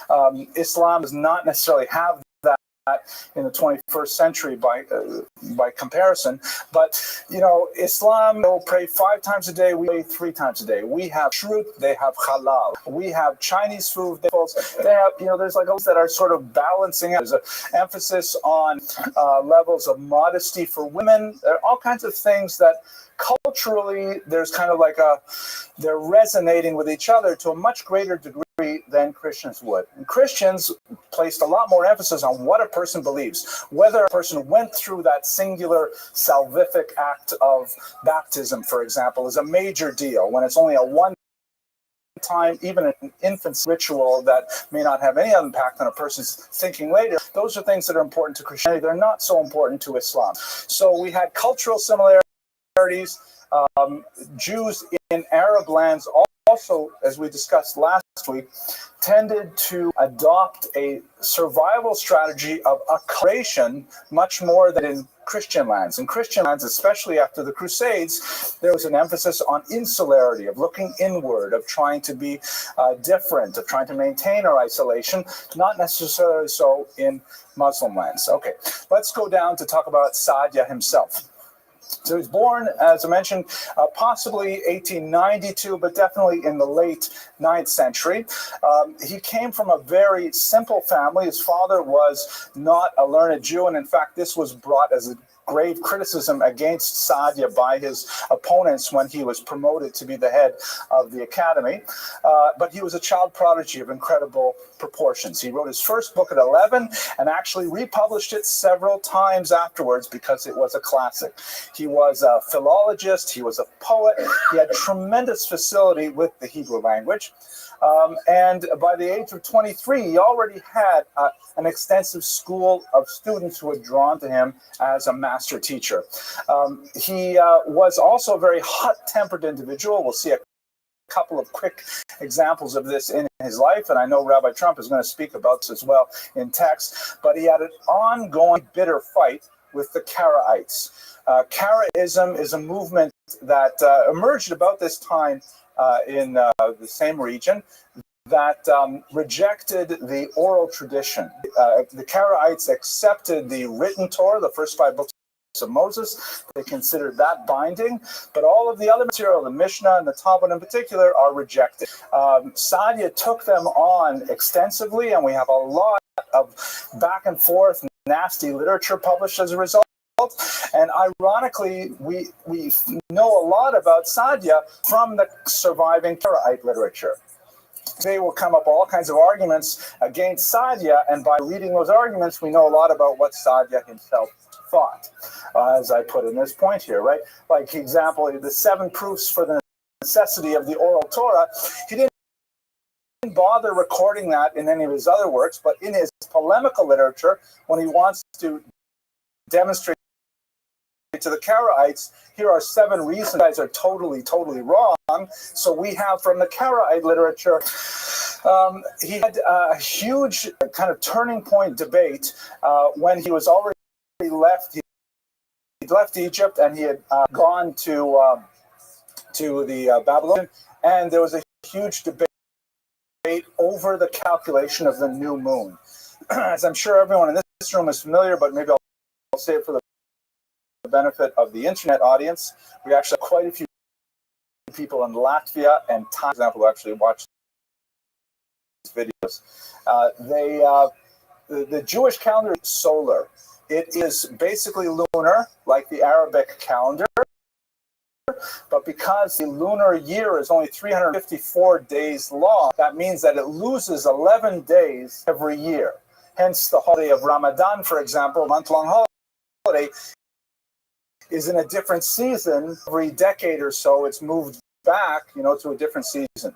But the Jewish calendar has a requirement: Passover be celebrated in April, because that's when you can charge the most for That's how I wrote it. So, no, called HaChodesh HaAviv, right, or the Chag HaAviv, holiday of springtime. So Passover must fall in the spring. So therefore, the Jewish tradition is a leap month. And so often, we now have a fixed calendar, but back then there was some debate over the fixed calendar, and Saadia disagreed with the calculations of that month with the main scholar Aaron ben Meir of Yerushalayim. They engaged in a very extensive public debate over this, and Saadia ended up winning. As a result of his dialectical brilliance and his sheer pugnaciousness, he was appointed to become the Gaon of Sura, the head of one of the 2 major academies. This is essentially the Harvard of Babylon, as many people call it, the Touro College of Babylon. One of the greatest yeshivas in the region, and he was appointed. In his letters of approbation, David ben Zakkai, a very important figure we shall see, that he is not afraid of any man and does not show. What does he here? Let's see what I quoted here. Right? He praised him because he was so bold and he would take on anyone and ultimately take on the person who hired him, which is not a good idea for the new rabbi in town, right? The new rabbi in town should not take on the president of the board. Basically what happened is this. In Babylon, you have this position called the exilarch. Right. The exilarch term is in Hebrew, in Aramaic, Reish Galuta, the head of the exile. This was a government position, as it were, a state-supported position, which was given to a member of the house of David, right, from the lineage of David. And the Babylonians recognized that person as the head of the Jewish community. Exilarch, the word archos in Greek means leader, and exile, of course, like diaspora, exile. So he was the leader of the exile. And he had the right to appoint the chief rabbis of the, I have to be careful, the president of the synagogue is in the room, so, and the rabbi, the assistant rabbi is in the room too, so I have to be doubly careful. Let's rewind that and we won't put it on the internet. But the exilarch hired Saadia Gaon to be the head of the academy, and they wrote a contract, and included in the contract was a non-disobedience clause, which Saadia agreed to. And then what happened is Saadia was asked to rule on a monetary case that involved the exilarch, his boss, and Saadia ruled against him. Saadia refused to support his erstwhile boss, which ended his tenure at the yeshiva of Sura, and he was fired. And that was a huge blow for him, and he was forced to endure, I think it was 20 years without a position, and during that period of unemployment, he was incredibly creative, and he produced some phenomenal works which have lived for a millennium as a result. So there's like a hidden bracha in this sudden unemployment. What kind of things did he contribute? We're going to see some of the texts from Rabbi Trump, but just to break it down to 6 basic areas. Lexicography, he did a huge amount with Hebrew grammar. He let us understand what's going on with the Hebrew language, which again is an extremely important thing. The language was not codified nearly to the degree we have in the 20th century. Great titles like Explanation of 90 Difficult Words, also known as icebreakers for Babylonian parties. A rhyming dictionary, the Song of the Letters, that was like a poem about what each of the letters meant, what they had to say, building on a tremendous Gemara and Shabbos Kuf Daled. He wrote the first siddur, the very first actual liturgy in a printed form, a manuscript form that we have. Biblical commentary, of course, the Rabbi Saadia Gaon on the Talmud is fascinating. The polemical literature against the Karaites, we already mentioned. A lot of halakha, and finally, philosophical works, which is perhaps his most best known. Did I include it in the? Yes, I did. We'll just go through this here. One of his most important books is this codification of Jewish thought, the Book of Beliefs and Opinions, in which he writes in this Mutazilite style of the numbered paragraphs, this is what we believe. This is emistic, what we actually believe as Jews. Of course, Rambam will disagree with a lot of those points, and we'll have lots more literature to continue with. So that's my very, very quick overview of the Gaon. And now we're going to have an introduction from our esteemed Rabbi Trump, and it is a distinct pleasure to follow that. Let's try to get the other side of the equation. We are essentially these evenings to meet people we don't know, we haven't met. We're not going to meet within this world, but I hope after a little bit of time that we spend together, we'll get to really know who they are. Because although they've been gone for a very long time, we get a sense of who they really are through where they came from, through their background, and through what they actually say. Hopefully you get a sense of the voice. What I like to do is I like to piggyback ideas that Dr. M talked about, and let's see what he actually did. Examples of how he expressed the words he uses. So there are 5 different domains. We have the texts in front of you, but they're also going to be on the screen as well. We're not going to read all of them. Deal with 5 different aspects. His parashanot, how is his pirush on the Torah, his idea, his polemics, as Dr. Abramson mentioned, as it relates to the Karaites, his halacha as a halachic leader of the generation, his siddur, and we're going to talk about his philosophy as well, just as examples of what Rav Saadia Gaon did. Now, it happens to be some people add in the Rav Saadia Gaon. It's not really necessary, as Dr. Abramson admitted it, because Gaon itself is the term for the greatest rabbinic post of the time, right? So isn't really necessary, but you'll notice in some books today I'll have Rav Saadia Gaon as well. It's sort of like adding, Hillel and Shammai, sort of adding Ravel. So it detracts sometimes to say that. But nonetheless, let's jump straight in. So the first thing I'd like to start with is actually in his Parshanot. But I came across, I was going through a lot of the work, and I came through a fascinating story, which I really think he says something about him. This is a story which is actually related by Chaim David Azulai. Right? So Rav Azulai says a very interesting thing, the Chida. He says a very fascinating story about Rav Saadia Gaon. So here it goes. Ready?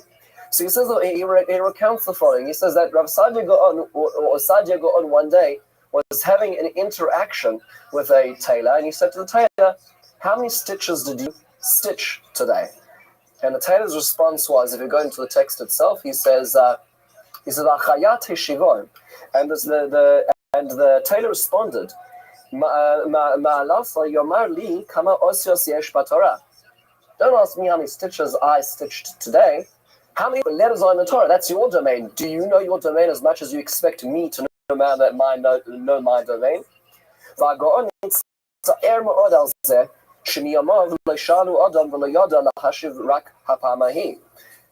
And he was very upset because the first question he wasn't able to answer. First of all, that just says something about either the caliber of questions or the caliber of the upset about this. So what happens? What happens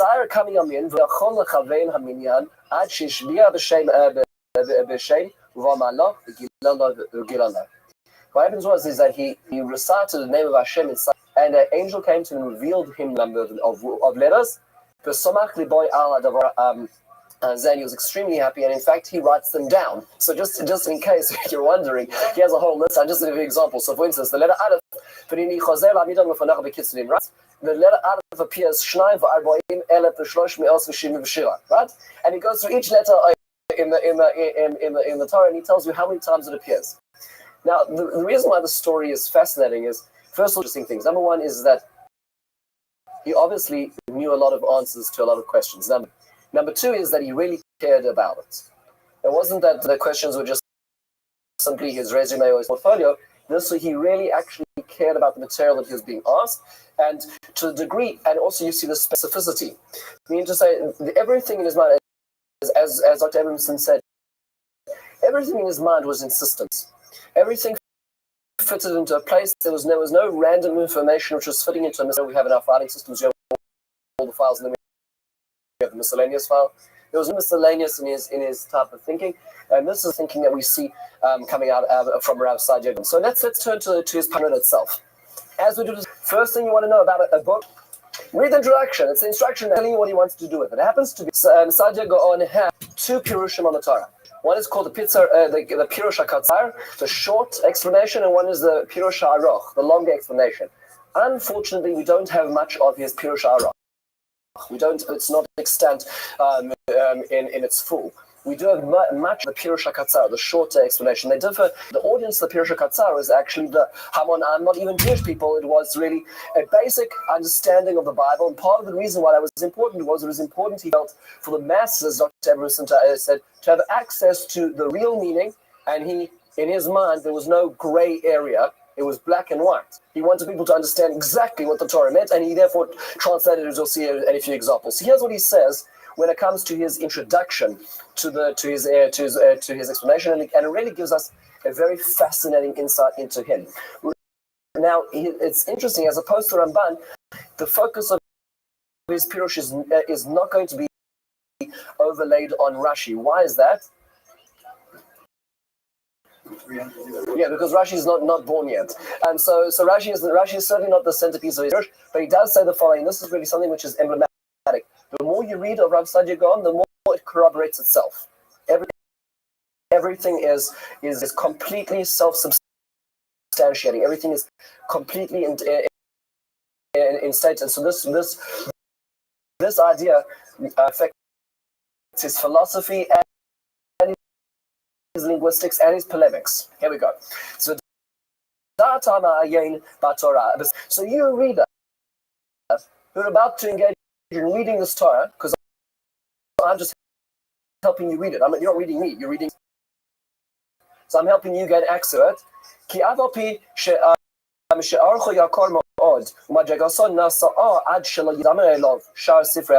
Listen, it is in our own plane. This book, the Sefer Torah, is not similar to any other books, even prophetic books.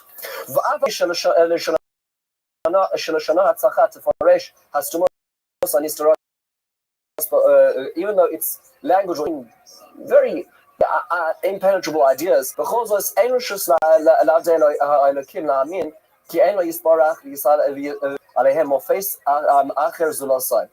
there must be another system which is about the system of the Torah, which helps us understand Torah. Meaning, read this book as if this is the be-all and end-all. There must be another system or systems which we can use, congruence with the Torah itself, in order to understand what God really wants. Okay, he says there's another two systems that we need to consider when reading this book and understanding how it affects our lives. System one, this is so fascinating. This is really remote. It's to who he is. Harishon, sin number one is who kodem the Torah, it precedes the Torah. Fascinating.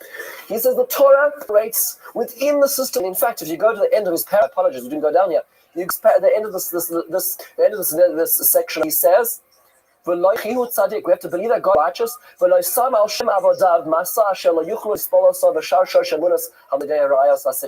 Hashem would never have placed a system of Torah into our logical realm that doesn't work with our logical realm. He would never give something which is illogical. Doesn't work with any. He gives two examples. Tzedekness and Yosher straight. And let's hold the questions for just a second. Just to get a little bit of a nerve. He says that we have to read the Torah in the of logic. Now, this is an unbelievable point. An unbelievable point. It's tempered by a system. And the second system is Hashniya, the second system over here is Mu'char l'mofes Torah, is after the Torah was given. V'hu yediak Kabbalas HaNeviim Hei Haru al Kol Davar Chadash. He says it is how the rabbis have the tradition of how the system works. So he goes on to say, how to perform those commandments.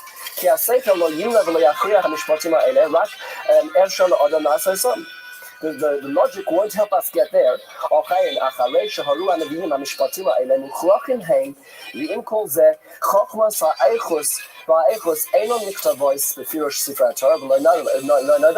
These traditions of how to do it are not written in the Torah. So he gives examples. The Torah tells us to pray. How many times do we pray? So logic's not going to help you over there. So how do we know that? Meaning the Torah is telling us to do something, it's not giving us instructions of how to do it. Why? Because that part wasn't written down. That part was transmitted via tradition.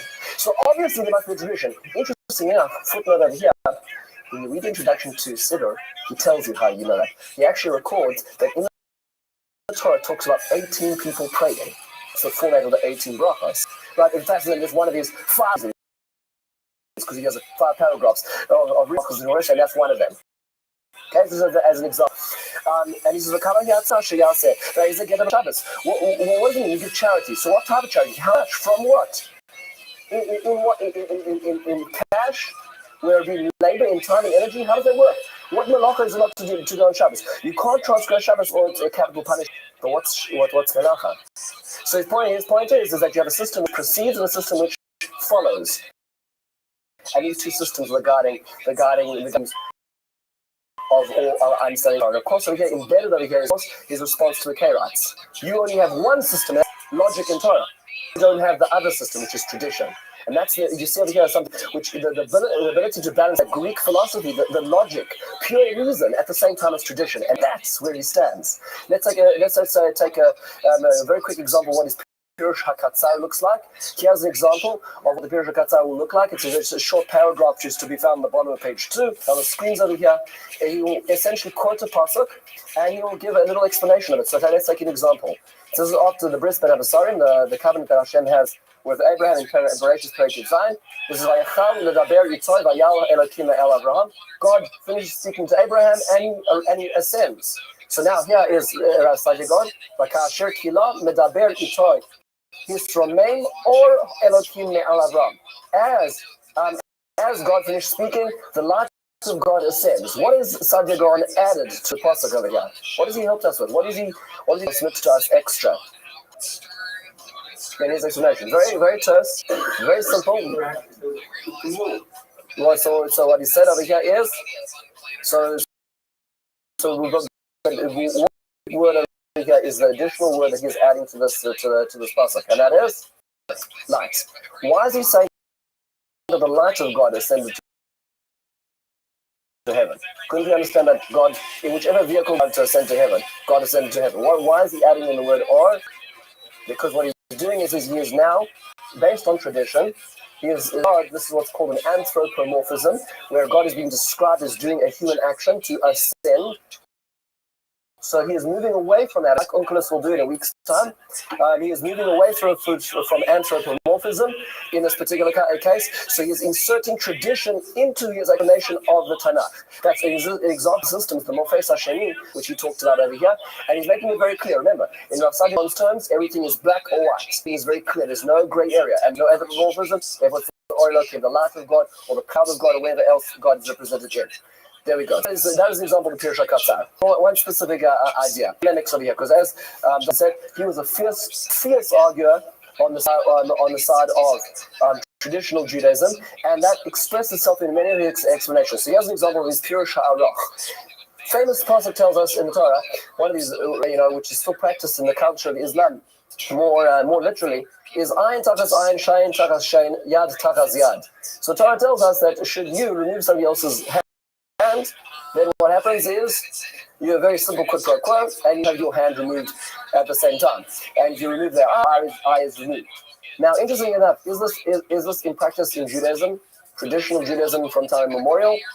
Is this something we practiced?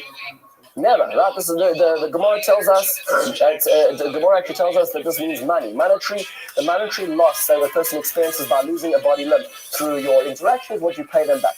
Okay, as the Gemara tells us. So in his Pirush over here, this is a quotation of Rav Sajigon, and he says the following. Let's take a quick look at over here. He says the following. He says, look, this just doesn't work. It can't be that you're removing the person's eye. Now, why? If you had to finish the sentence, why? What would you say? Why it is? Because why? Why is it that we do not practice this? Well, for one thing, it's not practical. Okay, so once again, so the reason that the Gemara gives a lot in the Gemara Baba Kama has a whole laundry list of reasons. What he does not do is he does not quote that Gemara Baba Kama. What does he go to? He goes to logic. Okay, coming back to his introduction, he says the following. As was mentioned, let's say you partially blinded another individual. Right? So don't do this at home without close supervision. He says, so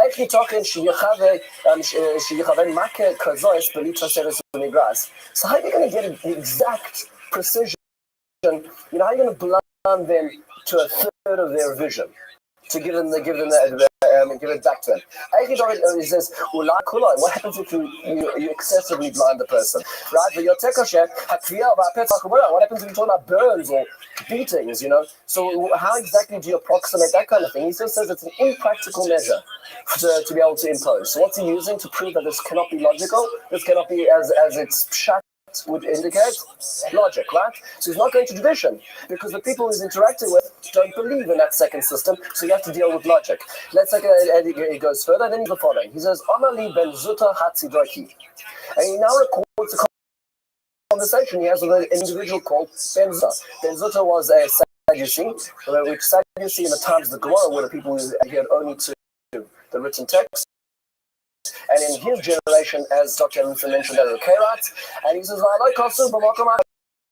Yitan Muba Adam Ken Yilot Bot. So the Sadducees, another passage said that, which it seems to indicate if you inflict a wound on another person, you will get it back. Sounds like the Torah itself is very much what might is right.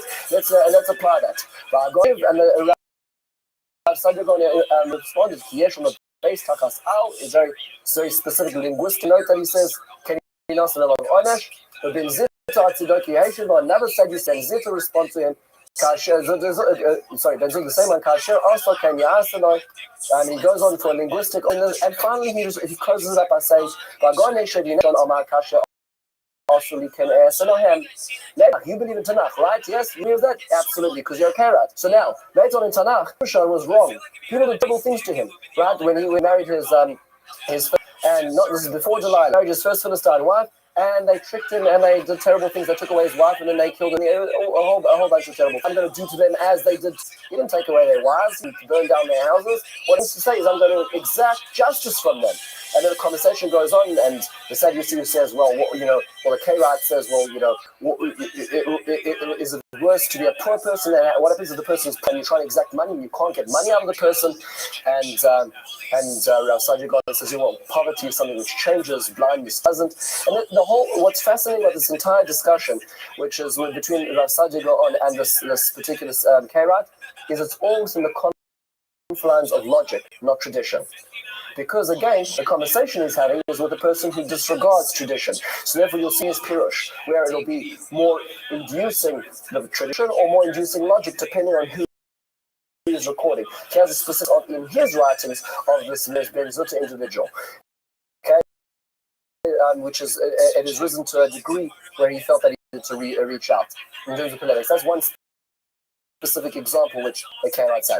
In terms of halacha, one of the biggest jobs that a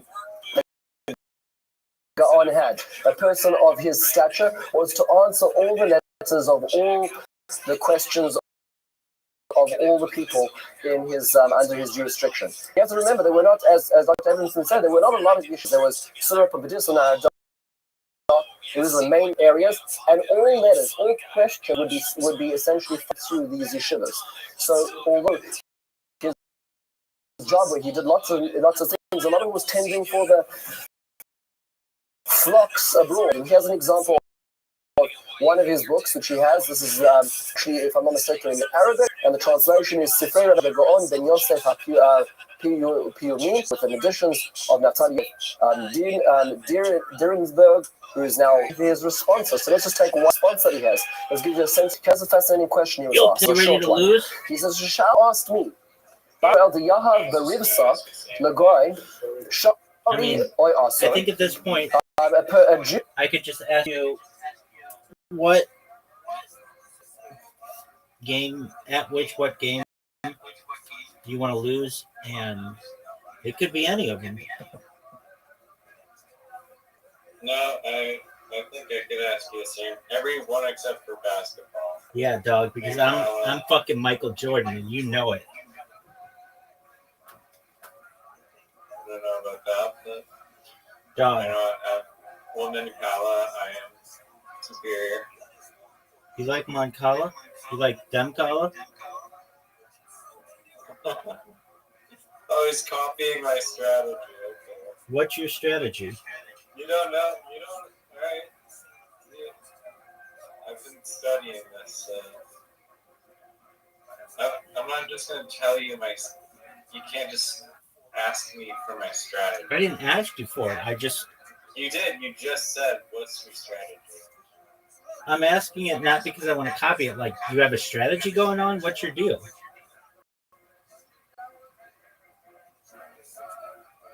How did you steal so money from me?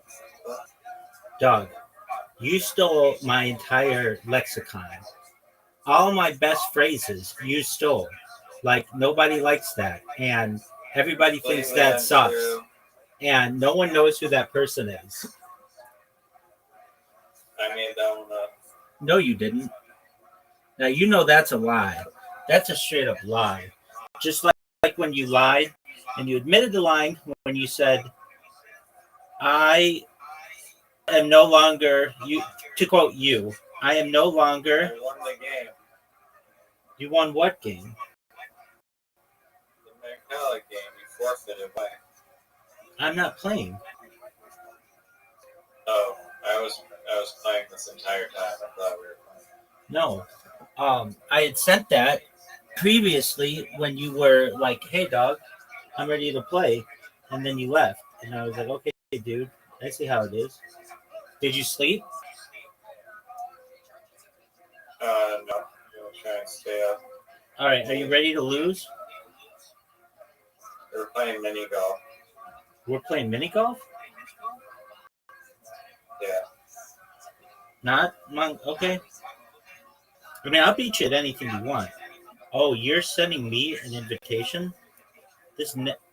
What? You did it wrong. Sure. Okay. See, it's not that easy, is it? I don't know what we did wrong. You sent it for 3 people. You want to play with 2, unless Audie wants to play. Send her an invite. See if she accepts. 2. I don't think I have her. Oh, yeah.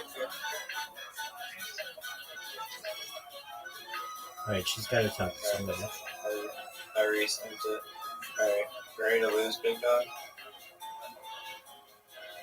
Look how sick. Come here, going first. Dog. Because unlike your dog, unlike your garbage theories, it isn't just whatever person you want goes. Oh, look how sick that shot is, my friend.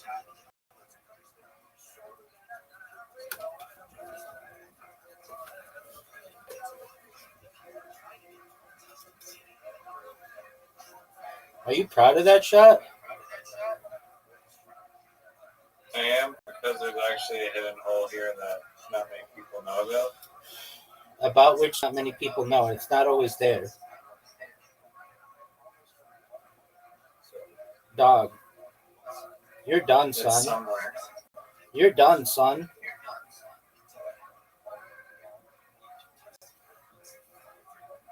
Nope. Not there.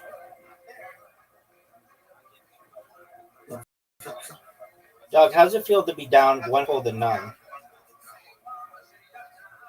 For my comebacks. This is going in the water right here. In the hole.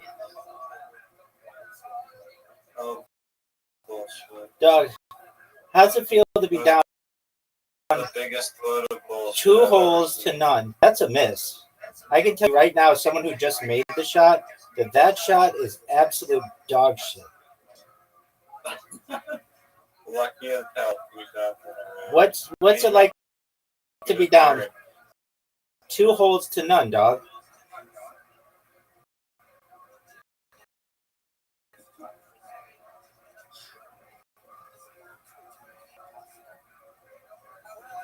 This shot is. It's short. No, it's not. That was close. I'm pretty sure you meant to do that. Dude, I don't know why you would think I would want to do that. That's a dog shit shot. It's an amazing shot, actually. That's an amazing shot. You're going to be done 3. No, you're not. That's garbage. It sure as hell ain't.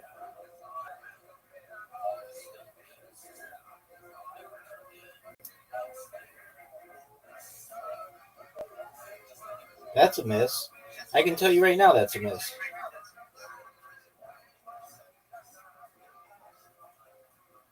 Dog, you're just getting perfect gamed.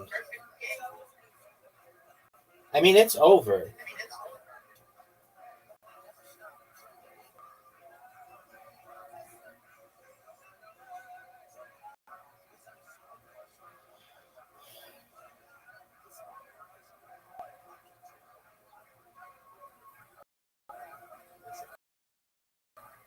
Yeah, right. Dog.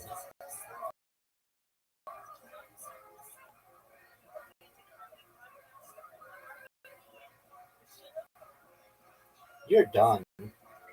You're done.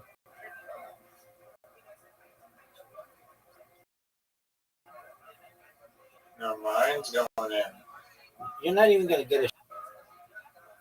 That's a miss. You didn't even get out of the sand trap, dog. Yeah, I should have probably been.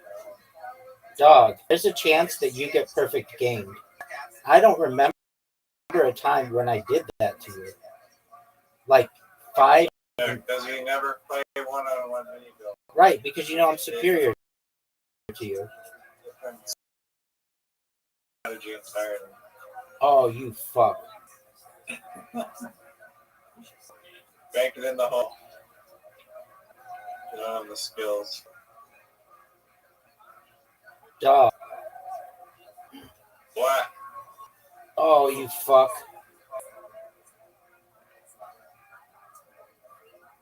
Get him.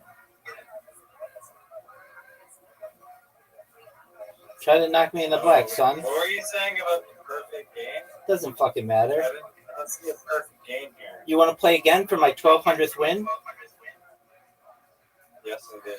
Do you want to send it to me or do you want me to send it to you? I'll send it. Thank you very much. I'm waiting.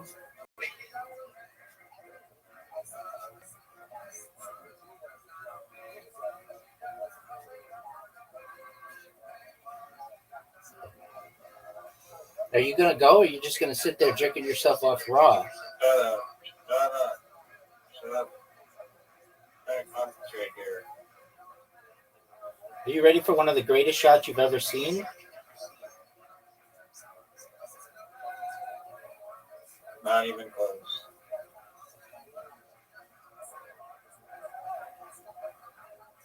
Hit my ball. That's a mistake. Giant mistake. That was a garbage shot. It's actually like the perfect shot. Look how good my shot is. Look how good my shot is. Now you have to hit your shot. Your shot is like impossible. Your shot is impossible. I do the impossible every day.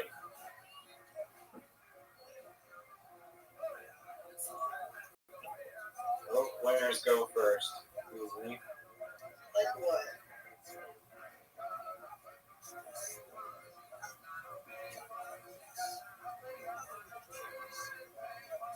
Turn me, Roddy.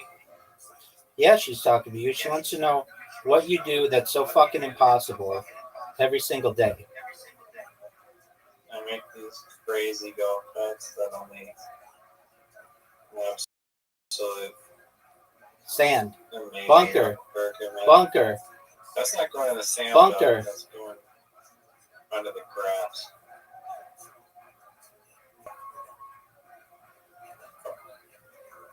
Sand. Oh, you might just be water pump there.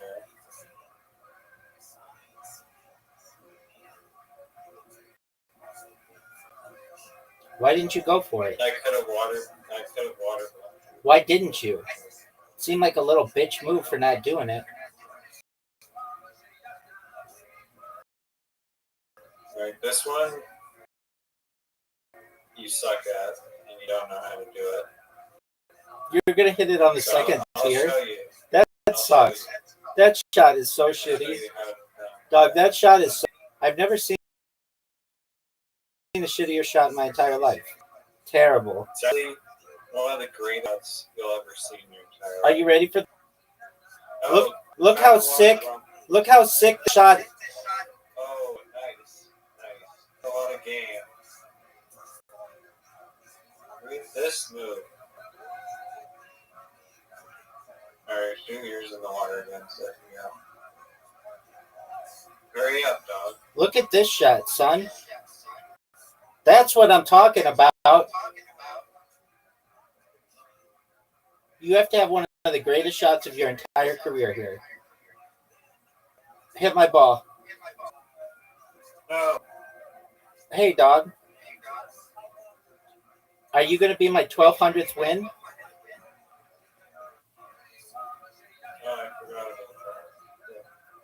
that. Look how sick this shot is. Look how sick this shot is. No, thank you. You just gave me the whole. I just won now. Thank you.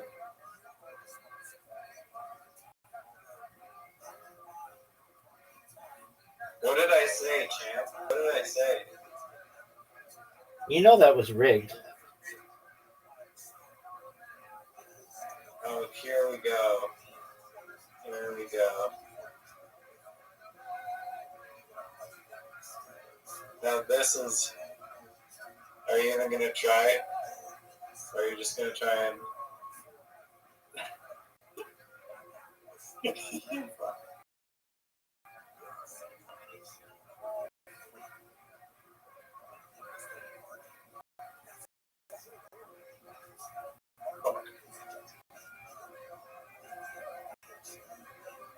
You know, that does not count as a win. It does. I mean, it shouldn't. Oh, but it does, my friend. But alright, go hit my ball again. Good thing you're not even gonna get tired.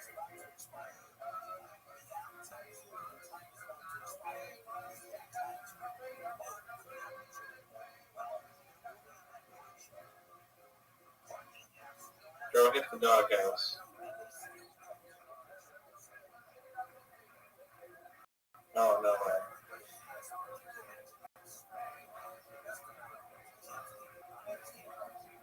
No. No. Miss. Biggest shot of his career and he misses. Are you ready for this one? Yeah.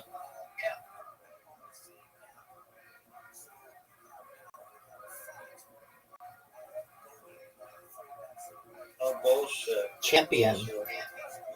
1200th win. Do you want me to take a screenshot and send it to you? You lost another game.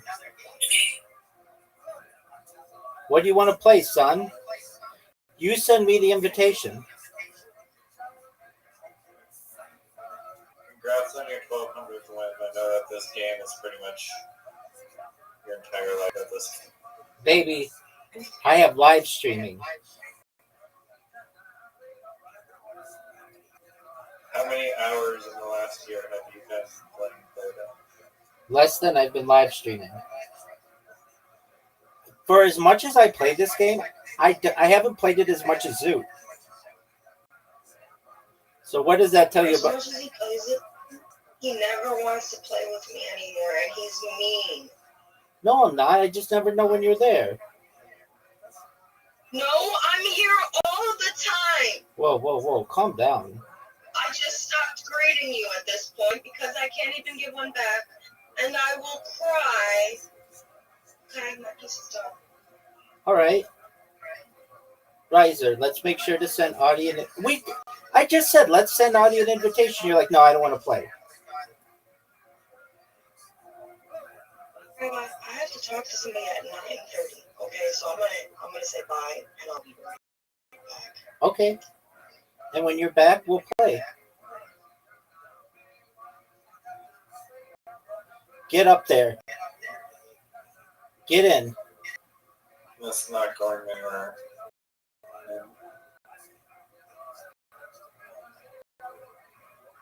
Get out of here. Are you serious? Make it. Oh, man. You're lucky you got up that hill.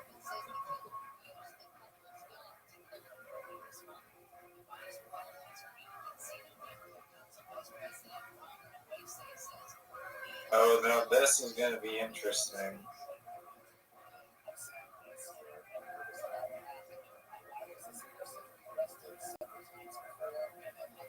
That shot was absolute dog shit. Let's see your shot, big dog. Let's see your magical shot. That's so good. Great shot. Thank you.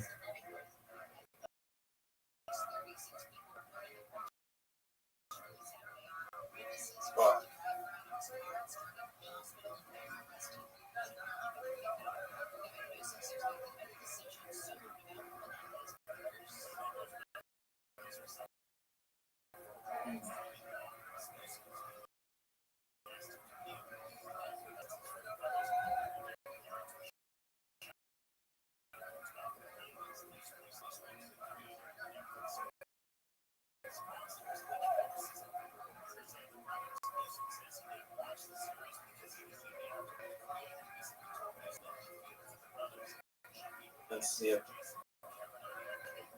water mess.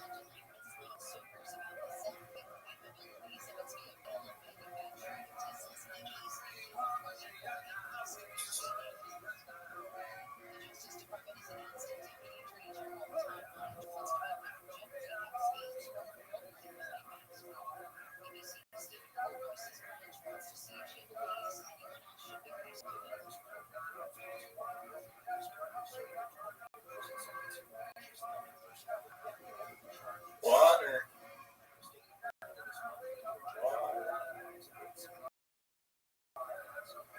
Isn't that amazing? I made it just perfectly through.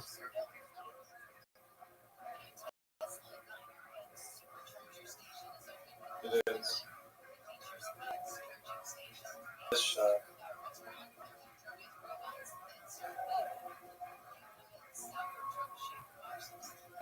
Are you gonna make this next shot?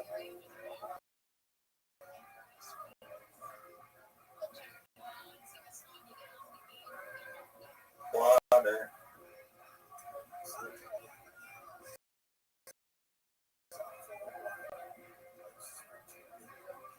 Bounce off the gnome. Make it.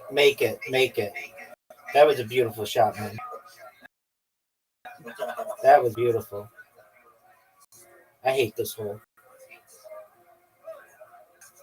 I love this one.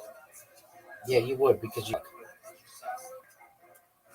Are you gonna go? I am gonna go.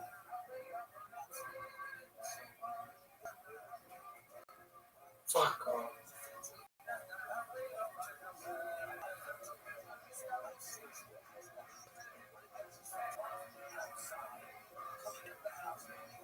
Nope.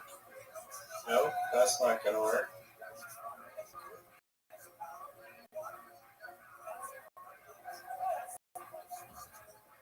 Go, run, go.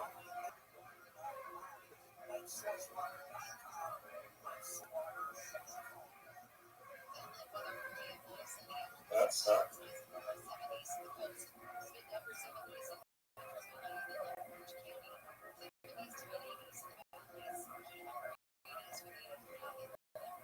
See it.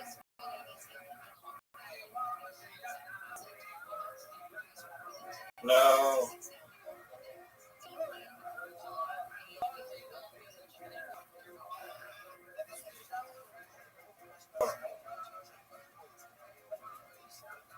So bad.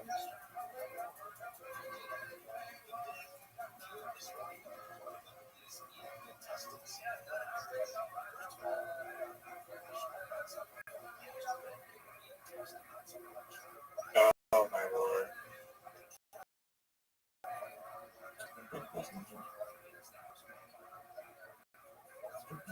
Nope. No.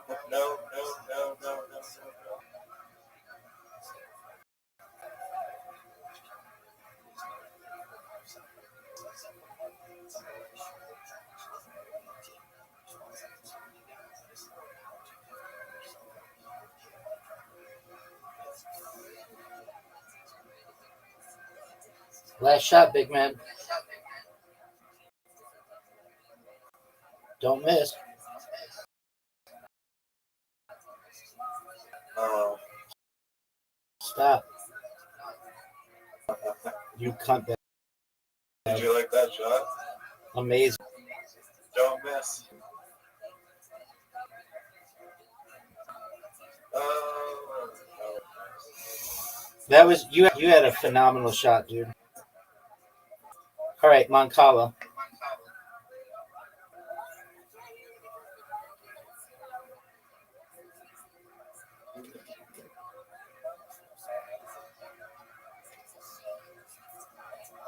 Are you gonna go?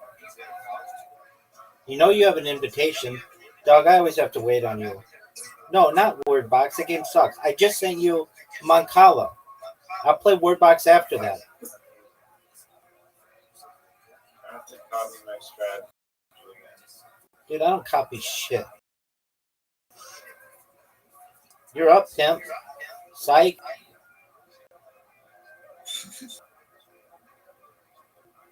Are you gonna go? Maybe. Everybody's waiting on you. Incorrect.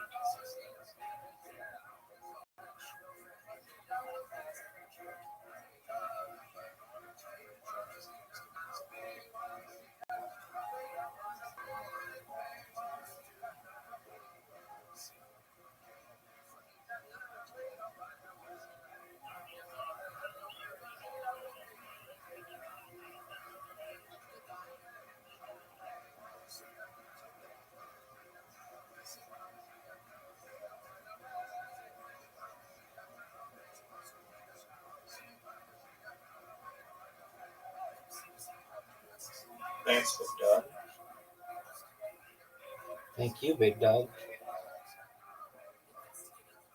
Oh, bullshit. Bullshit.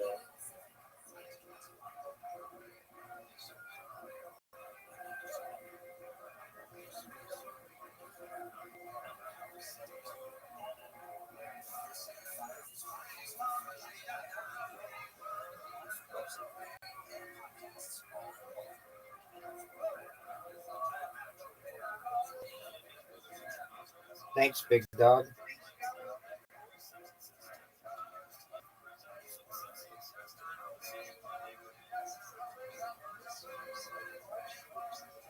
Go, Big Dog. Oh, you only have 22. I know.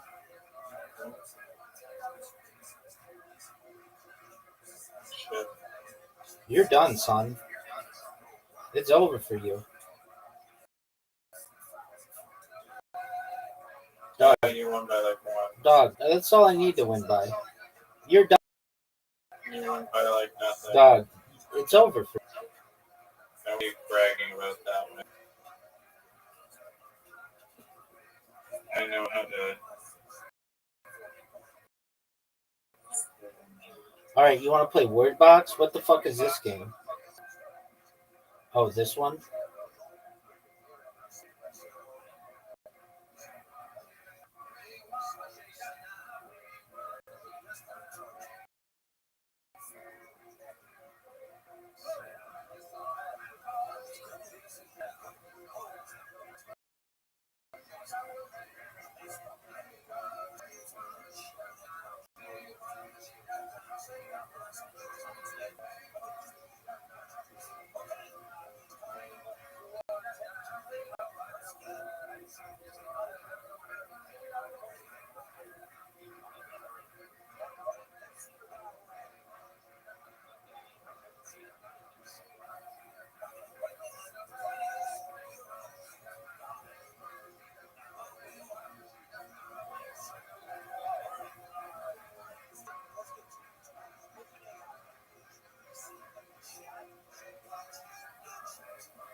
Nice words. Thanks, baby.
Mancala?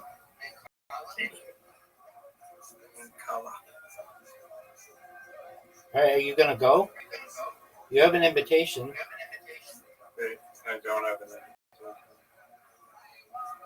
Or else would be going. Open your eyes. Are you gonna send the invite?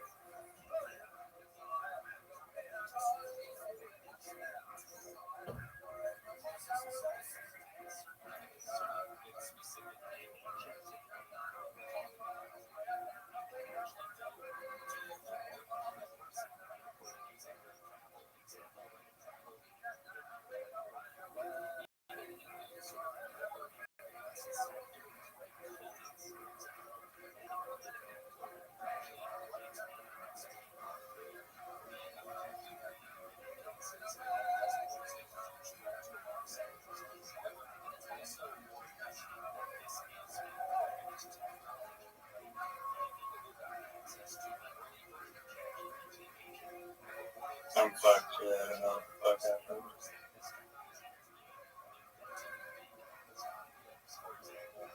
What was that? Shit.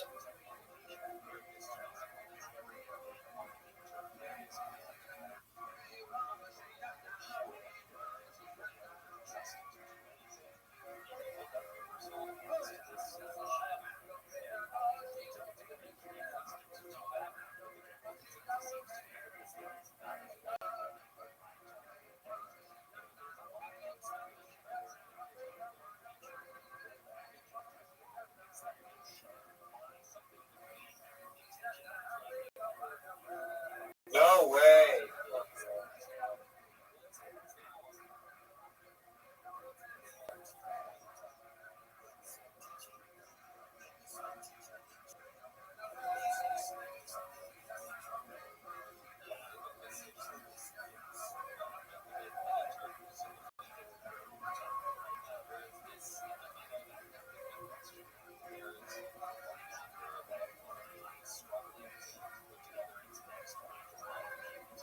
No, it's me.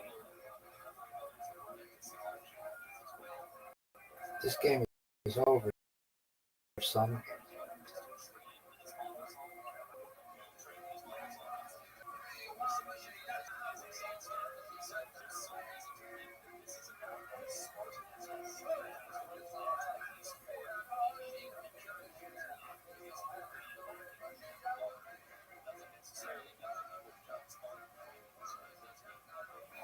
I won golf. I won Mancala. I won Word Box. What else you want to play? You play me in Mancala again. Send me another one. You sent me that one, dog. Okay, well, I'll send you another one.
You fucked up.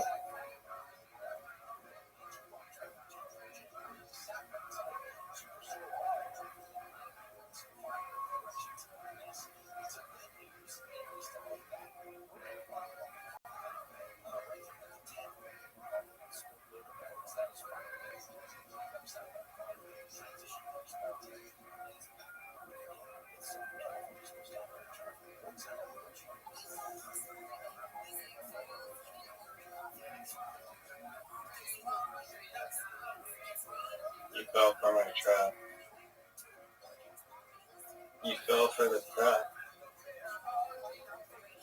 What happened there? Scoreboard dog. I won. Yeah. A drop in the ocean.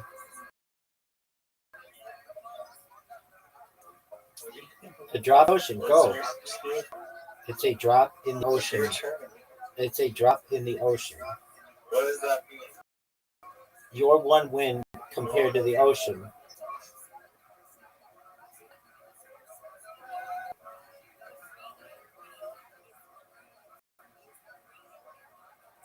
That's not true. I win all the time.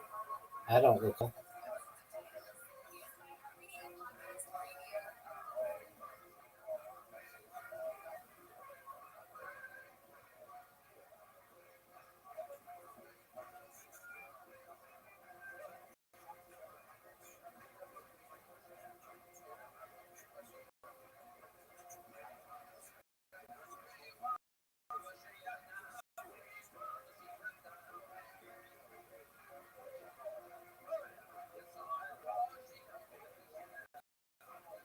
You're done, son.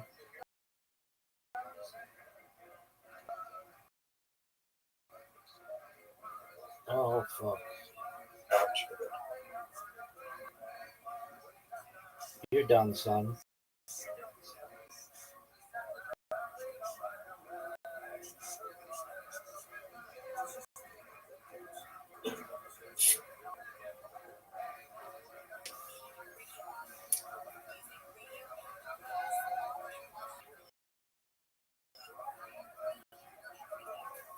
I don't know.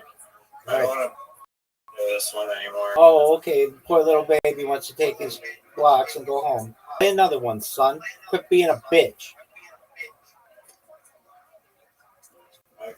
No.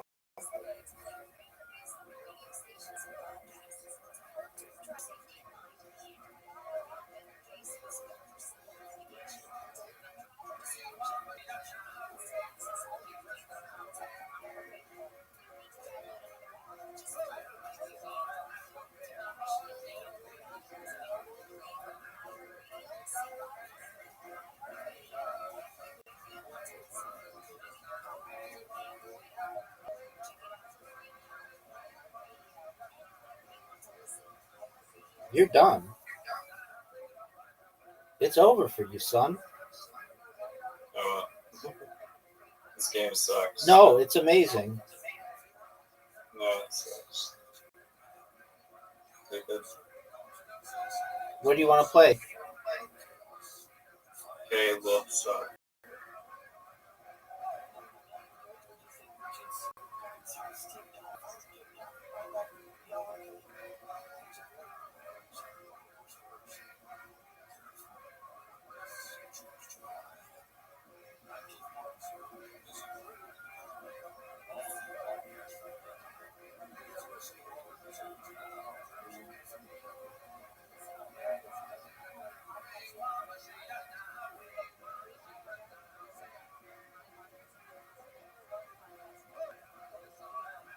Do you know what the dragon attack is?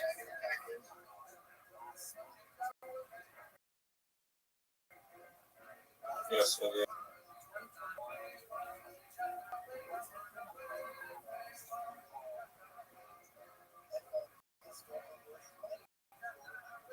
France? What the fuck? Why are you France? I don't know. I screwed me up. Are you going to go? Or are you just going to jerk yourself off raw? Dog. Stop repeating the same shit. That shot sucked. That's Dog. a pass. That's not a pass. That's a dog shit shot. Now what are you going to do, son? Oh, garbage. Garbage. You're in deep trouble here. I think so.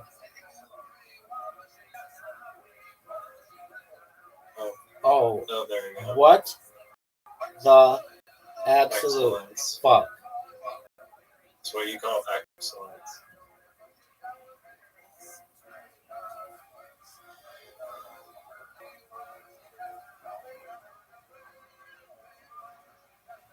Are you gonna go? Or are you just gonna jerk yourself off raw?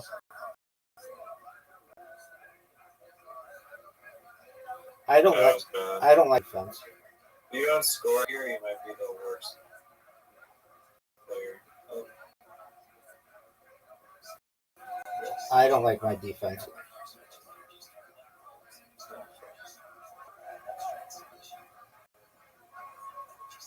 Dog.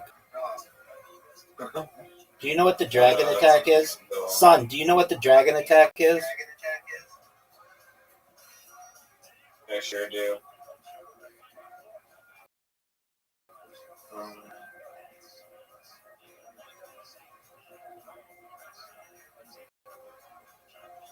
Do you think that's a good shot? Score right here. You can, but you won't.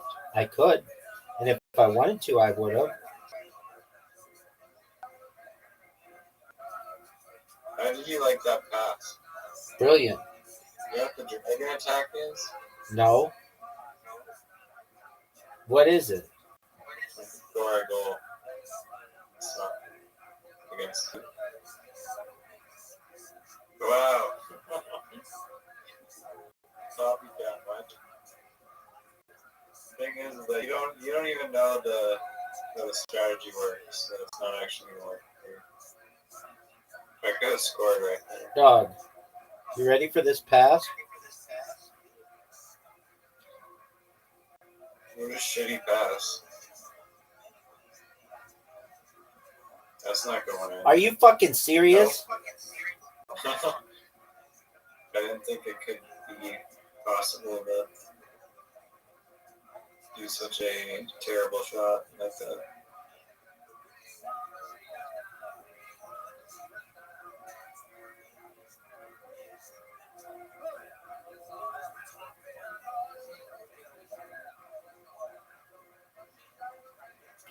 Are you fucking serious? Not it. Sorry, bud.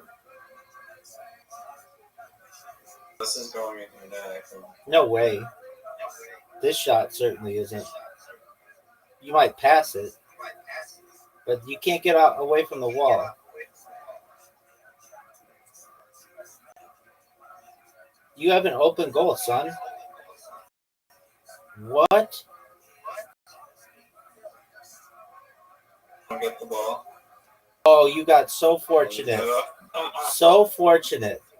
They're giving you the game. I'm just that good. They're giving you the game. They're straight up giving you the game. The poor workman. How about you hit the fuck ball? That sucks. Are you going to go or not? Oh, I'm going. I'm going straight into your goal. You ready? 3-1. And I'm France, and I have bad defensive positions. I don't like my defense. I would re-choose it. I don't understand why you can't choose it mid-game. I should just take a shot on goal. Yeah, that's free goal. Wasn't a free goal. It took a lot of skill. Skill that I gained from Karam. Are you going to go or are you going to jerk yourself off raw? Terrible shot. Terrible shot. Are you going to go or are you just going to jerk yourself off raw? Oh, I know what to do. No, you don't.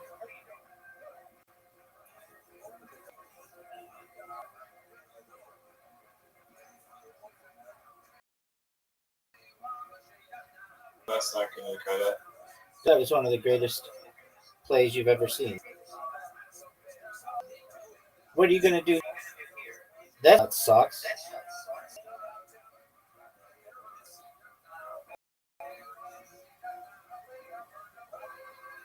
Hey, do you know what the dragon attack is? Yeah. You can't come up with anything cool because you're France, and France sucks dick. France is a beautiful country. France sucks. It is a beautiful country. Are you ready for this shot? Hey, look who took the lead, big dog. Hey, look who took the lead.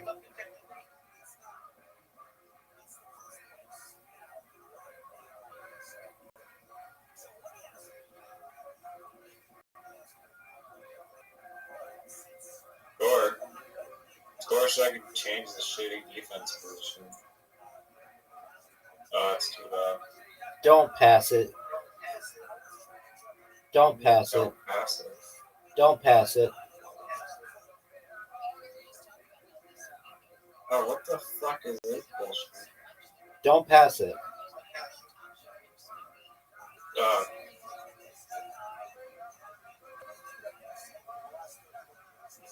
Alright, you don't want me to pass it? Okay. No.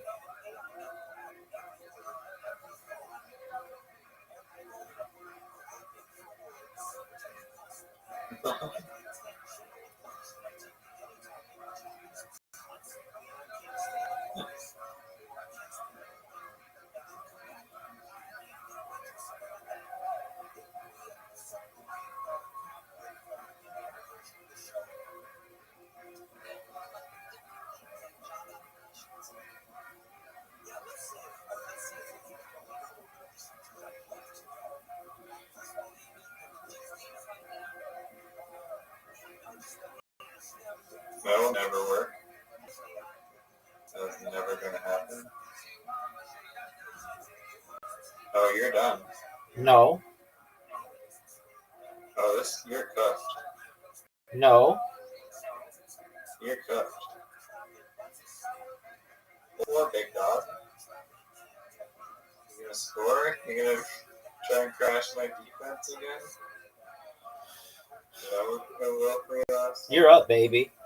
I don't know why we play this dog shit version of this game and we don't play the one that's active. You can do whatever one you want. Oh, then I want to do active. Right after I fucking win this game like I just did. Hey, I looked you eye to eye. I breathed hot air on your face and I slapped you. How does that make you feel? I feel good. Excellent. I feel good. All right. Yeah, I can confirm it feels good. There you go. Okay, live. Players 2. Wait, what? Are you gonna hurry up? Wait, they got rid of the game mode. No, They didn't. Here we go. Active. Goals to win 5, 3 passes.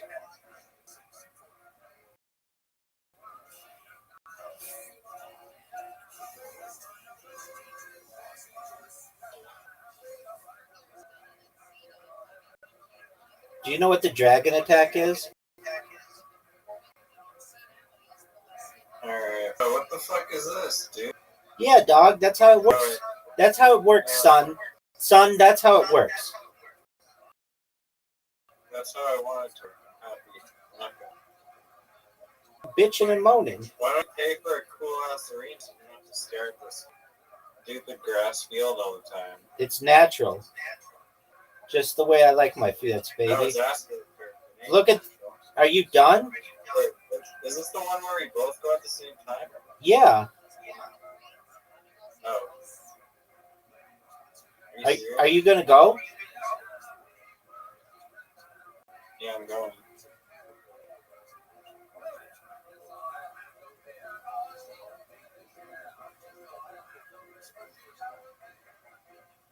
Look at this. Oh, fuck.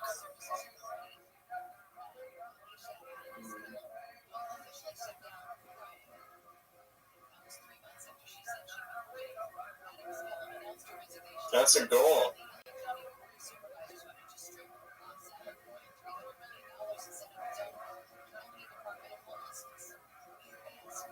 Are you gonna go?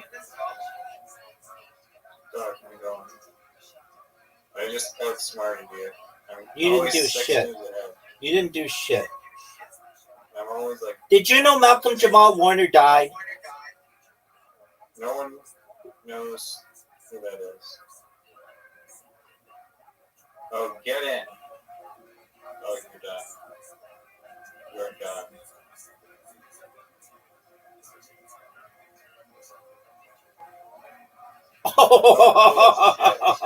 Bullshit. How'd you like that play, baby? I planned that, son. Even Warner knows that was bullshit. Whoever the fuck that even is. That was one of the greatest shots I've ever had. Are you done?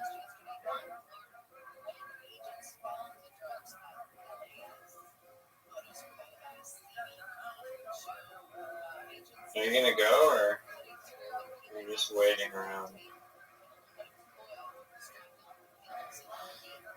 I want. Pass in this game, or I guess it's like an automatic pass, no matter who gives it to you. so you can pass.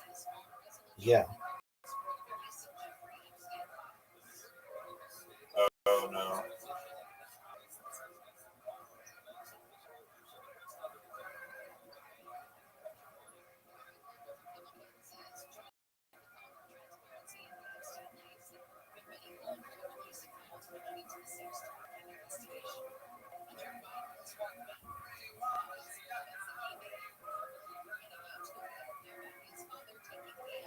He's going in the ass somehow. Great.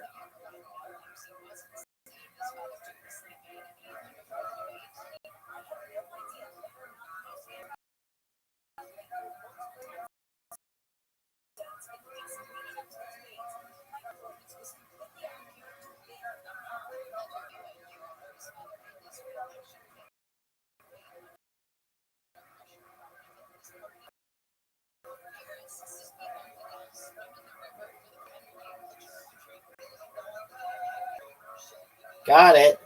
That's a goal, baby.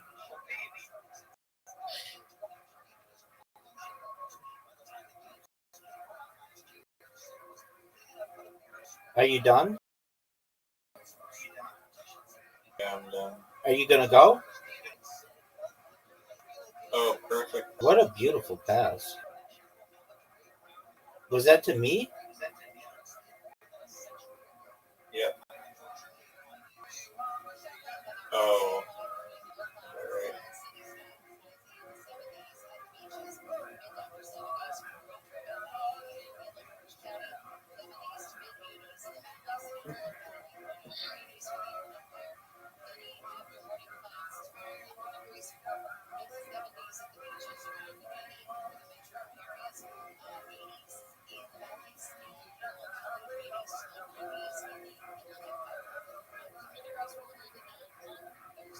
Whoa. Stop. Nice.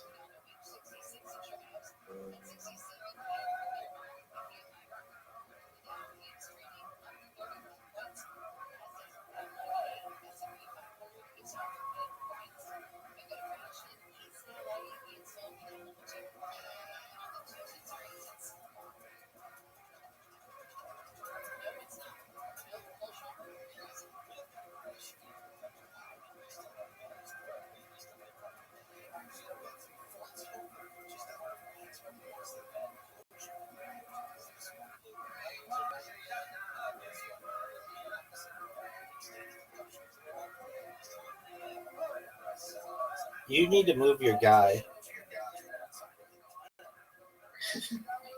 Why am I?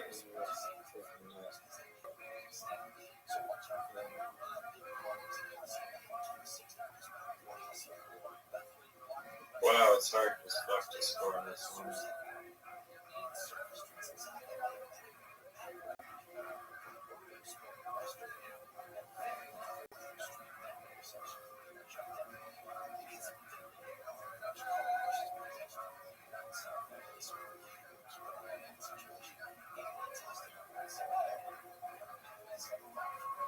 Give it to me. How isn't that a pass?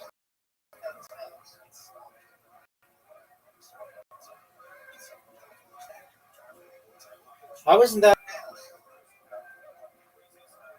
dog? It's not good enough. What is that? There's a pass. That's bullshit, and you know it.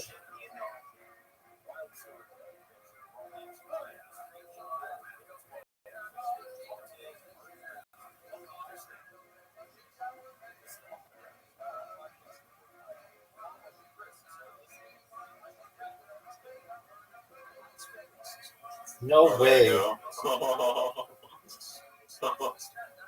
There we go. No.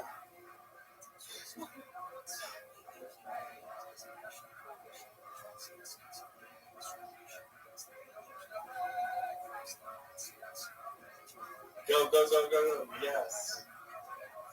That was the fight.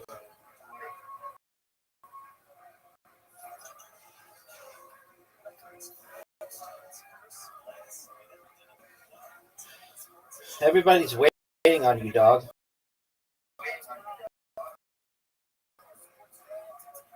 They keep playing.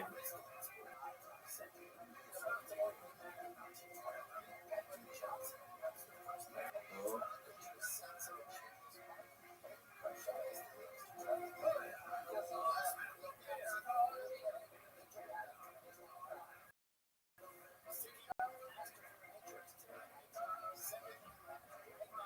Do it. Do it. Go. Do it. We're waiting.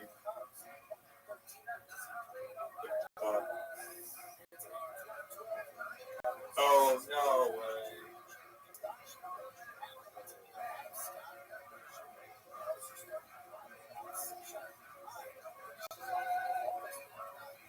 Oh, no, I can't change that.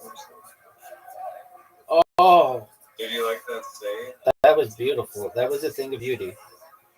Are you done?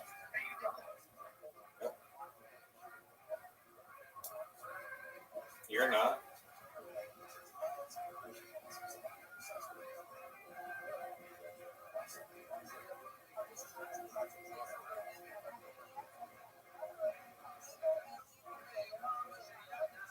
Are you gonna go? No?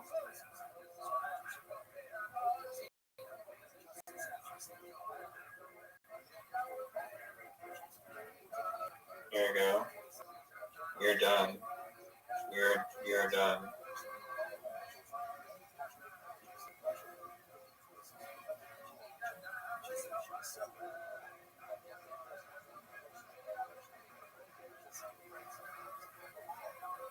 Are you gonna go? Move your shit, dude. Move your shit.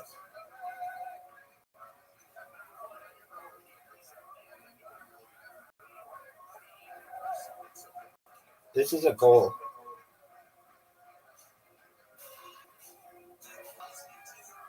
Nope.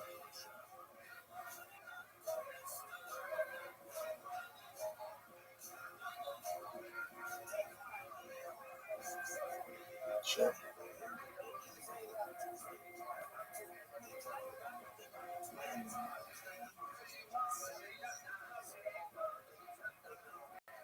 Are you gonna go?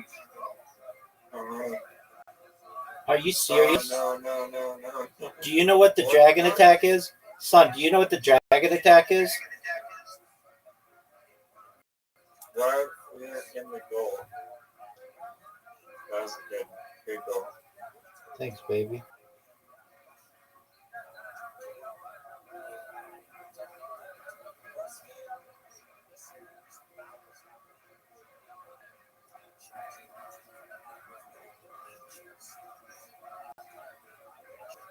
Get your shit out of the goal. Baby, don't tell my boys how to play. You're up, man.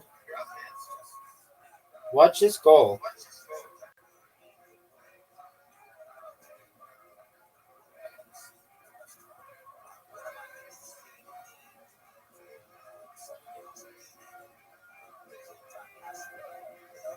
Alright, this is bullshit.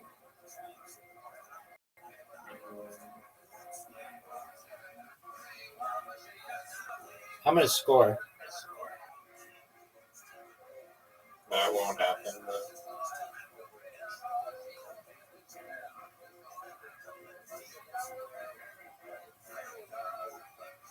shit.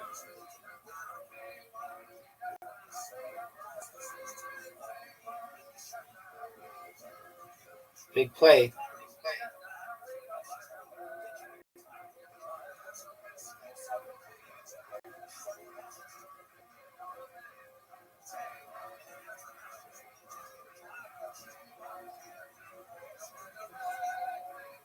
No, what?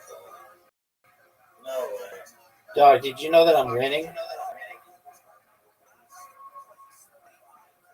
Winning does not mean win. Oh, I'm gonna make sure that it does.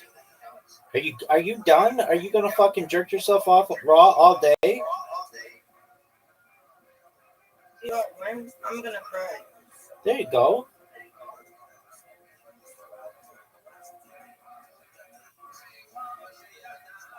Oh, are you fucking serious? Are you fucking serious? Nice goal there. Doug, shut the fuck up. I don't want to even hear your mouth. Wow. I don't want to hear your fucking mouth. Dog, I don't want to hear your fucking mouth. Go. Everybody's fucking waiting on you. Go. Dad, he really sounds like your dad now. In your mouth. No one wants to hear it.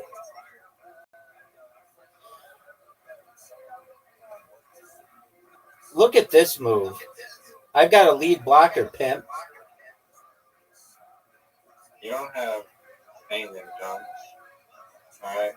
I'm the king of this game. Dude, you are the king of dick sucking.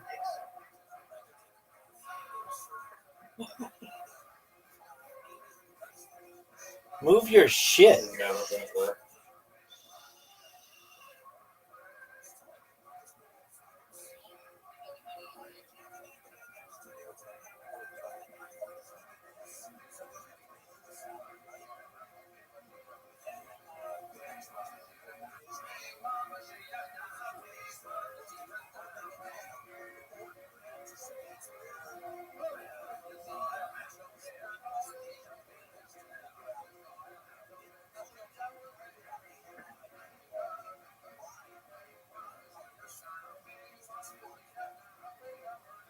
Are you serious?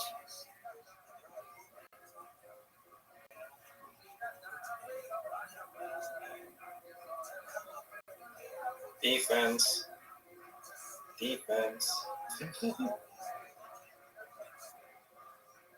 Oh, you're done. Oh, here we go. Notice the card's falling down now. Oh, you're in trouble now.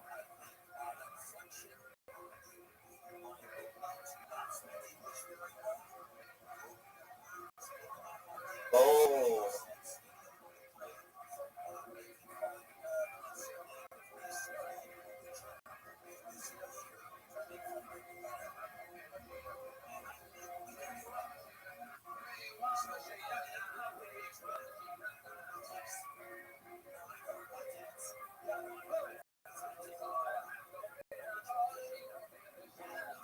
You gonna go? Wow.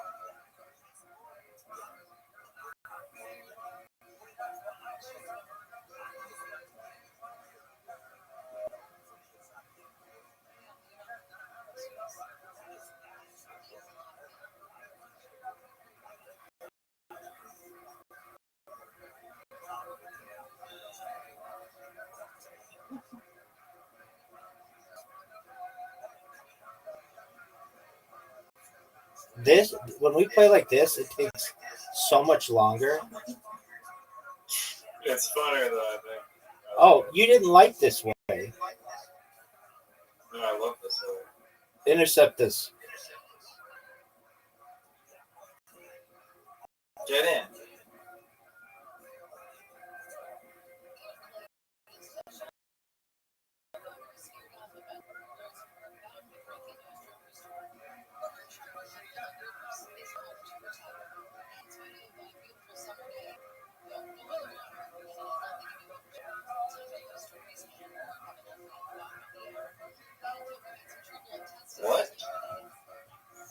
Are you gonna go?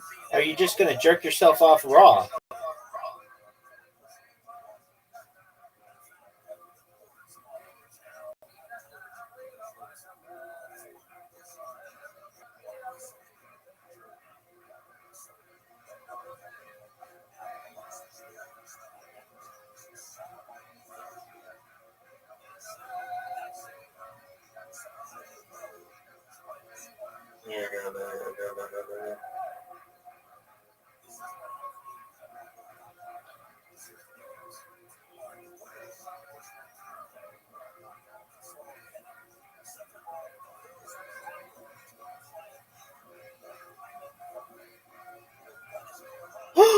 No! It's over, baby. I won. Now let's play some Moncala. Moncala. Moncala, dog. Them Kala.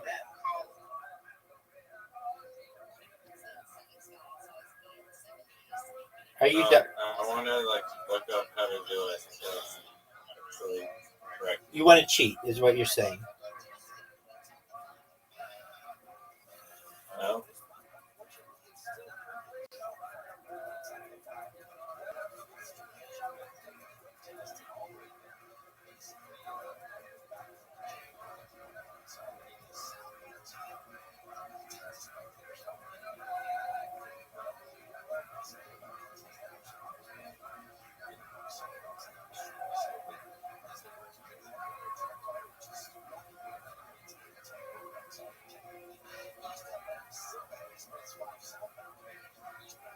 You lost.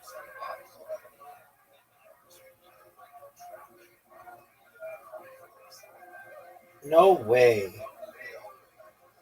You still lost. I don't think so. See, when it says you won a game, you got destroyed, son. Yeah, I don't know. Alright. I know where that. No, let's play again. Yeah, this game sucks. You love it. You like, oh, I'm so good at it. I'm better than everybody at it. And then you just get whooped. You get your ass kicked. Dog, then you just get your ass fucking kicked. Your ass was kicked.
Nice.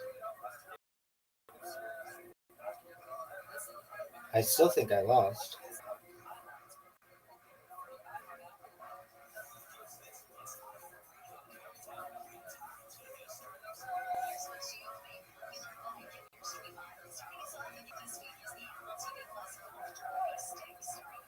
Oh, you're done.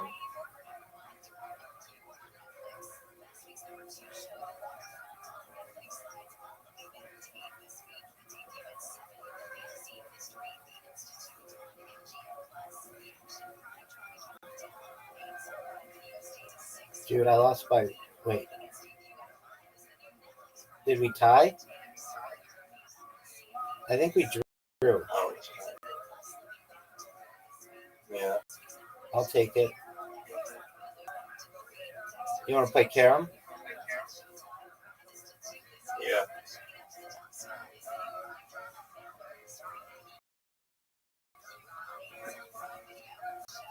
You're up, Riser. Why are you taking so long?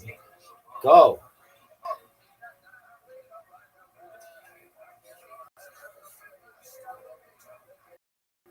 you did the classic. Yeah, the skill way. No, I'm not complaining. I like this one. Are you fucking serious?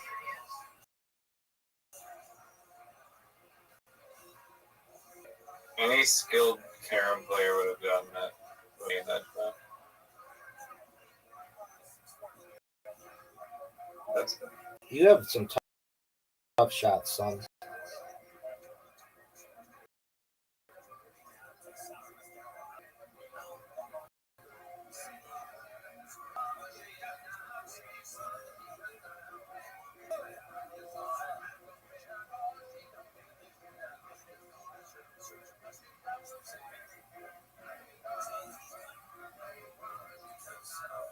Oh, what? Shit. What happened there? It was actually a skilled move.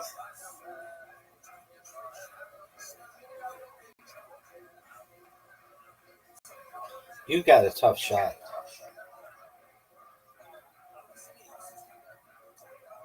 Easiest shot ever.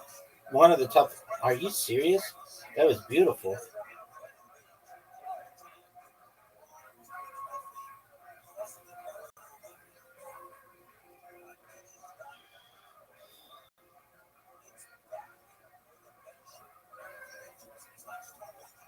Are you serious?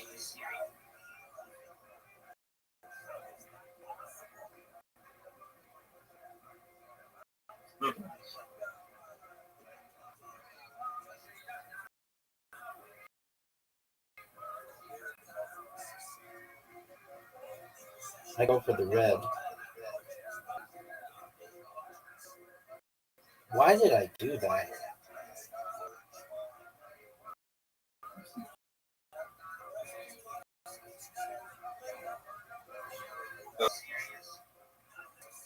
I'll take it.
Are you proud of that shot? I don't know. Maybe not the most proud. Fuck. Are you proud of that one?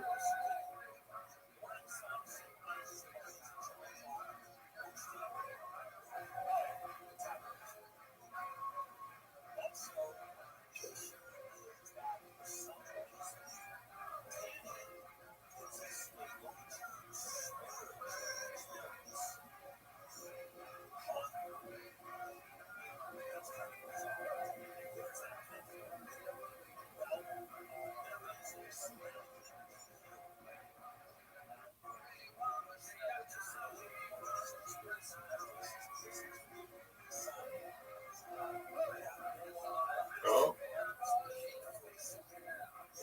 Easy shot. Dude, next one is impossible. my balls are in such difficult spots. Try.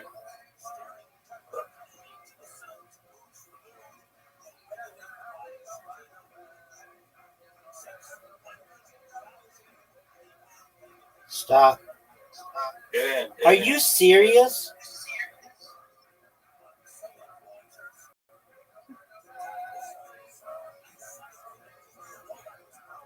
I just kept floating in. I didn't think I was gonna keep going.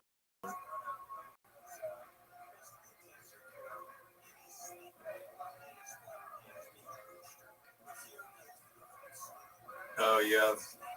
If you make the third one, then I will bow down to you. These ones are like the hardest.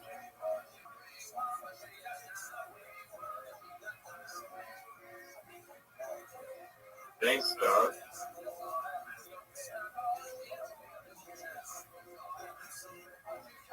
Do you know what the dragon attack is? Fuck you. You know you got fortunate. Play me in Mancala. I got skill. Mancala. The only game you can win. Dog, you want to play some basketball? Hey, big dog, you want to play some basketball? Nope. Destroy you in basketball. That's what we're playing next. Alright, so that means like... No. You got... We're playing... We're playing Mancala. You got an invitation. Are you gonna accept it, or are you gonna jerk yourself off raw?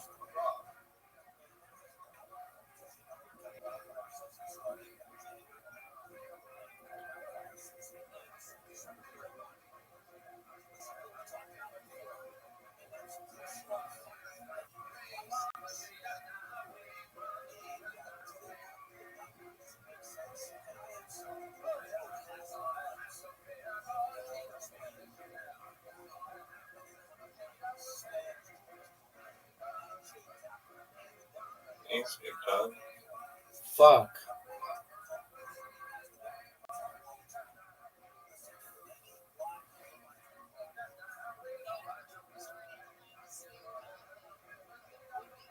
This game is over. Oh, you fucked me.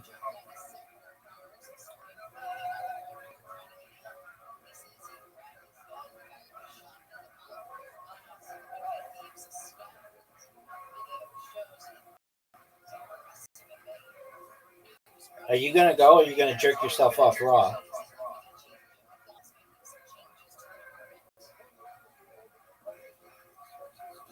Oh, I don't understand why you would have done that. I forgot how to fucking play.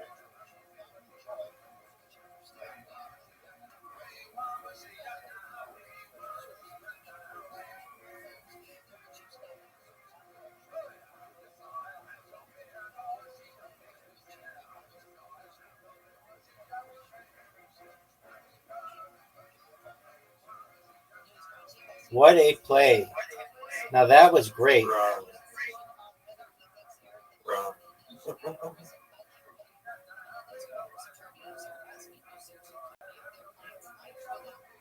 Oh, looks like I got the win. That's TFU, dog. Play me in Go.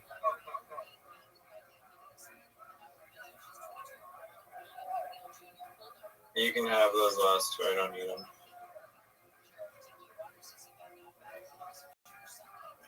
Basketball.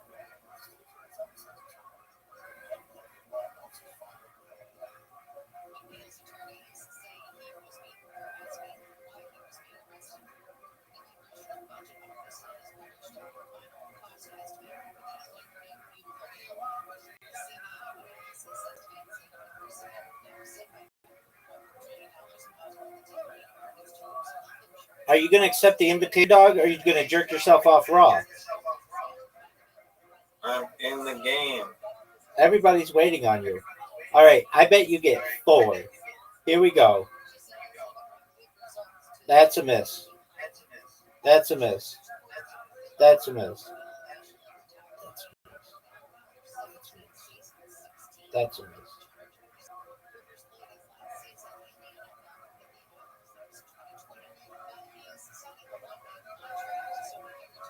That's pretty bad.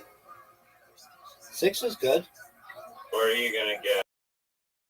What's your record on this game? 33. Miss. Miss. Miss. Miss. Miss. 10.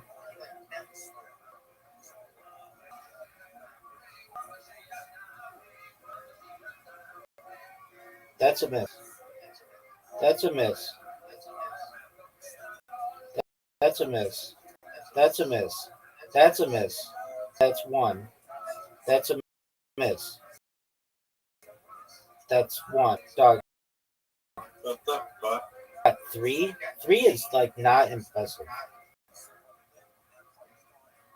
How many 7 here?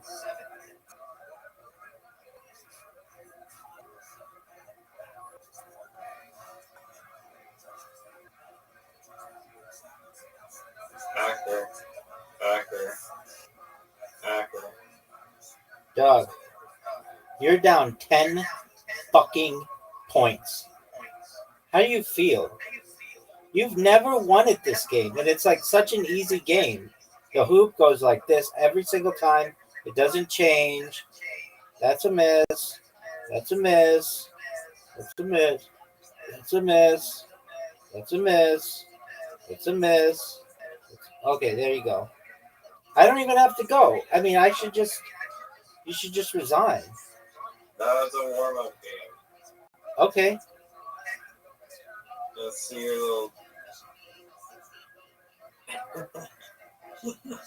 What are you flicking with your index finger? Yeah. Or your thumb or what? My dick, baby. That's why it's so powerful and wins all the time. But actually, what finger are you using? My screen? 1 finger, baby. No, it's some fucking, like, bunch of, like, text. No, that's the other one. Alright, switch. Yeah, I can't. You're tiny, and I can't. Are you gonna send me the invite, or are you gonna jerk yourself off with lube? No, jerk yourself off raw, dog. Are you gonna go? You can't go. Go, miss. 1. Miss. Miss. 2. Miss. 3. 4. Miss. 5. What the fuck? That was garbage.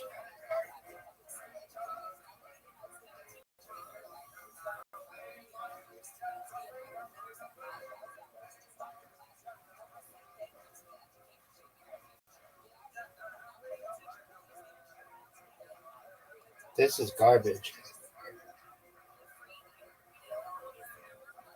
Wow, 5. Nice score.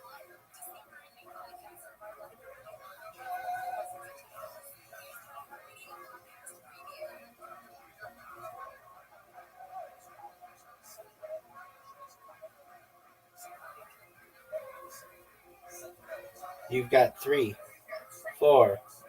That's a miss. 5. You miss. 5. That's pretty good.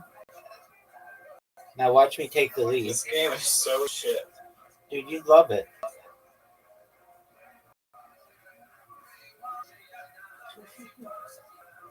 It's so good.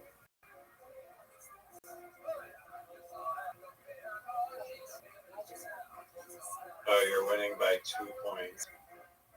3 points. 4 points. I mean, No, it's not good. you need one of the best. That's a miss. That's a make. That's a make. It's a nice swish. Nice swish. You have the lead. Big man, get another one. That's pretty good. You think I'm going to get it? Probably. What do you mean, probably? Yeah, there's a high probability of you getting it.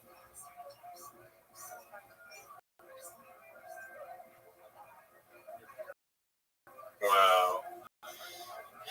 I destroyed you. You ready for Moncala?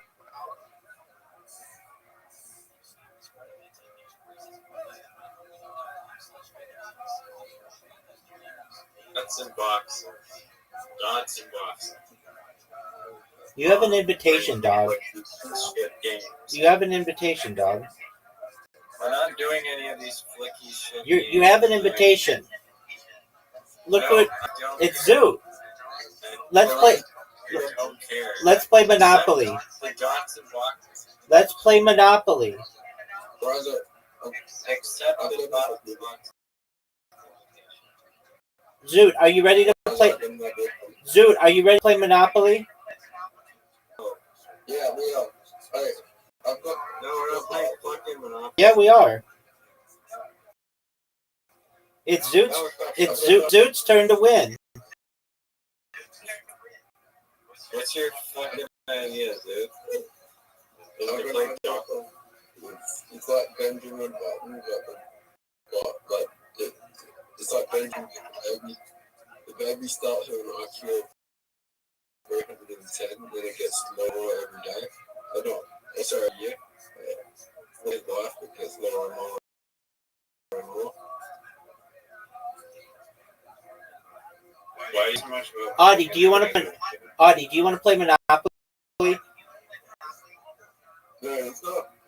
Like, it's getting like you. It starts off with an IQ like high as well, and then over time it gets more and more. Audie, do you want to play Monopoly? Audie, do you want to play Monopoly?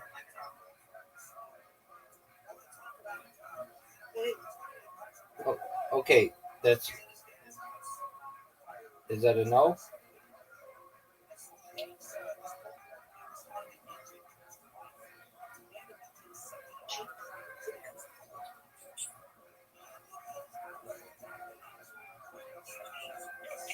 Thanks for the free money, Zoot.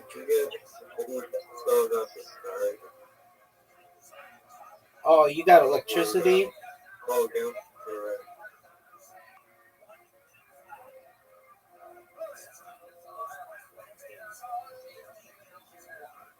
Maybe that London, Hong Kong.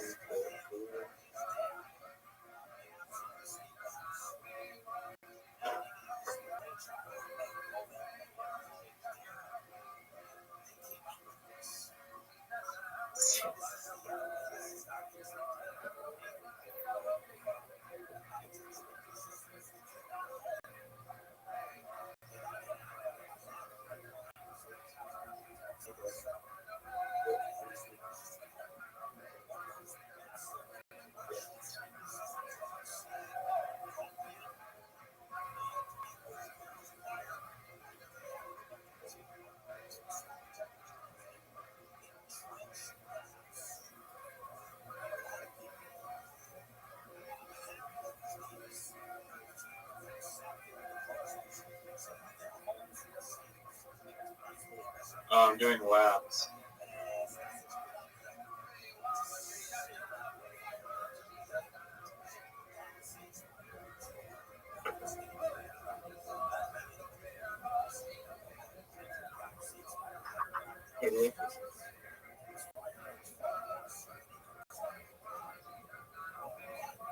Zoot, are you gonna go or are you gonna jerk yourself off raw? Yo, Audie, what's up? Zoot.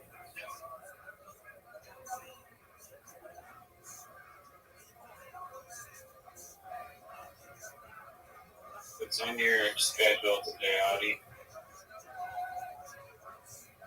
Right, so instead of flirting, why don't you fucking go? Not letting me roll.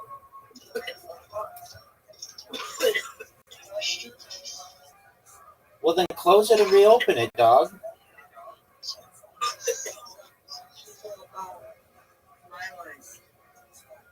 That's it.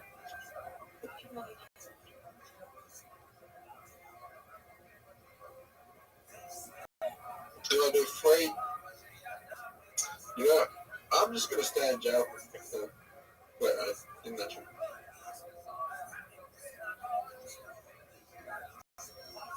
wow, you could really fucking blame it right from my face. Already?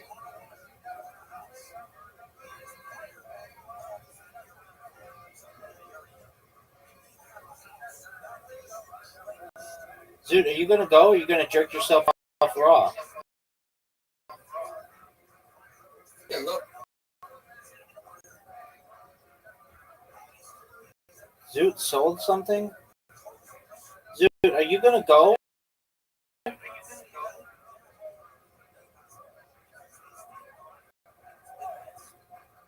Sell something, Zoot.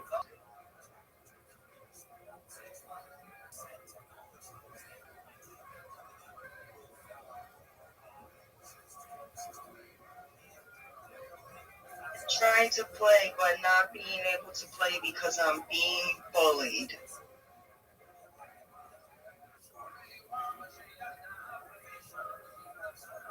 Oh, Zoot, go fuck Trash yourself. talking is not bullying. Zoot, go fuck yourself. This is on another level. I agree with her.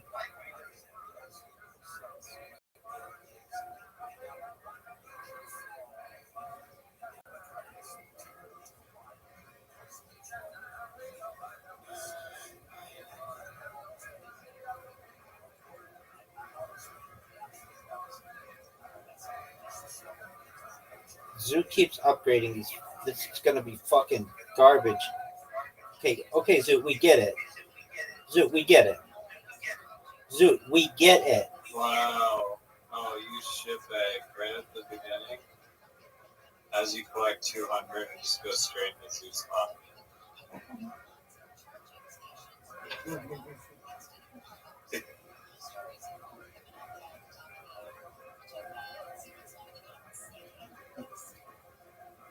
It's actually the argument.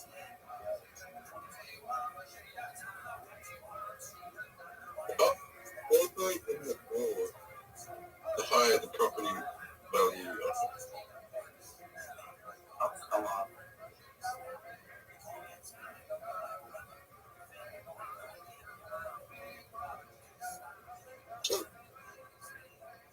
Thank you. rather you.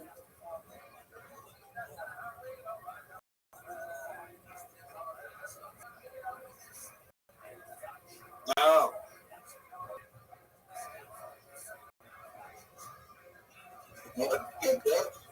Dude, are you serious?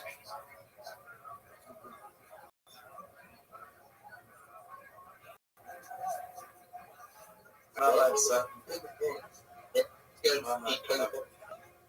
yes. Another thing why you gotta do this.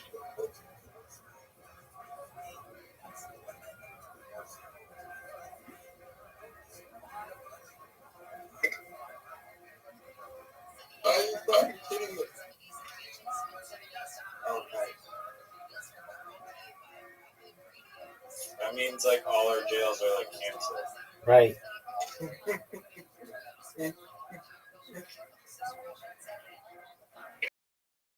Why is it?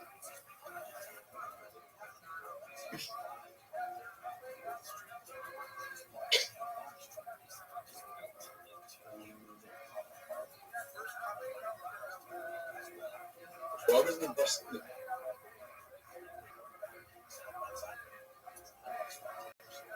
What about the guards? Oh yeah, he's broke. Alright, 1, 2, 3. Give me a 5. Yes. Yes. I got the purple. We're good. Grandpa, how does it feel to be cat? Sucks. Oh.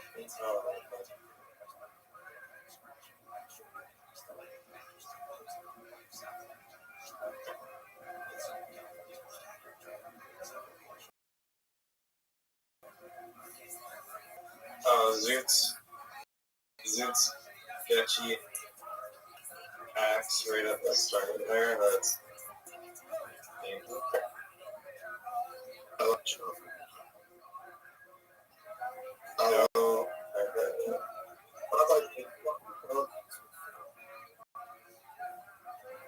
I'm gonna get taxed here. Oh, another 6.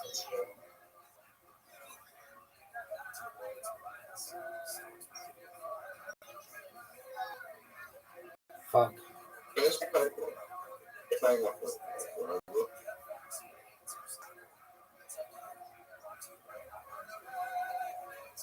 Well, thank you for coming up with that.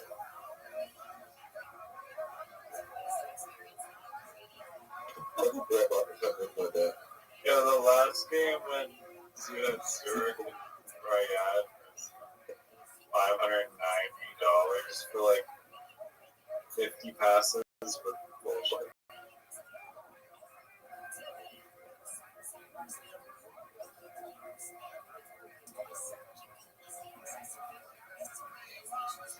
No. I can upgrade it.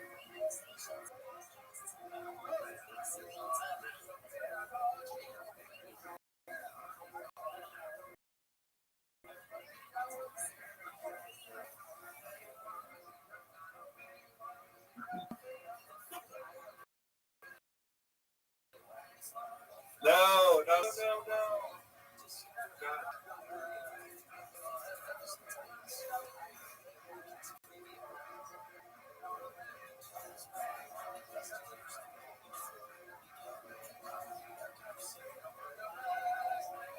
Dude, what the fuck?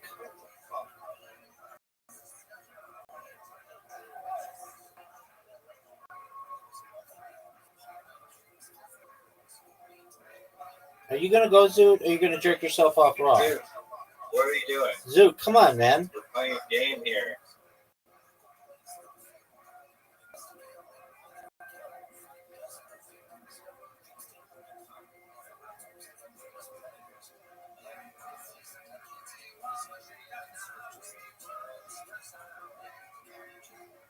How does Zoot have all that money?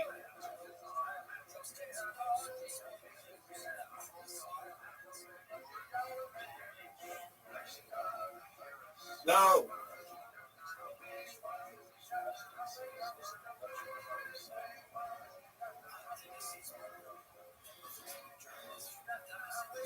You need to roll one.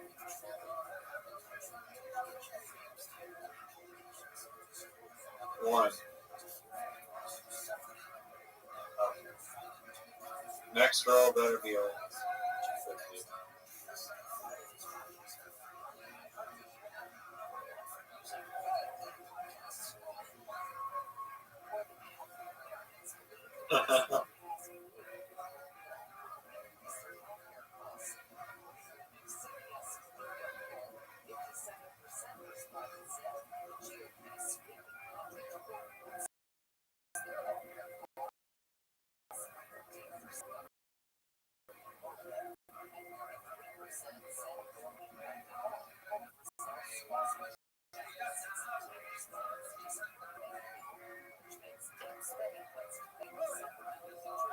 Shit.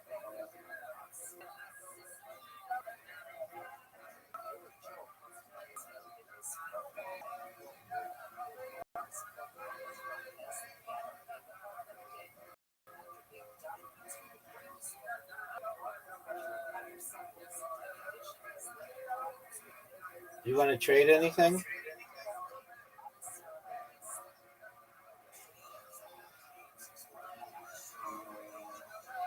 No.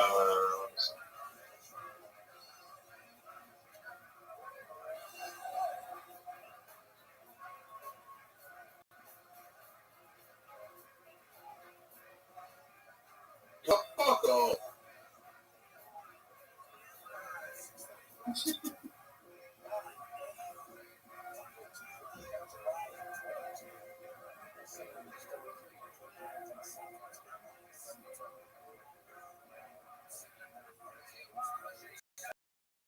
Oh, Zoot. Hey.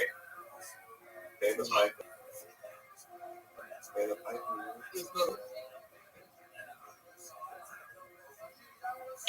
My name rising up as a choke for afraid. No, come on, dog. I mean, we're at 20 up. Fucking bullshit. We're at 20 up. Took care of the kids. get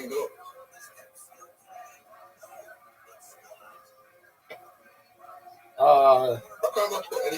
Anybody want to trade Seoul for Jakarta?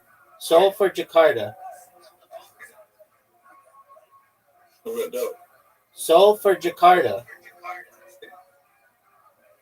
Why do you want Jakarta? Don't give him it. Don't give him it. He'll jack the price on the purple ones.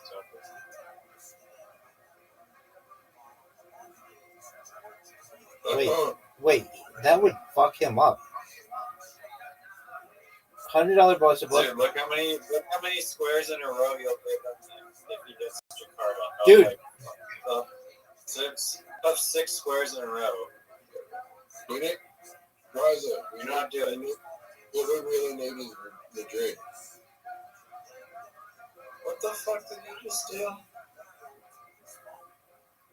What did Zook buy? I took Delhi so that it's not like a huge punishment. Wait, what did Zook get? Oh. What did Zook get? Oh, no. He got Seoul. Fuck off. I missed the arrows. And when How like, hey, we oh my god, we both get to kick this back, Morgan back.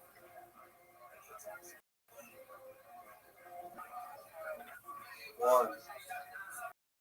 Oh, Rabbi, you're so lucky you traded that with me because you give me $100. I know.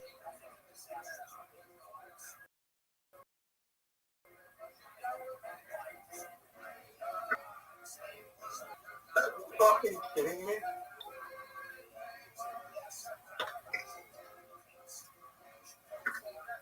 Oh, fuck.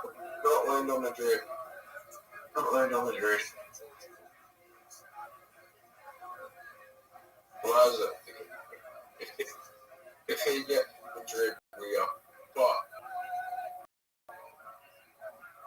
Yeah. Buy it.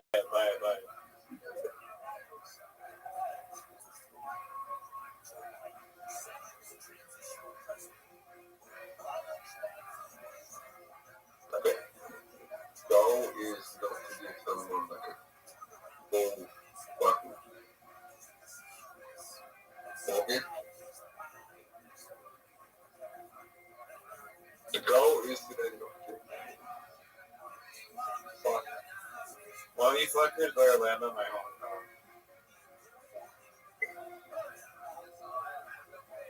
I'm putting all my eggs. That's what I'll do actually. Yeah, he's going to put me through.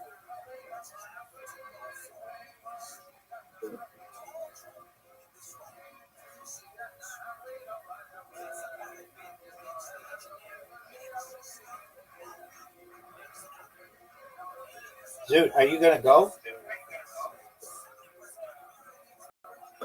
Zoot. Come on, Zoot.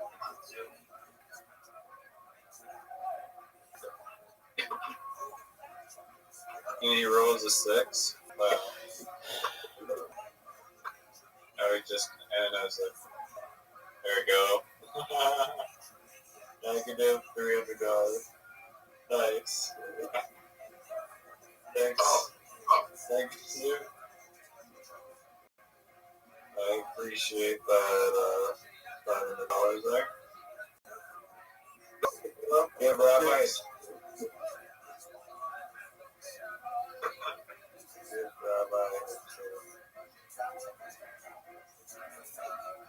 Rabbi. Yo, pimp.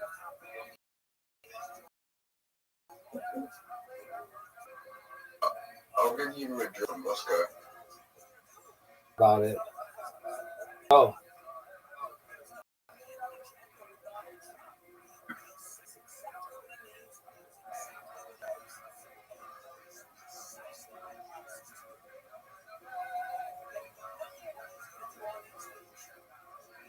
birthday next time?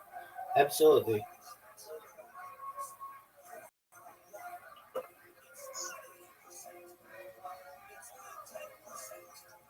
Yeah, you better hope you don't have some purple. Remember, would you take Jakarta for Would I take Jakarta from Moscow? I'd think about it. Yeah, Jakarta. What did I fucking Jakarta? Jakarta M3. Okay. I don't think you can do that. You can only trade one. Right.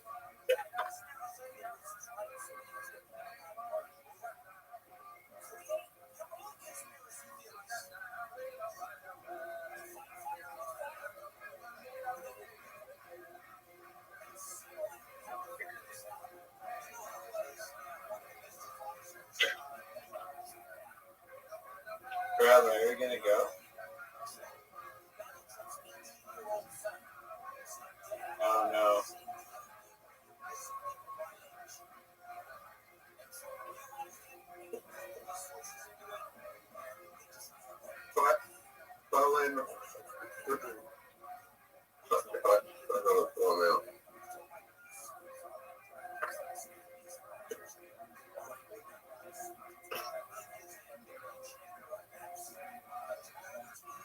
I'm not monitoring my sectors.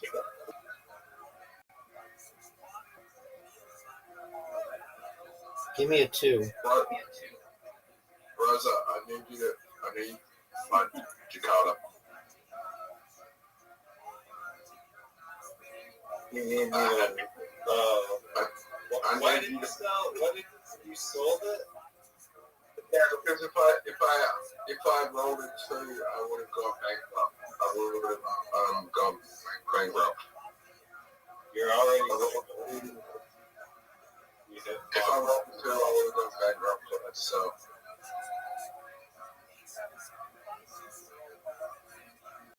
How am I negative? Oh shit! You have to watch your bank rolls. I'm out of cash and I need to sell my property. Why? Or else I'm gonna die. If you go under 500, you have $500.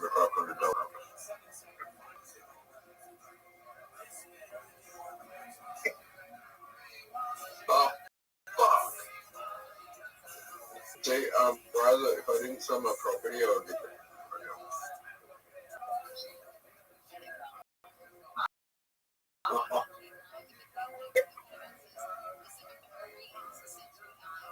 Dude, roll 2 or 3. Oh, I thought that was 3.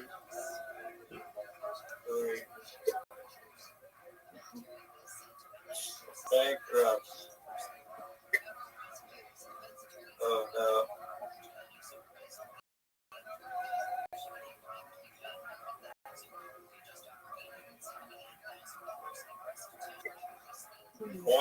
One or 2. 1.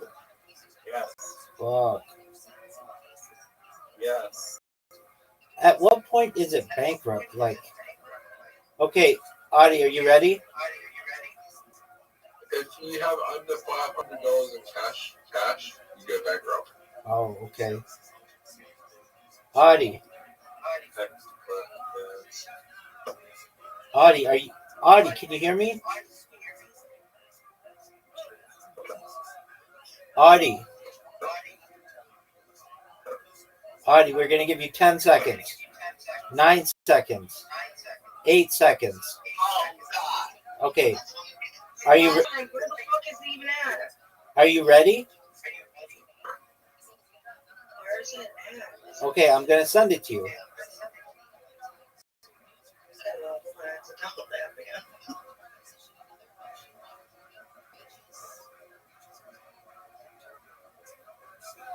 Wait, can you do team on this or no? No. Are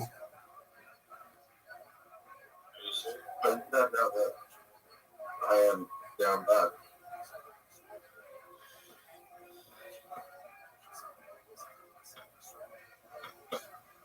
Yo, Audie and Zoot, are you guys gonna join? I'm gonna be like a full 3 minutes of apps downloading. Thanks for waiting.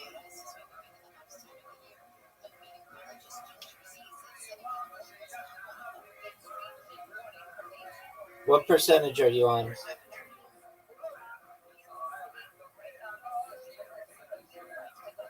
32. All right.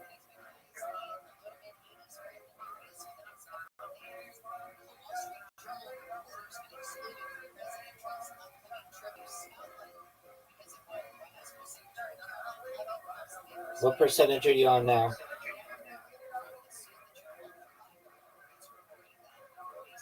Zoot, what time is it where you're at?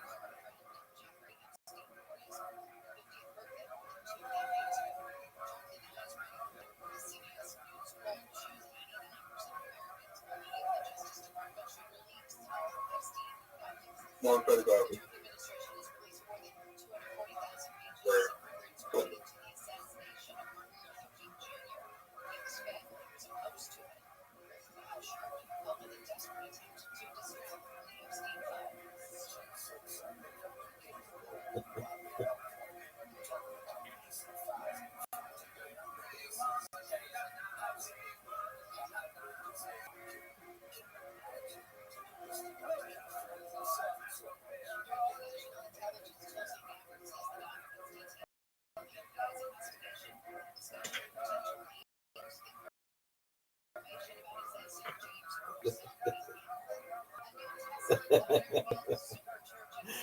Oh, Audie, come on. Are you done yet?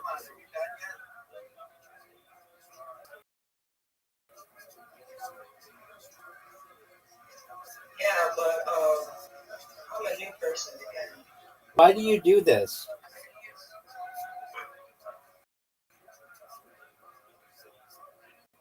I got glasses. Wait. Rabbi. Just one moment. I have to fix it with her. Okay, send me an invite, a friend request. I'm the Rabbi.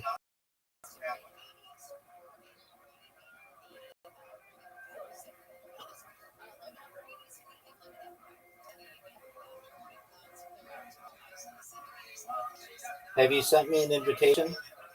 I see it. All right. I'm about to send it to you.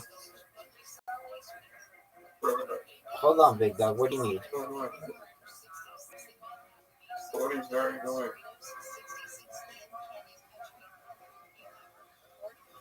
Okay. Audie, quit uninstalling the app.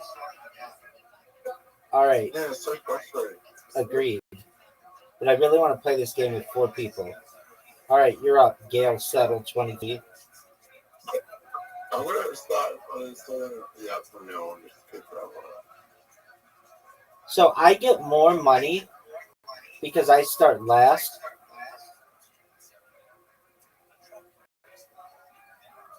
No, is that verse? Yeah. Oh, it's like not a lot of money. Zoot, are you going to go or just jerk yourself off raw? Why do I have 50? Why am I $50 behind everyone? Because you got to go before we did.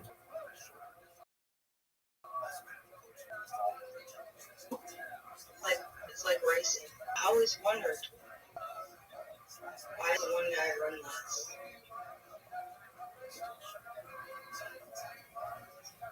Because it's what? Gail Settle, go. There you go. Bro. Dude, are you... Zoot's making a little empire. Teleport me. Wait, Where did I go? how did we get the community card? You didn't give me one.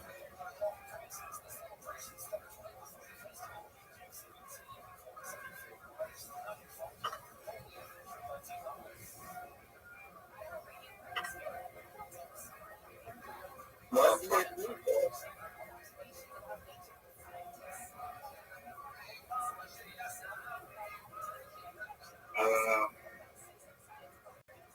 sledge. Imagine I owned the whole of fucking board this early on. Like, imagine. We're imagining it, big dog. You roll a 2 and then a 1. Two, three, 4, 5, 6.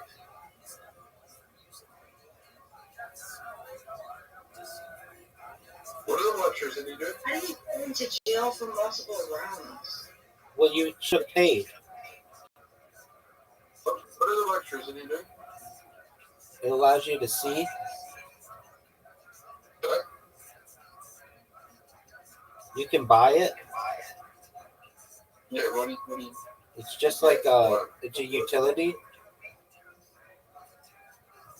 Oh, yeah. Okay, I got 5 grand. Nobody wants your Does anyone shitty want electricity? stuff. Does anyone want electricity? No. I can't buy it. You can sell it. You have to trade. You have to trade something.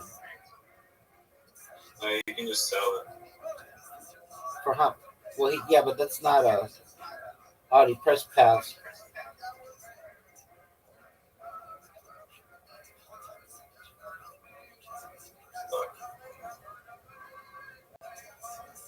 Dude, what the fuck?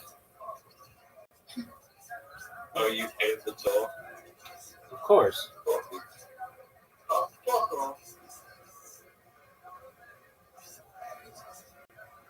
Who landed there? Audi.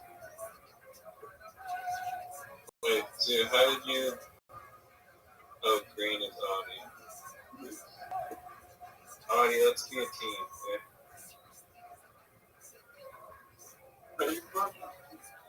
Collusion. Wow.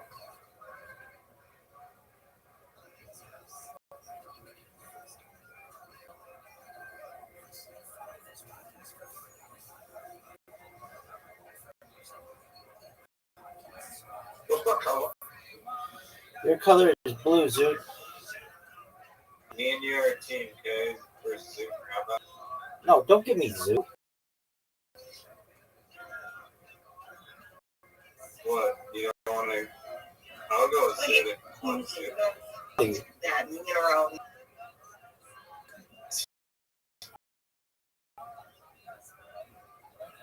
Oh, fuck yeah.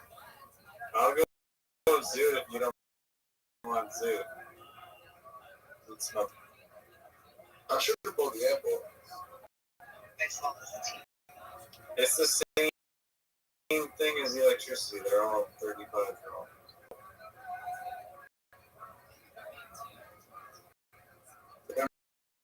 Rabbi just like fucked up. He just like realized that he could have bought a property. And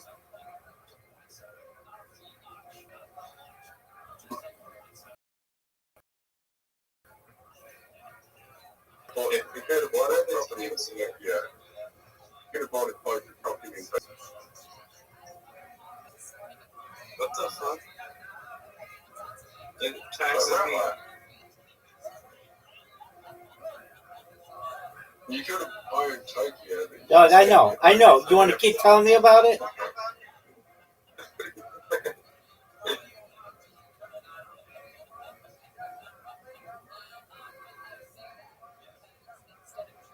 Oh, come on. Give me a 2. Really? Really? 2 6s? 2 6s. And you got $150? Give me a 2. Give me a. Gives me a 2.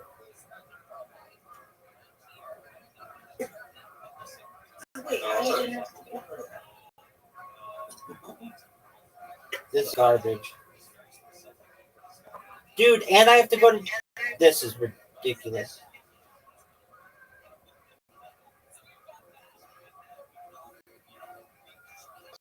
So what, do you go to jail for a mountain road? No. You can pay. It's $150. No, Zoo.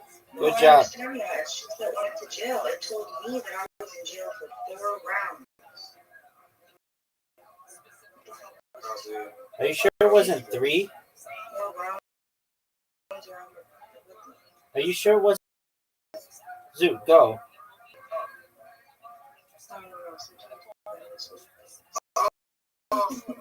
Zoot, you know you could have bought New York? Zoot, you know you could have bought New York? Zoot, you know. Yeah, that's the strategy. You have to play everything.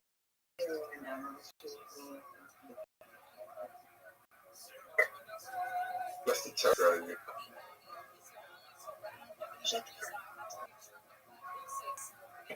Thank you.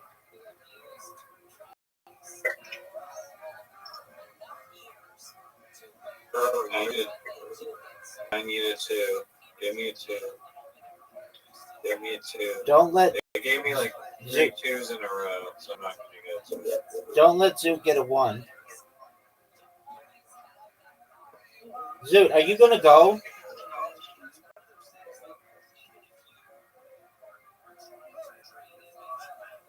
Great.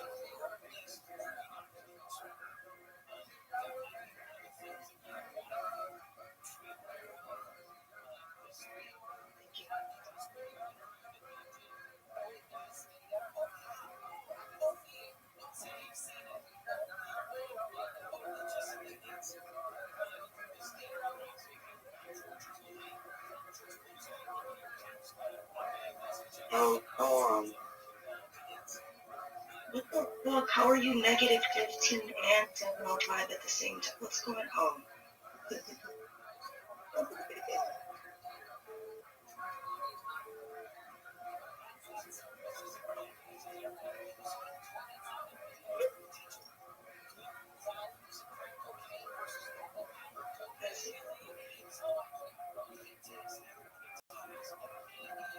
Give me a 3. Oh.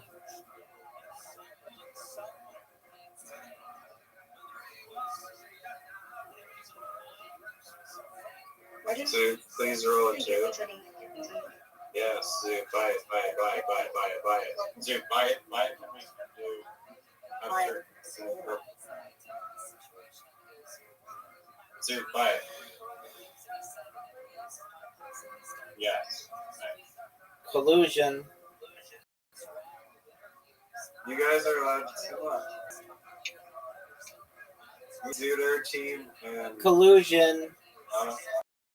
And Audie and Rabbi, you can come up. Collusion. I hate Bangkok. I hate Bangkok, and I miss fucking. You need to go to Tokyo. Dude, what the fuck? I don't know how I'm gonna.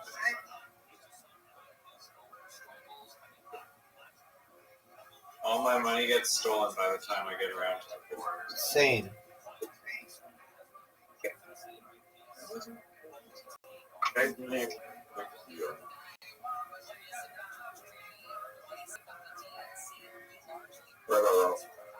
How the fuck? Hold on.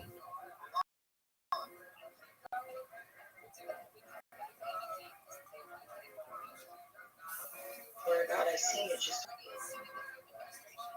It's so beautiful. Stop stalling. How do you even do it? Stop selling, and then he lands on the airport again. Dude, fuck. I wanted to buy that. This community card better get me like $9.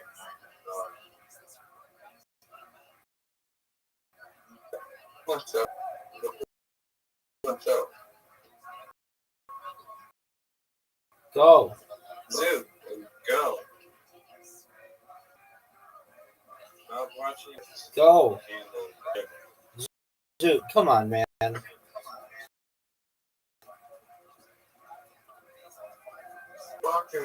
Fuck you.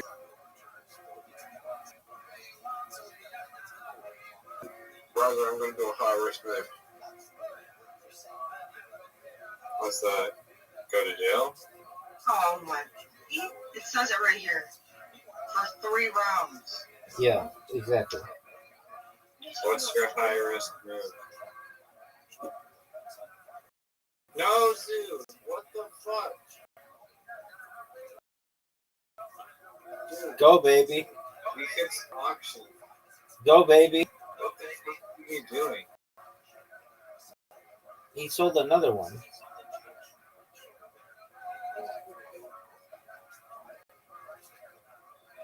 How the fuck you sell it? You just have it. Dude, I was literally. Why did I do that? That's what Already gets the bottom out of the goal. Oh, fuck. No. My selling was pointless. Yeah, I don't be talking shit about your partners, you know? The selling was pointless. Dude, you just cost us the game.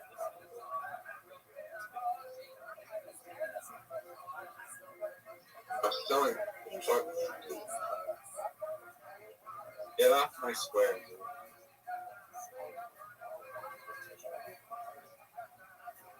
No! I didn't want to go there. It's okay.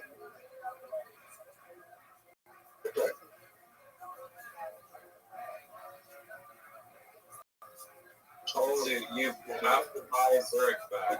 Or else we're done. Talking about what? You have to buy Zurich.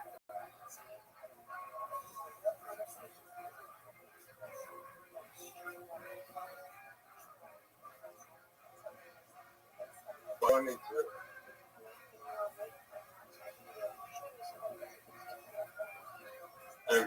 I've already explained it. You need to own the green and the purple.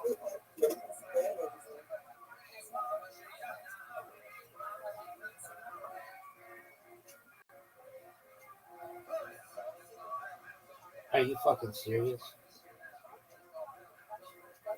Yeah, people. You better roll that up 3, dude. Okay, that's good. That's good. Roll the 3. Yes. Now buy it. You have to buy it. You have to. Good. Now do not sell it. No reason.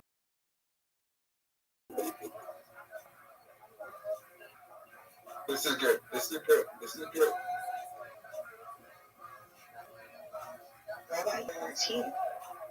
All right, who's got Berlin? I'll trade you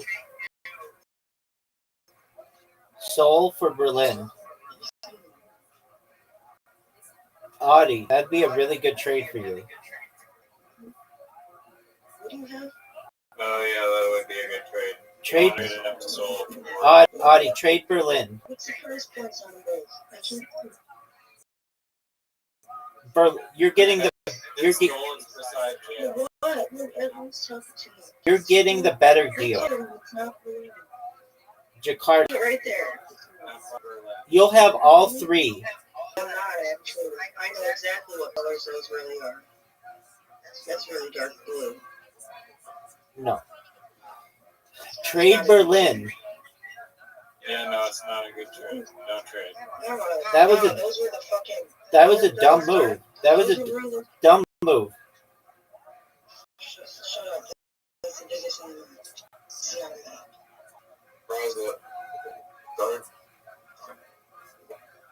We're just lucky that.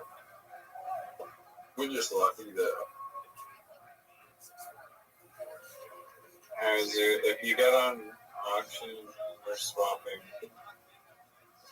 We're just lucky how old the IQ of a go picture. Didn't realize that was a good drag. Oh, right. Because I would have You would have How are you dominated. lucky if you're on my... What the fuck are you talking about?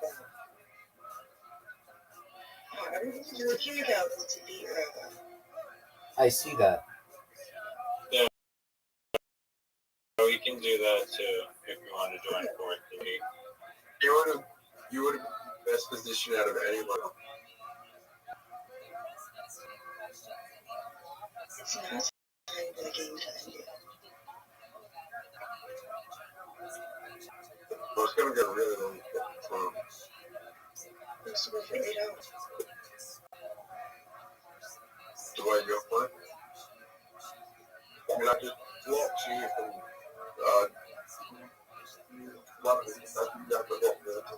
what the fuck?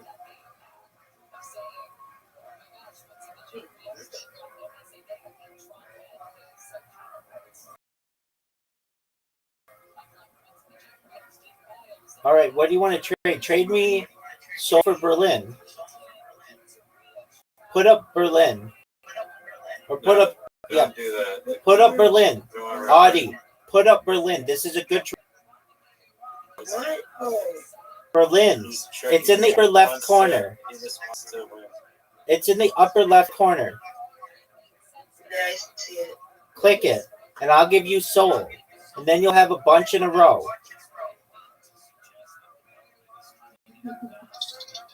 Press Berlin. I'm amazing. Look, I waited for you to get you in this game. Yeah, everyone just hit pass. No, put up Berlin. Okay, please. Please put up Berlin. Audie, would you please put up Berlin? Please. Everyone pass. I don't know how to do Please. it. You press Berlin. There you go. Everyone hit pass. Okay, Oh, no, undo that. Don't do that. That was such a bad idea. And press accept. No, don't accept. Do not accept. I can't accept it. Like, I have the fucking problems in there. It's like everybody has to agree on it. Oh, what the fuck? No, it's not. Oh my god. So tired of this guy. Well, I don't know what to tell you, Rabbi. I'm sorry that I'm not as fucking smart as you, but I didn't fucking see the option. I had both of them selected in there. Then it's showing me the color yellow and the color blue. Talking about pass. I'm dumb as fuck. What did I do?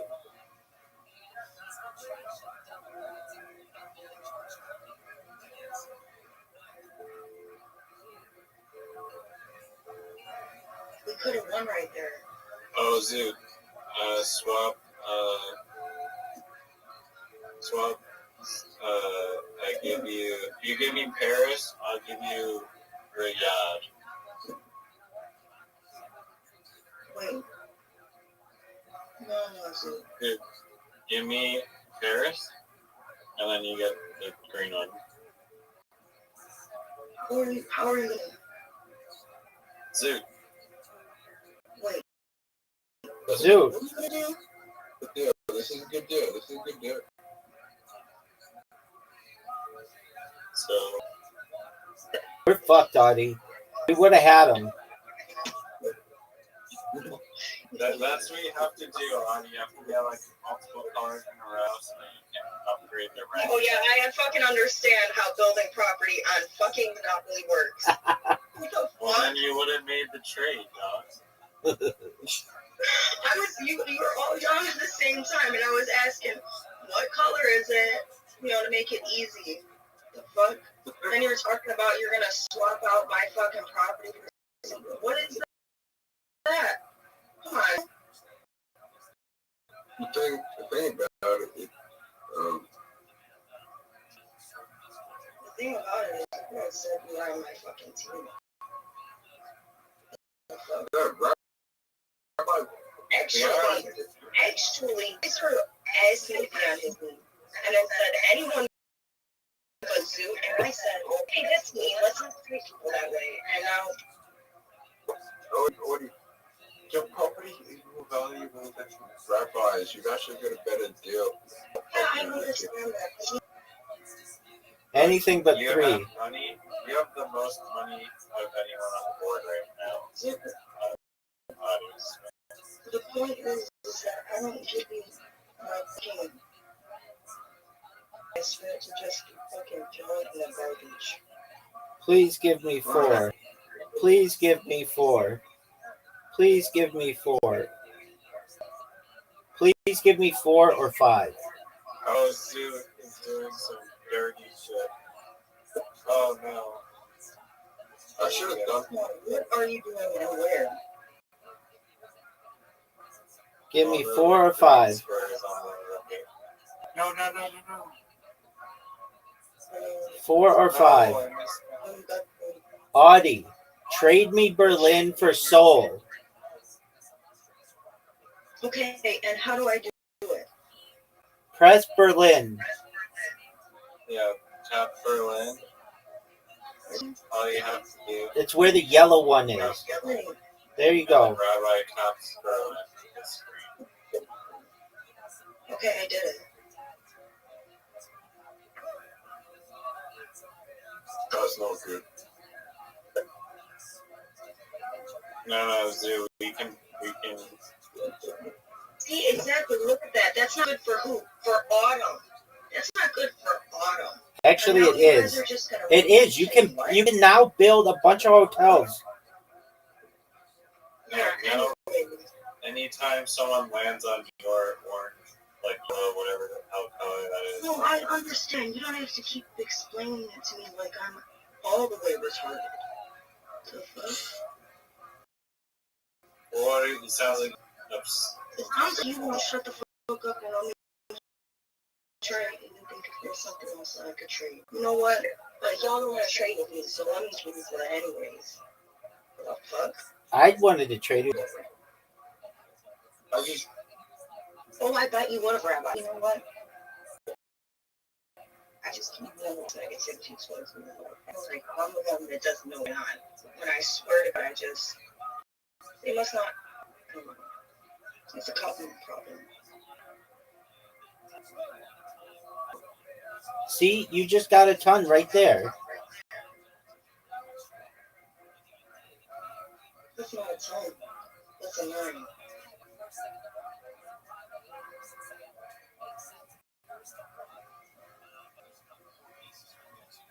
Oh gosh.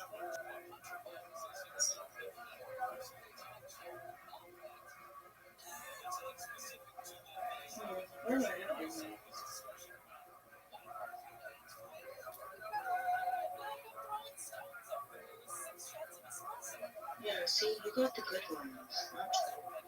No, I didn't. There you go. Now building up everything. Now that becomes really difficult for everyone. You have 3 of them. No. No.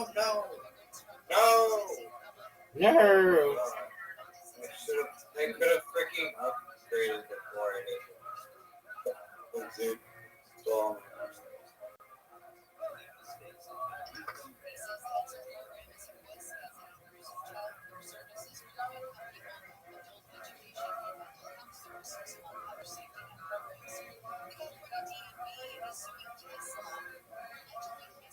give me a 1, 2, 3. Give me a 5.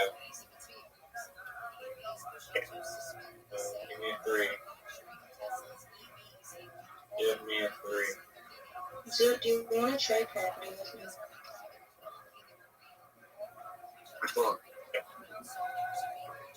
What looks obvious to you?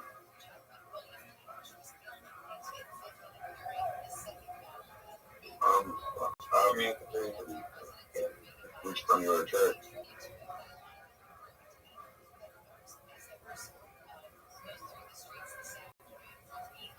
Oh, you want Tokyo? What did you just say? I said you want Tokyo. For what? What property do you have?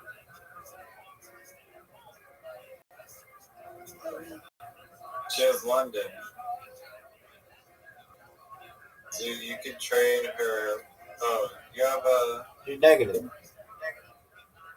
Grid. You better go, son. For Sydney. But don't trade Sydney, Zoo. No, Tokyo. I'll give you Tokyo for stuff. I'll give you Tokyo.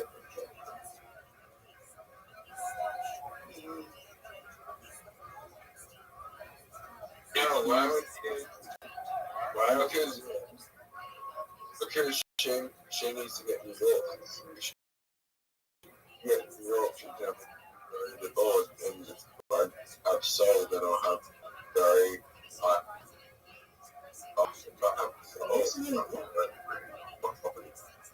And you even like sell the upgrade? Yeah, you can sell the upgrade. You tried the upgrade before this account. Like, it's still like that. How is that even possible? You know, auction. Because you're trading on the auction property, right? Yeah. Once the property been upgraded, then that value. Oh, that's the grass corners going expensive. Rabbi's corner could make any of us bankrupt. I'm gonna. Oh my god. We're either gonna money to Audi or Rabbi here. I'm fucked. I'm gonna lose right here. Good. We need to liquidate Rabbi. I need to go in the corner. Oh shit. Rabbi, you're better off in jail right now. Word.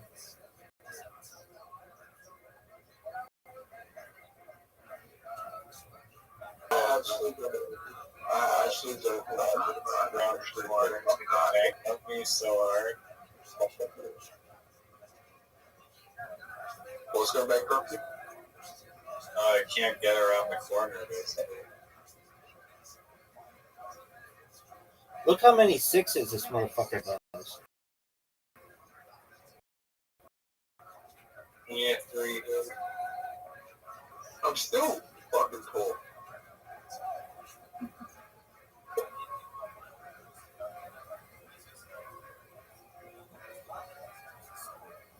Dude, it's over.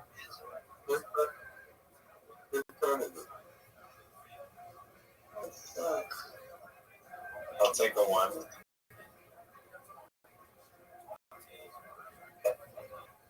I'm about to lose. I need. You can sell a property, dog. No. Sell your whole thing. Sell your Beijing. I refuse.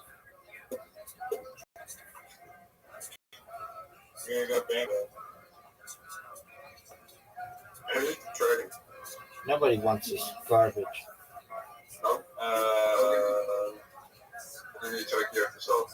Oh, Zuzu, I'll give you give me Sydney, I'll give you Bangkok. Oh wait, no, actually, I don't know. Rabbi, will you ever trade me anything for Beijing? I'll trade you right now. Okay, you want Bangkok? Where's Bangkok? What? Give me Tokyo or London. Oh, you don't have either of those. I don't have those. Okay, where's Bangkok?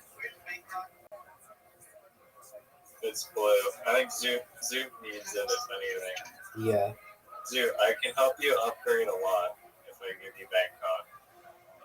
But there's no way of me getting crowns. I'm gonna lose in this No. this next roll. This next roll, I'm like guaranteed to lose. Just give me a How about let's I just lost. switch down Rio for fun? Bankrupt is Rabbi. F you. You know, though, I would No. I would definitely be a team, but you know. It's a dog-eat-dog world. Wait. Rather than tell you Rabbi, they tell you property. No.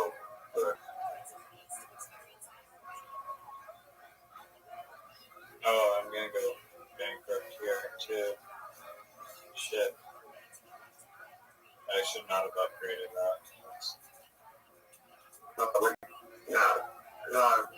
Rather, I think we should give them 40.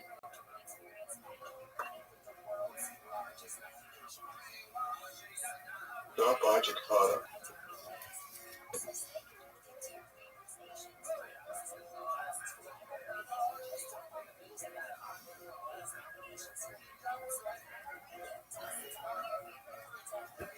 Fuck up.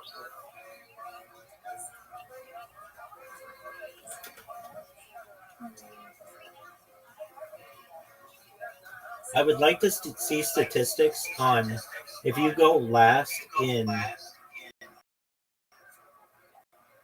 Monopoly, like chances are you're gonna do worse. $50 or whatever at the beginning isn't like Okay. I think you just want to have like good dice rolls. Ideally, get teleported, run or something, and scoop something. Well,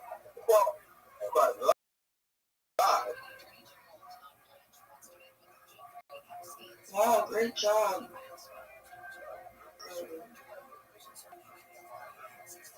Big already is that Einstein fucking bored. Oh, whatever. I think I'm gonna stay. Okay. I think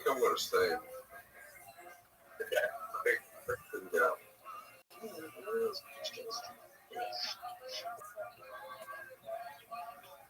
Save me some money. No, I don't really get money. You will. You're gonna land on there.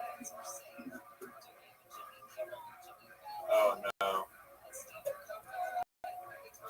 Oh, I'm gonna go I bankrupt. don't have any money. You have tons of money. You have $530. Yeah, if you go under 500, you're fucking bankrupt. No, negative 500.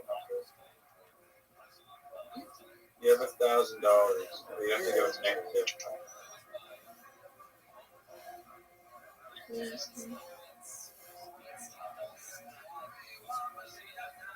Yeah, my amount of dollars is negative.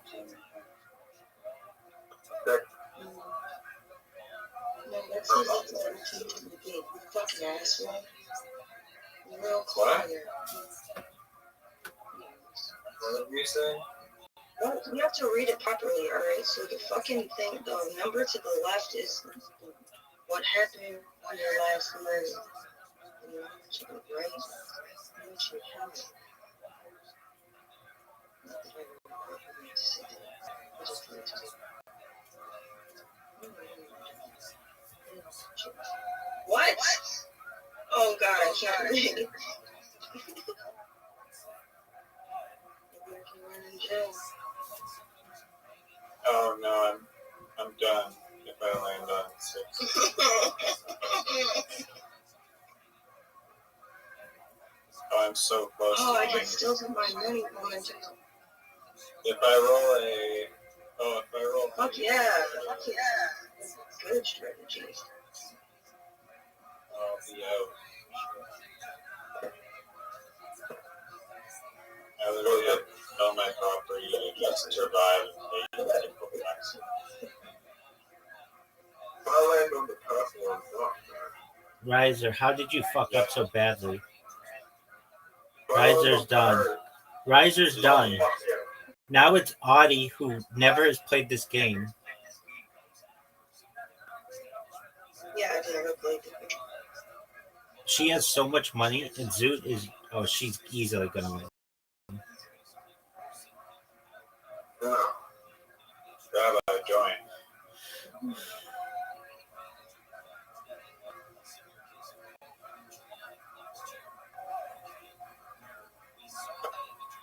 I know, it's pretty close.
We've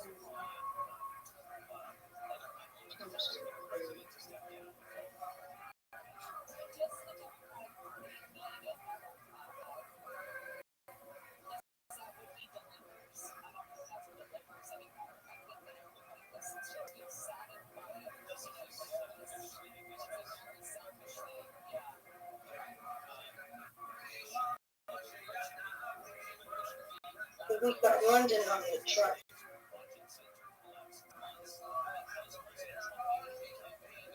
Oh, smart move. Yeah, all goes on How that. many people could get done? Because it is stupid. What?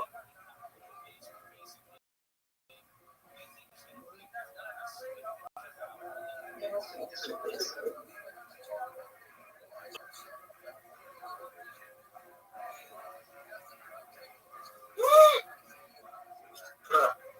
Yeah, right.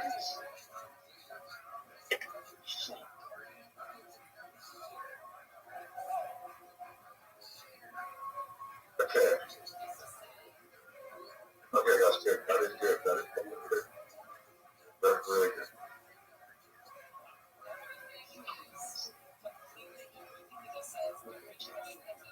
Crazy. Oh, one call, get the bomb. Roger, Robert, you do that. Yeah.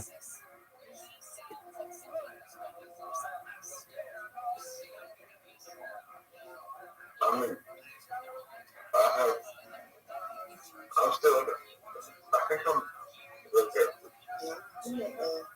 Good. I like jail. It's not that fucking bad, except for that powdered kosher milk. Yeah. Goodbye.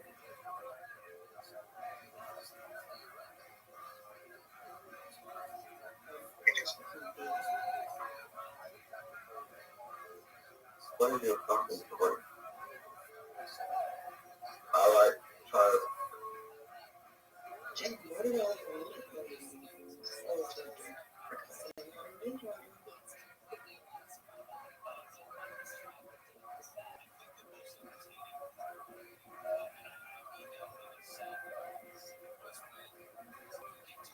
Ah.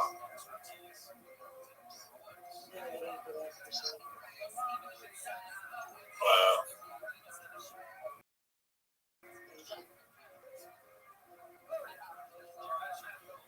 Wow. Oh, I didn't want. How the fuck did that happen? Dude, what the hell did you do?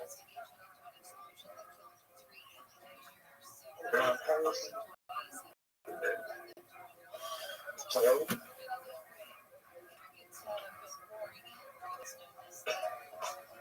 Oh, good score. Did you guys know that Malcolm Jamal Warner died? Oh, we can do it for a person corral. I'm gonna pretend to. You can tell us about 3 days. Rabbi, Yo, can you Pimp. explain who that is? Yeah, he was Theo on the Cosby Show.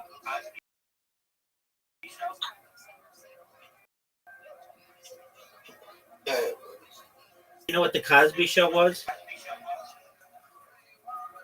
I know what the Cosby Show is. I don't know. Straight up. He played the son. But that's right, sir. It might be good to tell you what it is. You don't know what the Cosby Show is?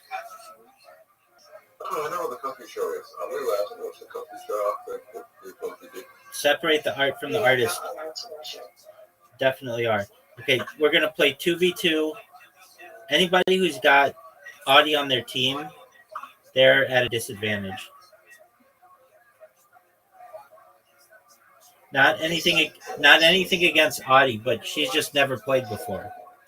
She's never played before. She's never played before. Are you guys gonna accept the invitations that I sent you? Oh, it's over, Riser. It's over. It's over. It's over. It's over. This game is over. Right, Audie, you're up. Where's Ani and Zoo? This game is over. This is like putting Michael Jordan and LeBron James on the same team against a bunch of fourth graders. What do you even do? You slide the puck. Yeah, like that. What's the object of the game? To put you want to put the black ones in. We want to put the white ones in. What happens if the right one goes? Great question. You just kind of have to hit it again. It's like a special one. It's kind of confusing. It's called the Queen. It doesn't hurt to put it in. But if you put it in, then you have to put in one after it. I know it's confusing, but it'll make sense. Nice. So what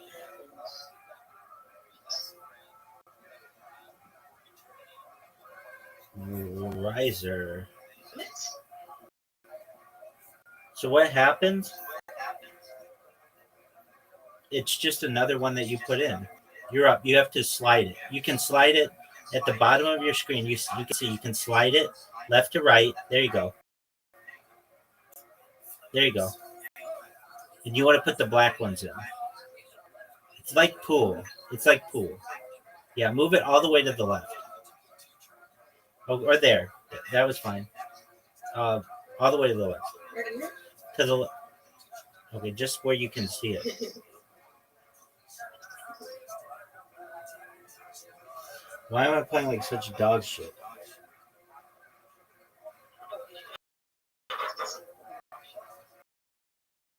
I would love for Audie and Zoot to win. They'd make my day.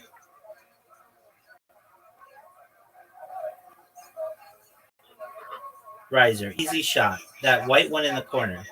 No, the other one.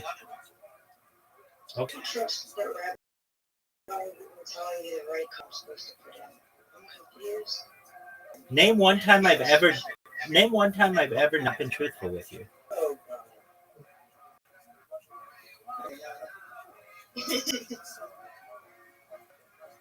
Dog, it says what color you are, not like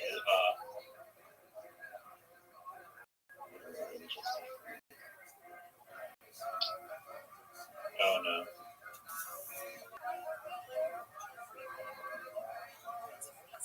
So I'm putting the. Oh, I see how it's highlighted. Thank you. Except that's not.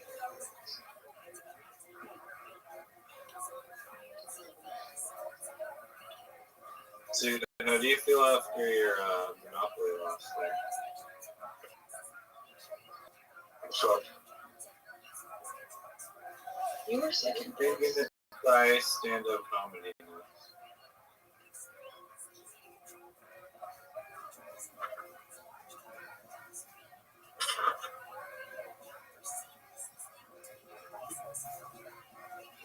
Riser, do I try it?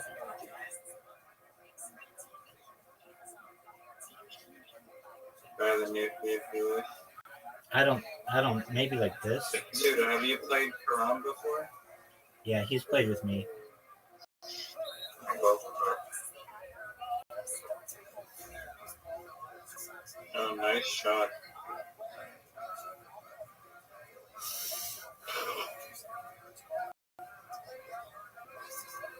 Like this?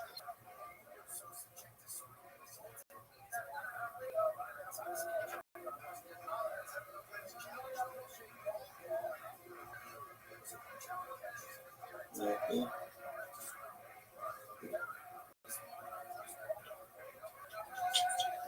Red one.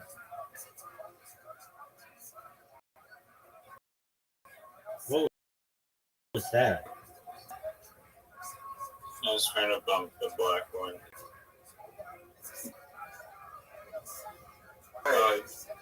Use it behind you, like the one in the corner there. It's up the angle. Oh, what are you going to take? will You go. can slide him more in the middle and then just hit it back. What are you talking about? Hit it back. It only goes to right to left. No, you pull back like a slingshot. Slide it in the middle and then shoot the puck back. You pull back like a slingshot. Alright, fucked up stuff. Rabbi, you fucking help. I didn't help you. Sorry, fucking hard. He does it. Audie, do you know how you pull the ball back like in mini golf? Well, you do the same thing with the disc. Audie, you're the best coach for us. Thank you. Bad news is, Oh, yeah, I was just saying, like, you can do like this and shoot it back. I'll have to just okay. we absolutely might be in a better position than Clark. That's incorrect.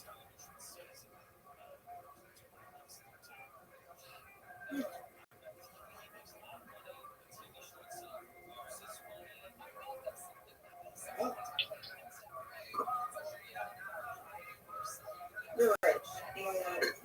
We have a helpful.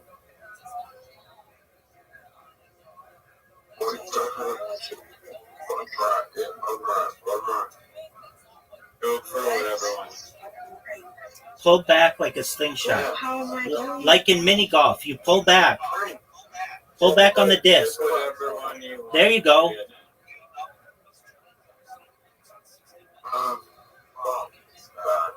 See, I swear I was doing it over and over. But I didn't realize that it was above the bar that sets where you're going to do it. Oh, nice. Like I was second, and I was dragging from that. Like, Just pull off. you said his name. All right.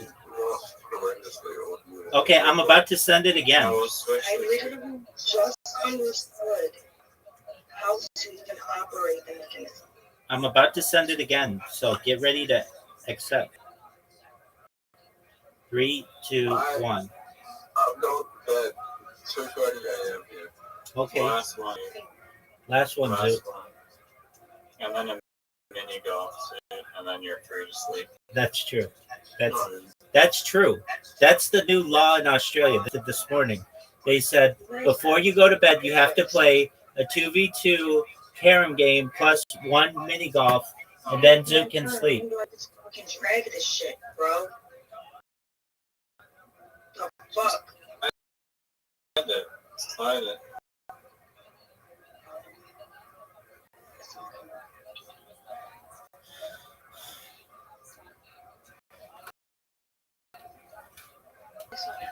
Okay. Out of you're lucky you're with like a pro. Shit. Don't bet.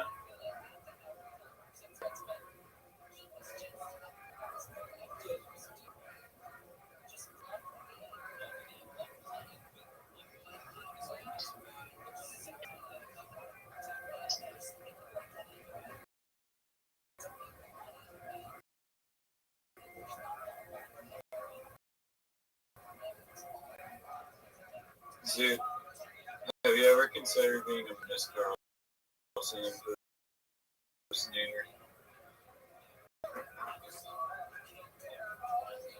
Look out. I really got a chest on. I'll have to play chess sometime because I'm also terrible. No, you're not. You brag about how good you are. And I've played you, No. and we are exactly the same. Oh, come on. The only thing I can say, truly, about chess, it's still is true, is I know how to play chess. Like, I'm not good. So I can win game. I've won a game. Like, I am an amateur. I just got 3 in the same shot. I don't know if that's been done before. I saw it.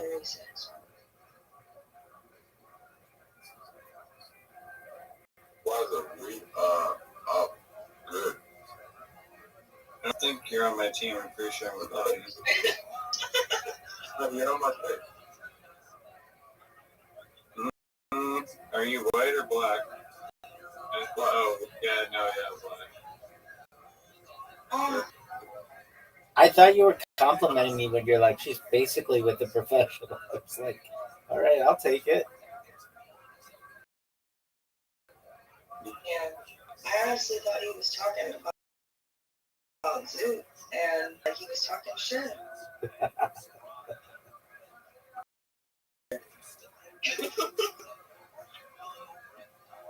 Rabbi.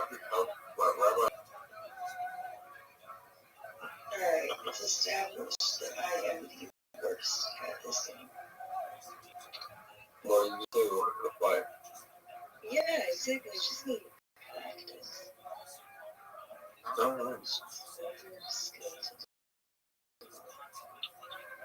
Proud.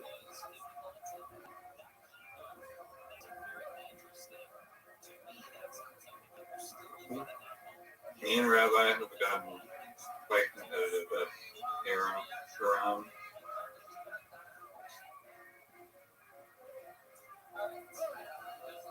Stop.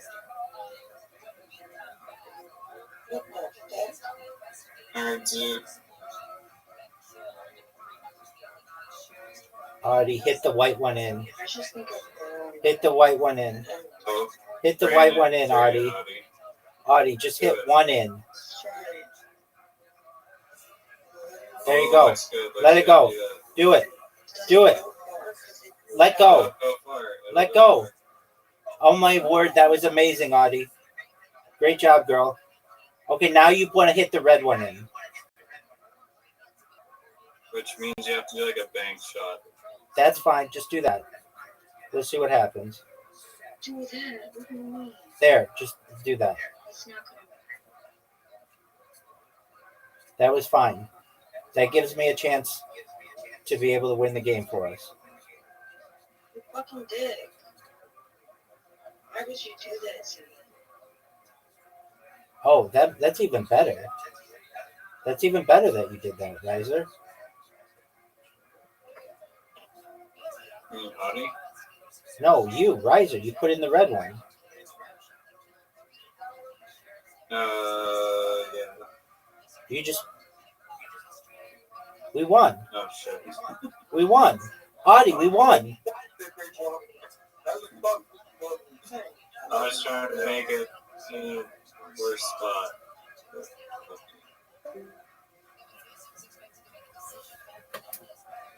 We won. Good job, girl. You're a Jew sweetheart. who's giving to a non-Jew can lend loan to a non-Jew with interest or not. Is it mutar or asur? Is it permitted or prohibited? Is rishus the shamute or no? Or no? You have a permission to excommunicate such a Jew, meaning it, not only is it good or bad, but is the question's leaning towards it's really bad. Is it bad enough to excommunicate such a Jew? This question is fascinating on numerous levels. First of all, what language is it asked in? Aramaic, living in Babylon at this point in time. Okay, so this is why it is very important to this is the lingua franca right over here. But more than that, and I apologize. There's Arabic, but it is asked in it is asked, which I would assume is still in some form.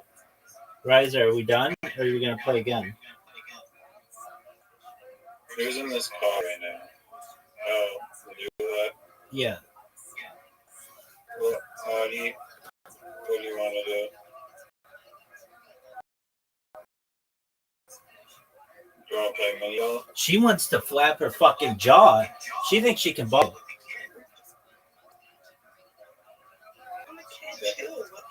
Watch your step. You might fall trying to do what I did, mama. Mama. Are you gonna go? What do you want to play, girl? Mini golf. Mini golf is like. It's like the only thing that you're like able to hang with us. We literally play these games throughout the night.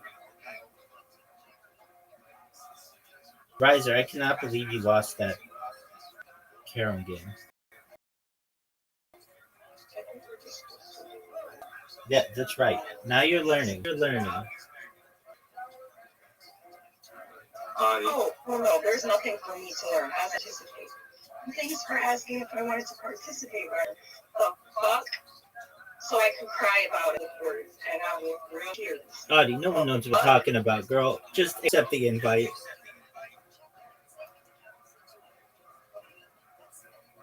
Audie's over here like, nobody ever sends me any invites. Then when we do, she's like, I have to download the app.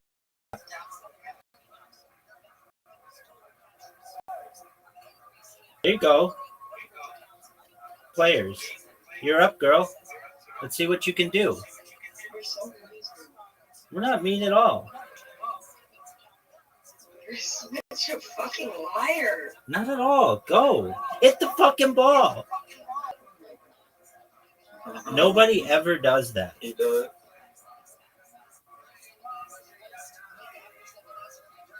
Shut the fuck up. See this amazing shot here, Rabbi. Oh, wow. What do you think of that? Riser, what do you think of that shot? A little bit double. Riser, what do you think of that shot, son? That sucked. That was terrible. No, it's easy. Nope. Actually. You fucked her over. You fucked her over royally, dude. There you go. Hit it off the back wall. But like a better angle than that. That's going to suck. More perpendicular.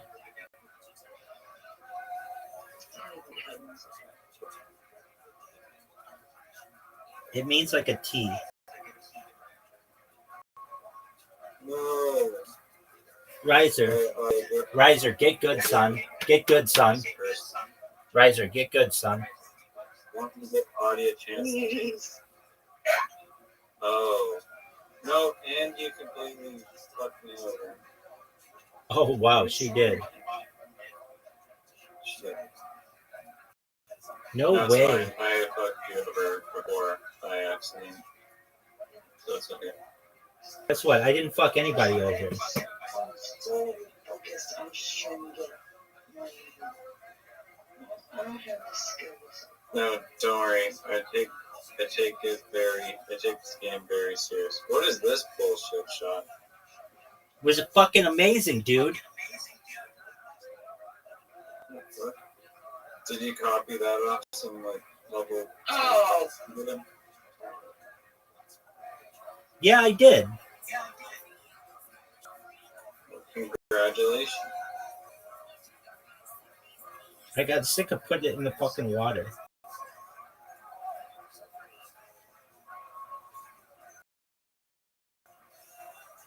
Do you guys like yacht rock?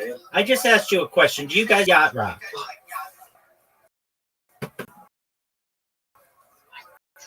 Do you like yacht? I just asked you a question on rock.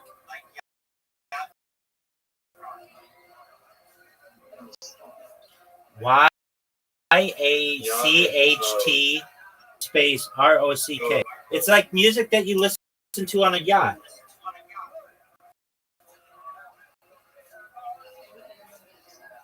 It's actually like 70s listening.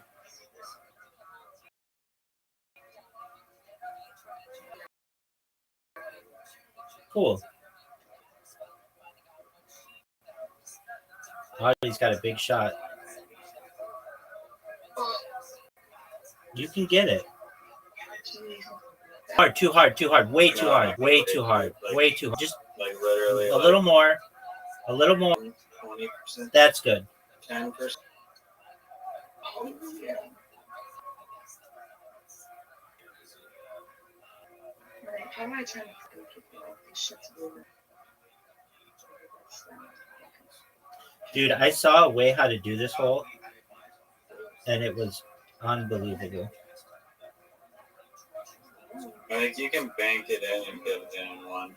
That's exactly you right. shot it from like more in the middle. Stop. And then Stop. put it in the water like that.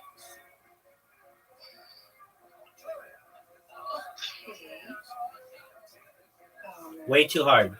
Way too hard.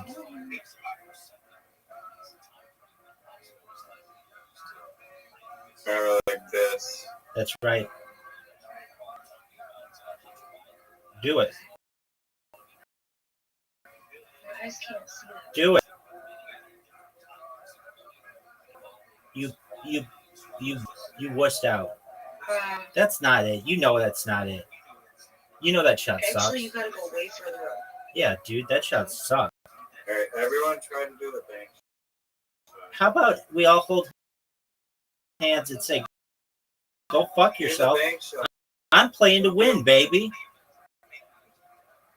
You're waterproof. Just shoot full speed by now. Oh wait, no. Not full speed. Not full speed. Green water bomb. Stay, go. Yes. Audie, why do that? Rabbi, That was a water what do bomb. you think I'm doing? That was one of the best water bumps I've ever seen. I'm trying to fucking get in the hole. That's a my bro. Oh, I made your ball explode. I like when you say, "Geez Louise." Thank you, Rabbi. You're welcome, dude.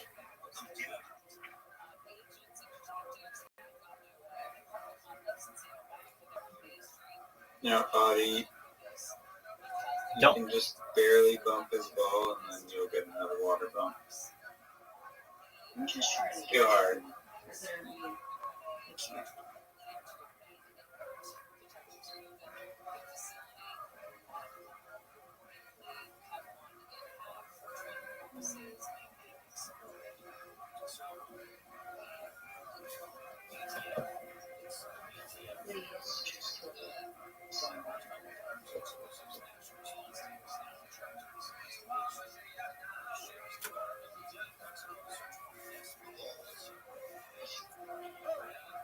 And this school is pretty difficult.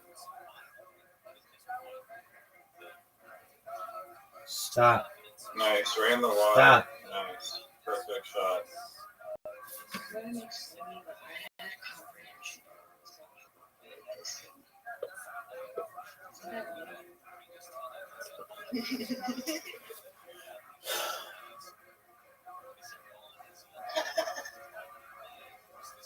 And then when I told him I didn't understand, he just started yelling the direction. Audie, you're up.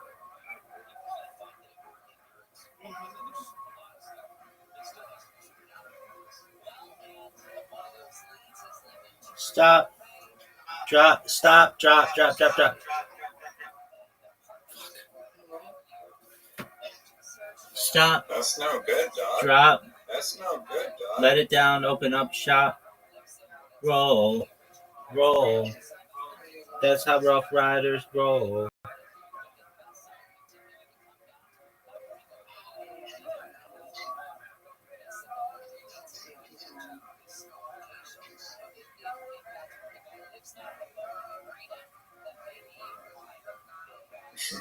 WTF, dude? Why?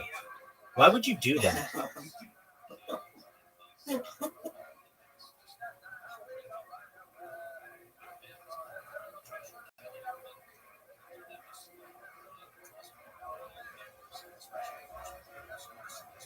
You fuck. Should I do it? Yeah.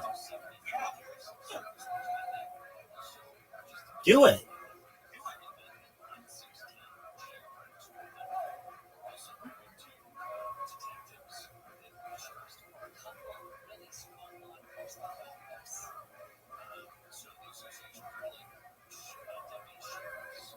That's going in the sand.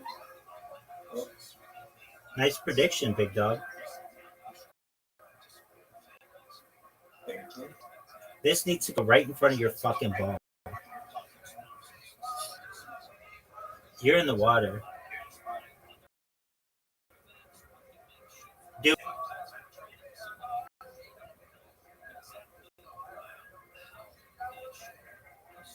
Nope.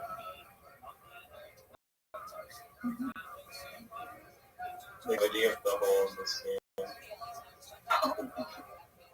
I have to make this shot. It's an easy shot, dog. Water. Oh, come on. That was not easy. Off the cow. Off the cowgirl. That's what I like. I don't know about that. See, that's what happens. Be aware. They almost good. No, it's okay. You hit the butt of the cow. You have to avoid. I hate this hole. I haven't played this one in so long. You know Zoot? First mover advantage, like crazy. Hey, dude, I gained it. I earned it. Zoot, did you know that Zoot plays this hole, has never scored on this hole?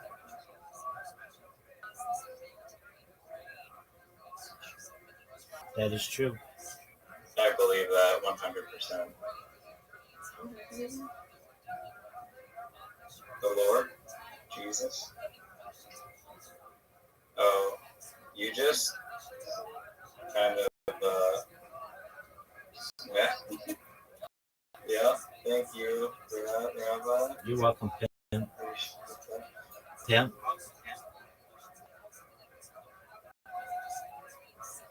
Moving on to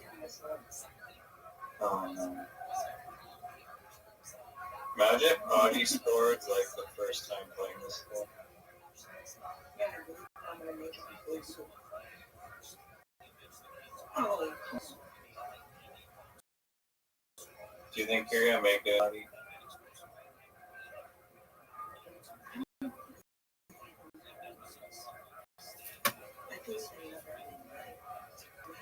Fuck yeah, girl. Humanism. You go, girl.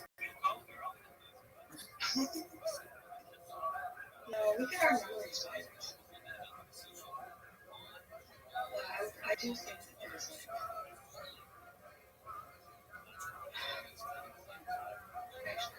Riser, you're done. Why don't you just give up? No, I'm not. You're done, dude. God, I'm gonna win. No. Perfect shot, Audie. Amazing shot. You're done. You're done. Oh, bullshit. Yeah, you like that shit, don't you? You eat that shit up like fucking pudding. Watch this shot. Don't like that shit, Rabbi. No. We want our own fucking channel. We're supposed to get this. Oh, how do you like that shot? Are you fucking serious? I don't like that shit. Are you fucking serious, dude? Are you serious?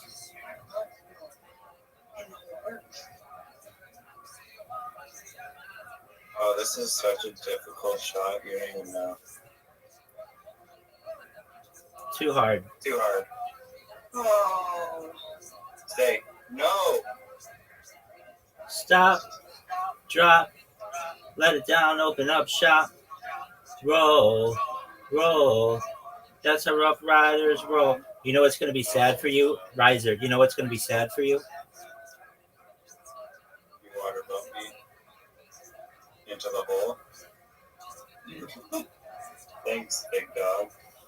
Motherfuckers.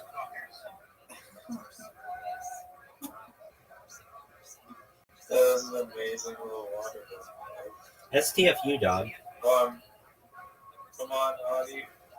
Don't oh, wait. Rabbi has to make it. One. He'll make it. No, I won't. He's going to make the next one. I don't think so. He's going to make it. Watch. He'll make it. Too hard. Too hard. Water. This game sucks. Oh, did I get a victory there? Yeah, you do, you douche. Is this the fourth hole? Oh, I won. I stole one from Rabbi there. Stole. Audie, what are we playing next? What do you want to play? You pick the game. Is Word Box 3 person? Yeah, it is. Word box. I'll send you an invite.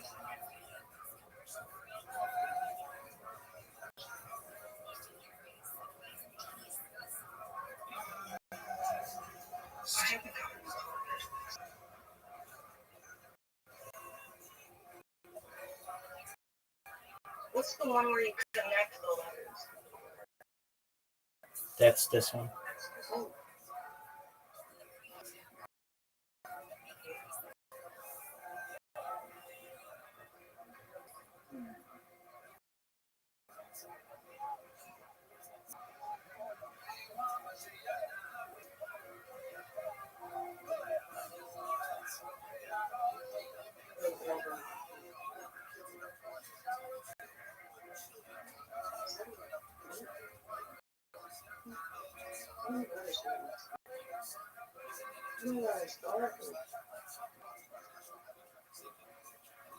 What the fuck? 4 or 3 letters.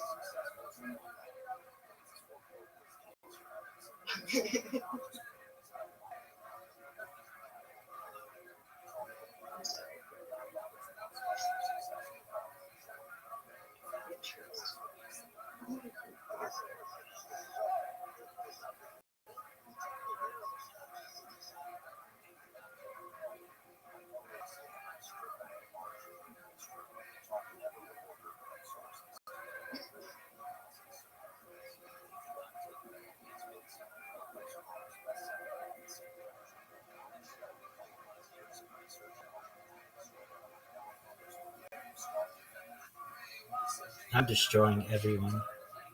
I have 104. What the fuck?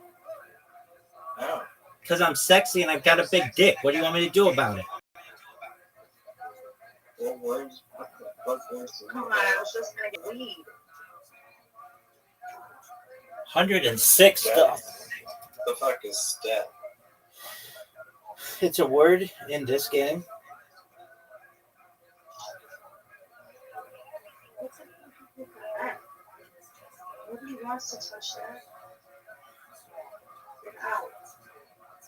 Oh, I lost.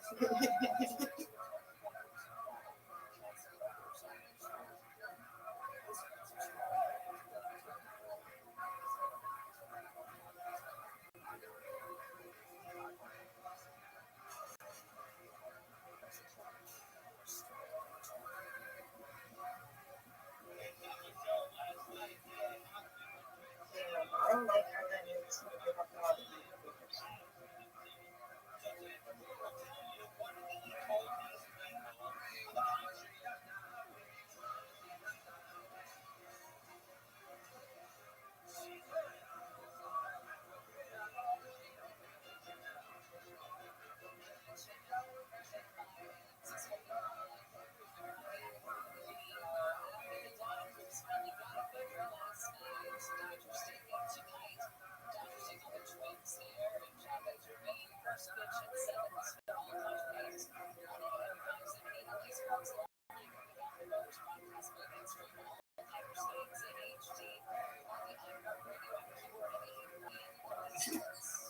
AIA is a word.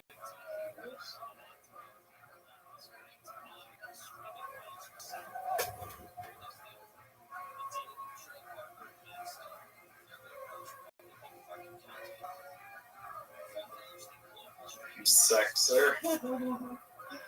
Nice.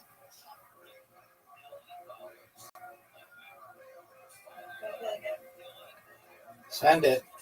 You didn't even participate in the last round. She's not allowed to. It eliminates you. I couldn't do anything. No, are you serious? Yeah, she's serious. Pretty sure that's it. She's exactly. I didn't know that. Are you gonna send the invitation? No, that's Okay, That's your job. I guess I send the invitation.